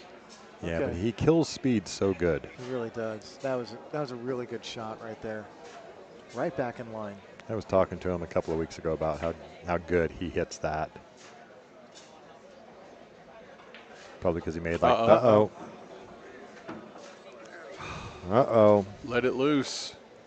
I was about to say, That surprised me. I'm not used to seeing Eric play so quickly. Like, he is a fast player, but that was fast. That for was him. fast for him, yeah. Yeah. So here comes Noah with an opportunity, believe it or not, To take the take lead. the lead. What do you mean, believe it or not? I certainly believe it. I didn't believe it when he was down. What was Oh, it? yeah, down, yeah. Was it 6-0 at one point or Uh, 4-0? Don't 6-1. jinx, don't 4-0. jinx him just yet. Yeah. Yeah, he's not out yet. Got some work cut out for him here. Yeah, it's okay. A little adrenaline takeover on that shot. He knows how to handle this. Yeah, that's a good shot. No, I'm sorry. He's like a grease pig at a bacon farm. This kid is out. Grease. Does that mean he's scared? Like No, if you're a pig he at a is bacon out. farm, slaughter time is just around the corner. I don't get the analogy. That there's Texas analogies. That's the worst Texas analogy I've ever heard. You know what that is? That's a New Yorker trying to come up with a Texas analogy. Yeah. Right. That's exactly what that was. We witnessed it here first. I don't want to be a pig at a freaking bacon factory. There was a Noah moment there. Contreras. You're watching. 7-6. You're talking about pigs and bacon and not watching what Noah just gave himself a heart attack moment there. You know what? Too much bacon. I won't explain it for it to you. No. Yeah. I'm trying, okay? I know. Hey, you know how much I love you, brother. Love you too, Michael. You got. I mean, I didn't want to announce it in front of the entire world, but you know, here we Hey, are. I am not scared. Okay. You guys kill me. All right, so Fedor's jumping out of a really good safety from Ian over here. And what a jump shot. He makes this very short. I don't know if you could see it from where you're at, but he just makes this jump shot. It's like a 2-foot jump over 2 balls to make the one in the side with a tough cut. Crazy. Let's see how Noah handles the lead. All right, so he's going to get a fortunate kick on the 1 ball going in the side. This is interesting. So he's going to give this a big look. Yeah, but I don't think. Can we look at that that's overhead? where I'm going right now. You read my mind. The 3 does not, Does not go. I mean, it might go as a carom. Don't think so. I don't think so. There's not enough room for the 9 to move out of the way. Move out of the way. And what I said before, too, comes true. Whenever you see a guy make a comeback, when he takes the lead, you got to look at that next rack and make sure that he bears down, because sometimes they let up. They've been chasing for so long. Look at this Look at this shot. Look at He's this. coming in. Look at this Wow. shot. There we go. How do you like it now? Yeah, What a shot. Noah Contreras. He gets snaps for that for sure. Again, he took the lead. Now let's see if he tightens up or if he's Okay, so just Gonna gonna make sure come he with doesn't get around that 6 ball at all. You know. got to run. Got to go hard. Got to Got to run. go hard. He underhit that ball so bad. So do you like the offensive play of kicking at the 4 to make, or do you like the defensive play of coming underneath the 4 for the safety I of table? I play come underneath the 4 for the safety. Kicking it the long way to make the 4, you're just putting the cue ball behind the 9. Yeah, exactly. No There's shot at the future. 5. Yeah. Guarantee a legal hit. What is it? No gamble, no future. And this safety is pretty good on the way back here. If he hits Just it sticks. full, and He just fired at that. he took a little swing. Is that a little frustration in that? I think. He's I don't think so. I think he wanted Wanted to hit it. separation. Was probably like not certain with where the balls were going to go. Figured distance was your friend and speed would do that. Well, he's back to the table with a look at it. So Noah's got a 2-rail kick option here. No, I think he can No, make he this can ball. make this ball. Oh, he can see it? Yeah, for sure. I can't tell. And he's got. I don't think he can see He's it. looking like it's a little closer than it thinks, but I don't think he can see the make angle. well, you're sitting on that side. So Yeah. You in your wheelie chair. Yeah, he's looking at the 2-rail He's kick. looking at the 2-rail kick. Yeah. Yeah. Because No, he's dropped right on. you're right on sending it right toward the cluster. My money's is he's spearing this in the hole. Oh, Yeah, no. he went 2 rails. He's trying to float it down and use the 7-8 as a blocker. He got Really it. well done. He got it. He got there. I think Eric's going airborne. He has full coverage. I mean, why wouldn't you at this point? Yeah. Eric's trying to look to see. No. I know he's going to try and masse into this, right? Yeah. Okay. Okay, got a little safety battle going on. So Noah's got a great chance for a safety here. Sure, the 9 just can't help but come in play. Yeah. If you hit it good, you just roll it right up into the 9. You just hit this like mostly full, Yeah. and that cue ball should go right up on that 9. Good. What you don't want to have happen is have it 4 carom off of one of these balls and end up in the side pocket after you do it. Yeah, no, this is a kiss shot. Just keep it simple, silly. Silly, stupid, silly. Good There we shot. go. Good shot because he gets him really tight to the 9 ball there. I think it might actually even take away the. This is It going to be does. hard It to takes. kick. It takes away the 2-rail. You know, coming Yeah. up here and here. Sure, he's He going to could have to spin go. into the He could 2-rail. I spin think. into the 2 Yeah. rail, but it's a lot of inside spin. Yeah, he's going to have to tack this 1 rail. I You mean left believe. spin? Left spin. Yeah, right, yeah. Inside spin, left Yeah. spin. You would call it inside spin? Yes, it is inside spin. this is the angle. You're spinning it with left spin to the inside of the angle. We'll talk about that later. Okay, we'll have a theory Yeah. discussion there. The good news is he's not going either. He's going right at it. Right at it and makes great contact. Oh, he might get a great roll. Look at this. He's got a. Wow. Well, we have to go back to the overhead here because So yeah, Noah's going to have some, the opportunity to jump here. I don't know if he might be able to see a thin edge of it. I can't tell Yeah. from my line, but he I does mean, have like the opportunity he's only to going to jump. be jumping over a portion of the ball. Yep. Um, And he is a ridiculously good jumper. Yeah, jump cue out. And the commotion going on in the room is that Ian Bowling has taken a 3-0 lead on Fedor.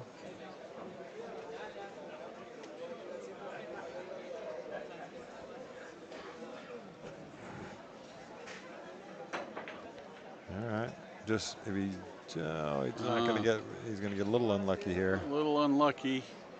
Makes it actually Eric an straight up easy, out of his chair. easy position play on the 5 here Yeah, as for well. sure. He doesn't have to do much with the cue ball. yeah, really good point to be made there, Kevin. Yeah, absolutely. Oh no! Although Eric look does a out. lot with the cue ball, and it's going to cost him. Look out now. What was that? I think he thought he was going to get more on it. I've seen him do that a few times where he plays it to the extra rail. This is like now the third time I've been a little bit surprised by Sure. Eric's Speed. Eric's shot selection or speed. Yeah. Yeah, that one for sure he overcooked. It almost looked like on purpose, to Mike's point, that he was trying to go Off. across rail and back, and it was more than he needed to move the cue ball. All right, so that's going to roll out there and leave. This is going to be a natural here. Yeah. It's almost stop shot. Even though it's got a little distance on it, Noah doesn't have to do a lot with the cue ball in order to get shape here on the 6.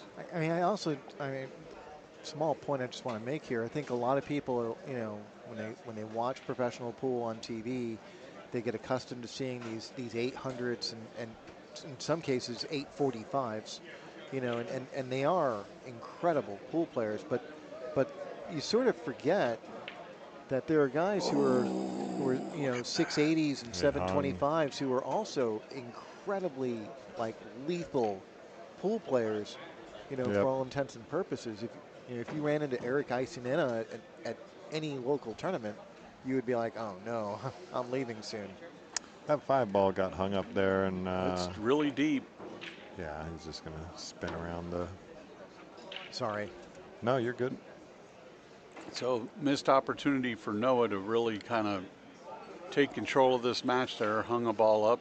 Looks like he put a little bit of side spin on the ball, which threw it a little bit into the points of the corner pocket. Now Eric's got an opportunity to avenge his mistake and tie this match right up.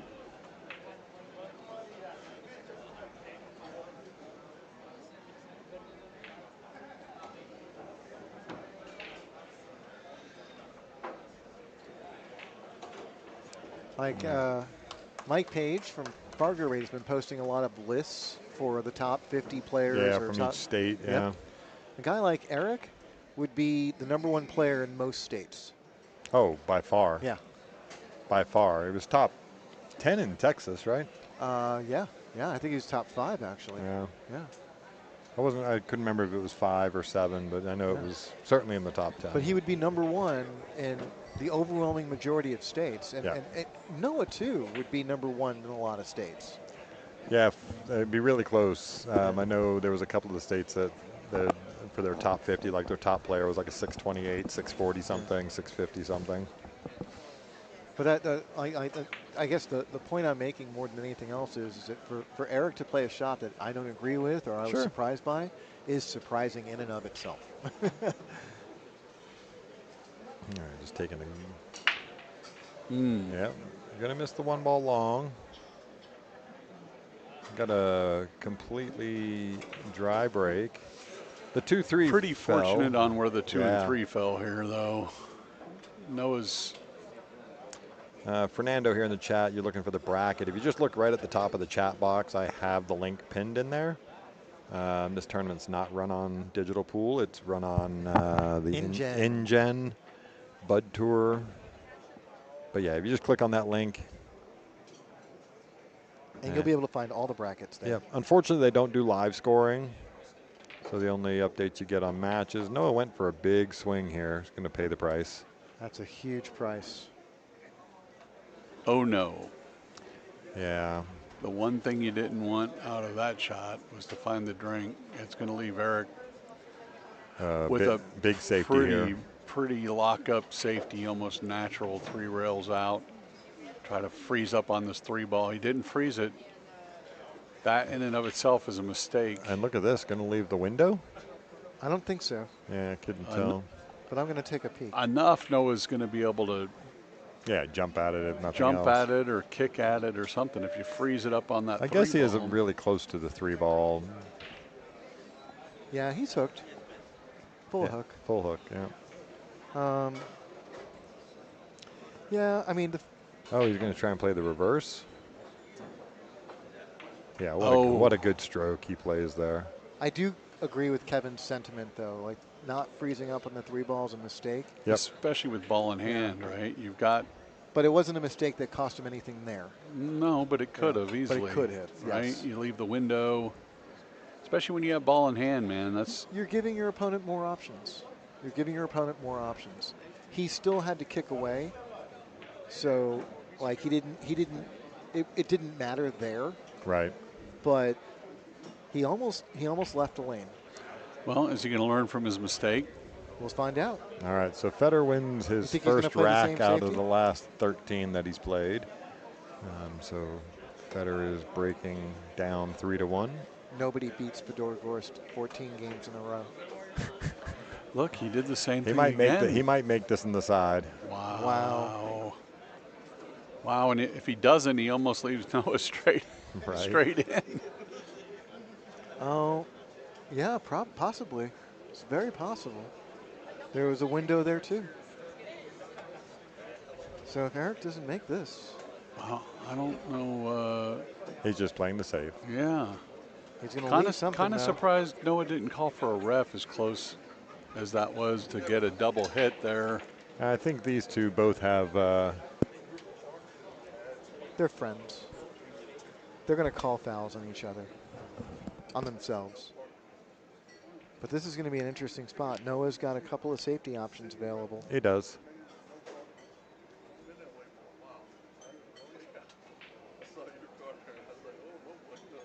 So he's just going to go for the rail-to-rail separation here.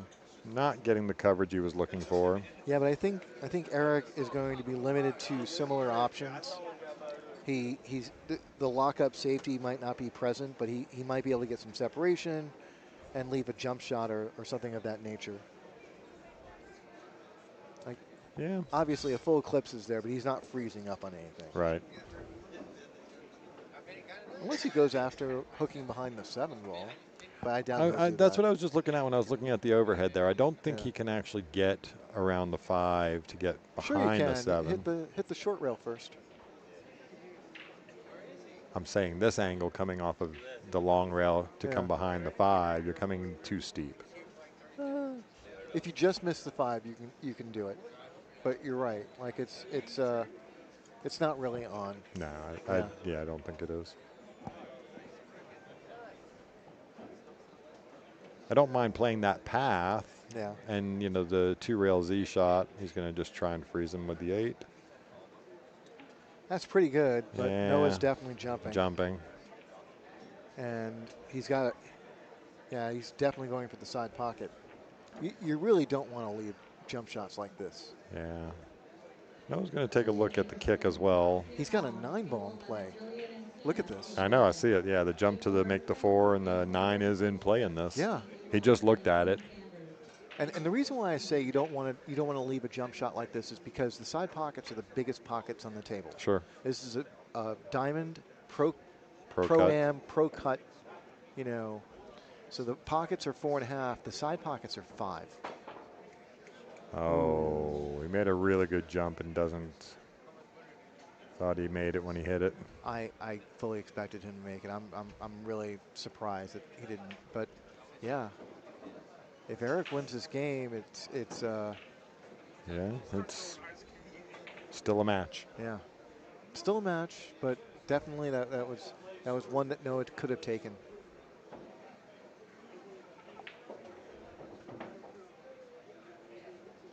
That was one that I expected Noah to take. For sure. So Eric's in a nice routine spot now. He'll just roll this 7 in, play the 8 in the side, and yeah, no trickery here. Just so you know, Eric is a guitar player. yes, I'd heard that. Have you heard him play? I have not. I've heard that he plays well. Really well. Yeah. He's posted videos on Facebook.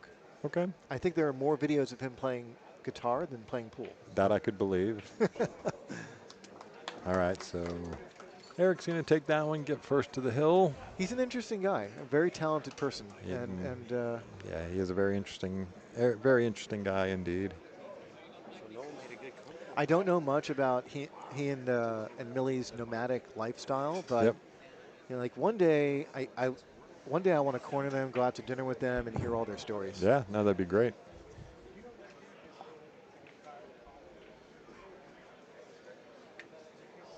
They're sort of tournament road players, where they're constantly traveling all over Texas and spending weeks at a time at you know the cities they go to. Yeah, I'm playing in all the bigger tournaments around the area. They play in all the Centex Tour events, and of course, you know, a lot of events here. And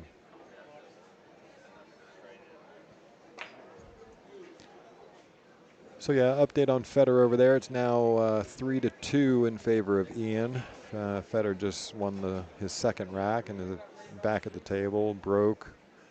Has a pretty open look on the 2-ball. Hold on 1 second.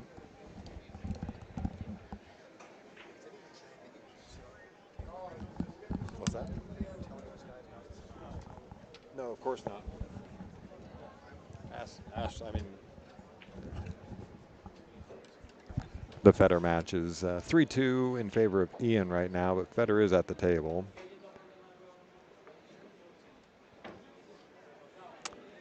All right, so Eric taking a look here.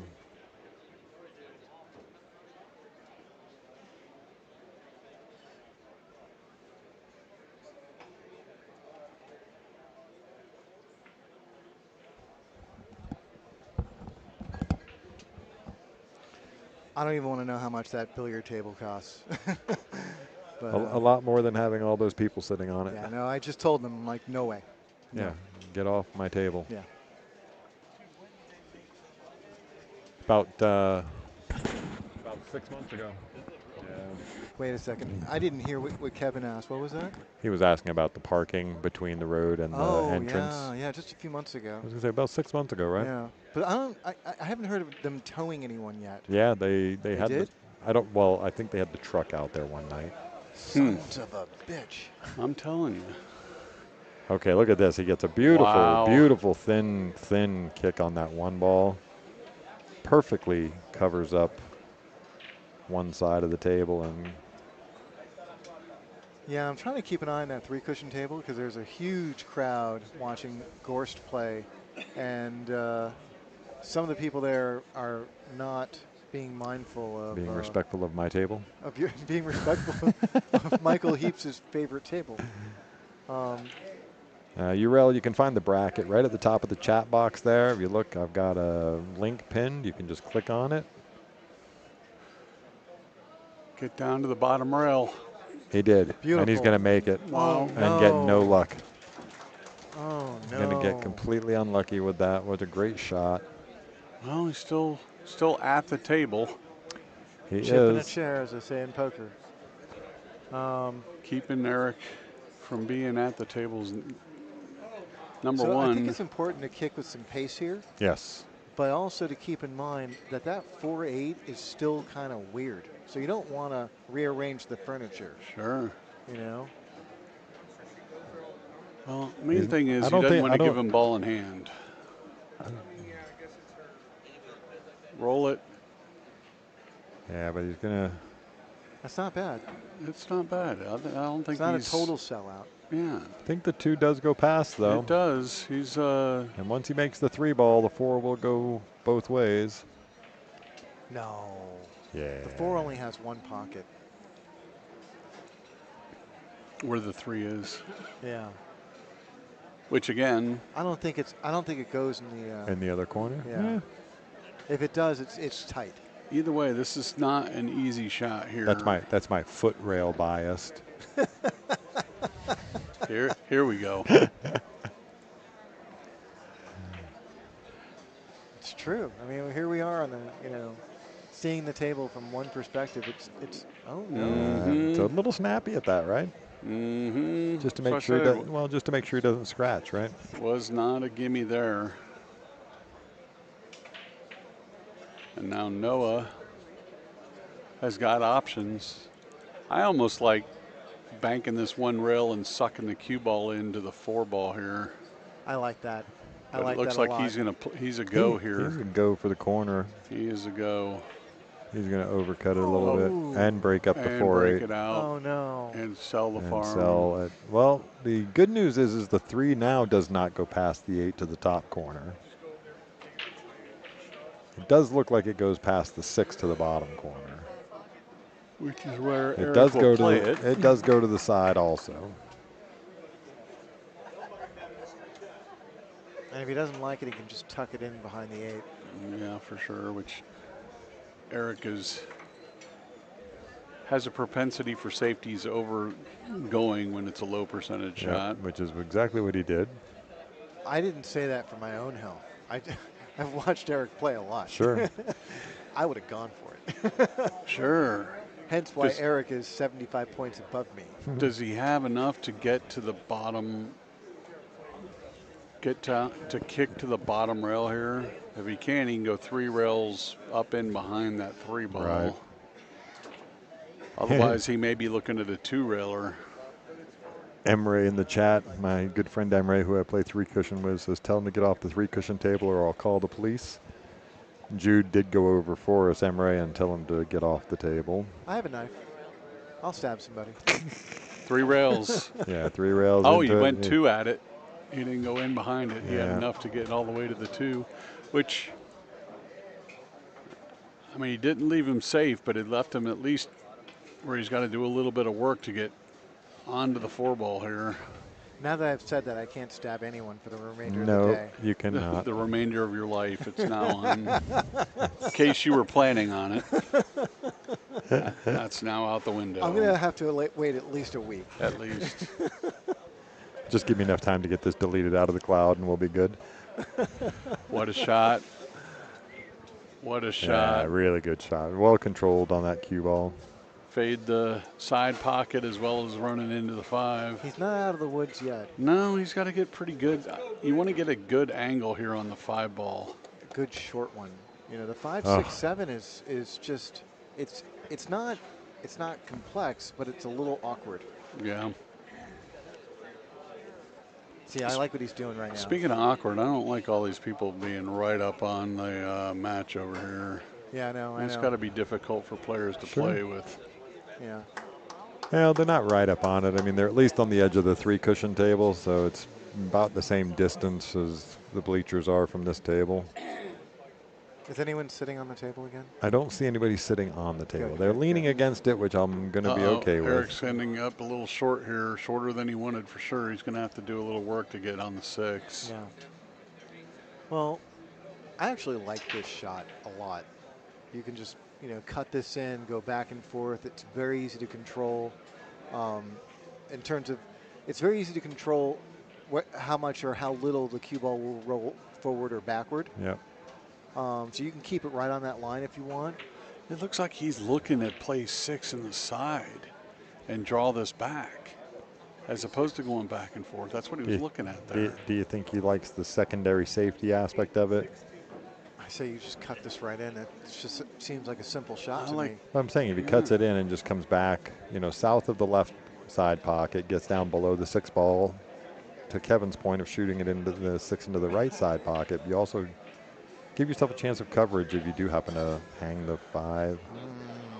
I like committing Yeah, no, I mean, I'm not trying to play for a miss, but Yeah. But just in case I miss, hey, I am not the same level pool player as all you guys, so. I like going back and forth. Yeah. You're always going to be able to hit the 6 ball no matter where you are, although he went under. Got to watch the 9 here. Uh-oh. Watch the 9. Uh-oh. There's a ball there. That's why that going that way is, I didn't like the shot because there is a ball in play, actually 2. If you hit it bad, you're going to end up, or the other way, going back and forth. No matter where it ended up table, you didn't really have the 7 even in play. Yeah. Yeah. No, you stay up table, you have options. No matter what, you're going to have options. Well, let's see. Eric's pretty proficient at his kicks. Oh. Okay. Now you got the commentator's curse. I didn't say anything. Point of record, he did hit the ball. Sure. But he also found the drink. This is true. There were some people in the chat earlier that were going off about you calling it going in the drink. Just saying. What are they saying? Just what does that mean? Oh, scratching. He allowed for a stupendous ending to our match here. We're fixing to get hill if Noah does what he's supposed to do here. He's got ball in hand, so there's really no excuse getting bad on this 7 ball. But so he's going to play to come up behind the 9 and shoot the 7 into the side. it looks like he's doing that. I don't kind of like I where don't he's like taking it, ball man. in hand here. He's putting too much Yeah, he's going to overroll this. Too much in play. Moving that cue ball around. Now, it's natural to go 3 rails and out, but you definitely want to leave yourself a little angle here. He's fine. He's fine. Just, I'm sure there was probably an easier path. Yeah. I think Noah's not sweating it. I think he's No. He's like, just make these 3 balls and let's move on. Trying to keep it normal. Yeah. In his mind. And he's in the match. Just stay down on this one and send it to the hill. Yeah, just like there that. There you go. There it is. Noah Contreras. We have a match. All right. Race to 1. Double the bet. Double the bet and run it back. Run it back. Yeah, that's what Noah was just saying to him. Double the bet, run it back. Let's go.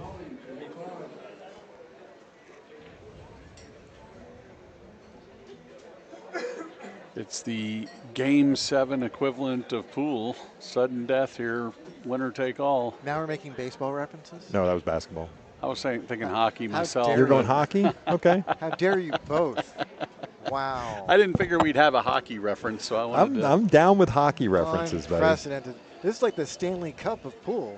This is like Game 7 my San Jose Sharks losing to the Kings in Game 7. Let's see it. After Come on, being Noah, up let's get a break. 3-0. He's going to makes the Look at 6 this. ball. Noah has saved his best break for last. And he's going, well. And he did. He did. He's got some work to get back to this 3 ball. Oh, I don't think he even comes back. You draw it back, just cinch it there, draw it back as much as you can, but keep it inside the first diamond if you can. You've got a natural angle on the 3 from about anywhere, although that's not what he's doing. He's swinging it around the table. He's going 3 rails around. Wow, and he's just got to make sure he it. doesn't get behind the 4 ball here. Look at He's that. good. He's good. He's good. That brought a lot of risk into play, though, that shot did. Does the 3 go past the 9? Ooh. Now that you look at it on I mean, the it looks like overhead, it'll slide. Maybe he can kick. He's right. kick No, Harriman he's right down shooting it, so it must go. I feel like, Yeah, I wasn't he sure. He attacked just, it pretty good, so. And he's going to fall in a really good spot for it. It's a natural slide over. So, Kevin, back in New York. Here's my prediction before you give me your New York story. Yeah. If he gets on this 5 good, he's out. Yeah, I was going to say, back in New York, I knew a pro player there who every single time he broke well, he would say, "Dress up, baby." Dress up, yeah. We're going out. Noah's all dressed up. Yeah. All dressed up. Actually, I like following this into the rail and up a little bit. Up a little bit, yeah. Get above the 8 if he can. He did. He's small. You can stay below it too and go 3 rails. You know, either way, the most important thing is that like, yeah, you don't miss. He's plenty fine. He's on the correct side of it. The table's got a lot of ways to get there. Yeah. I like the shortest path. This is it. He had enough room to cheat that. Eric is not happy. No, of course. No, he's not. He had control of the match, and he gave Yeah, it up. what a great and match. There you go. We got a Hill barn burner for you. What a great match, guys. That's 2 shutouts followed by a Hill. So they won. They brought all the drama that the other 2 matches couldn't. Sure. We'll be back shortly, guys. We'll be back shortly. I'm going to move your camera over to. Looks like we're going to get one of the ladies' matches for the Women's Open. But for right now, I'm going to move over to table 2.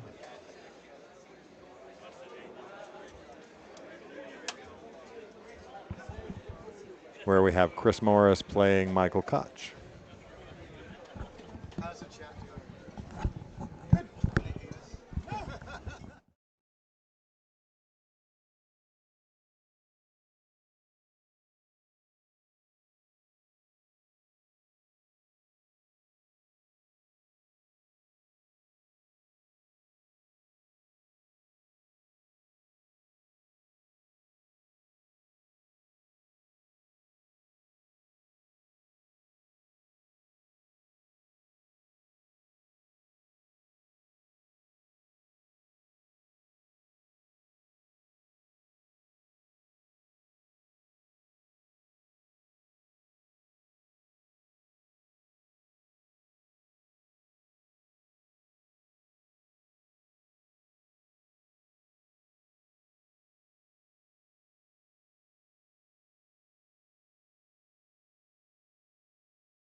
Okay, so we're going to get back over to the main table here for the first of the women's matches. We do have the women's open going on as well. And it's going to be Sue Orr and Jaden Barber. Race to 7.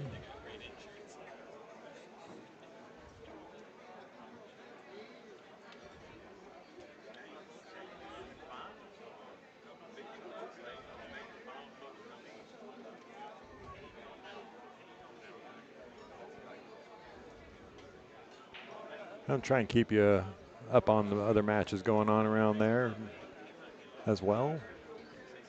But we're going to have a great match here with these two ladies.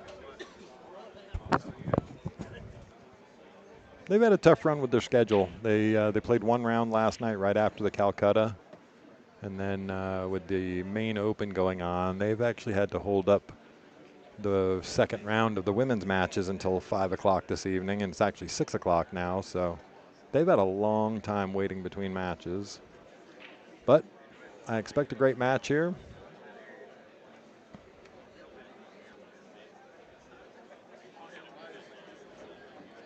So this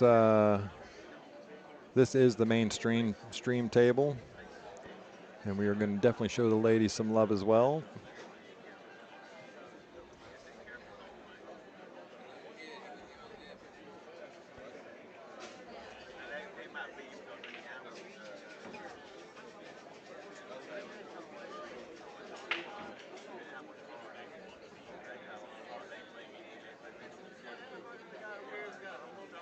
So I think what we're going to do is probably get the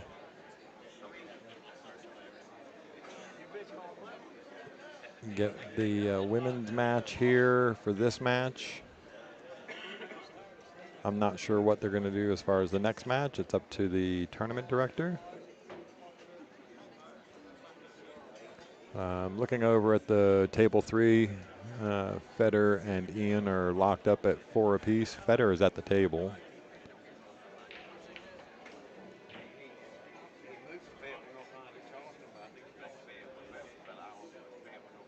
Going to play a nice little safety here down the table.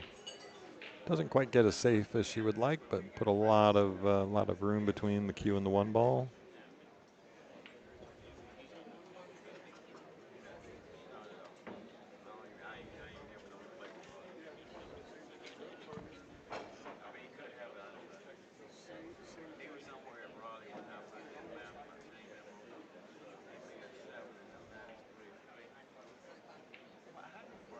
Nice cut right there into the, going to get around the 8. Good job. Well-controlled cue ball. Still got a little work to do.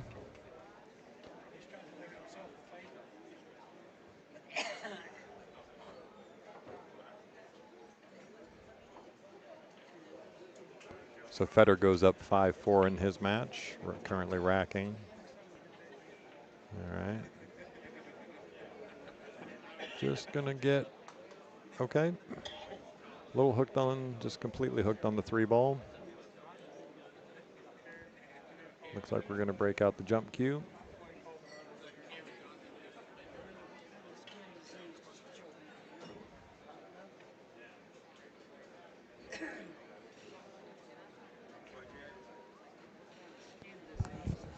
Sorry, Robin, I was have the mic away from my mouth a little bit. Yeah, Sue taking the shot there. Going to be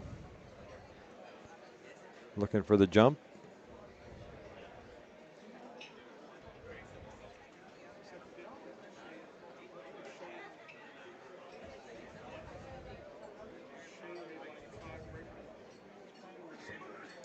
All right, here we go. Just got to make sure you cleared the 8 ball here. Making the 3 is not super difficult. Yeah, she needed a little more angle on the cue there. So she's going to run smack into the 8 ball, give up ball in hand.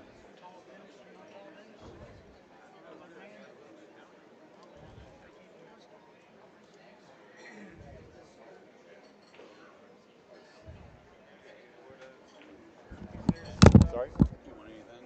I would love a large coffee with cream and sweetener, please.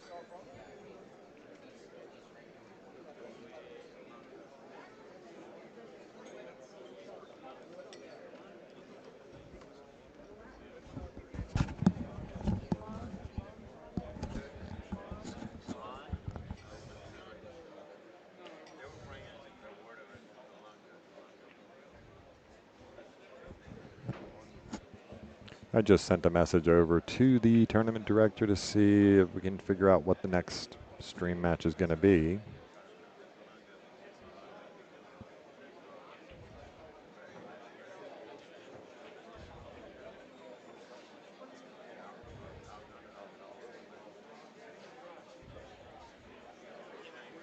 So currently all 32 women are still in it. Like I said, they played one round last night, so you currently have 16 left on the winner side and 16 players left on the one-loss side. Sorry, Dylan, you guys weren't supposed to hear me ordering my coffee.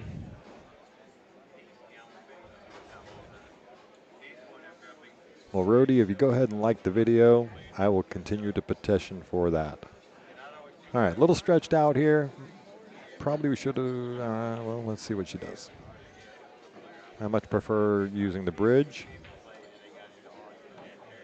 All right, she makes the 4-ball.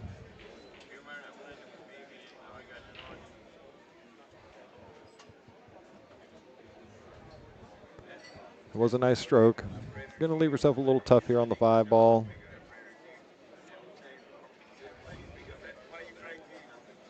Yeah, thanks, Crypto. Yeah, you know how many times I keep looking over my shoulder at the three cushion tables?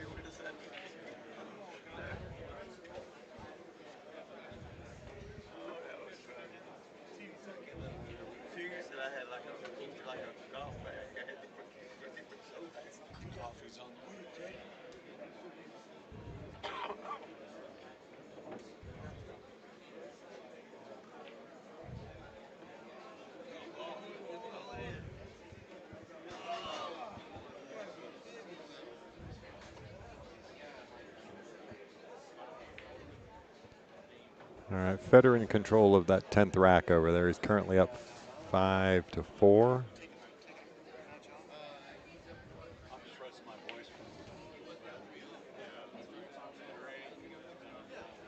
I was kind of sweating the.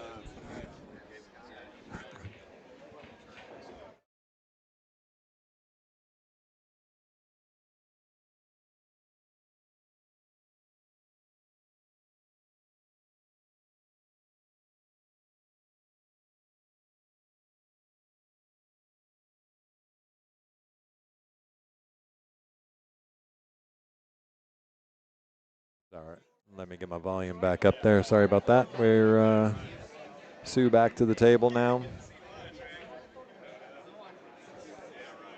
She's got complete coverage here, so Sue looking at the, maybe looking at the 3-railer.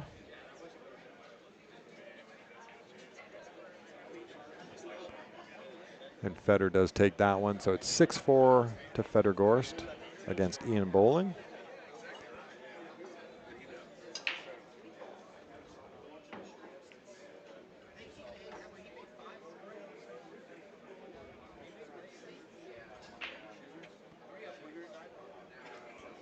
Brian, no, Savannah is not playing in the women's event.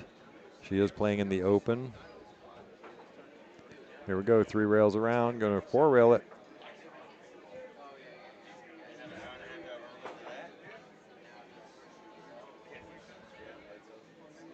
I see Savannah walking over towards the tournament director to.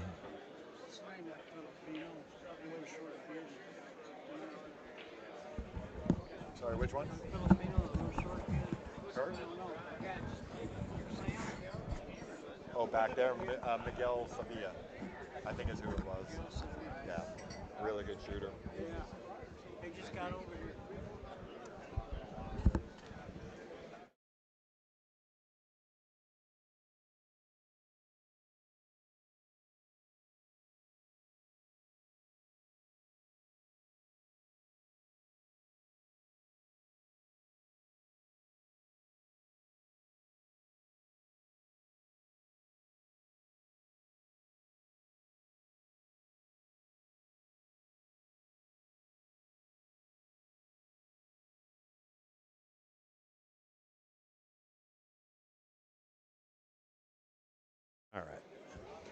Sorry, my coffee was delivered.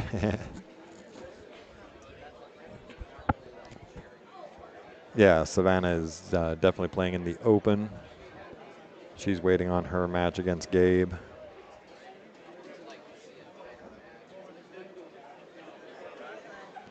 All right, Jaden got a little back cut on this. She's hit it really good. She's going to get on the correct side there. Just a little speed control to get down on this 9-ball, but I don't think it's going to be a big problem. She might have to go up and down the table twice.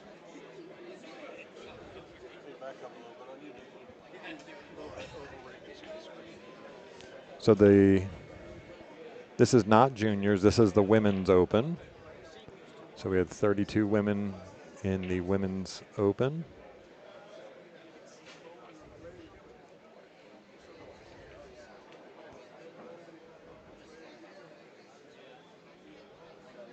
Yeah, she was trying to hold it for this. Just got a little punchy with it, so. Oh, so we got to see Sue Orr play last night, or I did at least. Right, I had already left at that point. I did not get to hang out with you for the first round of the women's. Yeah, I like Sue's demeanor at the table. She's solid. Yeah. Oh, a little rattle there. Put a big stroke on that. Yeah.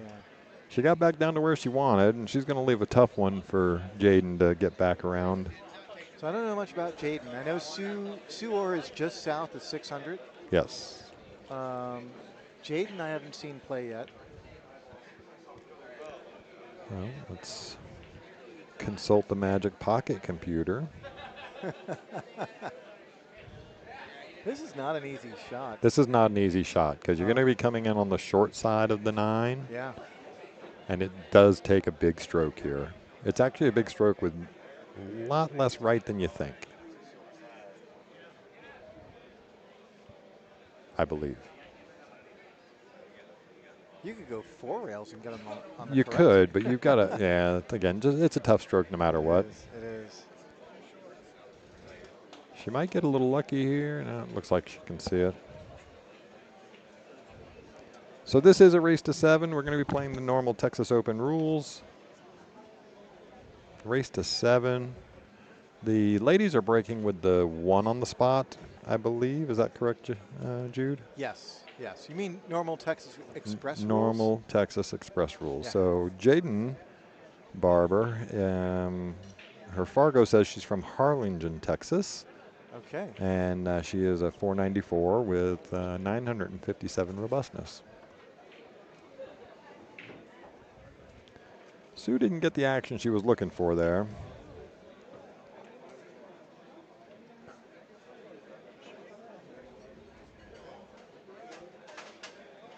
Yeah, Sue's got a really nice, like positive demeanor at the table. Yep. You know, she never gets down on herself, and you know, she's constantly looking at options, and Yeah, just takes it a shot at a time, and she might be looking at the bank here. don't doubt it. She did look at the bank. Ooh. And yeah, you're correct. Sue on the Fargo app shows her being out of Nevada. Okay. And now whether she's there now or not, I don't know. But that's where her Fargo was established at, I think. And she's currently a 592.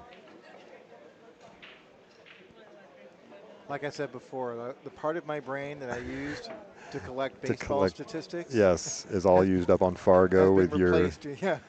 with your league director operations and. Yeah. I can eyeball someone's Fargo now. Yeah. So for those that you don't know Jude, of course, we have a bunch of people in the chat and listening to the stream, which again, thank you everybody. If you haven't liked and subscribed, make sure you do that. But Jude is the league director for a couple of BCA leagues here at Skinny Bob's Billiards. And and also my teammate. And I'm very proud of the fact that our league has one of, if not the highest average Fargo rating in the state of Texas. Yep. Yeah, for sure. All right, so quick question on the Federer-Ian match. Federer is currently up 6-4, shooting on the 9 ball. And Federer's going to make that one. He's going to make that score over there 7-4. So Jaden has gone and pinned her hair up for Yep. this shot. I have no idea what that must be like. I'm sure it's distracting, you know, to have I could remember loose back hair, you know, falling 30 in your face. years ago when I had very long hair, but I never wore it down, so it didn't matter. It was always in the Northeast, it became pretty popular for the serious pool players to just shave their heads. shave their heads, yeah. Just take all that distraction out. And Yeah.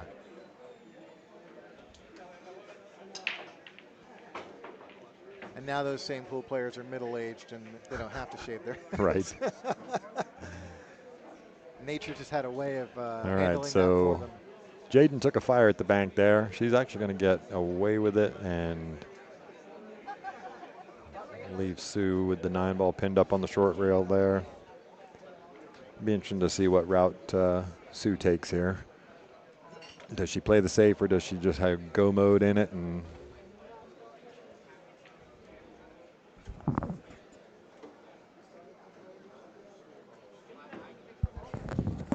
And yes, Crypto was definitely doing a great job over the last 2 days of keeping us updated on matches other than the stream.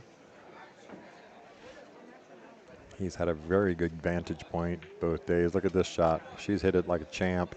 It's going to hang. Wow. So yesterday in the chat, some people were asking why Savannah Easton isn't in the women's bracket.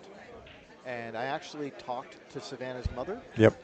And I got the official answer. Okay. That's actually good because we did have some commentary in the chat about it just 5 minutes ago. The official answer is that both the WPA and the WPBA have restrictions for their female pool players on which events they can play in. Okay. And specifically, they're talking about their top-ranked players. So for the I can't remember which one it was. I'll have to double-check if anyone really is concerned. But I believe it's the top 10 for WPA and the top 32 for WPBA, or maybe I have that backwards. And it's top 10 for WPBA and top 32 for WPA. Okay. Either or, it doesn't really matter. Savannah Easton is in the top for both of those lists. Sure. And they say that she's not allowed to play in any women's events that aren't part of the WPBA or WPA. Gotcha. But she is allowed to play in open events where men are allowed. Yep. So that is why Savannah Easton is not in the women's event. Gotcha. All right, well, there you go. All right, so here we go. We've got. Anybody's interested in these specifics, I can find out, but I think that's enough. Yeah, that's plenty of information there, buddy. All right, so we are 1-0 Jaden in a race to 7. Fedor just made very quick work of that rack, so now it is 8-4 Fedor Gorst over on the other table. Jaden's going to be breaking with a BK Rush, a pink BK Rush. Pink BK Rush. Shout out to Predator. Oh yeah, by the way, that's our title sponsor of the event.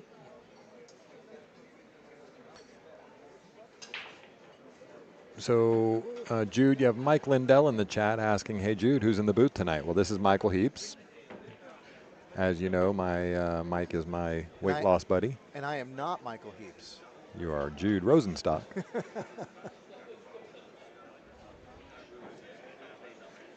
So, yeah, it was just...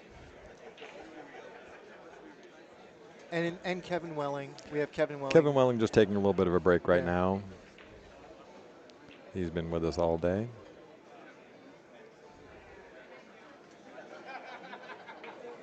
Oh, nice shot. It's just going to come up a little short.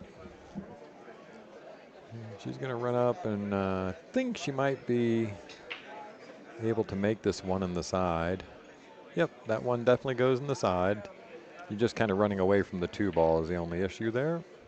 So something I was thinking about, Jaden, the woman at the table right now, yes, is not the tallest player in the room. No. I would say she's probably. You know, she just sorry to cut you off. She just played a really, really high level safety there to come down, use a ball, bump stop it, and get some coverage. So sorry, didn't mean No, to it's cut you okay. off. It looks like she might be under 5 feet. I'd say probably around 4'10"ish. And thank goodness that she's playing in this year's Texas Open and not a couple of years ago, prior to the leveling of the floor. Oh yeah. Skinny Bob's sits on a plot of land that isn't as stable as it could be. Yeah. And It has so, some settling issues. Yeah, for a good stretch, there was one side of the room that was sinking significantly. It was several inches lower than the other side of the room, and so the owners had to jack up some sides of the table to level the playing, to level out the slate. And the net result was that you could stand on one end and you felt like the table would come up to, below your waist. You go to the other side of the table and it felt like it was coming up to your armpits. Yep. I'm 6'4", and it was noticeably distracting difference from one end of the table to the other. Now they have since leveled the room, and have done a great job with that all the way across the room. Yeah, actually, it's fascinating on how they did it too. Well, this side of the room was different, right? This side of the room they dug up and they. No. The most recent solution they did for the whole room. Right, was the float. Yeah, the float. Yeah. They injected foam between the concrete. That's a nice kick shot there from Sue. And the dirt below, and they just basically raised the floor with that foam. It was actually quite interesting to watch it happen over the 3 days that they did it. Yeah. I was here all 3 days, and just, every day you'd come in and you'd see a couple of cracks in the wall disappear, and you just saw the difference in the windows and stuff like it. It was really, really neat. But yeah, to your point, the strategy that they took a couple of years ago, where they basically redid the floor on one half of the room, and built columns that went right down to the bedrock. Yep. All right, so Federer's going to win that match. Sorry to cut you off, but Federer's going to win that match 9-4. And Ian had an unfortunate miss on the 8 ball there in that last rack, and Federer gets out.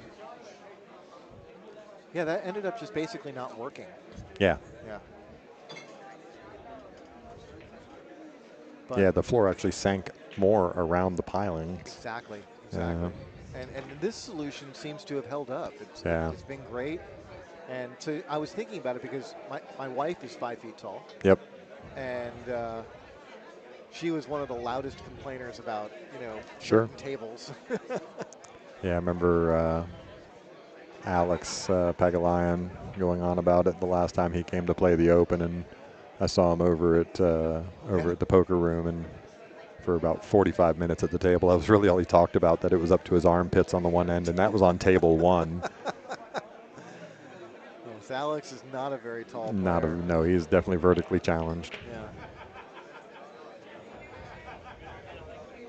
I haven't seen Alex in a while. I really enjoy his company. I enjoy Alex a lot. He's very entertaining. We miss you, Alex, if you're watching at all. We miss you. Come back to the Texas Open.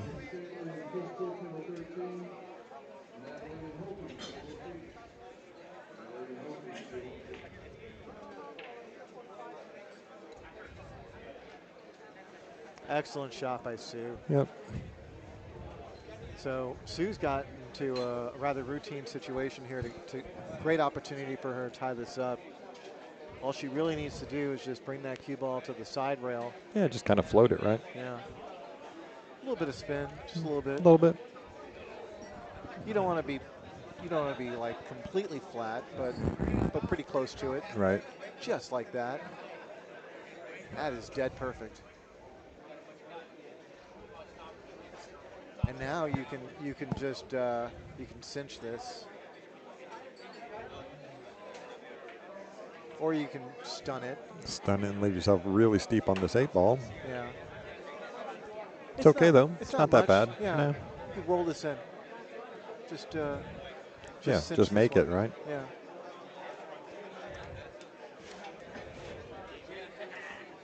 Yeah, she's hit that really good.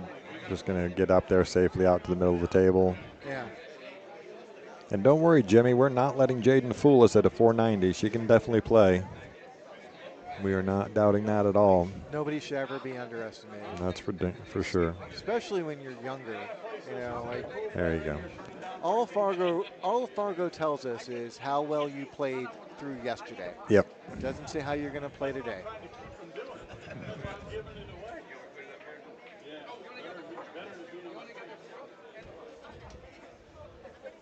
And I also firmly believe that for younger players, Fargo can lag behind significantly. Yep. How well you play. Like Fargo's caught up with me. But when you're 16 years old and someone shows you like, hey, do you ever think about hitting below the center of the cue ball? Right. Suddenly your Fargo jumps like 50 points. 50 points, right. But Fargo might not know about it for like, a month. Or your score might not be reflected for a month, I should say. Right. I do know how to draw. So And learning how to draw won't help me. All right, so Sue goes to fire off at the break there. Is going to break dry. We are tied up at 1-1.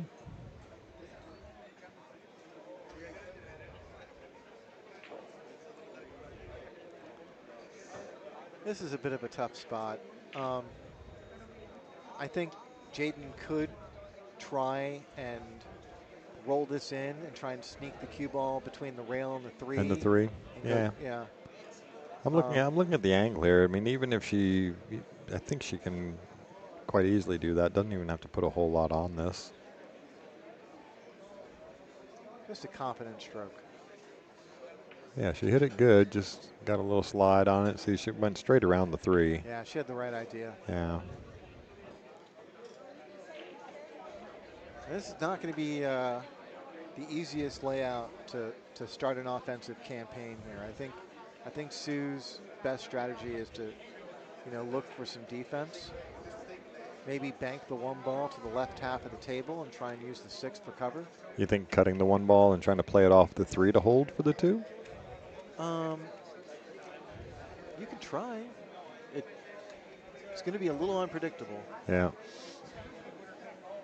She took a big swing at it. Yeah.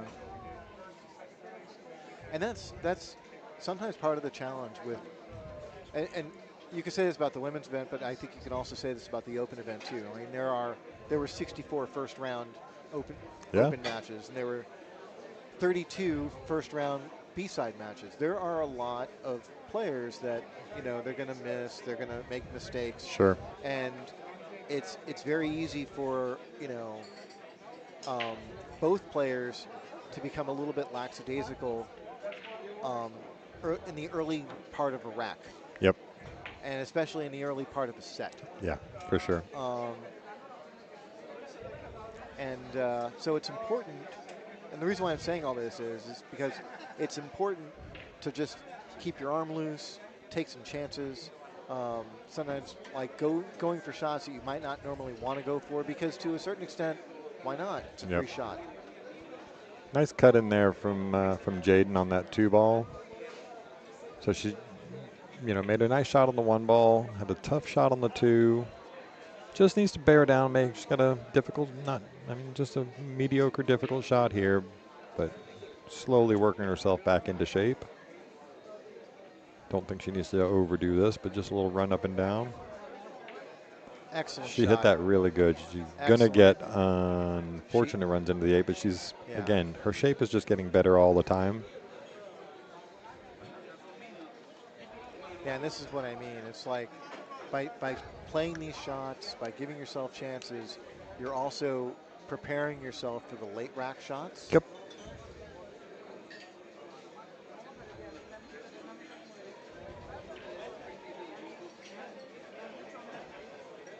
Excellent. Yep. Yeah, I think we could throw that Fargo rating out the window. Like, Jude, are you on the 3rd one? Yeah. So crank that thing all the way up. Oh. There you go. Are people saying I'm too? Yeah, there was a couple of comments about you being a lot quieter than mine. So we just turned up Jude's mic a little bit. All right. Jaden makes a really nice shot there. Just don't tree top it.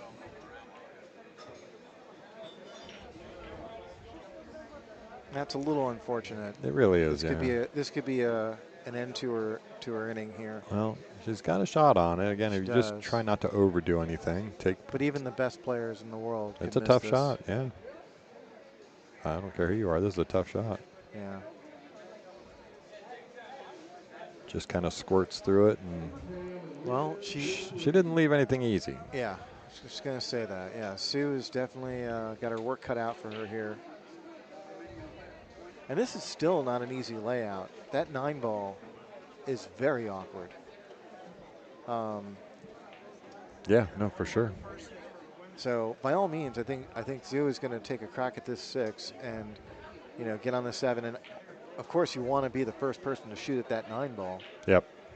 But there's a very, very good chance that the person who wins will be the person who shoots after this 9 ball. Yep.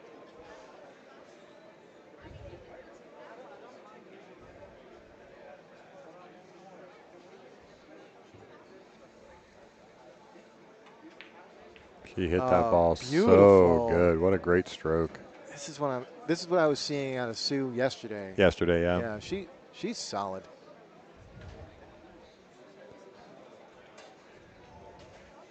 Yep, just run forward with this, up off the top rail, come around by the 8. She tried to put a lot on that, I think. Yeah. All right. Well, there's also a bit of a demand. I mean, like it's weird for me to say this given where the cue ball came to rest, but like because of where the 9 ball sits, there's this urgency to try and get perfect and to like try and get close on that 8 ball, and so Sue might be like trying a little bit harder to make things easier on the balls leading up to it. Does the 9 ball go in the bottom right? I mean, could you avoid the scratch? I think so. Yeah, I believe so. Can we take a look at that overhead? Yeah, there's plenty of room there. Yeah, there's enough rail there. Okay. So it's not the most challenging it can be, but it's pretty darn close. Yep. So this shot, just going to have to get yourself north of the 8 ball there. Again, she's stretching out quite a bit, so making this stroke is really paramount. Got to get it to go 2 rails. Nope, she's going to leave it on the short side and try and shoot it up the...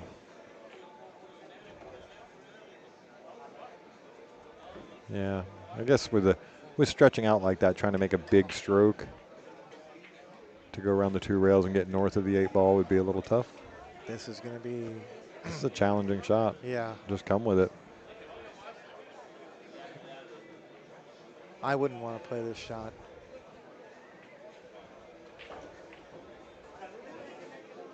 You got no choice but to just basically go for it. Yep.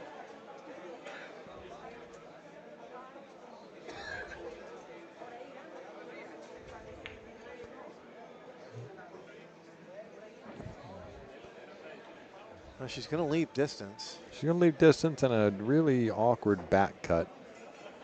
Yeah, the worst kind. This is really like the worst kind. Yeah. Because as the shooter, all you see are scratches. Yep. And you've got your cue ball close to the rail. Yep. So you jack up and you know that you're giving yourself a high probability of swerve. Yep. Yeah. She's not completely up against the rail there, so she's not having to jack up too much. But Yeah. Yeah, she's going to try and take the safe and just leave a lot of distance there for Jaden.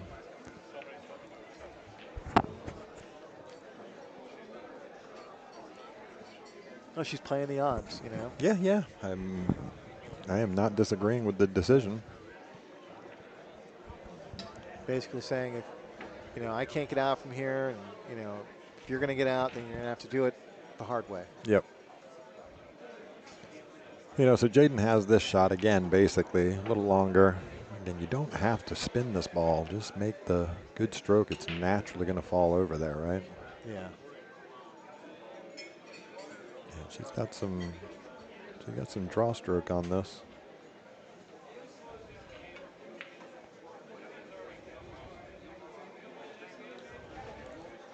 Okay, I mean, I know that she's probably not happy with that result, but that's something definitely to consider. She was not far off of making that ball. No, she wasn't. And that was not an easy shot. And correct me if I'm wrong, I think she could have banked that 9 in. So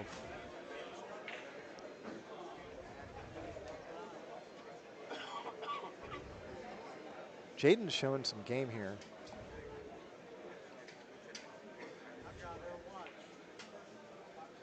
That is not what Jaden wants, what Sue wants to do. Jaden's going to come to the table, the hanging 8 ball. Hanging 8 ball. How deep in the pocket is that 8? It's not that deep. I don't know. That's pretty deep, buddy. Okay. I mean, when you look at it that way. I'm just trying to think about, you know, getting onto the 9 ball. I mean, it's hard to say, actually. From my view, the bed of the table and the rails sort of bleed into each other. Yep. So I can't quite tell how much rail. Foot rail bias. Yeah. Yeah, front rail bias. I mean, I think just keeping it simple here, maybe just giving yourself a little angle on the 8, just draw it up the rail, you know, 1 diamond. I would just tap the 8 in. Don't even draw. Well, I just don't want to leave myself, as deep as the 8 is, I just don't want to leave myself down in the jaws here, right? Yeah, I think she can hit that short rail just fine. Yeah, that's just, so she's done really well. Just draw it straight. She did your idea. Yeah. Yeah, she elected to go the heaps way. So let's see if my prophecy holds true, or the likelihood is the person who shoots after this 9 ball is the one who wins. Although, so the 9's not frozen to the rail. Although so she's got the best position you possibly could have. I was just going to say, I mean, just put a good stroke on it.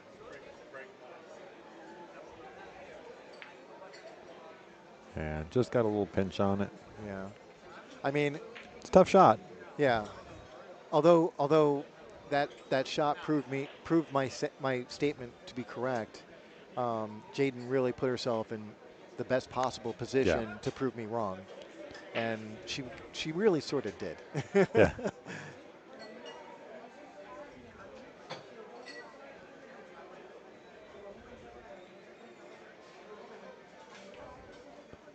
Oh, it rattles, and unfortunate. She catches both points of the side pocket, leaves Jaden a hanging 9 ball. Jaden's going to take the lead 2-1. Yep. We're racing to 7 right now. Race folks. to 7. So this is going to get short quick. Yep.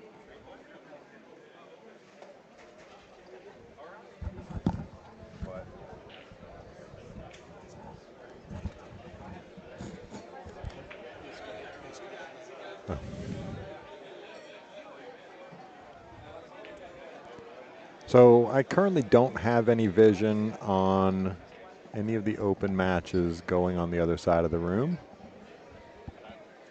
I don't believe, again, I don't really have any vision over there, so.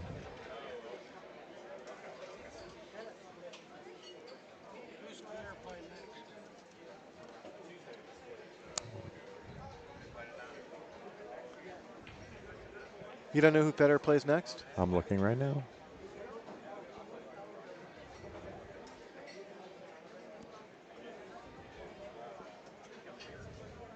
It's really good of you, because, like, you know, it would be nice if the brackets were online and the audience could just access it somehow. Click on an easy link that takes you right to the bracket. You know what I would do if I were you? I would pin it to the top of the chat. That's a great idea. Why did I not think of that 11 hours ago? Oh, wait. Ladies and gentlemen, if you are looking for the brackets, you can find them in the top of the chat. It's pinned to the top. That link will bring you to all of our brackets. And hopefully that'll answer all of your questions. We're going to do our best to try and put the top players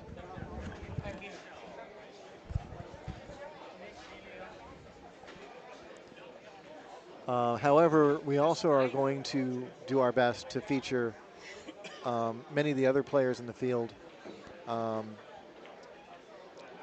But we will be selective. We will do everything we can to try and make this as entertaining as possible. But it will not be the same 2 or 3 players over and over, Over and over and again. Yeah. We have some bunch of epic players. Yeah, and we'll Right. see them all tomorrow. And we'll see them between today and tomorrow. Yeah, they're going to get plenty of airtime. Yep. Also, we're not in control of who we get. Who we get. That is Yeah. tournament director's discretion. So it looks like the ladies might have taken a quick break. I'm going to move us over to table 2 here, where we still have Michael Koch and Chris playing. You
All right, sorry about that. I was actually just having a chat with some organization conversations. So looks like what we're going to do, because there is a second Calcutta for the Open, we are going to do a second auction, Calcutta for the 32. That's going to go off right after this match.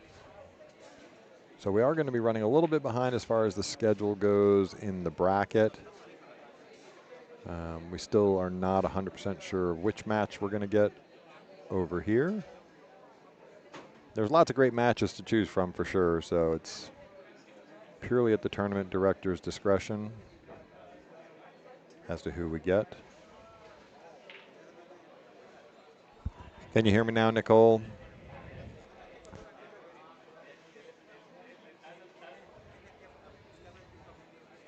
All right, so Sue Orr cut that 6-ball in. Yep, nice and thin. Going to end up in a pretty good spot for the 7 in the side.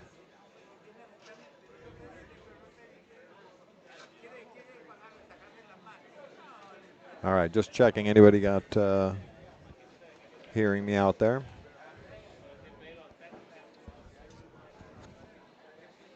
Okay, good. Thank you. I appreciate that. All right, Sue shooting the 7 in the side. A couple of choices here. She can just sort of stun this ball back a little, shoot the 9 in the top corner. I don't know if you want to overdo much here.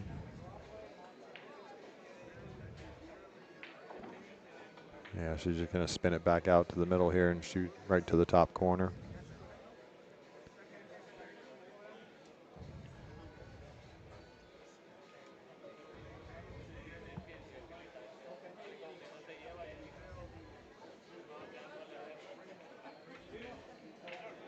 All right, so Sue's going to get that one.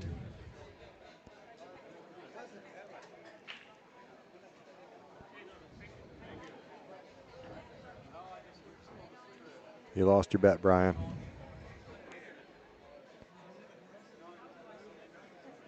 Well, we appreciate you loving the stream for sure. Make sure you like and subscribe. If you haven't, sent it out to everybody. Just go ahead and share.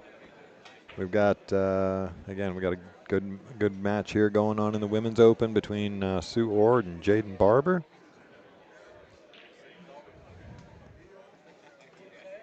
Currently 3-2 in favor of Jaden. Sue's breaking.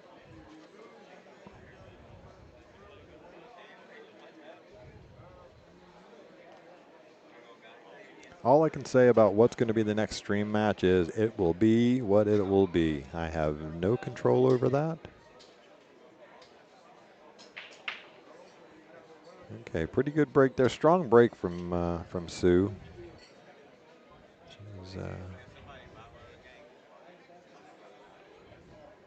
She makes a ball on the break and doesn't get any love. The one ball drifts up to that top rail. So she's going to probably just look for a push-out position.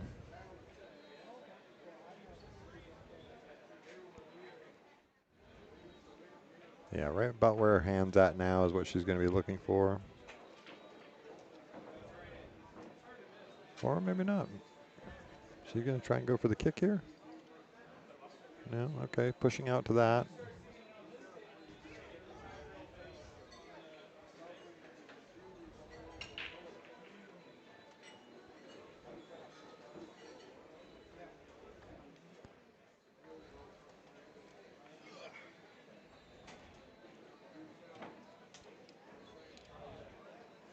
So again, not getting any, give me 1 second. I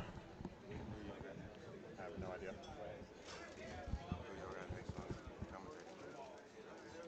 Oh, I think they're just keeping it to us at this point, so I'll let you know. We're going to do the Calcutta right after that. Oh, okay, and then after that, we'll take it back. So I'll figure it out. Cool.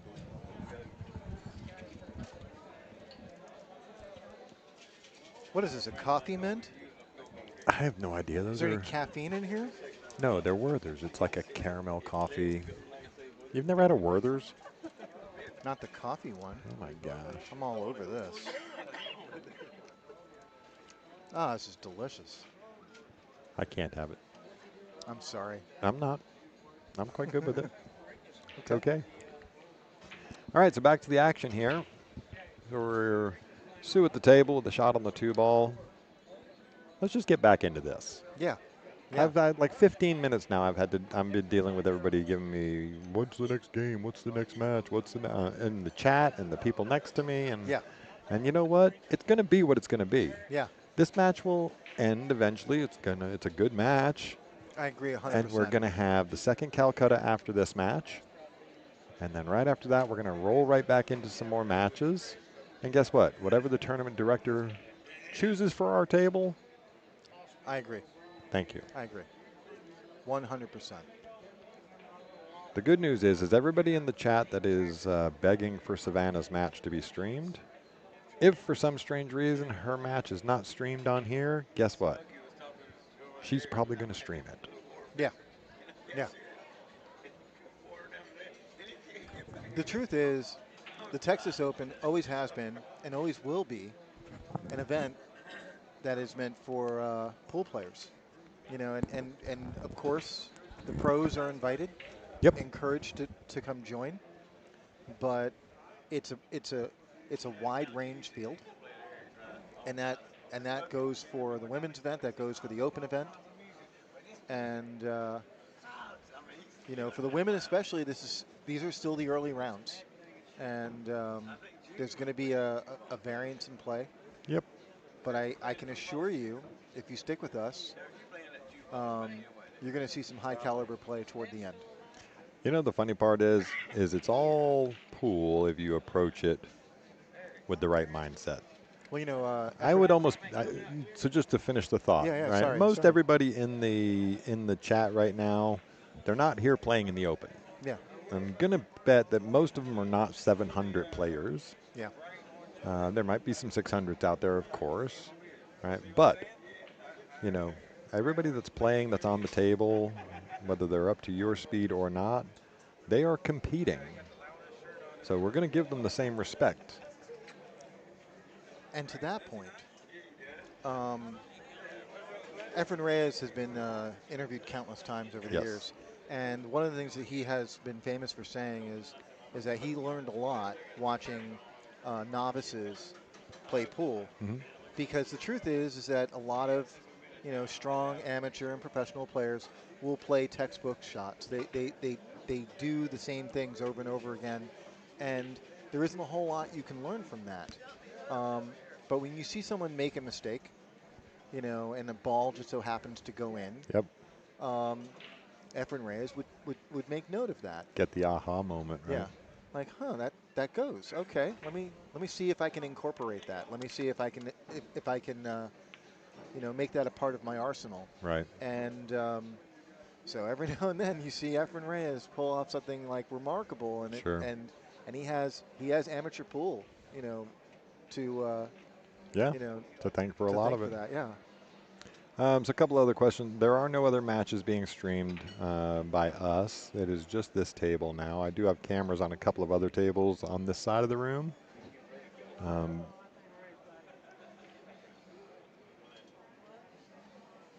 You're very welcome, Urel. We, again, appreciate everybody being here. There's a lot of great pool, and I'm trying to keep. Excellent shot. What a great stroke from Jaden. There you go. Yeah, tell me how many of you can make that. How do you like it now? How you like me now? Got into herself in a decent position here. She can just run forward up off the top rail with this 5-ball. It's still a bit of a tester. It's a tester, no doubt. You know what you could do? You could stun this. Just stun it right into the 7? Yeah, I think the 7 is going to go toward the side. You stun it hard enough and it'll come off the rail. I just like running forward. That's my MO. She probably will. There's 4 open pockets. You can land almost anywhere up there. Okay, she's missed this shot, but she's not going to leave much. So here's Sue. And I'm sure Sue's going to be looking to play safe. This is not the easiest thing to do, but I think she's going to try and like park that cue ball behind the 9, send that 5-ball to the other end of the table. Yeah, looks like what she's doing. Going to cross over it. You really want to prioritize where the 5 is Where the going. 5 goes, not the. So she's good. Yeah. Wow, look how good she hit that though. Really well done. See, I was thinking the same as you. Make sure I get the 5 to the top rail. Yeah. And not worry about the cue ball. She went the opposite. She made sure that that cue ball was going to kill. What's going on? Evan Lund is just stealing chairs. Oh, right.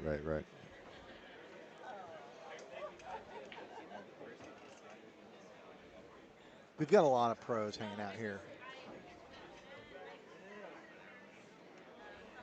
So. Yep. Jump cue in hand. Here's Sue looking to jump. Yeah. Nope. Jaden. Sorry, Jaden. Sorry, yes.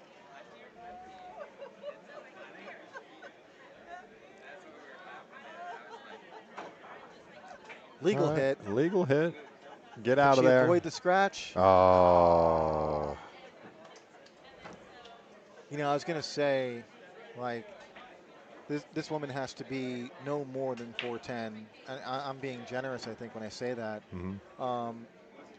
And I know quite a few women who are in that basic, height range, and a lot of them, believe that they don't have the height to jump. Right. And that's not true. It's technique, and anybody can do it.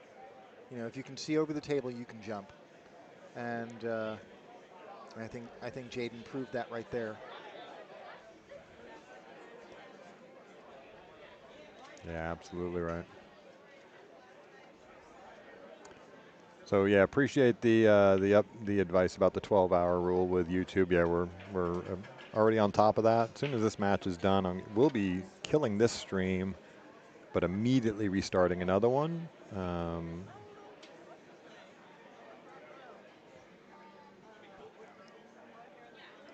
That's David Weimer in the chat. Yeah, she needs a cheat code. Yeah, he's one of our resident league directors / cue makers. Cue maker / beast on a table / all around great guy. The Michael Koch and Chris match are still going on over here. Can't quite see the score. It looks like it's 6-4, and I'm not sure in favor of who. Chris is breaking, so I'm going to think that Chris is the one leading. Yeah, I'm going to go out on a limb and say it's Chris Morris. Yeah. All right, so Jaden is in a little bit of a pickle here, looking at a 2-rail kick into this 5-ball. I think you have to look at the 2 rails, not looks like she's got a good line. Yeah. She looked at the 1 rail, and she's going to make it. Oh, my gosh, that is so unlucky. Oh, that hurts. Yeah. I hate that so much. She hit it so good. And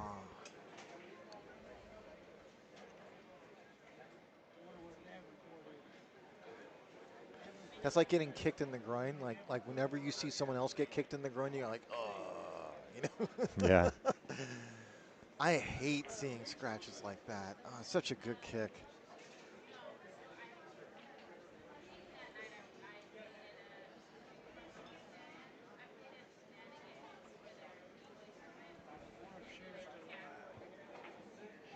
All right, just Sue's got a great chance here. here. A little just to tie it up. And nothing tricky here. Just bump the 8-ball in. She's just taking an extra second to make sure. But yeah, she can just float this in. Just touch that rail. She'll be fine.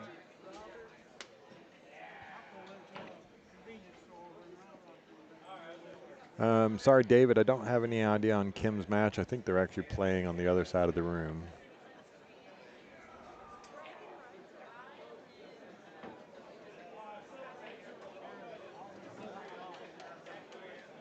Yeah.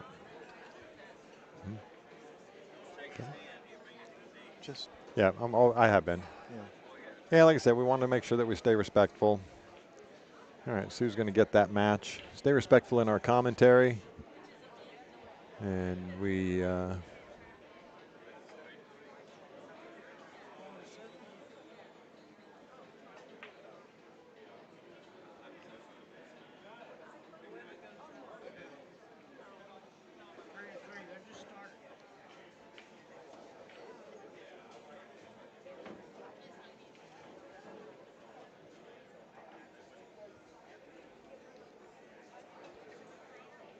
And that's okay. Everybody can have their opinion.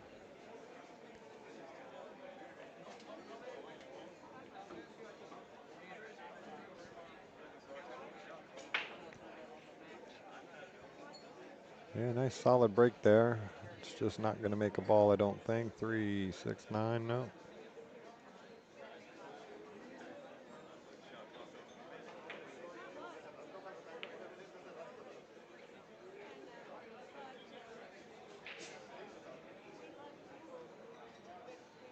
So this is an interesting spot here. Very easy ball to kick, but she's got the rollout option. Yeah, she's opting for the rollout. Yeah. I was just going to say. I like the 2-rail kick, come in behind the 1 ball. I agree. She's going to get this one right back. I'm not loving this. Yeah, she's going to get this one back. She gives it right back to her. I preferred her kicking from where she was. Yeah, the original spot, and I think I would have just outright kicked at it. I think Jaden was not trying to get any kind of coverage with the 3 ball. Yeah, and the reason why I say that, I know I made this point yesterday, but for those who weren't with us yesterday, I'm going to explain it again. When you push, you are inherently at a disadvantage.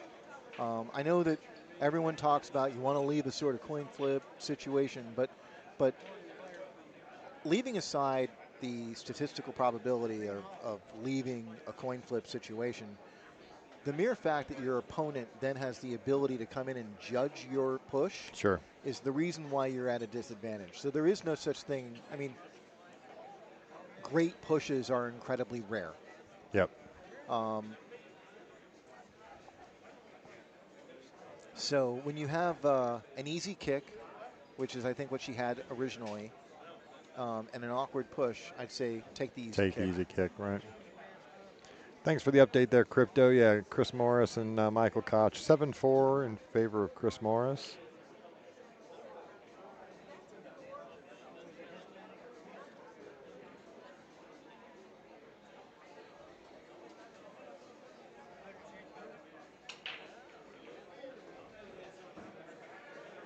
So Sue's looking to combo this 8 in. She's going to make both. And she's fortunate she didn't catch more of that 5 ball, otherwise she'd be hooked for this 3. I really think she was trying to get that 2 ball to hang up. But she still has a bank shot here, and if she wants to, she can also choose to play safe. Yep. One safety idea I really like is sending that 3 ball to the head rail. Come down behind the 5. Yeah, exactly. Three cushion shot extraordinaire. Yeah, you're picking up what I'm putting down. That's my bread and butter, buddy.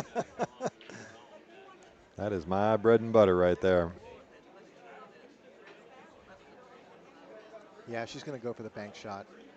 At least she's lined up. I don't disagree with it. No, I don't either. And if the 4 ball hadn't been there, she would have made the 2-rail bank. Yeah.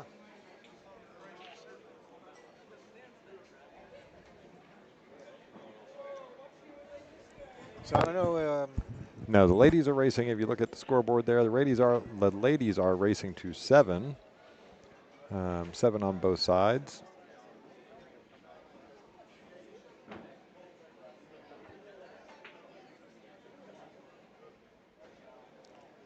Loser pays for the stream. Yeah, they were talking about trying to make it more entertaining by that sounds side betting. Awesome. I'll send you guys the Jaden. equipment bill. Unfortunately, rolls it into the side pocket there. She took a good stroke at the 3. And then we can all be winners. Winner, winner, winner. Yeah.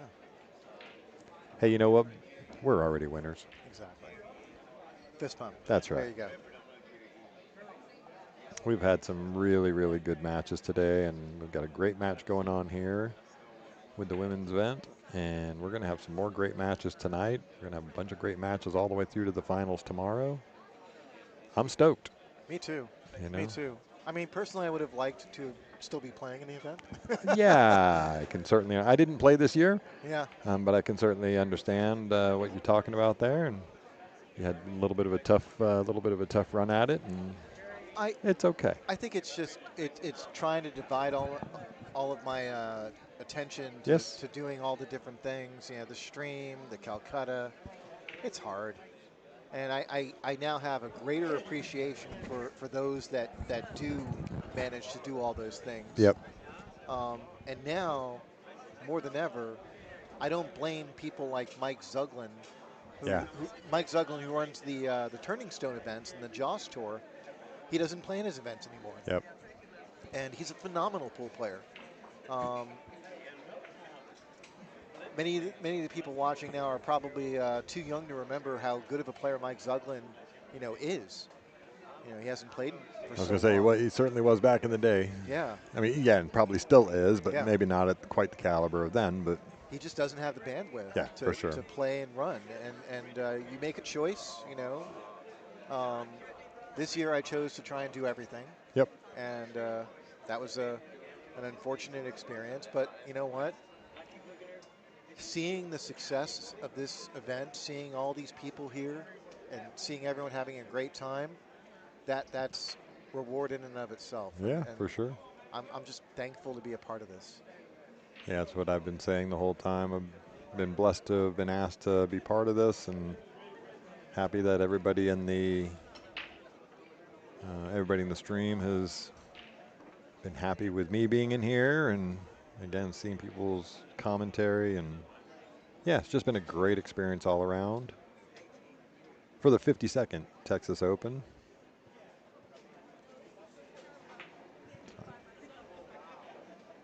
I'm watching it. Yeah. Guys, I'm just going to make one more warning here. Please keep this chat respectful. We do have the power to kick people out of the chat, and we will if we have to. The people who are playing, the people who are watching, they represent a very broad age range. There could be children watching. There could be friends and relatives of the players watching. And we ask that you keep that in mind.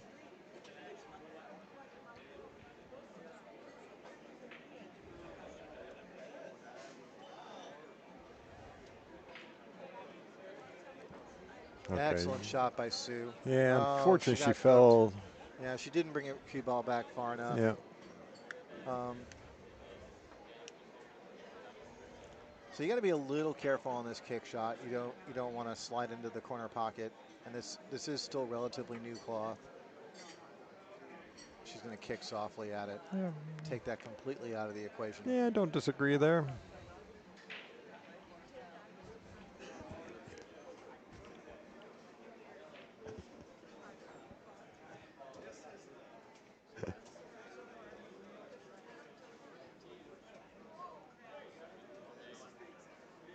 Thank you for that, David Sanders, the super chat.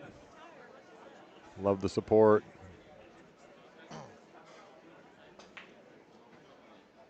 Definitely appreciate it. And all right, so just going to try and play a little safe there from Jaden.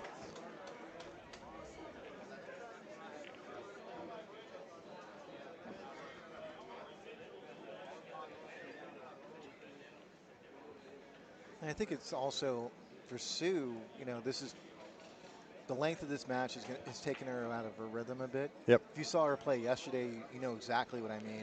Yeah, she was moving. Yeah, I mean, she's got close to a 600 Fargo. That's a run-out player. Yep. She's had a few hiccups here, and the score can make you feel a sense of urgency. Right. And tighten up your stroke a little. But she's just got to settle down, remind herself who she is. 592 Fargo rating is nothing to sneeze at. Nothing to sneeze at. I would say that's probably higher than at least 75% of the chat.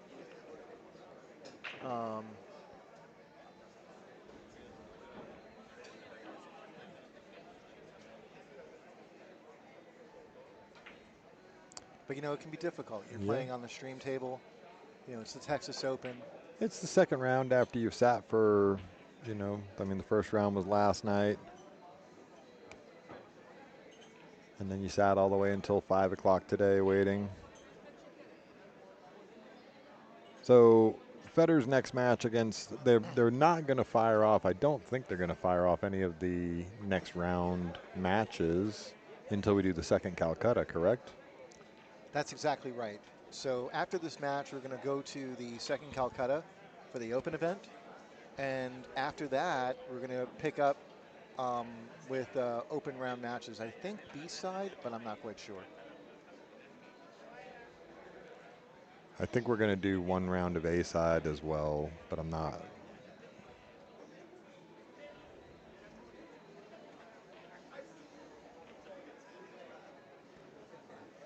So there is no rule on the pattern racking, unless you call the one on the front of the rack and the 9 in the middle as a pattern. Everything else can be randomized or wherever you want it. Nice stroke there from Jaden. Looking for it to come out a little bit further there, but she has given herself an opportunity. Yes, SBB did rack the deuce in the back of all 9 racks during that, as did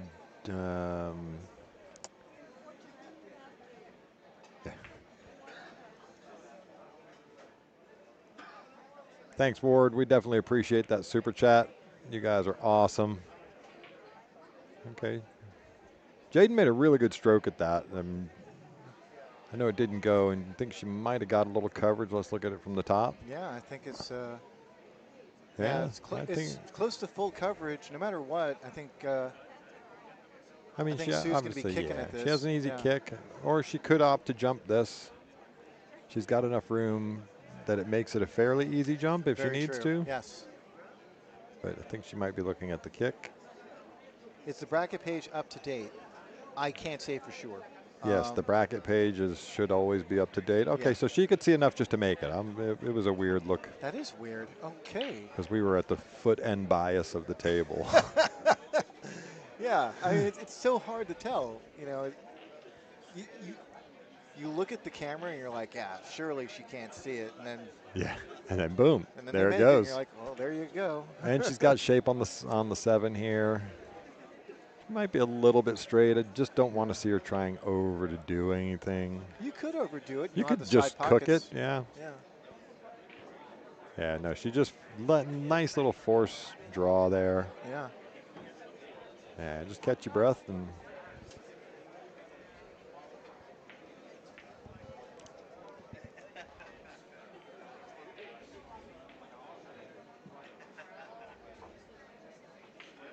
Yeah, Okay. what a good stroke.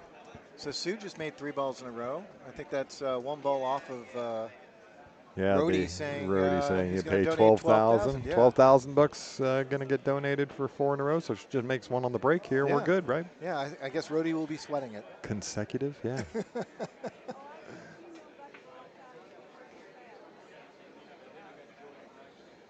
Does anybody know where the U.S. Open is moving to Texas? There has not been a decision made yet. Yeah, no. What happened in Matchroom's announcement? Matchroom hasn't made an official announcement. They have expressed interest in hosting the Texas Open. No, sorry, the U.S. Open in Texas. There is no location. We don't know anything beyond those words. So it's more than a rumor. I guess you can call it a substantiated rumor. Well, yeah, when Emily goes right on to social media and says, I want to go to Texas. Yes, but nothing really has happened as of yet. We're excited about All right, news. Rodeo's us $12,000, by the way. Oh, great. That's 4 balls in a row, Rodeo. Yeah. Ship it. So, yeah, back to the Texas thing. We've got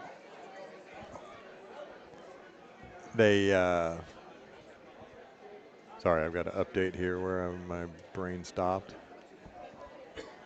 So Texas. If you've never been, everything is bigger in Texas, as they say. So there are plenty of venues that can host. Yeah. Oh, yeah. And the Austin metropolitan area, respectfully, that's what I call it. Yep. Which would include Round Rock, and which is where we are. Yep. Has a huge, corporate industry. Yes, we have lots of conference centers. Yes. That can host an event like that quite easily. Yeah. So I really would. I'm dying to see it here. I'd love to see it here. But There's also Dallas and Houston and All San right, so Antonio. she's going to some make the wonderful 2-rail cities. bank, a little unintentionally, but she was firing at the bank. Makes it 2 rails. Got to remember that one for one pocket games. Yeah, put it on your tab, Rody. You got it. Yeah. I think she might go for the 2-9. I don't. She's trying to look to see if it She's goes looking clear. it over. She's looking it over. The 2 goes. The 2 does not go. No, it's close. Yeah, I think she's looking at the 2-9. I'll tell you here in a second. Yeah, it looks like she is looking at the 2-9. Yeah, she's going to take this 9 for a ride. Or you trying to carom it off the 9? I don't know. No. We'll just have to watch. Yeah, she was definitely. Oh no. Oh no is right. Oh, it's Wow. gonna hang up there for her. A little bit of good fortune.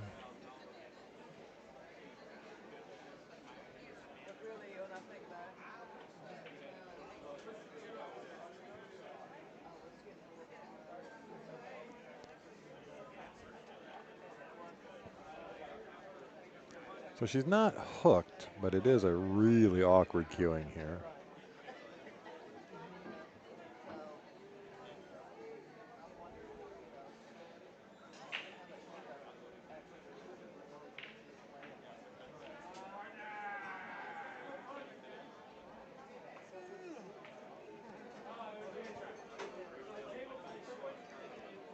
Hopefully a new venue can open with all new tables.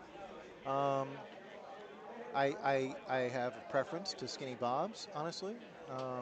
Although I'd love to see the sport grow. So if someone out there wants to open up a new room with new tables in Texas, Oh, I'm mazel all tov. about I'd it. love to see it, Absolutely. yeah. I'm all about it, man. Again, I'm partial to playing here as well, but Yeah. I'm all about the like you, the sport growing and more accessibility. We've had too many pool halls close. Yeah. So accessibility to more players is always a good thing. Here's a kick by Sue, and I think the 9 is gonna be live here. The 9 is in play on this kick.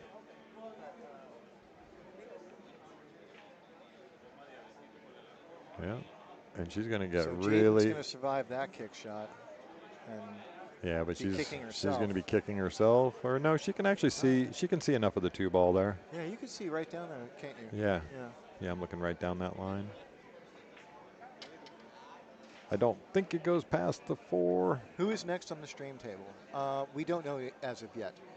We do know it's going to be an open event, an open match, and it's going to happen after the second Calcutta. So we have the second Calcutta set to begin following this match.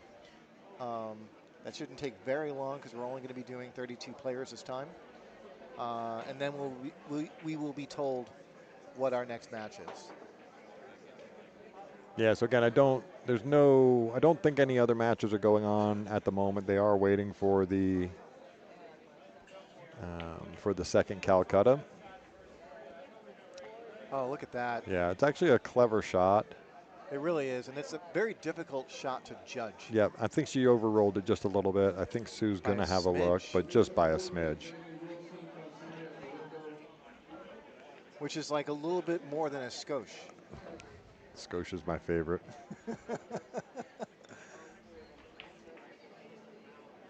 Yeah, so she can definitely see the edge of this 2 ball to make. Just a little speed control. You know, the 9 ball could be in play here too. It could be. Yeah, I actually just looked about this time you were talking about it. A little bit of top. I don't necessarily know whether you go for that because if you do get down there and don't make the 9, you're trapped on the 3. Oh but yeah, you'd have to hit it with pace, like lots of pace. But stranger things have happened. Oh, she was outright going for it. Huh. Okay, I'm going to leave you with this for a second. I do have to take a quick facilities break, so if you can kill my mic. Not a problem.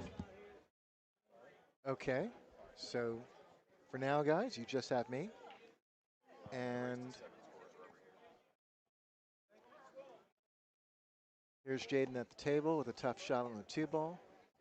A little bit of a tester. She's going to want to try and draw this cue ball back for the 3 on the side if she can.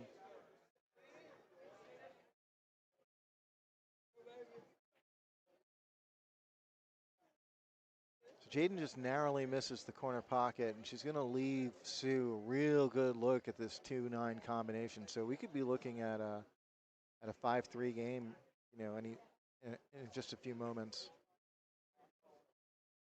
Sue's going to line this up, take her time on this.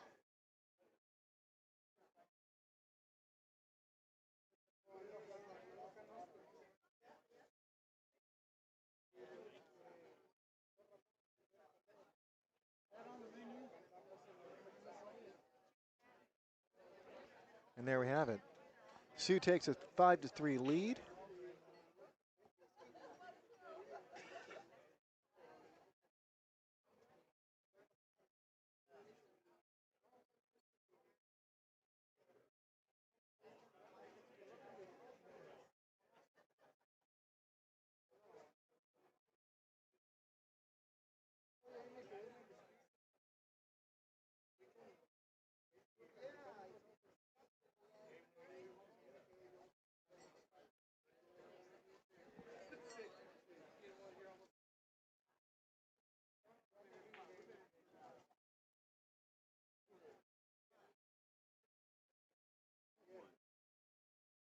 Guys, I know that there's been some questions about the open matches. All of that is paused until after the second Calcutta. So there may be some start times that you see online. I don't think that those are accurate. We're stopping at 32. We're going to be doing a second Calcutta, and play will resume immediately afterward. So Sue breaks and makes a 7-ball in the side pocket. She's got a full view of the 1. However, she's also got 5 balls clustered near the bottom right rail. Well, 4 really, with the 2 ball nearby. So this is going to be an awkward rack. I can see that coming.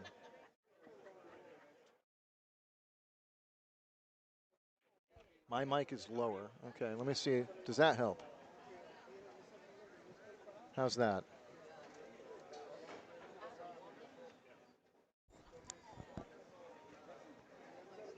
So it looks like Sue's going to try and cut this in.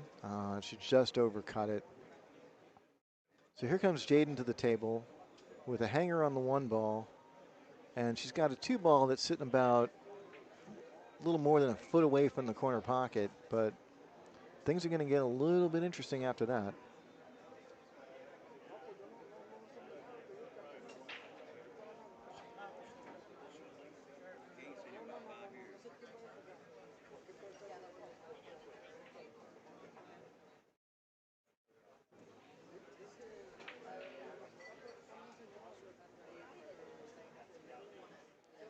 So if Sue can manage to do this, I think drawing the cue ball into that space between the 3 and the 4 might be the way to go.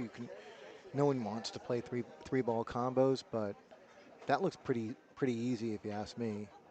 Yeah, it's hard to do, and it looks like she's hooked herself behind the 6. But the good news for her is she's also offset the 6-5. So if she does foul here, there's not going to be a whole lot of offensive options for Sue.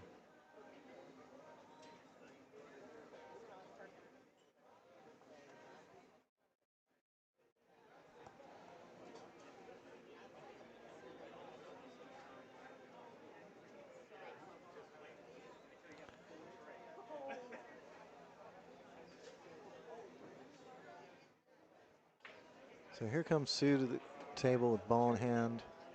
And yeah, what she's gonna do is she's looking to sneak that 3 ball between the 4 and the rail, send it up table, open that up, and leave that cue ball like basically snuggled up on that 4.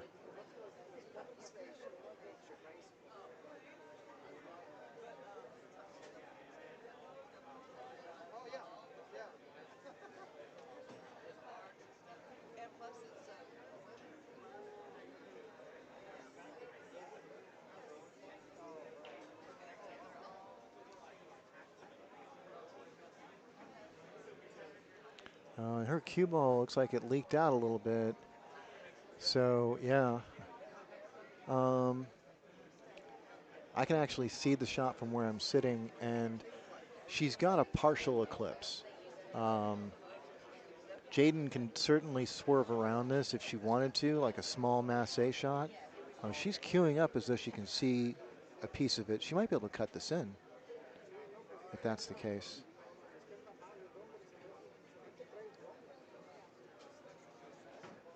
Jaden's cut it in, but she's gotten a funny carom off the 9. She comes out clean on the 4. But this 4-ball's got no future, and neither does the 5, so we're going to look for Jaden to play safe here. Just not a whole lot you can do. I mean, the only idea I can think of off the top of my head is just try and park that 4-ball on the top rail. And just basically the middle of the top rail. She's going to try and bank this. She's going to get a double kiss, and she's going to scratch.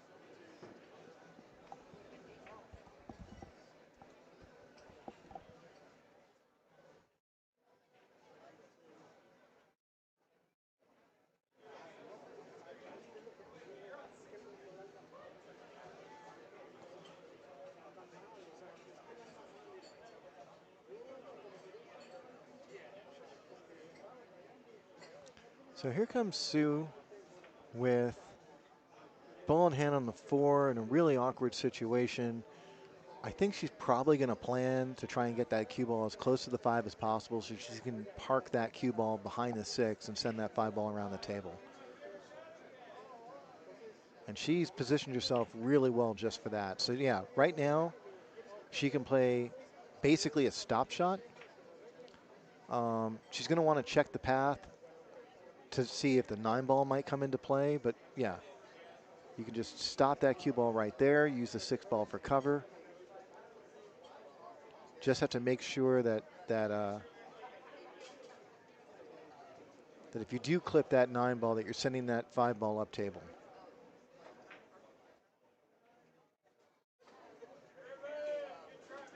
Oh, she hit that real sweet. Real sweet.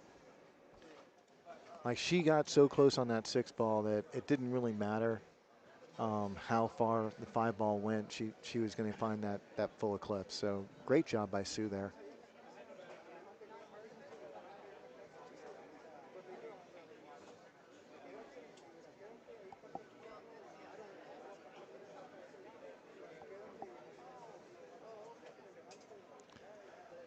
Oh, well, thank you.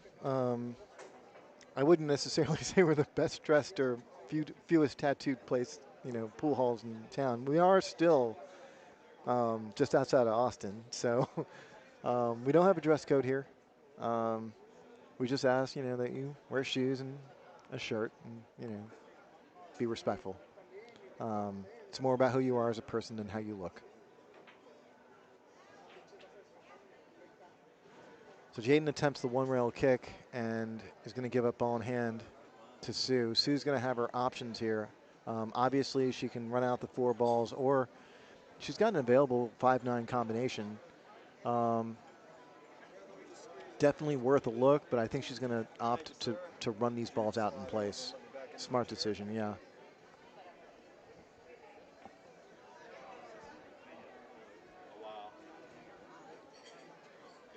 They're two very deliberate. Okay, personally, I would have wanted to get a little bit more flat on that 6, because that way you could pull the cue ball back and get a little bit closer to the 8. She's left herself a pretty healthy angle, and she can still get closer to the 8 if she wants, but it's going to require a different strategy. She's going to have to use the side rails to do that then. And I don't like the idea of going forward just from where I'm sitting, because I'd be a little bit worried about the 9-ball, but the 9-ball really shouldn't be in play if she decides to go forward. All right, thank you. Sorry, I problem. had to take a little break there. Ooh. Oh. Yeah, I thought She was trying to do a little too much with that, right? Yeah, I had this.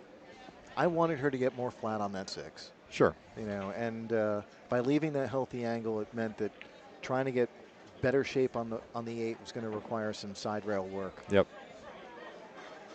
No, I just sat down, so I didn't see the lead up to that shot. But Yeah.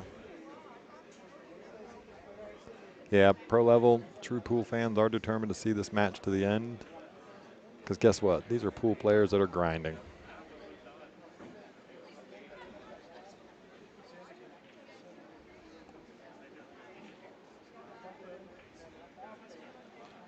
So Jaden overcuts the 6 ball, and she's going to leave Sue a really good opportunity to get on the hill right now. Just spin this 2 rails, right? Yeah, and also it's just the way the balls have now, like, been rearranged. Yep. That 9 ball is a lot easier at this point. There's just a lot of options here right now. Yep, just spin this 2 rails. Try and get kind of close to that 8 ball. Yeah, absolutely. Don't worry about what angle you get. Just get kind of close. Okay, so a little work to do. Yeah. Now, one idea I have here, which is a little bit risky because it requires sending the cue ball pretty close to the top left corner, is you can go 1, 2, 3, 4 rails. Yeah. But requires a big stroke. I have been known to hit the ball hard. Right. Diego, we will definitely get out on there. Good to see you on the stream, brother. We'll see how Sue handles this. I like her stroke, so I wouldn't be surprised if she tried it. And this is kind of new cloth. Oh, yep. My gosh, she hit this ball. Jude, 1, you 2, are 3, 4. All right, Perfect. All right, Nostradamus. Boom. How do you like it now? Beautiful shot by Sue Orr. And really well played. Sue Orr on the hill, 6-3. 6-3. I'm really glad she hit that shot. It was the right shot. It was the right shot for yeah. sure. I'm glad she hit it the way she hit it too, right? I mean, just because it would be real easy to fall in short towards the short side of the 9 or fall right on top of the 9 there. But she hit it really good.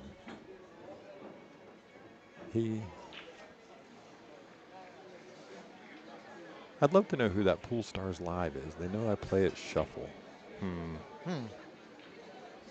That's weird. Yeah. Although I haven't played there in a very long time. Shuffle 512? Yeah. I played there a few times. Did you know the first time I ever walked into Shuffle 512, I snapped off their tournament? Oh, really? Yeah. Talking about a local poker room. Yeah. All right, here we go. Sue breaking for the match. She's got a really strong break. She's unfortunately not going to make a ball this time. The deck hit me in the face the entire night. I'm not going to lie. Could do no wrong. Nicole, thank you for the super chat there. We're blessed to be here helping with the commentary on this. And we miss you guys. We miss you all the time, Nicole.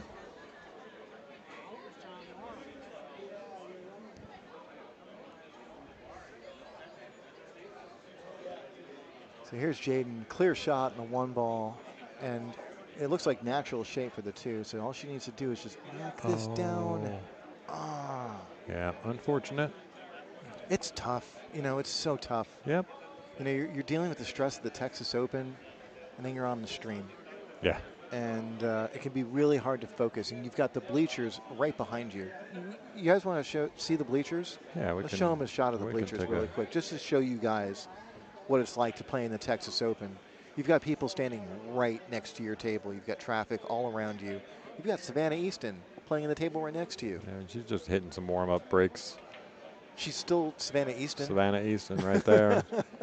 There's a lot, there's a lot going on, between there and look at all the people up at the bar and just a busy.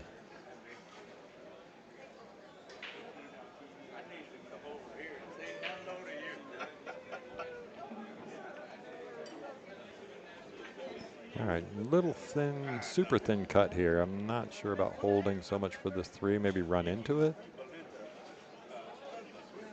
Oh, she just missed it altogether. Yeah, she was trying really thin.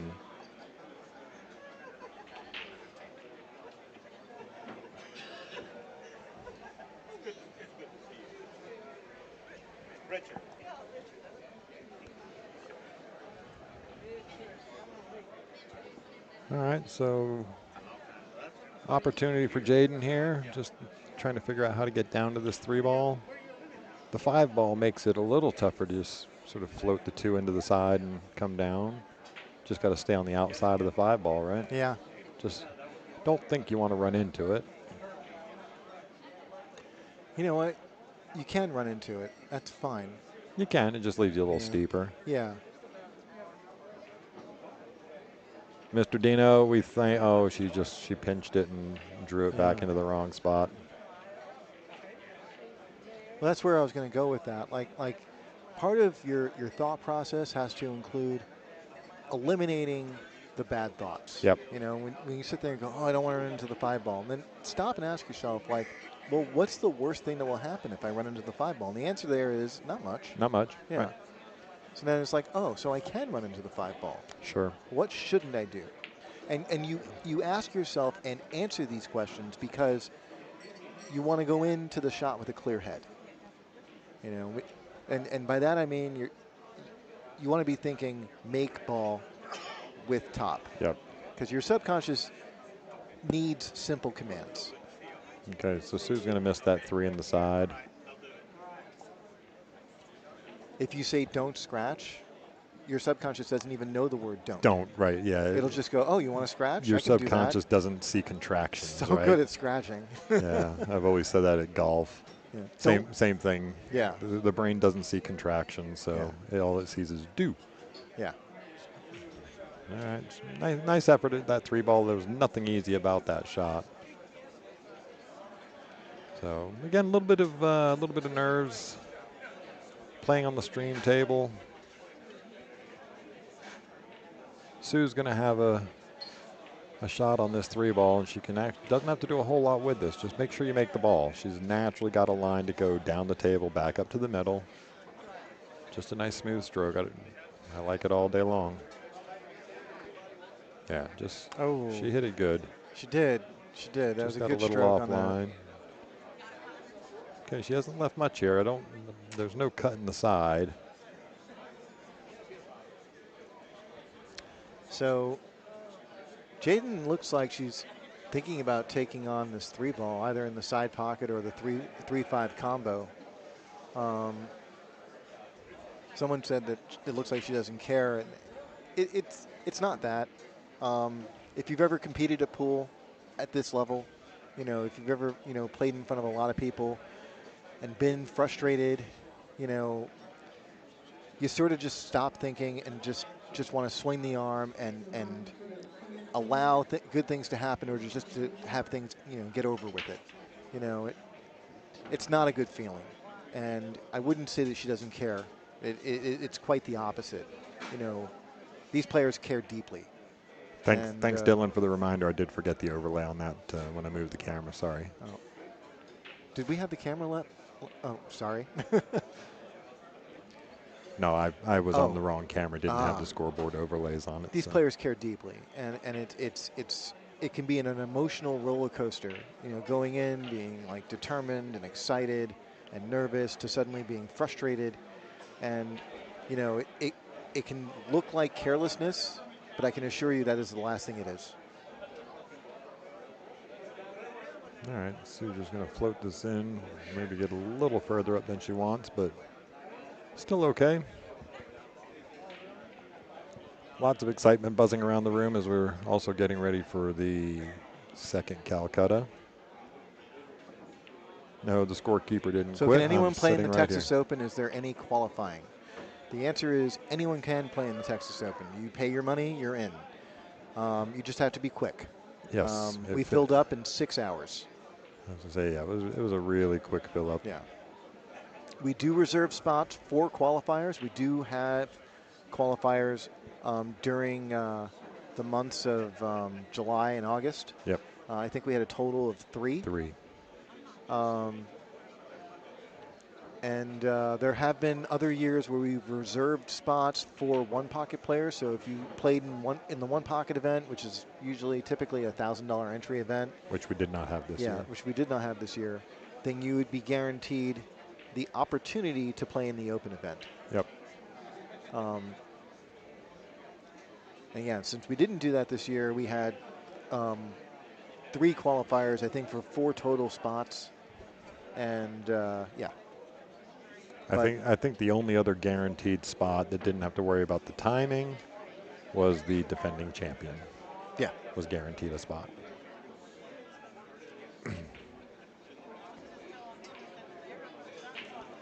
So yeah, all the questions about who's next, we still don't know.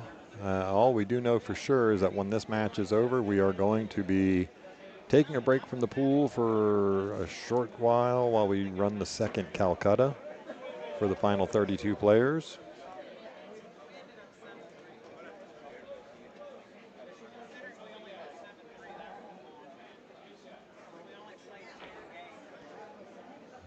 So she's going to try and get some coverage here. Yeah, that worked out. it did. It looks like she's It's not a full hook, but she's only left her a thin man. Yeah. Yeah, it looks like she's just left her a thin side of the 4-ball.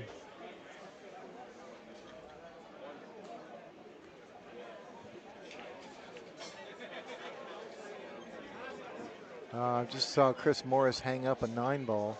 And Chris is on the hill. 8-6. This is going to give Michael the chance to get to 8-7. Yeah. Oh, yeah, he will certainly get to 8-7, I should say. I can't see it from where I'm sitting, but I will just take your word for it. It is on the lip of the pocket. Yeah, so that's all. Jaden's done really well with this.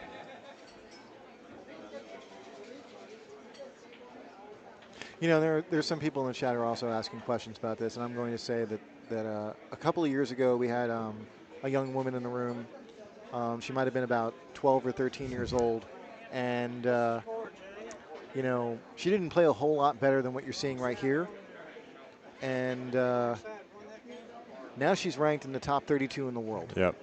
She's actually practicing on the table just north of us. Practicing on the table next to us, yeah. So, and people get to go back and look at those videos and appreciate, you know, how far she's come in such a short time. And so we try and capture these moments. We treat these players respectfully, you know, because you never know what you might be looking at in a few years. Hey, Michael Jordan got cut from his high school basketball team. Michael who? Yeah, that guy.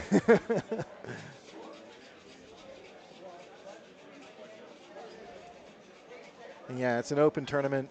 You just pay your entry. You're all welcome to step up and try it. Nice stroke there from Jaden.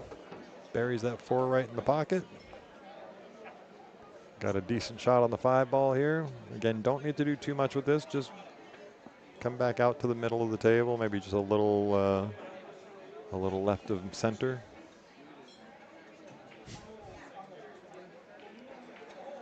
Oh, you wanted to know who was next to them in the stream? Young woman by the name of Savannah Easton. No, he's asking, do we know who's next on the stream table yet? We do not. Oh, who's next to play? Oh. Yeah, we're waiting. Yeah, we're waiting just like you are. Yeah. It is entirely up to the tournament director's discretion. I'm sure they've had discussions about it. And, was it going to be an A-side match or a B-side match? I believe it's going to be an A-side match. Oh, so yeah, it'll be fun, for sure.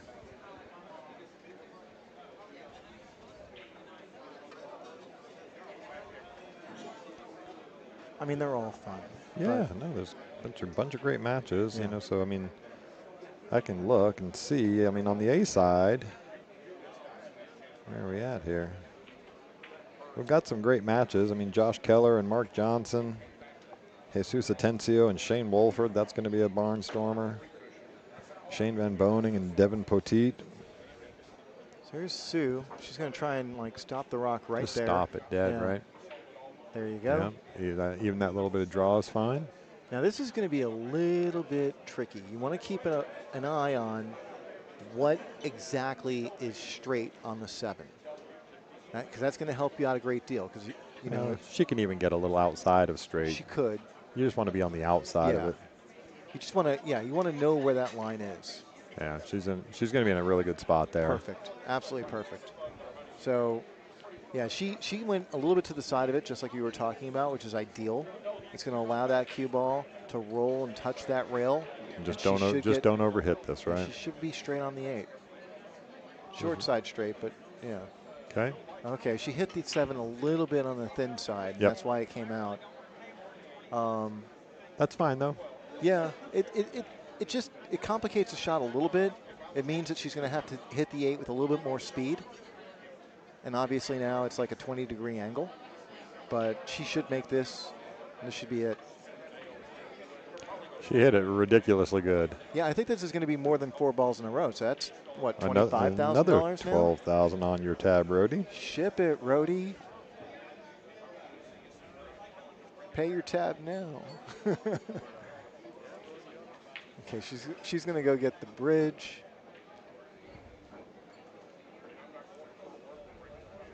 Finish this off.